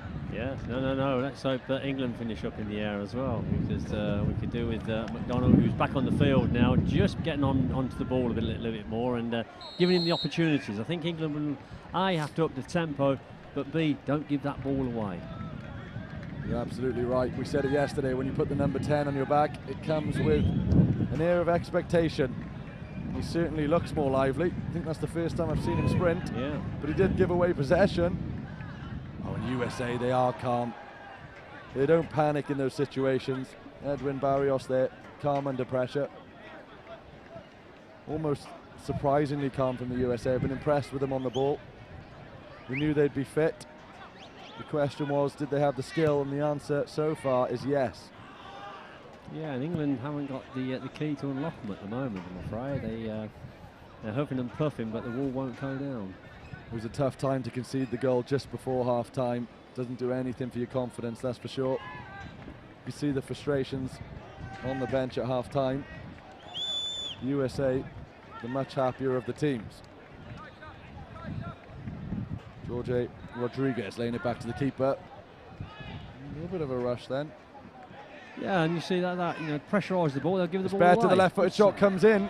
As you say, the pressure results in a shot. Good save, and it's the first one of the game. Yeah, just inject that little bit of urgency in the game. It's all very good, looking cool and capable on the ball as we saw in the first half. That's fine, but sooner or later in the game, you just got to increase that urgency. It was Perez with the first shot, and he looked to unleash another one there, but he's actually chopped down his opponent, Pisano. In doing so, certainly brought some energy. He's got a fresh haircut for the day.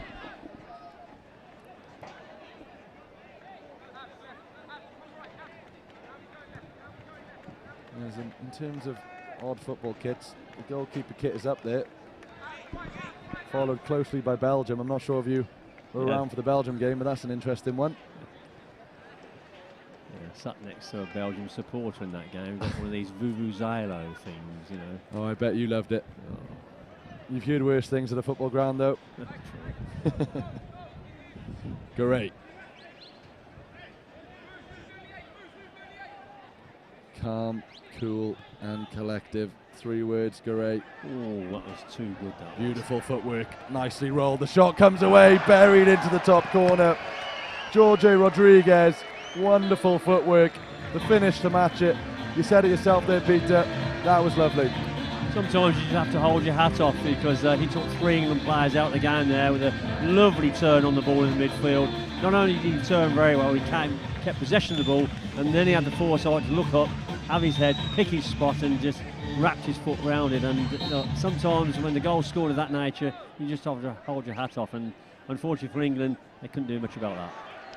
Here is Musa Bam, trying to make something happen for England. A bit more urgency now. 2-0 down, either side of the half-time.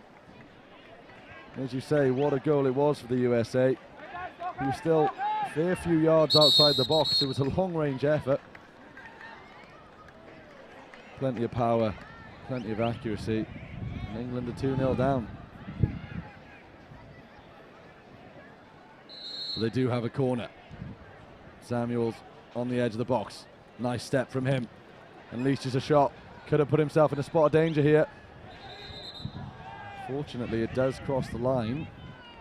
Likes to take risks though, Samuels. Yeah, he did, but once again, you see, he was with no options.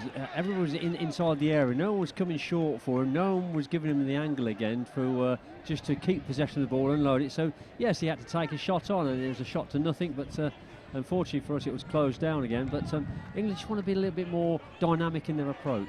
There is the press again on Pires.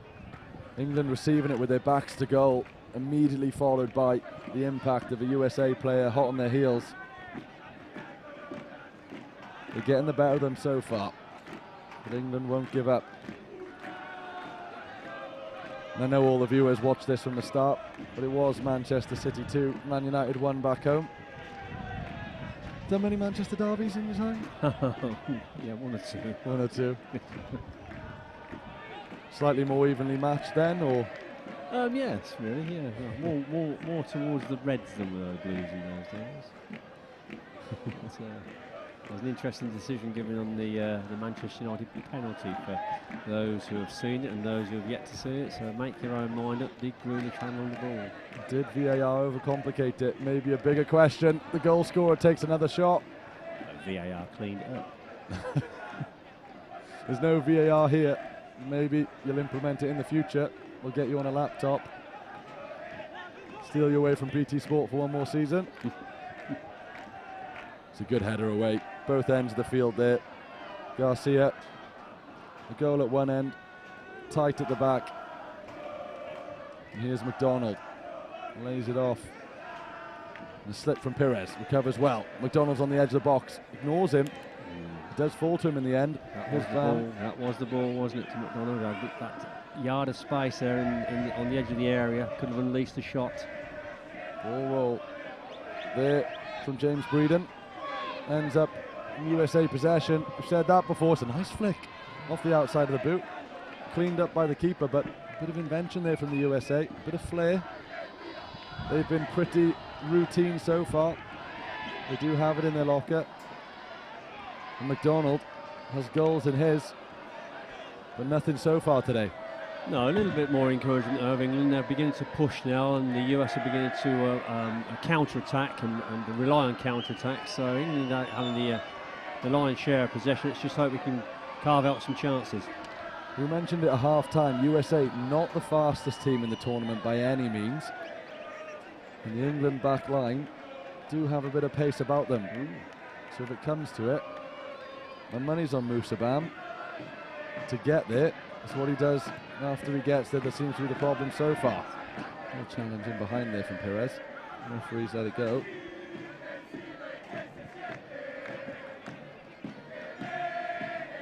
From your point of view then, 26 minutes on the clock, what can England do?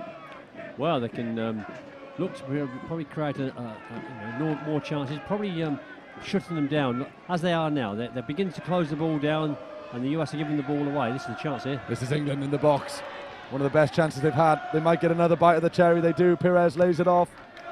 Bam tries to smuggle it in. Yeah, you can see what a bit of a high press does for the team there.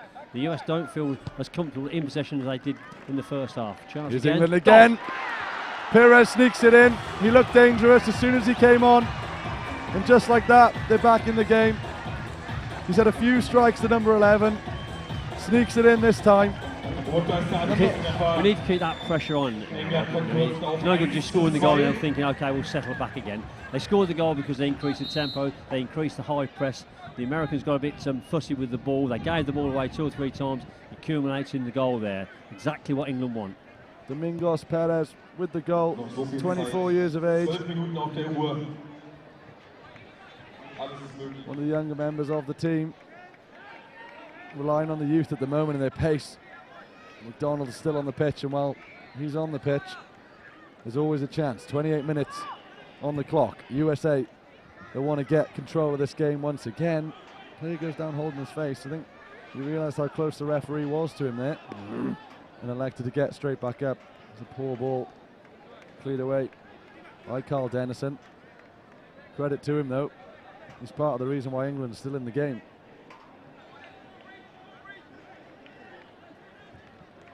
Just an update on that Ivory Coast Brazil situation. I've just had someone write on my notes, next up is Brazil versus Brazil. So I don't know if they're playing themselves or the reserves. I've got Brazil to win. Yeah, I'll take you up on that one. Here is McDonald though. Bit of space in the opposition third, and it's a heavy touch. Followed well by Kevin Lopez. He's had a great game. Number 14 for USA. We'll ask you for a man of the match at the end of the game. Take your pick. Plenty of time for that opinion to change though.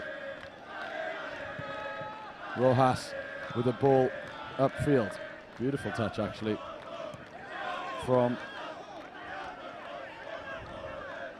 Jonathan Robalebo. Here's McDonald.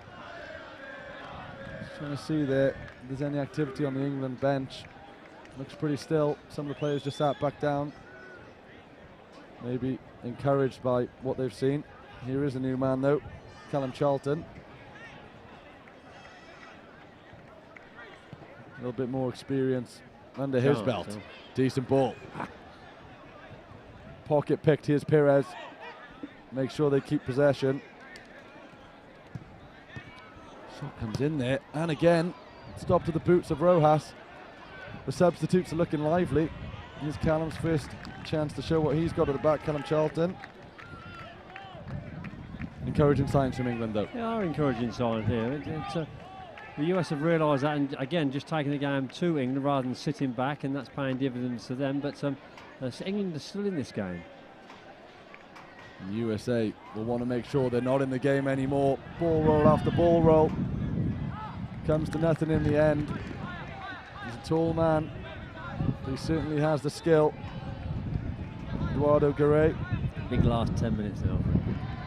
Huge last 10 minutes. It's not the end of the world if they don't win this one. But we've said it all day. There's some talented teams in this competition. And if you don't win your first game, well, life becomes a whole lot more difficult. There's another strike comes in there. Jonathan again on the ball.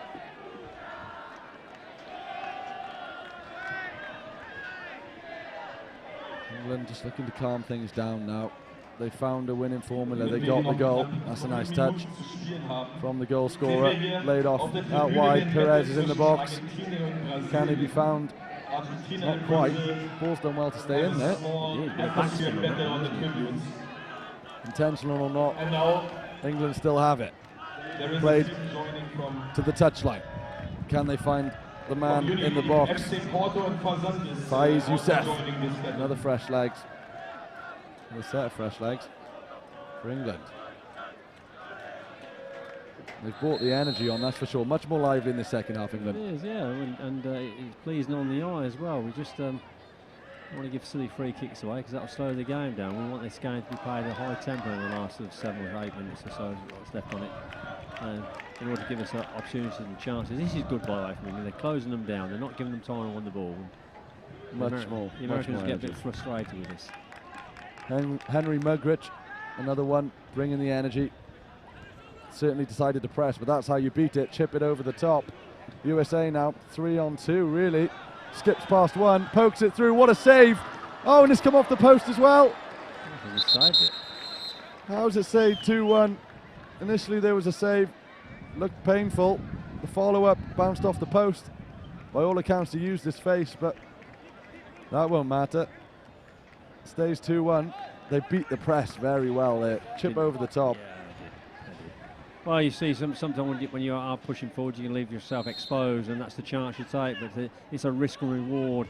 Rodriguez with the corner. Floated into the box, asking questions, and here's a mistake. Perez, that's the man you want on it, dribbling forward now for England. Laid off nicely, the left-footed strike. And it's a good save from Rojas again. Much better from England. They look dangerous, really, in the last 5 to 10 minutes for the first time. Ball floated into the box. They'll keep it. Perdomo, Abreu, another man bringing the energy to this England side. Perez tries to beat his man, can't quite do so. He might get it back. Good battle in the midfield though. USA come away with it. Rodriguez. His strike gives England a chance. Mugridge, not sure what to do with it, but they go back. Sensible from England. Building the play with much more energy and a little bit of showboat in there. Yeah, not the time to showboat, but it paid off. More hustle and bustle from the USA side. Barrios, he's been relentless, hot on the heels of every England player. Henry Mugridge lays it off. Options going forward. A little bit late with the ball. And USA tidy up once again.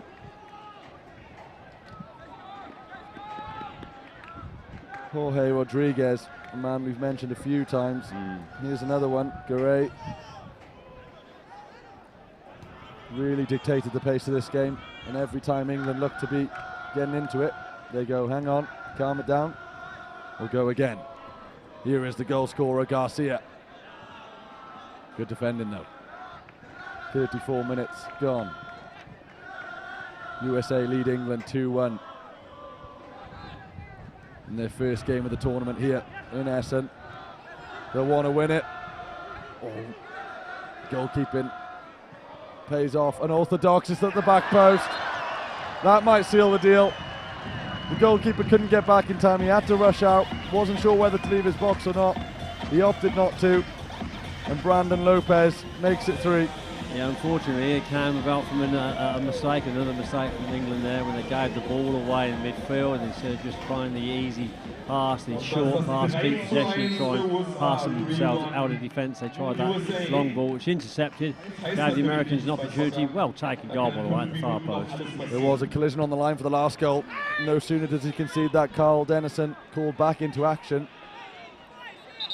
Yeah, frustration all yeah, over his face. the goalkeeper a little bit frustrated there with his defenders, and quite rightly so. They just switched off that 10 seconds, allow the Americans to come and have yet another chance, and a good save again from the keeper. USA corner, rolled out. Eyes up a shot, thinks better of it once again. Eduardo Garay happy to slow things down, and you can't blame him, it's working. They've got the legs on though. Faze Youssef trying to press, but it's more of a solo effort right now, and USA work around it, but that's a good turnover from England. And what can they make of this? Hussein laying it off. Options ahead of him. Slight trip, but England continue with the ball. That's slightly more direct. Don't mind it, bit of luck involved there, stab towards the back post. Nothing more. He was looking for a foul there, but just a bit of effort, and he rolled over, and more in hope than anything else. And that one is chopped outside the stadium. Someone's going to have quite a collection at home. A few fans running out the stadium to try and grab that one. There's a souvenir. Not sure any England fans want a ball from this game. USA ones might. Musabat. Direct ball, slip in the box, cut out. It's that man again. Good press. This is better. Slightly lazy though. USA pick it up in England's half. Charging towards goal. They get a shot away again. Brandon Lopez. That's one thing they have done well. Every time they've come forward, USA, regardless of the position, they've got a shot away. Sometimes the angle's too tight. 3 times today it's been bang on. Yeah, if you don't shoot, you don't score, do you? It's an old adage. It's Can't argue with that one. Well, that's it's pretty for sure. common sense. But, I think the goalkeeper yesterday for Greece lives by that motto, shooting from his own penalty area. Oh, yes, yeah, good goal that, wasn't it? Oh, stunning goal. It's my goal of the tournament. But an England goal here might change things. 2 minutes to go. They're going to need to score soon. Once again, you see the England player on his own with the ball. He's shut down. He just needs an easy pass, an easy get out. Nothing was available for him. Again, Eduardo Garay tidying things up, bringing the ball forward, reminded me of a certain England defender in their prime. A bit scrappy in the box. And Garay cleans up again. Yeah, they look just remain and regaining possession all the time, and that's important because it's England who need the ball. It's England who have been chased and run ragged at the moment, and it's the Americans, as you can see here, they're just controlling the game, controlling the tempo, running that clock down, and we've got to say that's a good professional job. Absolutely a very professional performance. We mentioned Argentina doing the job earlier. Here is Garay with a shot. Can't say he doesn't deserve a goal. That might be his last involvement, just under a minute to go. Desperation times for England. If they can pull one back, who knows? Here's McDonald. Dispossessed, wins it back though, good fight. Oh, and there might be an injury there. Yeah, he just caught him, didn't he? Yeah. Yeah, it's an impact injury. It hurts for 10 seconds, and it goes over, and he'll be fine. There you go. See, oh, it should be a doctor, shouldn't it? And that's all it took. Yeah, it's that first ouch. We've all had it happen to us. Well, they'll be glad to see him back on his feet. They'll need goals if they're going to get out the group stage now, because it looks like they will lose this one, England. Plenty of positives for them, though. This man is one of them. Charlton dealing with the press very well. But it's been a very professional performance. How many times have we seen this? Rojas lumps it up the field, and there it is, the final whistle. Well, in 6-a-side you can see some similar tactics now and again, but it was the USA with their own unique style of play that won this one. Cool, calm, collective, professional. Pick a word, they all apply here. England, slightly disappointed. They got their goal. What do you make of it? Well, England huffed and puffed, really. Were they ever really in that game? Maybe not. I think the Americans controlled it almost from the get-go, and they got the goals at the right time. They just quelled any pressure that England were sort of mounting at that particular stage.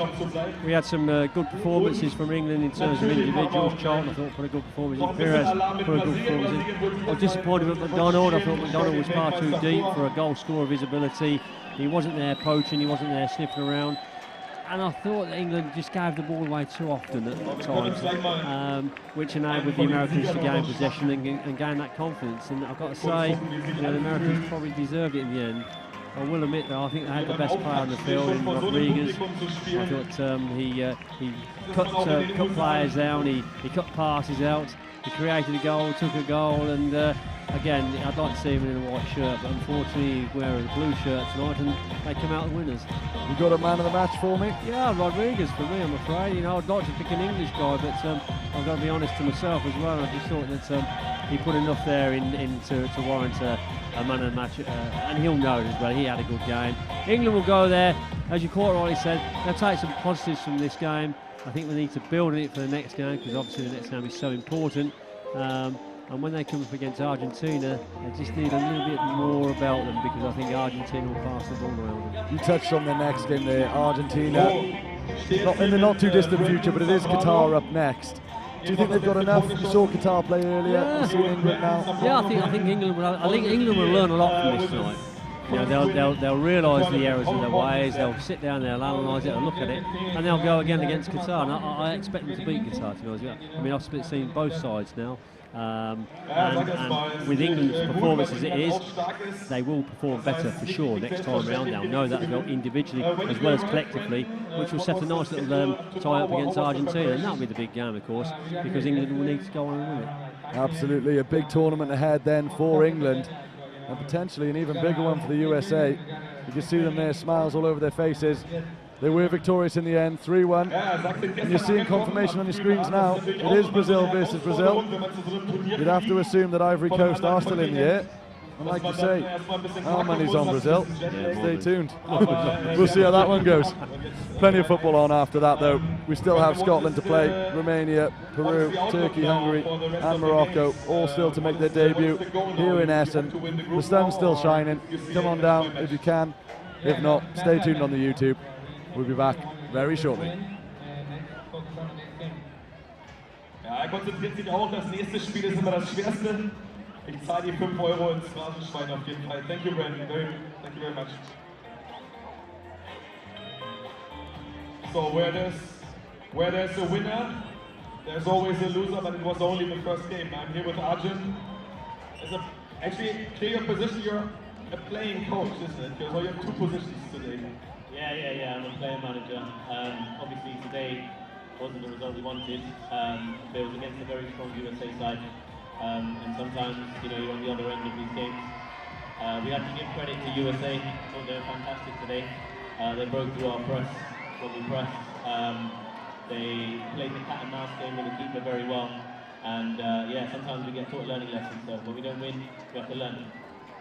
Ja, sagt, es ist auch eine kleine Lehrstunde gewesen. Die USA war sehr stark. Und jetzt sehen wir hier parallel schon mal Brasilien rauskommen. Stellen wir auch gleich nochmal vor. Noch eine Frage. So, what do you have to do now? What do you have to change to win the next match? And what do you expect from the players? Is there a reaction also needed from the team? Well, that's it. I think we've got such a mature side that love this kind of challenge. You know, they've lost the first game, but they don't see that as a loss. They see that as a learning lesson, and now we know that we need to regroup, learn what we need to learn, and when we come into the next game, we're going to be stronger. Okay, thank you very much. Good luck for the next game. There is a lot of teams qualifying from the group, so we're probably going to see you in the knockout as well. Sagt, ja, Sie nehmen es als eine Lehrstunde, nicht als eine Niederlage. Und wir gucken mal rüber und begrüßen nochmal. Lass noch mal den Team Talk kurz einmal laufen.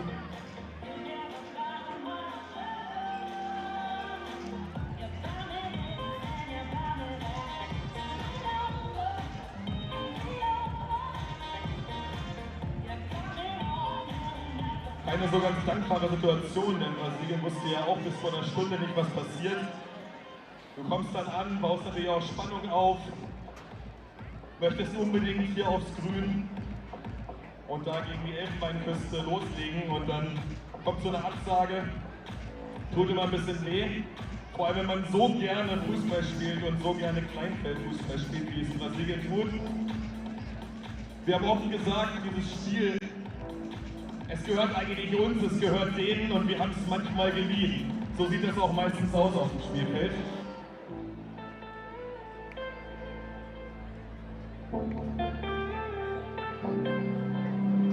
Passing every red light.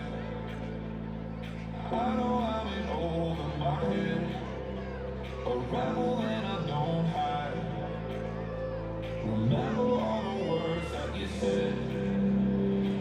Even if the love was hurting, I'll be yours again. I feel that fire is burning. So, wir haben noch ein kleines Einlagespiel gleich, also Brasilien wird gleich Erste gegen Zweite spielen und dann werden wir auch noch ein paar von euch auslosen. Wenn ihr wollt, könnt ihr gleich mal per Handzeichen Bescheid geben und könnt einen Soccer Penalty gegen den brasilianischen Nationaltorwart schießen. Ich denke, da wird es irgendeinen guten Preis noch geben. Ein Trikot, aber Brasilien schwört sich nochmal ein.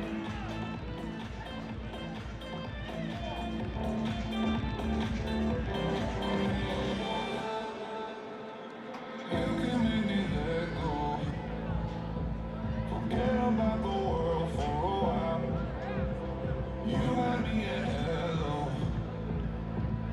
drowning in the blue of your eyes. Even if the love was hurting, I'll be yours again. Feel that fire is burning in me more. So tell me, would you feel my love? Second of the day. So tell me, would you feel my love? Yeah, I can never leave 'cause I need that feeling. Let me feel your love.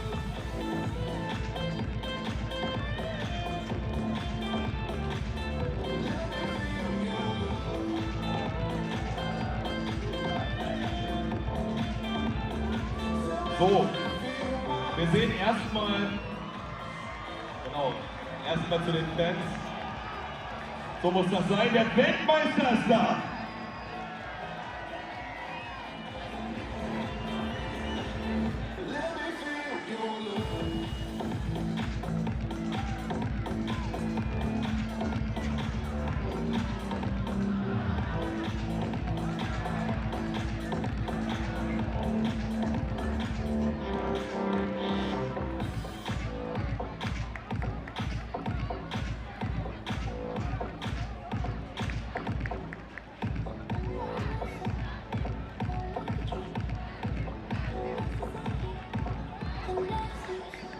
Eine Improvisation nötig natürlich heute, aber ich hoffe, ihr seht ja, wie die Jungs am Ball sind. Das lohnt sich dann auch einfach mal ein bisschen zu gucken. Ohne Druck, einfach ein bisschen zocken. Wobei man auch in den nächsten Tagen sehen wird, dass so wie es am Strand ist, so wie da gespielt wird mit dieser Freude am Fußball, so machen sie es auch oft unter Druck und das unterscheidet sie dann auch ein bisschen von den anderen Nationen, die hier sind. Diese Lockerheit, die bringen sie einfach immer wieder mit. Und wir sind gespannt, ob sie ihren Triumph aus dem letzten Jahr dann auch nochmal wiederholen können. Also in Budapest einfach fantastisch aufgetreten. Am Ende gegen Kasachstan im Finale gewonnen. Da sind wir natürlich sehr gespannt, was wir dieses Jahr von ihnen zu erwarten haben.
Okay.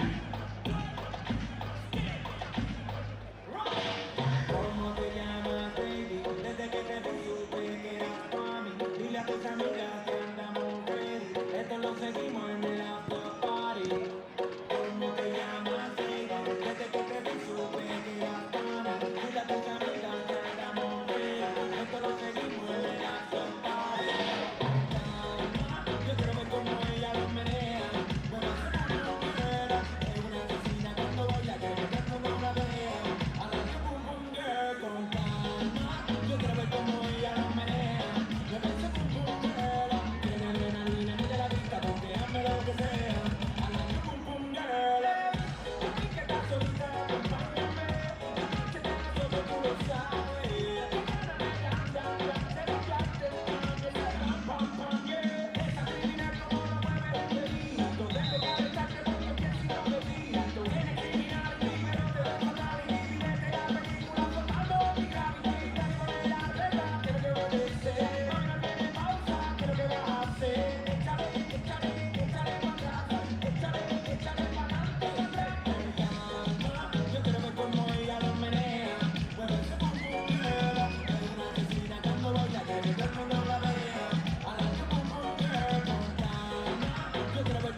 Und wir spielen nicht die Hymne. Die Hymne kommt dann, wenn sie beim offiziellen Spiel ist. Kein offizielles Spiel, kleines Exhibition Match. So no national anthem for this match, only for the official matches. But we still see some good soccer now. We play 10 minutes and then we make a little shootout and play another 10 minutes.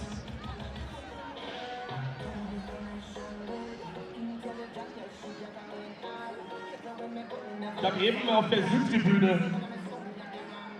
die beste Südtribüne im Ruhrgebiet seit gestern.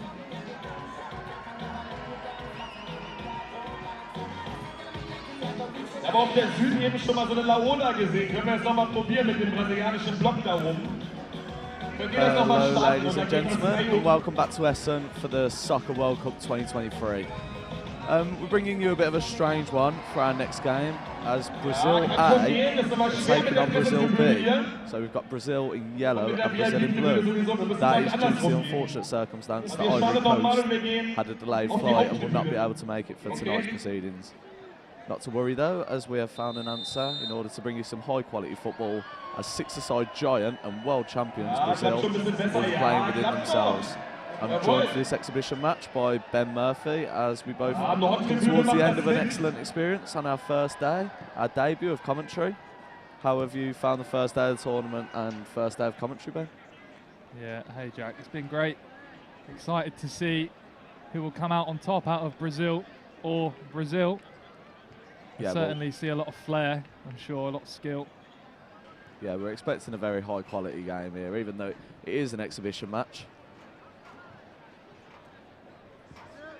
But I'm hoping for a bit of intensity. I don't think we're expecting much of it, are we? As they won't really be up for going into each other. They won't be up for heavy tackles, maybe injuring each other ahead of bigger games. No, I think they take the opportunity to get a warm-up on the pitch, get a feel for things. All the other teams are kicked off in their first games. It's an element of kind of getting your bearings, and I suppose they can do that in a no-pressure environment in this game, and give the fans something to cheer about. Oh, and we have our first goal already from Brazil in blue. It's Wesley Gomez for that one. And not the hugest celebration, as you'd expect from the opening goal in Brazil. Yeah, pretty muted, but a good goal nonetheless. Good finish. Yeah, it's a good bit of practice for them to get in and amongst themselves as well, as they're in again here, Brazil. Gomez Neves, looking for options, dancing through, and goal kick to the yellow Brazil. Feels a little bit more homely seeing Brazil in yellow, doesn't it? Was Italy in the blue yesterday, receiving a 4-1 thrashing, you could say. The blue of Brazil, they'll be hoping to not be on the receiving end of a defeat, even if it is to their teammates. Yeah, I think there's a bit of a carnival atmosphere going around for this game, isn't there? We've got big Brazil contingency up in the stands, a lot of Brazil fans out here, but they're big, aren't they, for their soccer? They are indeed. Brazil yellow are in. Yeah, as Fabio Enrique drags it out wide. Looking for options, finds one, gets the shot off, and it's 1-1. Of Leonardo Ribeiro. Yeah, Ribeiro. He scored in front of the Brazil home fans. Yeah. You can't see them, they're at the top. We can see them, big Brazil flag. Happy to see it. At least they know where the net is, sorry. Sorry, Jack, yeah, we're certainly expecting goals. I think it was Alberto there who shied away from a challenge on his teammate and let him get through. Can we blame him? We're not expecting high intensity tackles, but high intensity attacking.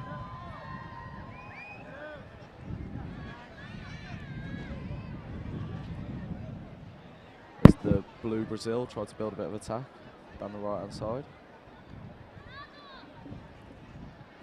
Plus, up in the commentary box, we get to see a bit of who to look out for as well with the Brazilians. We get to see a bit of flair, get to see who gels well with his other teammates.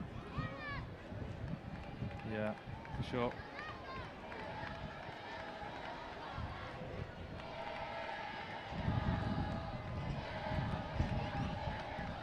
1 apiece as it stands. Soros having a look at goal. Straight back to the number 10. He seems to be a bit of a talisman for the team in blue. Neither. Look for the opening again. And a good block there by William Cerida. Yeah, the number 10 shirt carries a certain expectation, no matter if it's 6-a-side or 11. Lovely little bit of trickery, yeah. I suppose I'm hoping to see a lot of flair here anyway. Yeah.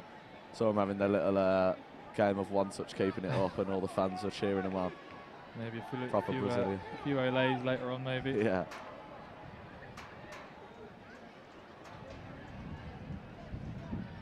It has been a bit of a high intensity, hasn't it? Both teams are looking for the goal.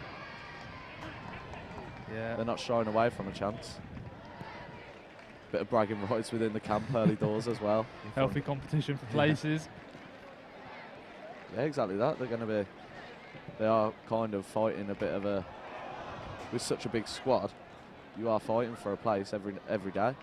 For sure. So in a game like this,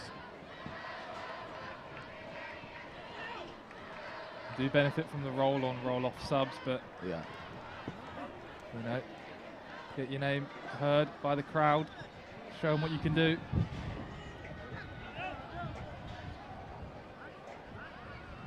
Brazilian blue battling a bit there. A bit more than we thought that we'd see, a bit of push and shove. Juninho out on the left now. Nice little bit of one-touch football here, just to get the ball rolling. If you were a betting man, you wouldn't bet on any yellow cards, would you? No, you'd bet on Brazil.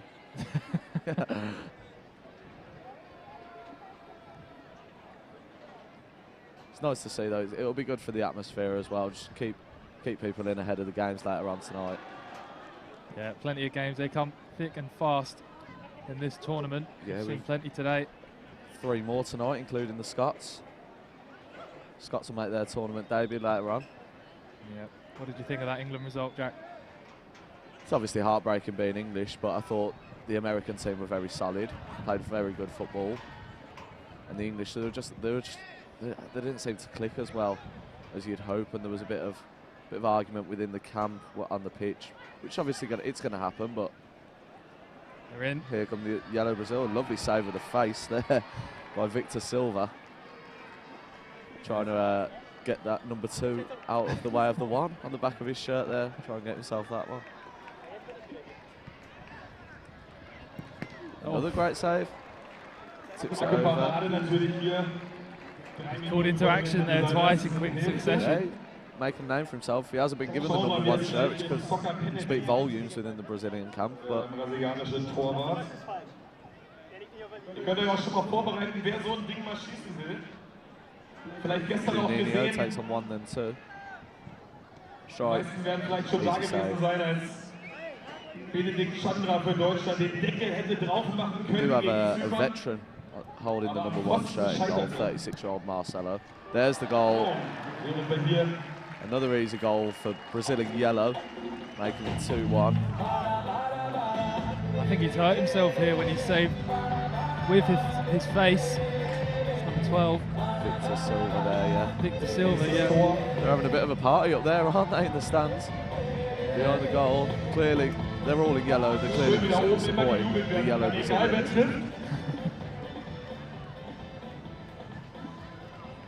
Yeah, they're in good spirits. Yeah, nicely worked goal finished off by William Cirillo. Also good to get the legs flowing a bit, isn't it? Yeah. Just get a feel for the ball, get a feel for the intensity of the tournament against some of the best players in the world, really. Yeah, Brazil will be favourites, both sides, when they play together. Tournament winners last year.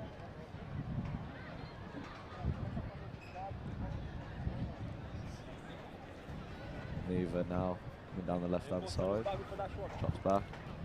This could be a good exercise for the opposition to have a look and see what they're going to be up against in the rest of the tournament.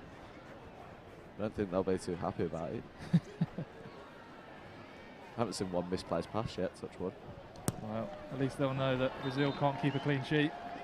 Yeah. Yeah, goals galore whenever Brazil are about.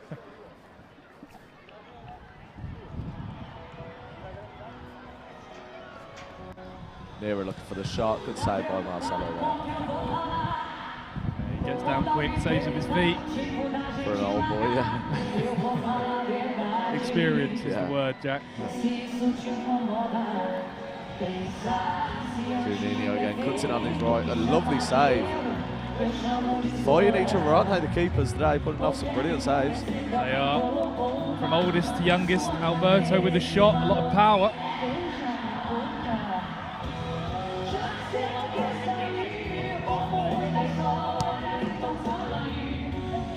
I've noticed recently in the competition there is a lot of set piece plays. Yeah.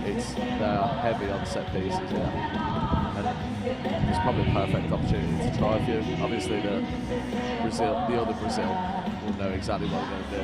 I hope so anyway. I hope that they share some tactics between each other. Yeah, we saw on the opening night Germany getting the win 1-0 through a set piece at the end of the first half. It's Brazil yellow, so Brazil 1-0. Brazil 1-1, actually. Brazil blue 1. It's a bit of a tongue twister. Yeah, it is. It's really. Und gucke mal, wer würde gerne mal gegen Brasilien? Normally, half time only lasts a few minutes. Not too sure how long it will last. I think it's just going to be half-time subs. Hier auch nochmal sind einige, aber ich finde, dass es der Brasilien-Block schon verdient We'll be hat. back with you as soon as they're back out. Wir fangen mal mit einer Frau an, im grünen Shirt. Ja, die Reihe, direkt neben der Flagge, grünes Shirt. Genau, können wir nochmal winken? Genau, sehr gut. Ja, kommst du einmal zum Westeingang bitte. Hier raus und dann einmal rund zum Westeingang. Wir gehen mal in die Haupttribüne.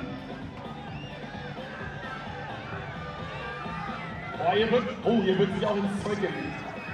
Ah, ich guck nochmal. Wir gehen nochmal hoch. Ist natürlich stark auch hier, was hier für ein Einsatz ist. So, ich guck nochmal ein bisschen. Ah, wer kommt hier? Oh, hier, guck mal. Ich muss hier auch nochmal Brasilien-Trikot, ne? Ist Brasilien-Trikot? Okay, ne? Du schießt den, ne? Du schießt den. Kommst du einmal rum? Einmal rumgehen, genau. Hier aus dem Stein raus, einmal rum und auf der anderen Seite wieder rein, okay? Können nur 3, aber danke, dass ihr alle wolltet. Wir gehen nochmal Richtung Nordtribüne.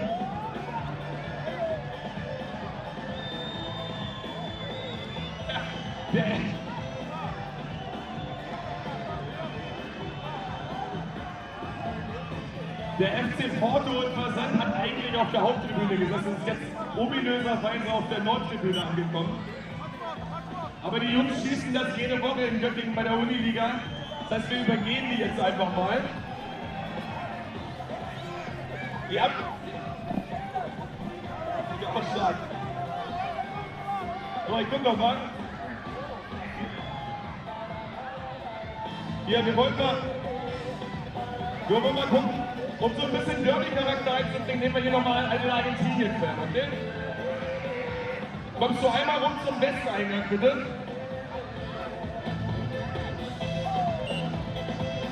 Wir haben ja gleich noch das Urlaubsgewinnspiel, das heißt, die Chance kommt nochmal, das machen wir genauso. Nach den nächsten 10 Minuten machen wir das.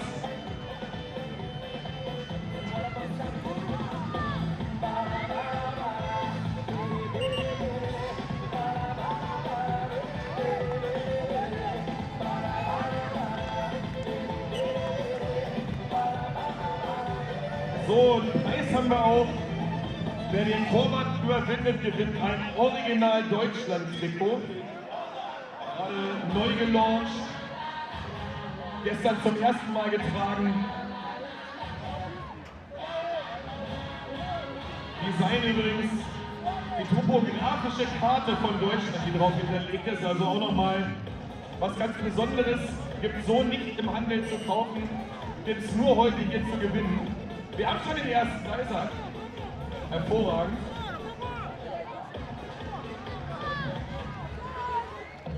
Wie ist dein Name? Ja. Sehr gut. Kriegt trotzdem Applaus aus dem Brasilien-Block, oder? Ja, heute versteht man sich hier, das ist beim Soccer super. So, genau. Okay, alles klar. Ihr wartet noch kurz. Oh, das ist mit den Schuhen natürlich spannend, aber gucken wir mal. So, wir brauchen den Torwart. We need the goalie. We need...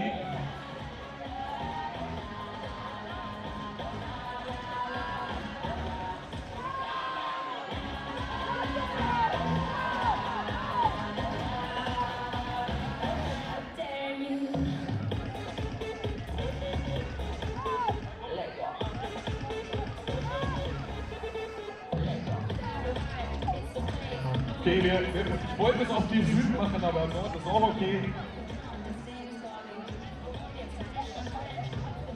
Wer die Flagge, genau, leg die Flagge einmal ab einfach.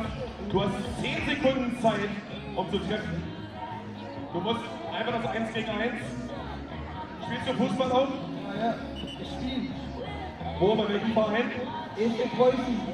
Ah, hier haben wir das Fenster. Ah, nicht ganz so viel wie Brasilien, aber fast. Willst du das Cap auch ablegen noch? Geht einfach ab. Also, für alle, die es gestern nicht gesehen haben, wird angepfiffen, er hat 10 Sekunden Zeit, kann machen, was er will. Wenn der Ball im Aus ist oder vom Torwart gefangen oder im Tor, ist es vorbei. Wir 10 kurz runter. 3, 2, 1 und los. Ja, bleibt da hinten, macht aber nichts, er hat ja noch Zeit. Oh, er hat immer noch, kann immer noch und jetzt ist vorbei.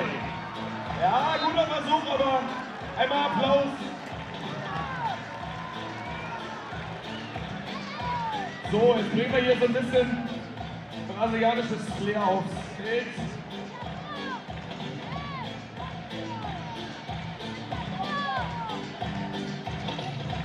Sag mal deinen Namen. Fabiana hier. Fabiana sagt, sie kann das nicht so gut. Aber das sehen wir jetzt erstmal.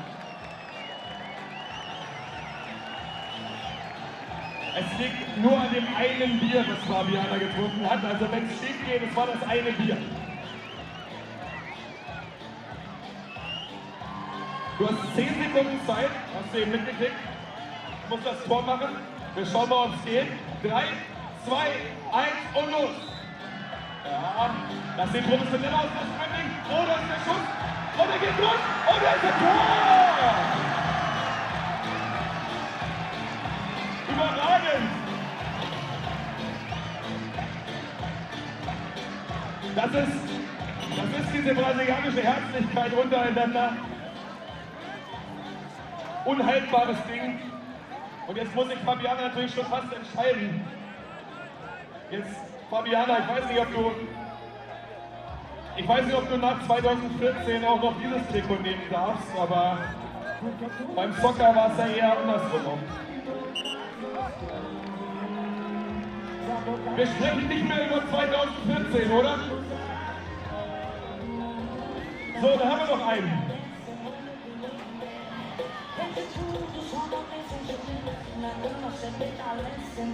Wir haben den Vito hier. Er hat sich das jetzt schon angeguckt. Wir haben hier R9, den einzig wahren Ronaldo eigentlich, möchte ich einmal sagen. Das haben die portugiesischen Kollegen nicht gehört, glaube ich. 3, 2, 1 und los! Ja, da sieht man schon die Technik. Und dann kommt er und ist der Schuss und kann es noch versuchen, aber er geht nichts aus. Aber gut, das war trotzdem ein großer Applaus für Vito. Muss man doch erstmal machen, in dem Alter hier vor 3000 Leuten aufs Feld kommen. Vielen Dank. Die beiden nochmal. Bis zum nächsten Mal. So, wir sehen nochmal. Wir sehen nochmal 10 Minuten Brasilien.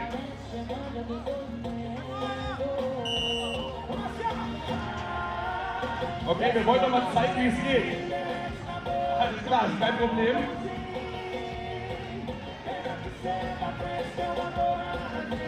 immer schön so Staff gegen Spieler. Da geht es immer oft um den Wäschedienst oder um das nächste Bier.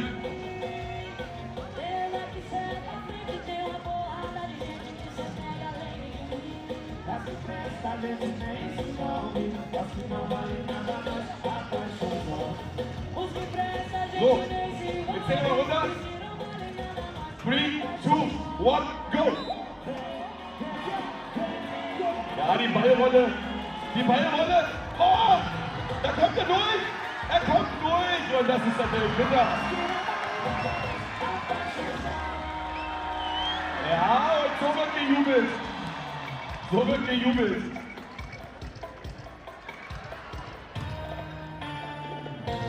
Sehr schön.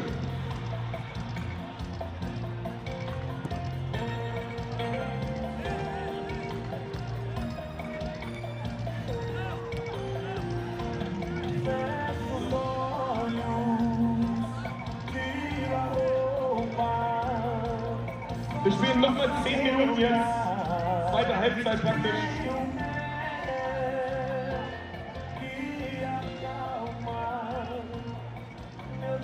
Wir haben noch einen kleinen Tipp für Insta. Ich erfülle jetzt mal den Wunsch, weil wir ein bisschen Zeit haben. Also, wer auf dem Weg zum nächsten Messi. Welcher Händel ist es? Und alle auf Insta, Jump.bh.2, Jungs. Alles klar, habt ihr alle verstanden wahrscheinlich? Followerzahl explodiert jetzt gleich. Ich gebe noch einen Tipp ab. Folgt mal bitte Kleinfeldfußball. Alles ausgeschrieben, das lohnt sich absolut. Unglaubliche Social Media Team dieses Jahr am Start unter der Leitung von Jacques Zaunbrecher. Die machen das wahnsinnig gut. David Biaus ist am Start. Alles Leute, die für den Zone, für Sportshow arbeiten. Da müsst ihr mal reingucken, das lohnt sich. Und wir sind jetzt nochmal 10 Minuten. Welcome back for the second half of Brazil Blue versus Brazil Yellow. I'm joined by Jack. Jack, what are you expecting in the second half? Pretty much same as the first, really. Just high intensity, not so much challenging, not so much shackles, a bit of flair, hopefully. And hopefully a few goals. Let's hope so. Treat the fans. Yeah, I don't think there's been much of a change to the teams either. No, it's played out wide. I suppose when you've got Brazil Blue versus Brazil Yellow, your bench is quite thin. Gone out for the first corner of the second half. Wesley Gomez goes across to take it. Played back, very nonchalant with the touch. Brazil Yellow have it now and look to press forward. It's a good tackle in the end. Wesley Gomez again on the ball. It's good work, good recovery from number 3, Cirillo. The Brazil Yellow, and it's another corner. Excuse me, it's a kick in. Not quite a throw in, a kick in. No, kick in, I prefer it either. Yeah. Especially in such a small format. A nice little flick. Comes back. It's well defended in the end. The long ball's on here. He's through. That's a good save in the end. Great touch as well. Victor Silva, Mr. Experience there at the back. Does well to deny Brazil Yellow.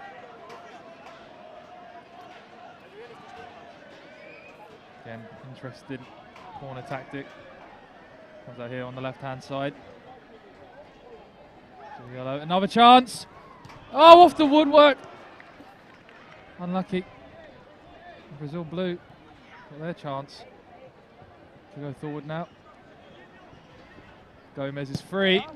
Oh, it's a great save from the number 2. Yeah, he's been really end-to-end start to the second half. He's nicked it. Unbelievable skill. And he's brought down in the box. Fantastic skill from Carlos Roberto. I think ref is going to give a penalty for that. Jetzt Hake übrigens an der Linie gerade hier. Fragt nochmal, ob es Foul war. Is the official having a word? No showboating. Been given as a yellow throw. Lovely steppers. Good pass. Pull it back. forced to go back by Brazil Blue. It's a good ball in. So, wenn auf jeden Fall danach noch He's open. noch die TUI Crossbar-Challenge spielen. That's a good save in the end. Rumänien und Peru aufs Feld und könnte Marcello rolls it out. Keepers have bisschen really put dankbarer on sogar a bit of a show today, a bit of a als auf dem yeah. Salzmarkt Warm-Up-Pitch, der natürlich Athleticism. ist, aber It's a ihr good müsst euch mal ball. bei Nacht angucken mit der Lichterkette da drüber. Brazil, yellow on the break. Schönste Platz in Essen, aber hat keine Tore. Deswegen lassen wir die Jungs dann hier drauf. Könnt ihr auch noch mal ein bisschen sehen, wie sie sich so vorbereiten. It's been quite high Bisschen intensity. Torschusstraining.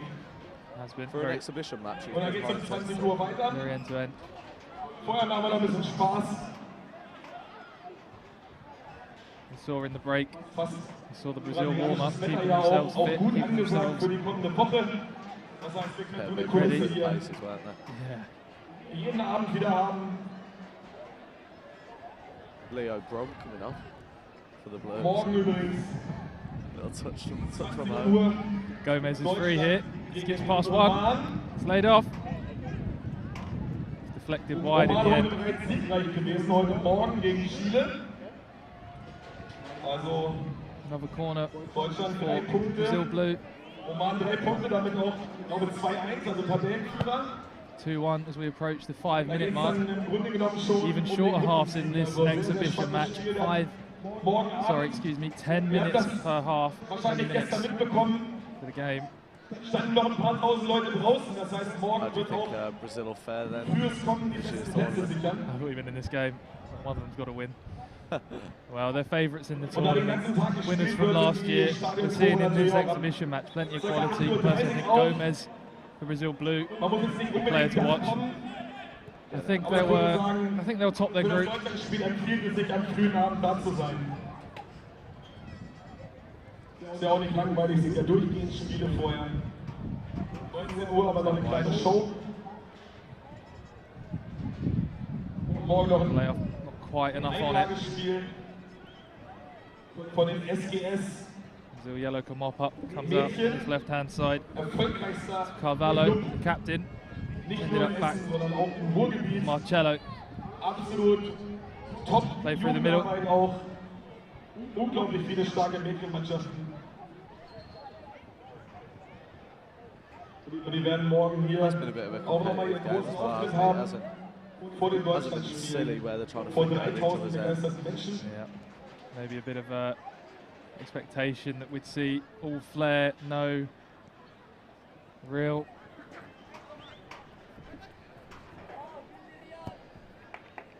sign.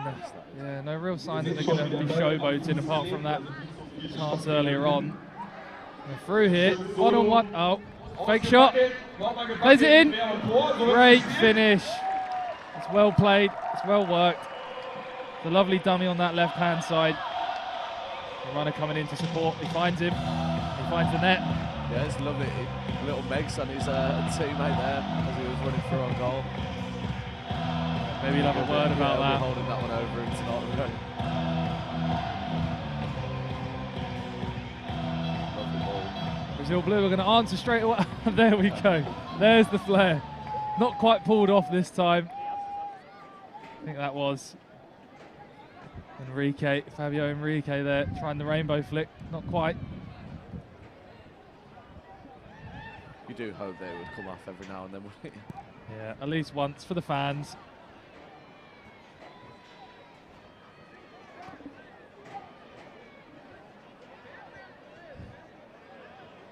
They're going for it now, aren't they? Last 3 minutes, try and pull Yeah. out what skills you can. This is it. It's a showtime.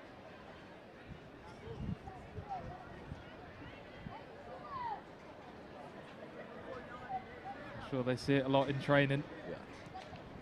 It's what they're made of, though, isn't it? It's a good ball, good shot, great finish. One touch, bang. Riviera there. Ich glaube, wir sind beim Ergebnis nicht mehr ganz korrekt auf der Platte, aber macht ja auch nichts. Little finish. And Pfeift schöne Tore, wir haben noch 2 Minuten auf der Uhr und dann spielen wir das TUI, die TUI Leo Crossbar Brom, who Challenge. scored that. Was that Leo Brom, was it? Übrigens dazu auch noch ein Hinweis, nicht nur da gibt es Representing. 2.500 € Gutschein zu gewinnen, damit kommt man übrigens weit. Wir wollten erst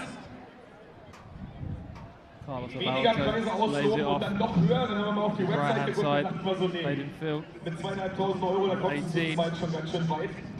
Das Well, lays it off out to the right. zu lange Urlaub machen muss. Das heißt, Brazil blue on the counter here. Plenty of space for Gomez in the middle. He chooses not to pass it. Excuse me, not Gomez in the middle there. Mateus. I think that's an indirect free kick. More of a competitive game. Keeper was about 3 yards out there. Schießen 5.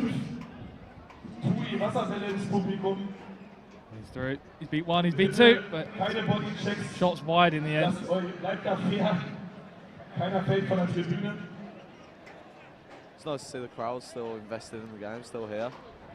Yeah, plenty of games. There's a little bit. Keep yuppies. Yeah, plenty of games to come this evening. A nice break. This exhibition match. It's certainly still plenty of quality on show. I'm hoping we still have the atmosphere we had last night and earlier today. We had some brilliant sets of fans. Chinese who were excellent. Yeah, excellent brilliant fans. games. Mexico, they had a brilliant following. Last night the Greeks and obviously the host Germany. Yeah. So bit of an atmosphere later on. Really impressed with China. Impressed with the fans. Hang on. That's a great save. Everything about China last night. Well, today they battled hard against Latvia, 2-0 down. 2-0 down with 15 minutes to go. And they managed to claw it back. It's a great way to start your tournament as well. It's a morale boost earlier. Yeah. Certainly had a big following in the stadium. I appreciated the equaliser late on in that game.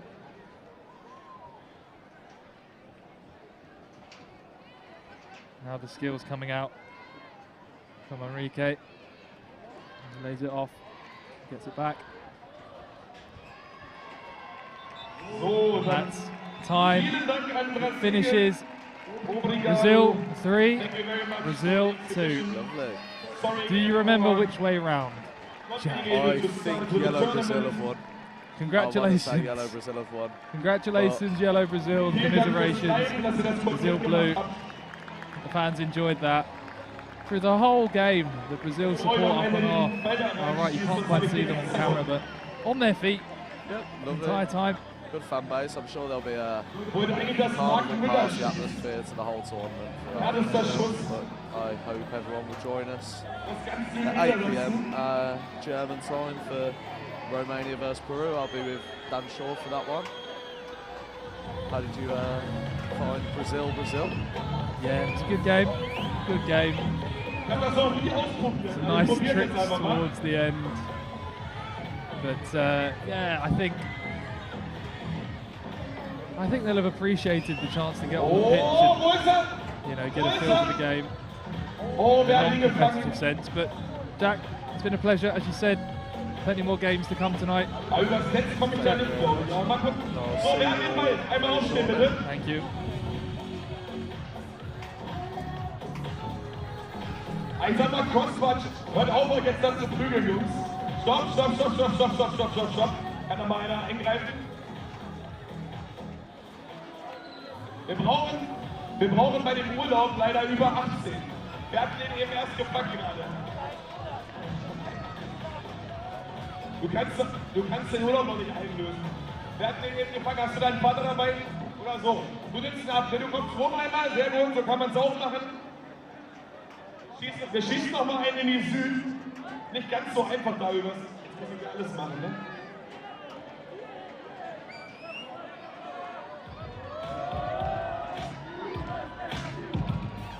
Ich probiere es mal. Hier kann ich mir mal einen nehmen, der den Ball reinschießt. Okay, da kommt der Ball. Ja, Nächster Versuch. Gut, wenn ihr erst nicht schafft, dann ist nicht so schlimm. Wir brauchen einen, der den Ball trägt und über 18 ist. Das sieht gut aus. Ja, ich hab's schon gesehen. Nicht mehr prügeln. Kommst du einmal zum Westeingang, bitte? Okay, ich schieße hier noch einen rein, okay?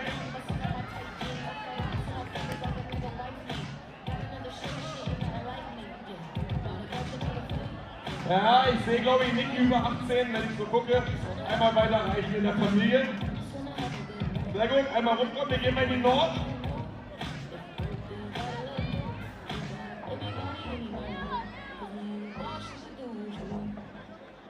Servus ist auf jeden Fall am Start, kann man nicht anders sagen. So, wer hat noch mal Bock auf so einen Crossbar-Challenge-Kick?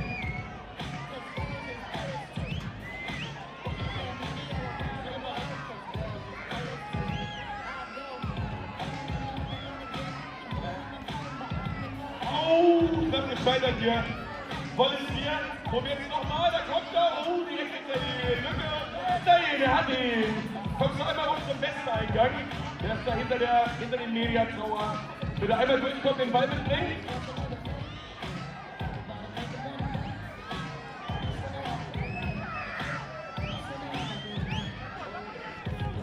Einen müssen wir noch, ne? Ja. Machen wir nochmal Nord, ne? Oder machen wir hier noch. Irgendwo rein. Aber eher in die linke Hälfte, die rechte Hand, weil die hat sich auch eben gerade noch so halb. Jungs über 18. Ja, meine weiße Shirt ist es. Ich hab's genau gesehen. Ist ein bisschen über Baseball, wie man so ein Ding fängt. Der Mann im weißen Longsleeve. Er dankt dem Fußballgott und kommt rum zum Westeingang. So, dann brauchen wir jetzt einen Derby-Stumble, weil wir eine Vorqualifikation machen. Denn wir haben nur einen Schuss. Wir machen die Vorquali, den Ball einfach nur von der Mittellinie im Tor zu versenken. Also den Ball kannst du abgeben. Aber warten erstmal auf die anderen noch. Wir warten kurz auf die anderen, dass alle komplett sind. Sammel mal deinen Namen erstmal. Volker, und wie alt bist du?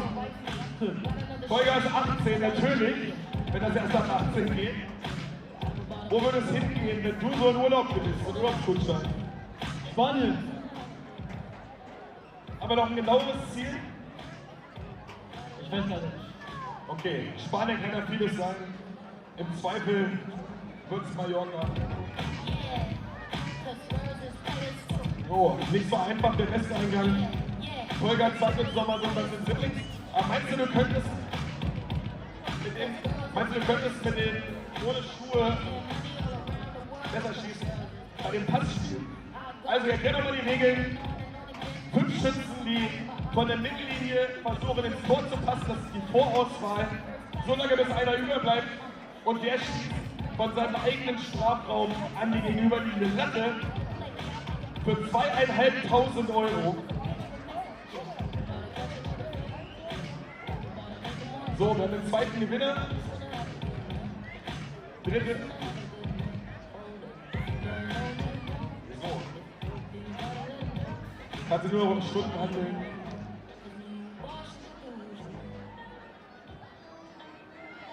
Ja, da sehen wir sie schon kommen. Nummer 3. Komm mit aufs Feld, stell dich hier schon mal dahinter. Wir schließen noch das Tor gleich.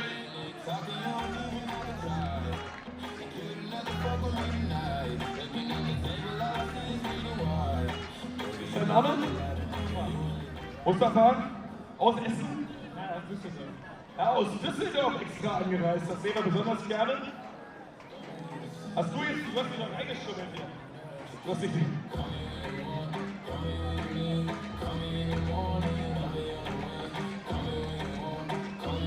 So, wo haben wir... Kann ich mal die 5 Kandidaten hier haben? Tim hilft mir einmal. Genau, da kommt der Mann mit dem Longsleeve. Genau, 1, 2, 3, 4.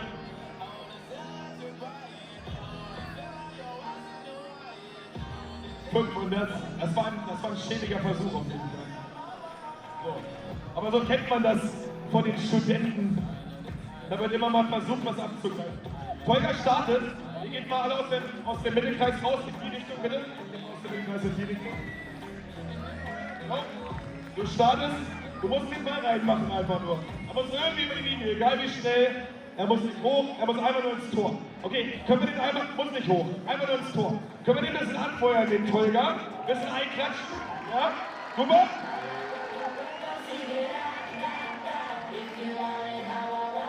Du legst los, wenn du fertig bist. Oh, souveränes Ding. Schon mal nach links. Genau. Ja, okay. Das mit dem Ronaldo unten war eigentlich schon geklärt. So, nächster Schütze. Tolga geht zur Seite. Du darfst drüben bleiben. Links vorqualifiziert. Nach rechts gehen, die nicht getroffen haben. Schau mal, wie lange es geht. Zweiter Schütze.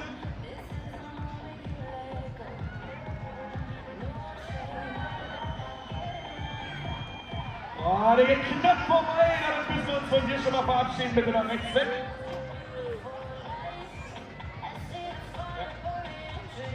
Okay, dann schießt er für dich. Wird aber schwer, weil wenn er sich qualifiziert, weil er muss er vom eigenen Strafraum an die Latte schießen. Das wird noch schwer in der Jugend. Okay, gut. Du schießt ihn. Da brauchen wir jetzt einen besonders großen Applaus.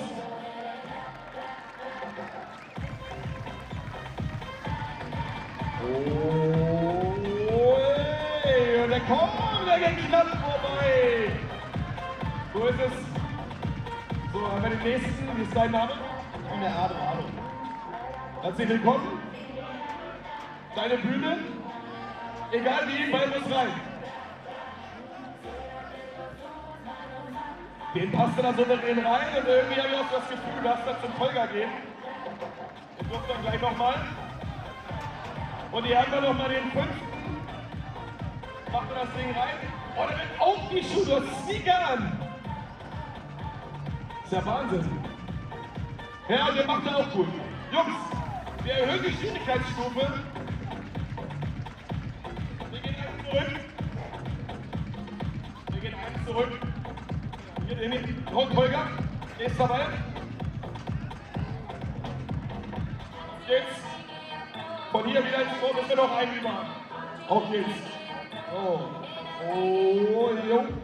Ja, den legt er noch mal richtig hin.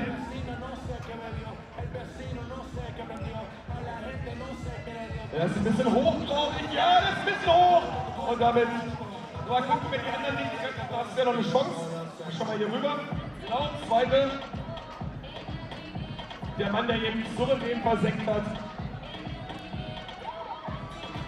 Versucht es wieder flach mit dem Spin, aber der geht daneben.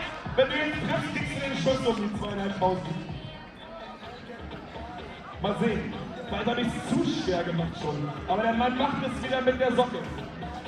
Macht es wieder mit der Socke.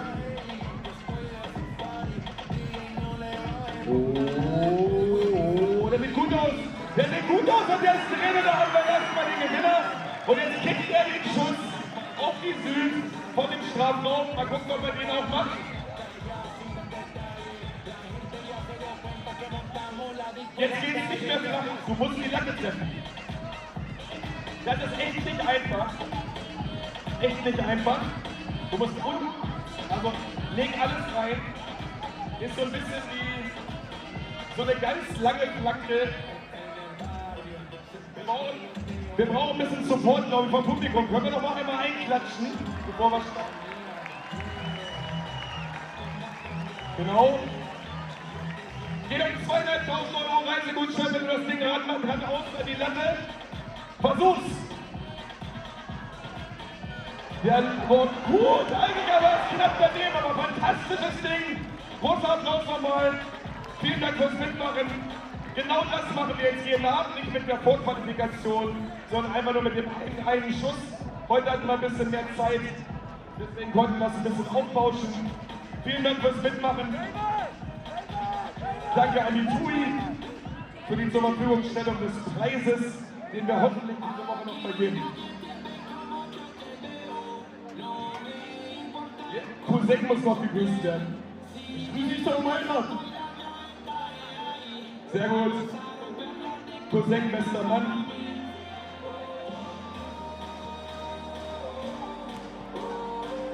Und ich glaube, wir kriegen jetzt, genau, wir haben Peru.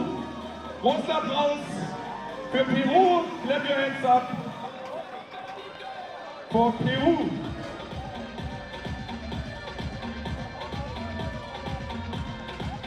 Aber ein starker Versuch, sich da so reinzusneaken.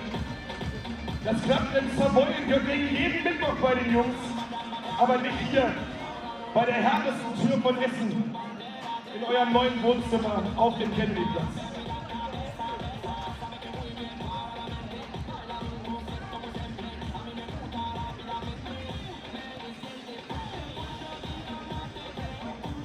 Und wir begrüßen eines der stärksten Teams, das wir in diesem Jahr hier erleben werden. Einmal Applaus für Rumänien. Round of applause for Romania, one of the strongest teams in this competition. Several legends in the team. Viele Legenden, die alles gewonnen haben, was man gewinnen kann in Soccer. Und sind nicht gekommen, um hier irgendwie in der Vorrunde oder irgendwann auszuscheiden. Die Jungs kommen immer, um den ganzen Weg zu gehen.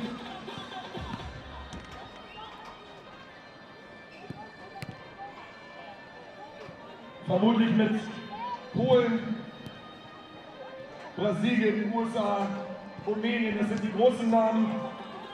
Die werden wir ganz am Ende sehen. Aber es gibt natürlich auch Länder, die noch nicht so lange dabei sind, die viel schwerer einzuschätzen sind. Eine Wundertüte heute hier mit Peru. Gucken mal, wie es laufen wird.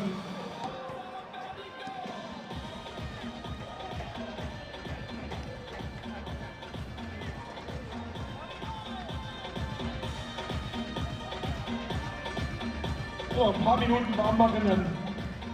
Einlaufhymne, Nationalhymne, und dann geht's auch schon los. Vielen Dank, dass ihr hier geblieben seid. Stunde durchgehalten habt. Ohne Spiel. Ab morgen dann wieder von 9 bis 22 Uhr durch. 20 Uhr Deutschland, Oman. Sicherlich das Highlight. Aber vorher auch schon einige Leckerbissen wieder.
despiertan mis ojos veo que sigo viviendo contigo, Perú.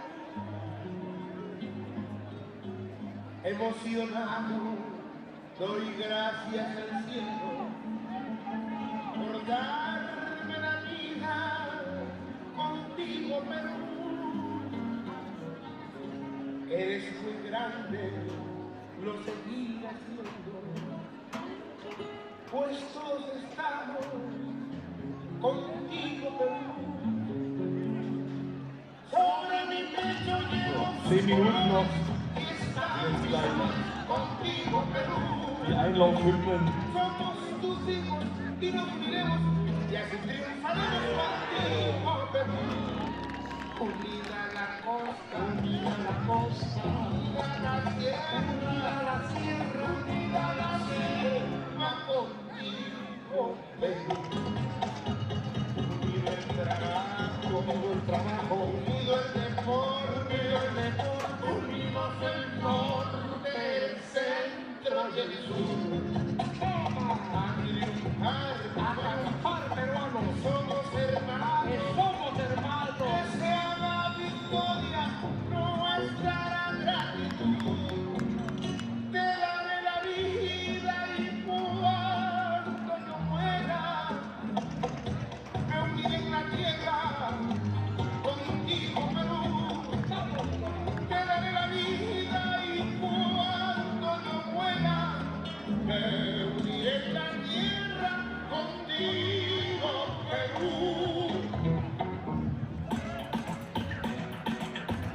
Hey boy, you wanna wine with this bitch and girl?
Ladies and gentlemen, please rise for the national anthem of Peru.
Bitte erhebt euch. Please rise to the national anthem of Romania.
Good evening, everyone. Welcome back to the Soccer World Cup here in Essen, Germany, as the sun begins its descent behind this beautiful purpose-built stadium. We've had a goal fest here today so far. France hit 10, Mexico hit 11, and Belgium hit 12, all without reply. We've had a classic between Latvia and China. Latvia had a 2-0 lead at half-time, only for the Chinese to fight back in the dying minutes to grab a point. Argentina eased past Qatar in an impressive performance. Croatia dominated over Costa Rica, and Spain edged out Uruguay. England, as we saw a little while ago, were comfortably beaten by the USA. And in the change two proceedings, Brazil entertain us as only they can with an exhibition match. Due to the delay in the Ivory Coast arrival, they still are landed at Hungary and unable currently to fly out to Germany. So we're still awaiting their arrival. Now, though, we turn our attention to Romania and Peru. Jack Cleary alongside me. What do you know, Jack? I know that Romania, runners-up in the Euro Cup, which is how they've qualified for this, and Peru, a team full of veterans by the looks of it, with obviously the skipper, an older bloke. They've got a few older blokes on the team. However, they were here last year, and well, they didn't do too good in the group stages. Yeah, failed to qualify from the group stage in 2022 in Budapest. Only their second Soccer World Cup. Romania were the runners-up at the first ever Soccer Euro Cup. And they will be amongst the favourites to lift the trophy here. They feel as though they've got a good side, and they certainly have got lots of legs and energy and strength in their team. A hustling, bustling side with a bit of class as well. So Romania will be looking to set their stall out in the opening game of their group. And Peru, quite comfortably underdogs, but as we've seen already today when we watched Latvia and China, if you organise yourselves properly, if you dig in, you've got a chance. You never know what can happen. The lesser nations, we're not too fond of, are we? We're not too fond of Latvia and China. They turned out to be two of the gritty teams, the teams that make people want to come and watch, make people get bumps on seats in the stadium, really. Absolutely, I would definitely say, for me personally, that's been my favourite game. Latvia-China was full of excitement, 2-0 lead, as we said, and China fought back so well to get that deserved point in the end, and that will add a lot of spice to their group. Both had a bit of a soft spot in our hearts now for China, don't we, after watching that one? Yeah, I've become very much China's new fan. Obviously England disappointing me a little earlier this afternoon, and looked a little bit leggy, didn't they? Yeah, I don't think they gelled very well together either, personally. I didn't think there wasn't a lot of movement up front. They had the tactics correct, they knew their game plan. I felt like it wasn't executed as well as it should have been. Yeah, and I saw the lads afterwards, and they were extremely dejected, it has to be said. Didn't go anywhere near the way that they felt it was going to, and they know that they've got a big challenge ahead. And it is a big challenge when you lose your opening game, isn't it, to claw it back. Yeah, especially in a group with Argentina and USA. Two good six-a-side nations, good soccer nations. And it doesn't matter what we're playing Argentina at, they're going to want to beat England, aren't they? Yeah, we saw that in the crowd, didn't we? The Argentinian fans singing their hearts out while England were playing. Yeah, it did give me a chuckle, England getting a little boo in the opening ceremony. There was an offer as well, wasn't there? Who was that? Portugal. Portugal received a boo. I'm not entirely sure what that's about. There's that many nations here in the stands that I think we've lost count, and every game we come and think, who are they actually supporting here? There has been an impressive array of fans, and it's incredible because the stadium is full all of the time. But when you look over to the far side where the stand is, it just continues to revolve. There's a new set of fans in depending on that game. So there's a whole host of fans around this ground. It's been fantastic. A brilliant turnout here in Germany. We're almost set to go. Romania getting us underway, of course, in their yellow shirts, and I love those shorts. They're very Hadji-esque, aren't they? Yeah, I'm actually a fan of this kit. Oh, Off the bar early on in this game will be the captain, Macher Kreisen, who will chase it down for the kick in. Romania finding some space inside the centre circle as they move it over to that left-hand side. Here's the captain again. Romania starting this game very quickly. They've managed to keep that in. If they can just find that space on the edge of the box. He just didn't want to find him, did he, Temisian? And I think he's been penalised for a slide there. And Carrares. But a good start, lively start from Romania. yeah, I think I'm also having a little look around the stadium. There's a fair few Peru flags up, so I'm expecting a little bit of a backing for them. There they go then. However, there is probably the biggest flag I've seen at the tournament so far. Over there, the Romanian one. Miguel Sanchez's long ball, the keeper all in pink. Romania come over the halfway line. Nice passing and moving it. The referee is going to call a halt to proceedings momentarily because Ancarrares has gone down. Didn't look comfortable earlier on, did he? And he's maybe got an Achilles or a calf gone there. He's back on his feet though. Yeah, clearly hasn't done his stretches properly before the start of the game, has he? We do get plenty of time. There's a training pitch behind us, so whenever the game's on, the next game along is in full session behind us. Romania back underway, a snapshot at the near post. Came in from Christian Eulden, and it was pushed over the bar by Miguel Sanchez. Quick to get on with it, to the back post and dragged wide by Camila Doria. Really threats, aren't they, from Romania? Looking quite good. Yeah, they've put Peru to the sword early on, haven't they? There's that long ball then. Romania back in control once again. That's really good, sharp movement from the Romanians. Keeper called into action once more. Lofted clearance. I would say it come down with snow on it, but it's been far too hot here in Germany for that. It's getting a little chilly now as the shot comes in on the angle. Yeah, the Essen breeze having a bit of a factor now, isn't it, with the long ball and the clearance. Yeah, it just gets to this time of night, doesn't it? And the wind just seems to creep up. Yeah, we get the jumpers on at this time of the night, don't we? Yeah.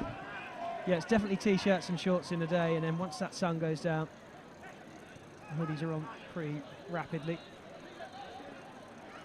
There's Miguel Sanchez. Looking in search of Rivera. Drops down and there's a shot. Came in from Louis Jupton. High and wide. Now up to the left-hand side.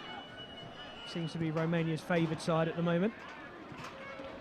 That there, once again, was Ancarrares. Some tricky little players here for the Romanian side. He's a big lump as well, isn't he, Rares? He'll be tricky. I just feel if you've got one of them big men up top, you've got a good chance in these games. To be fair, I thought the captain would end up being somewhat. Rares has laid it on a plate for David, and he's completely missed the ball. Well, that was a golden chance, wasn't it? Yeah, he's got to be finishing that. Not to be. 4 minutes on the clock. Romania 0, Peru 0 in the Soccer World Cup in Essen, Germany. Peru stealing possession back. John Tiang headed away. Second header. Might meet us up in the commentary box, not quite. Yeah, a pair of us competing there, weren't we? Both jostling for the ball should it arise. Side in yellow come again. Good crisp passing around the penalty area once more. Just left it for each other there, didn't they? It was David and Rares. So we'll give Peru a reprieve as Romania make their first change. And on comes Ovidiu Petria.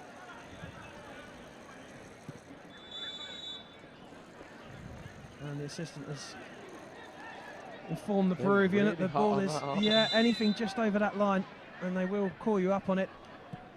I do kind of feel they could just mention to them though, look, before you kick it, just bring it back. But weren't so much in the Brazil exhibition match. I don't think there was as hot on the rules for that one. Gave us some wonderful tricks and flicks in that game, didn't they? What can Romania give us here on the edge of the penalty area? That's got to be a free kick, and it is. Really good, clever turn. Rares again has been right at the heart of everything for Romania already, hasn't he? He's been a real handful. Big lad, isn't he? Big lad. We've said it for the past day now. It's the way forward. You get it up to the target, man. You see what magic he can make instead, and try and get the little nippy players in and around him. It definitely feels as though if you've got one of those up top, a big strong physical presence, then you've got half a chance. It seems that the smaller players are more sort of low centre of gravity. Just doesn't seem to work. That's how we felt with the Saudi team, didn't we? They had a smaller player up front as their outlet, and it weren't really working for him. Absolutely. Rares, he's got two options either side. He goes to his left, and in goes the goal. For Romania, it's the substitute, Ovidiu Petria, who gets straight in on the act for Romania. And it's 1-0. Set piece goal. We know how common they are here. We know that it's really effective to have a lot of set pieces in your locker, have them pre-ready. I do just feel as though Peru are too busy putting too many men across the goal mouth and allowing the space either side for that shot on a better angle. They almost made it easier in a sense, and that might be something to reflect upon going forward for Peru and indeed other sides you may be watching that. It's always interesting. I always look at how the defensive side set up. It was Latvia earlier for a corner per se, or a free kick around that area. They had 3 people ready to run at the ball, no matter who was around. They had 3 people ready to run at the ball. It's difficult to defend if you've got plenty of angles coming in, isn't it? Yeah. And that's what they almost offered Romania. Might have a chance to break away now. It's 1 against 3, and he takes an early strike. It's Lewis Yupton. Just hit well. Well, he did what he could there. Easy to spot Yupton in those fluorescent orange boots.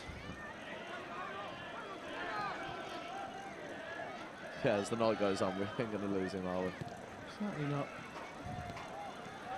Peru just able, just for a moment, to enjoy some possession and just knock it around a little. Just cut out. Don't want to allow Camille Doria to get the kick in. And he'll get the return pass.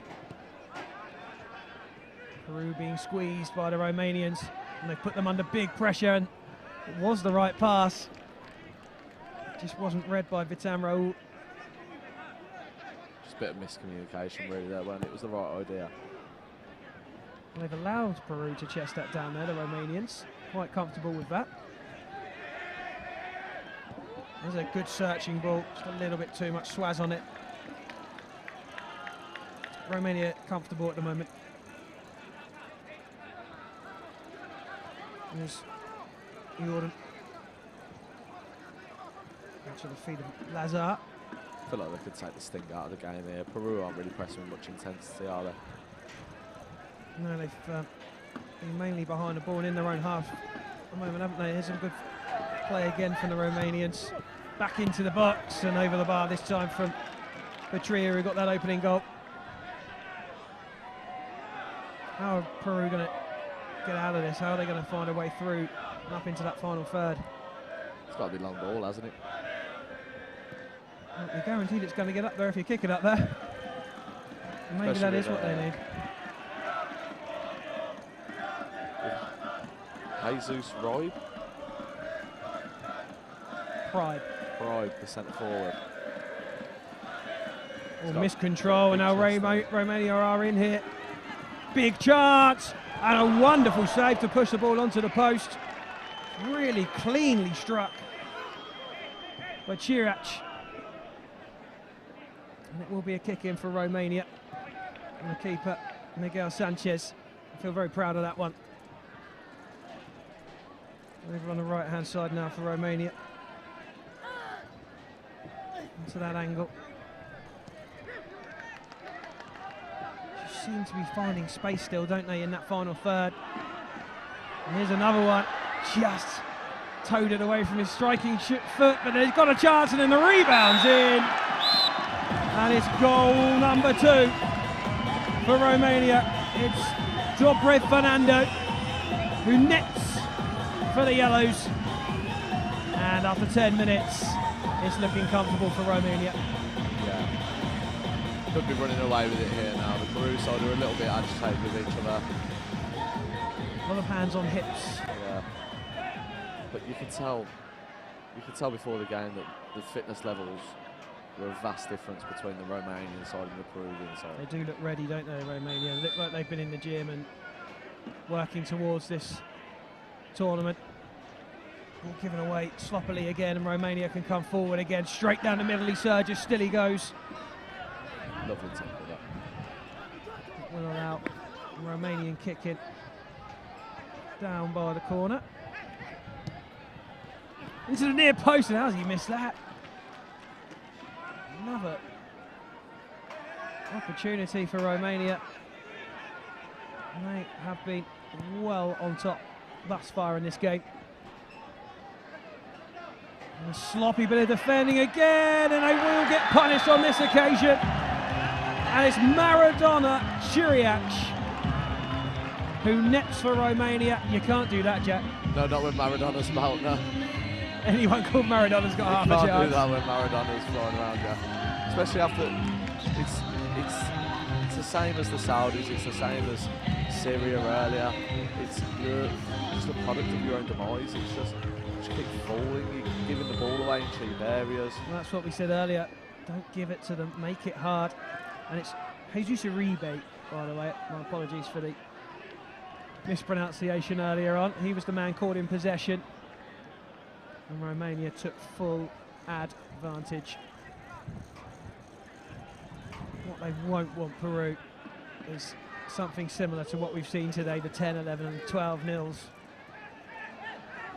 At the moment, it's not looking good for them as the ball goes to the back post. And he was on the stretch. Couldn't quite wrap his foot around that one. Chiriac, he's another one who's been well involved, hasn't he? Yeah, Chiriac had a great start to the game, hasn't he? Great start to the tournament, doing the world of good. He's already 2 goals, is it? 2 goals up in the tournament. It's confidence boosting, isn't it, when you get on the end of the score sheet? Certainly helps. Romania will be full of confidence at the moment. Right now, though, it's Peru in possession. Korea's ball down the line. He'll get it back, but he'll do it with a man on his shoulder. He'll have to turn outwards here. Instead, he goes into his keeper. Managed to find the angle. And there is space there for a moment for Peru. And the first touch isn't great, is it, at the moment? It's causing Peru problems.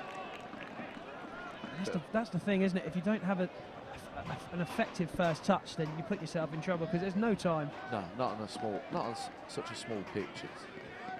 You've got 5-on-5 outfield, and you're constantly on top of each other. You don't get enough time for errors or misplaced passes, or maybe even like a knock and run. You're not going to get that on this. There's a slide challenge. So Peru, who thought they'd put possession back and were on the march, quickly put back in their place, and Romania will have the free kick. And even that free kick there, Jack, the referee wants it on to the inch, doesn't he? Yeah, they're not playing about, are they? Certainly are not. Peter Some wardrobe changes as well, these officials, haven't they? Yeah, I think I've seen pink, orange, green and black now. More outfits than Elton John, these guys. Here come Peru anyway, on the edge of their own area. Just need to find just a minute in this game where they can just string a few passes together, get a feel for it, get some confidence back. A goal? A goal would be fantastic, but I just feel as though they need to set their aims a little bit lower actually at the moment, and there's proof of it. And again, they've been penalised for taking that kick in with the ball on the field. I thought they'd have realised after the first two, wouldn't they? Chance to shoot. It's a defender. Falls to a Romanian again once more. Gets into the box. Does go to ground. Referee says carry on. Lovely tackle, I thought. Yeah, I agree. And here they'll come again. Strike this time wide from Patria. And he's been busy. Peru readying a couple of substitutions. On comes John Tang and Aguayo. Maybe they just needed to freshen up Peru, and they've lost it in the middle once more. Really nice sell of the dummy there. Just dropped the shoulder and set him for a hot dog, didn't he? And there is a foul, yep. I'd be quite pleased to be sent for a hot dog in Essen, Germany. I think you went for some of the local cuisine earlier. We did indeed. We had currywurst.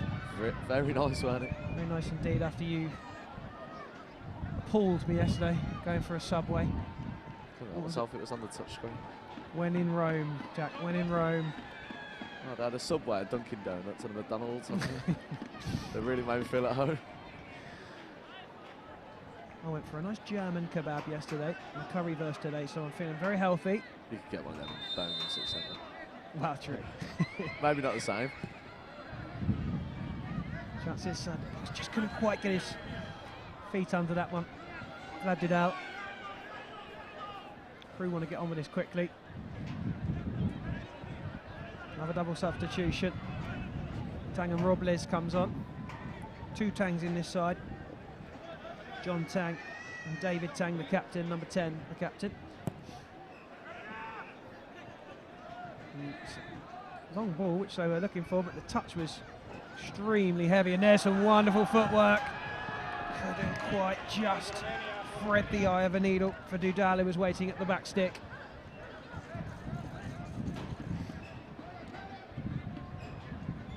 Peru defending well that time. Aguayo just prodding it out. Romania peeling all over the place, aren't they? Making so many good runs, great movement. Brave header comes in. Needs a name on the ball there. I am waiting to see a volley from a set piece. Oh. Bit of pinball in the commentary box there. I've just had to punch that ball away from our monitor. I think I've just saved the production company a couple of grand there. Yeah. So mine's a Stein. I was ready for that header as well. I was dying for it to get on my head, but I just wasn't going to get there without the dive, and that wouldn't have been pleasant up for this height. Here they come again for another chance. That's a really nice dummy, beautifully played, and what a miss that is. Deja vu. Oh, that did out. How do you like it? Another chance goes begging, but goodness me, they're knocking on the door, aren't they? And for us, I think it is fair to say, as poor as Peru have been, Romania have been tip-top. Yeah. You can see why they are main favourites. Yeah, for sure. Just took the words right out your mouth there, Jack, didn't I? Yeah, straight away. Here they go again. On the angle, off the deflection. Cannons off the back of David Tang. And there was nothing keeper Miguel Sanchez could do. And it is slowly turning into a rout.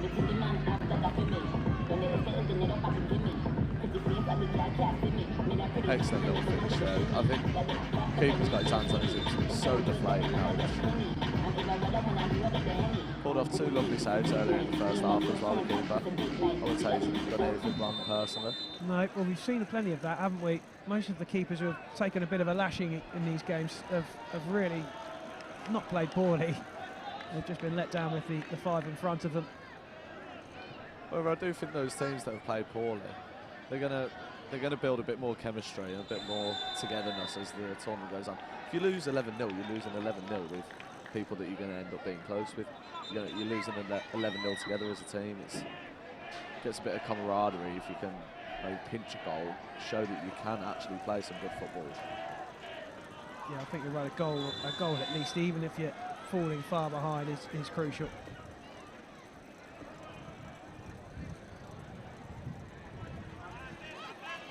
Peru have a free kick anyway, and this is more like it for the Peruvians. And their fans, their family to our right-hand side have had little to cheer about so far, and there are looking quite a fair few youngsters in there. It'd be nice for them to get a goal, wouldn't it? There they go then. Struck with venom by Raul. The wall stood firm. That might sting a little bit.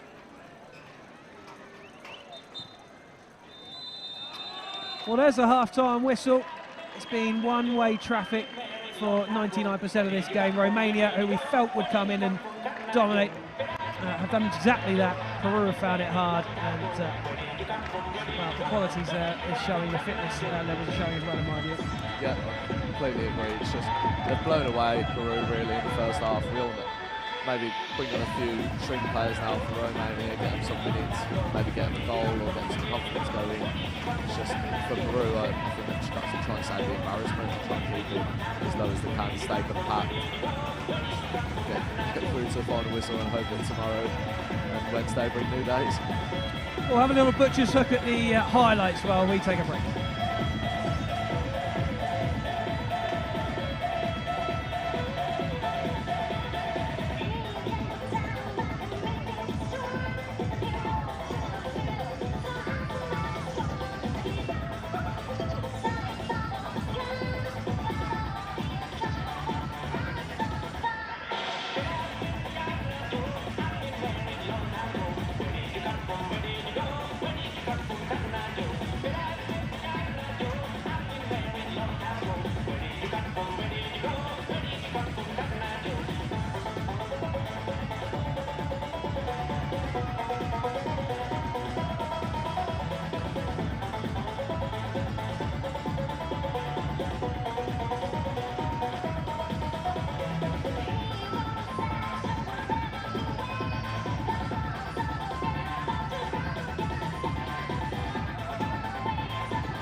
ready to get back underway, and I have to say it was a really passionate team talk at half-time from Giancarlo Altamariano Valencia. Thank you. Thank you. Well pronounced. Spanish from the early days coming out there. There you go. Yeah, you know what? The Peru players seem to respond to it. There was no despondent players there, and no matter how this goes, they're going to have a good go. But right now, Romania are looking to very quickly add to their 4. And it has gone much the same way as it began in the first half, with Romania on top, but Peru have struggled through, won themselves a free kick, and that there is Ricardo Grados, who's got a knee support on, and he's really stretching his knee out at half-time. I'm not sure just how stable that knee is with the knee support on. Left-footed rocket now from him with that knee support. Take it off, show it to the crowd. Well, David Tang is the man over it. He does, to his right-hand side, have Carlos Castillo. Is he going to thump one, do you think? Tried. He tried. Wasn't quite a thump. Like More a bump. fud. A bump. Romania are back in possession on their right-hand side. Here now is number 5, Tim Giant. Clever footwork down that left-hand side from the big striker. And a lovely little back heel as well. It wasn't red. And in goes the captain. And out of play for a Peruvian kick in. Well, the knee stayed. The knee stayed in place. And actually, I think you can already see an improvement in Peru in this second half. Early doors, I know. Yeah. I'll be hoping for a little bit more, though. Oh. Well, that one could cause damage. Oh, it's bounced safely outside the arena. It's a whole melee of people just outside the ground. We did go into an area where there's been a lot of footfall today. Oh, it's going back over. And it's come back over, and it's hit the cameraman. Romania have it. I don't know if you were getting that camera angle at the time. If you were, then that would have explained why your camera jolted. And that's a great ball to the left-hand side. And the ball through I don't know the what gate. the keeper's coming there. Well, yeah, he can't touch it, can he, outside of the box? So. Romania probing again, this time down that right-hand side. Not seen a lot of them down the right side, have we, Romania? Left is definitely the favoured side, and that's a misplaced cushioned header from Castillo. It's all going through Chrisen, isn't it? The skipper for Romania. On the ball now. There he is again, yeah. So good strong. strength. They are having a tussle though, Peru. Bit of a kick out there, There was with a kick out. With a knee support. Thankfully, it's he tried to kick out of his left leg, and being so heavily strapped, it was difficult to fully extend. Well, that to me is too much of a push. I don't think that was a shoulder barge tonight, and the referee's called it right. Rares is protesting, but can't hyperextend your arm.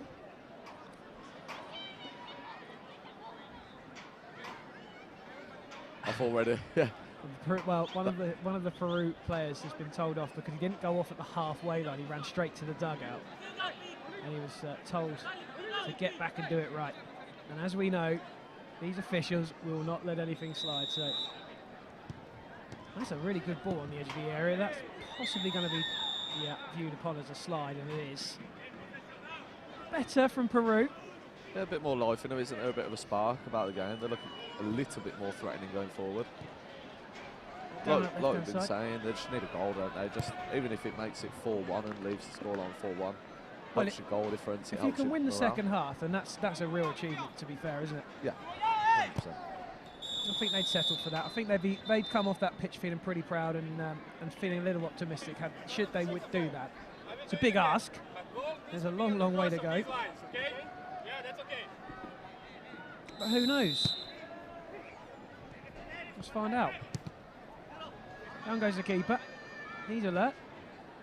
He's going to go long. I think that might be the first kick out of the hands I've seen at the tournament. I wondered if he was going to go full goal at one point, but he managed to cushion it well. Header went out of play though. Romania have a throw.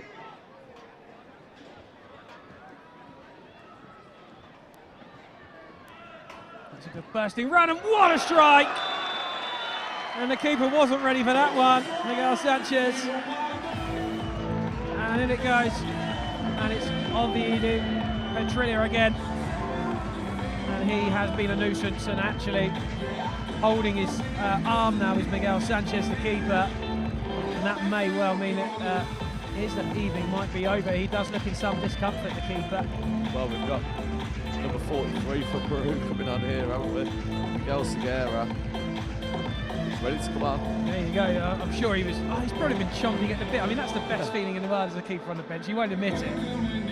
You think you might not get a game at all, and then you bet your number one comes off as a keeper. Yeah, as soon as you see him wince a little bit, you're up there getting your catches. Yeah. Well, that's unfortunate because he's had a good game, hasn't he, the keeper? I think. Yeah, he has. None of the goals have been his fault. Maybe could have done a bit more for the third down low. Some lovely gloves. Match the kid, knows what he's doing. The restart then, 5-0, so there will be no 1-0 victory in the second half of Peru, but how far will this damage go? It could get further done here, and the keepers might not get a first touch in play. Peru can get it long there, they've got a strike all on his own. Well, they are leaving one up top, aren't they, which is encouraging. Got to get that ball down and get it up to him first. Meanwhile, Romania are going to have a free kick. Got to take it quickly. Referee's not going to have any of that, of course. And we'll have to go back to where it was while the referee paces out the Peruvians. They're quite some distance away from where they should be at the moment. And finally make their mark. And they're almost ready. So how are Romania going to approach this one? On the angle, it's a difficult angle. They have opened up some space again though. Just try to feed that ball through. It'll be a kick in for Romania. In fact, no, they've overturned it. The Peruvian did have a little moan about it and got his way in the end. Which is the first time I've seen that in the World Cup so far. And there's an ambitious run, and he's earned himself a free kick. And again, Peru just showing a little bit more mettle in this second half. To a bit of a different side as opposed to the first. Oh, and that was a lovely move, and they may well get a chance. They do! There it is. Congratulations to Peru. They're off and running. And the Peruvian fans to our right-hand side have something to cheer. Yeah, they're all smiles now around the ground. It doesn't matter what the result is now. They've got their goal, but they can have it to celebrate. Richly deserved, I'd say. Yeah, for the second half. And that's 1-1 second half, so still all to play for Peru. 0-0, boys, we go again. That's it. Romania will have something to say about that, of course. And here's number 5, Timus Ion. Good sharp turn. Just tried to bang it towards that back post with that Peruvian need for a corner. Good defending again. Markedly different second half from Peru so far. 100%. It's also different players as opposed to the first. Maybe these have made their stake to get in the starting 5. Well, they look leaner and fitter, don't they? Yeah. To be honest. Food for thought for Peru's second game, perhaps. We've still got 11 minutes of this one to deal with, though. Romania are comfortable, no doubt about that. They have played well. And that's a really good turn, and that could spell danger. What a run! Absolutely brilliant run. He's going to get the sin bin for that.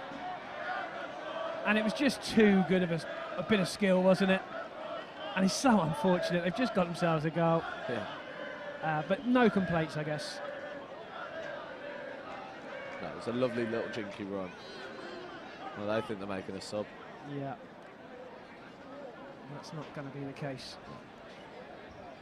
Still, Carlos Castillo stands waiting for his moment to come on, but it's not going to happen. He hasn't grasped it yet, has he?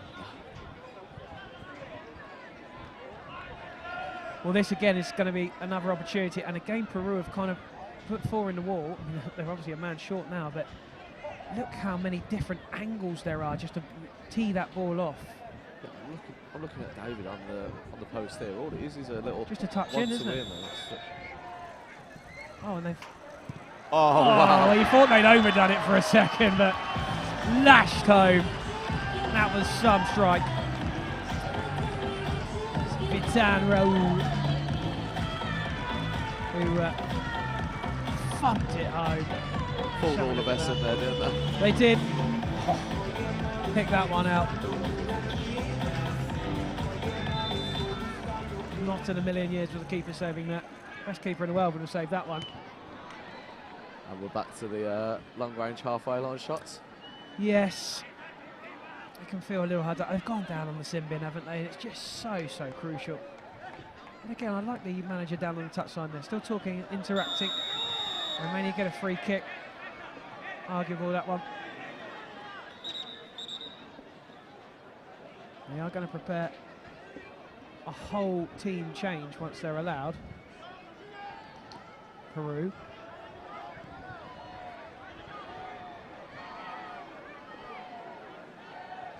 Here now is Riordan. Out wide to the left is Fernando. He's got some trickery, as we've just seen. He's got some strength and some bite as well, hasn't he? We've just seen from that. Got it all. He's got it all. He's got the lot.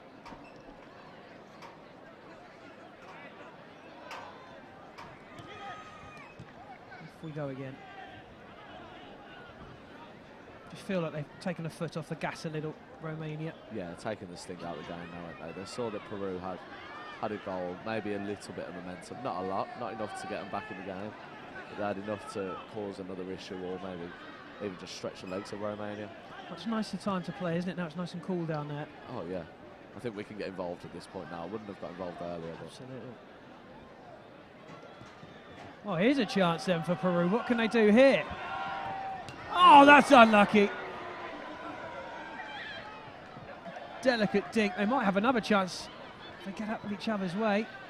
Oh, here's Romania then. They've got a chance now on the surge. It's really good feed, isn't it? Stuck to his boot. And they've defended well. Dobre Fernando. Boots like Teflon.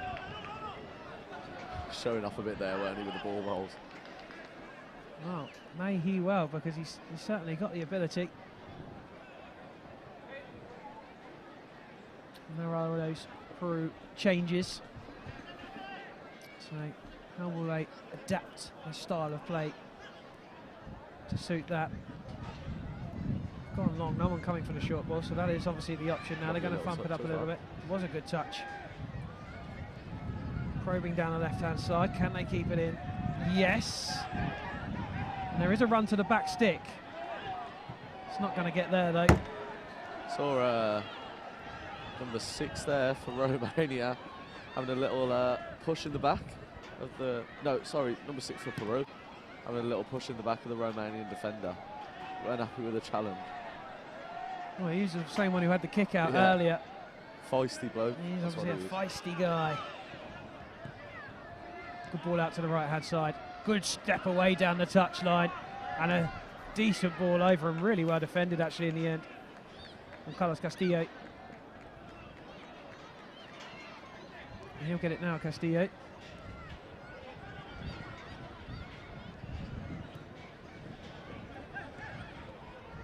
Prodded out of play. That's a Peru kick in.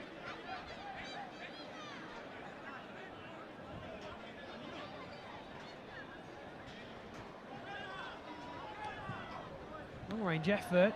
Keeper parries it away. There was a header coming in at the back post as well. Nice ball as well. He's going to try the shot again. Loving the long range efforts, isn't he, today? Well, off the back of his first one, I didn't fancy his chances, but that was a decent strike in fairness. And it's come off the head of a Romanian and out for a Peru corner. See the Moldova team there. making their way into the stands, having a watch of the final. When we watch this game. Header away. Means it will be another Peru kick in. Chip towards the edge of the area, but brought down calmly by Jordan. And then a good ball up top. And more danger here, and again pummeled into the back of the net. And when Vitam Raul hits them, they stay hit. Lovely strike, wasn't it? Lovely strike. Good bit of defending down there as well to get the ball up to him. Yeah, they've been impressive. They have been impressive. And like I said earlier, I think they have stepped off a little bit, and can't have any complaints with that. They're firmly in control. Just, I do feel there's more to come from Romania as the tournament goes on. Be a real confidence booster for them. Runners up at the first ever Soccer Euro Cup. And want to go one better if they can here in the World Cup.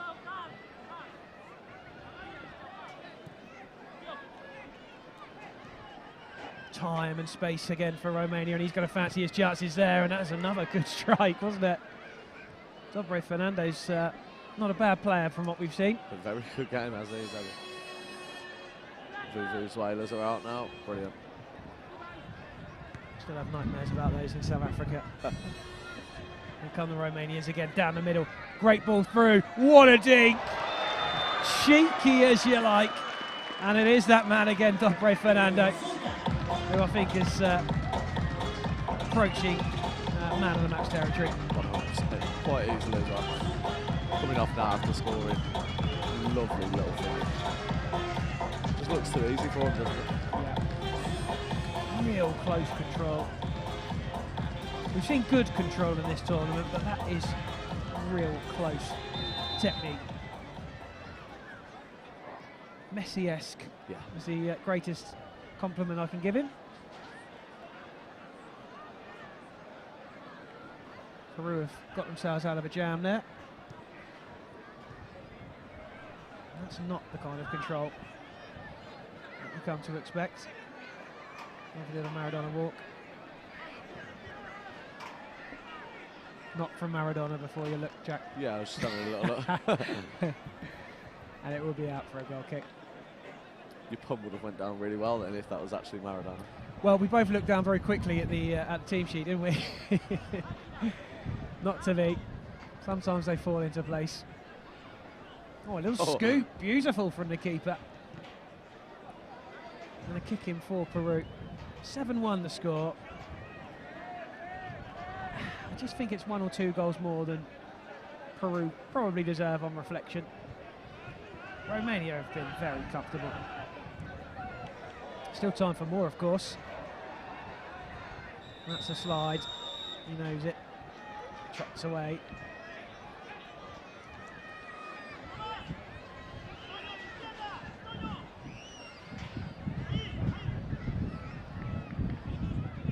One minute 45 to go.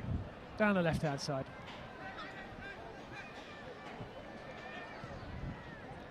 Work to do for the number 30, Nicola.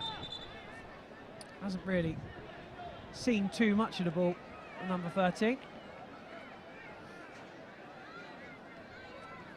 Haven't needed him. He's a defender after all.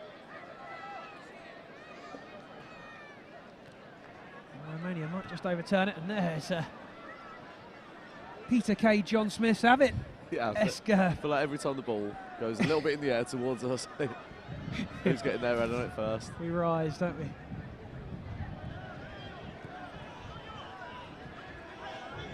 Another probe down the left end, and there's a beautiful finish. Oh, he enjoyed that one.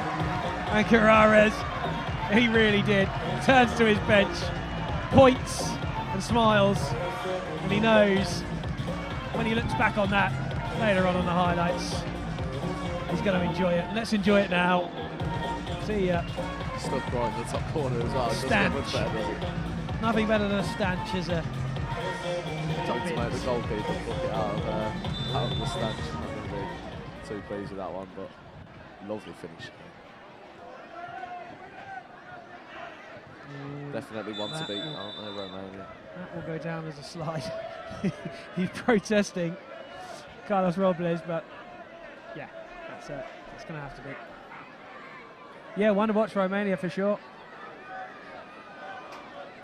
Still a few seconds to smash this home. Should Kreisau fancy it.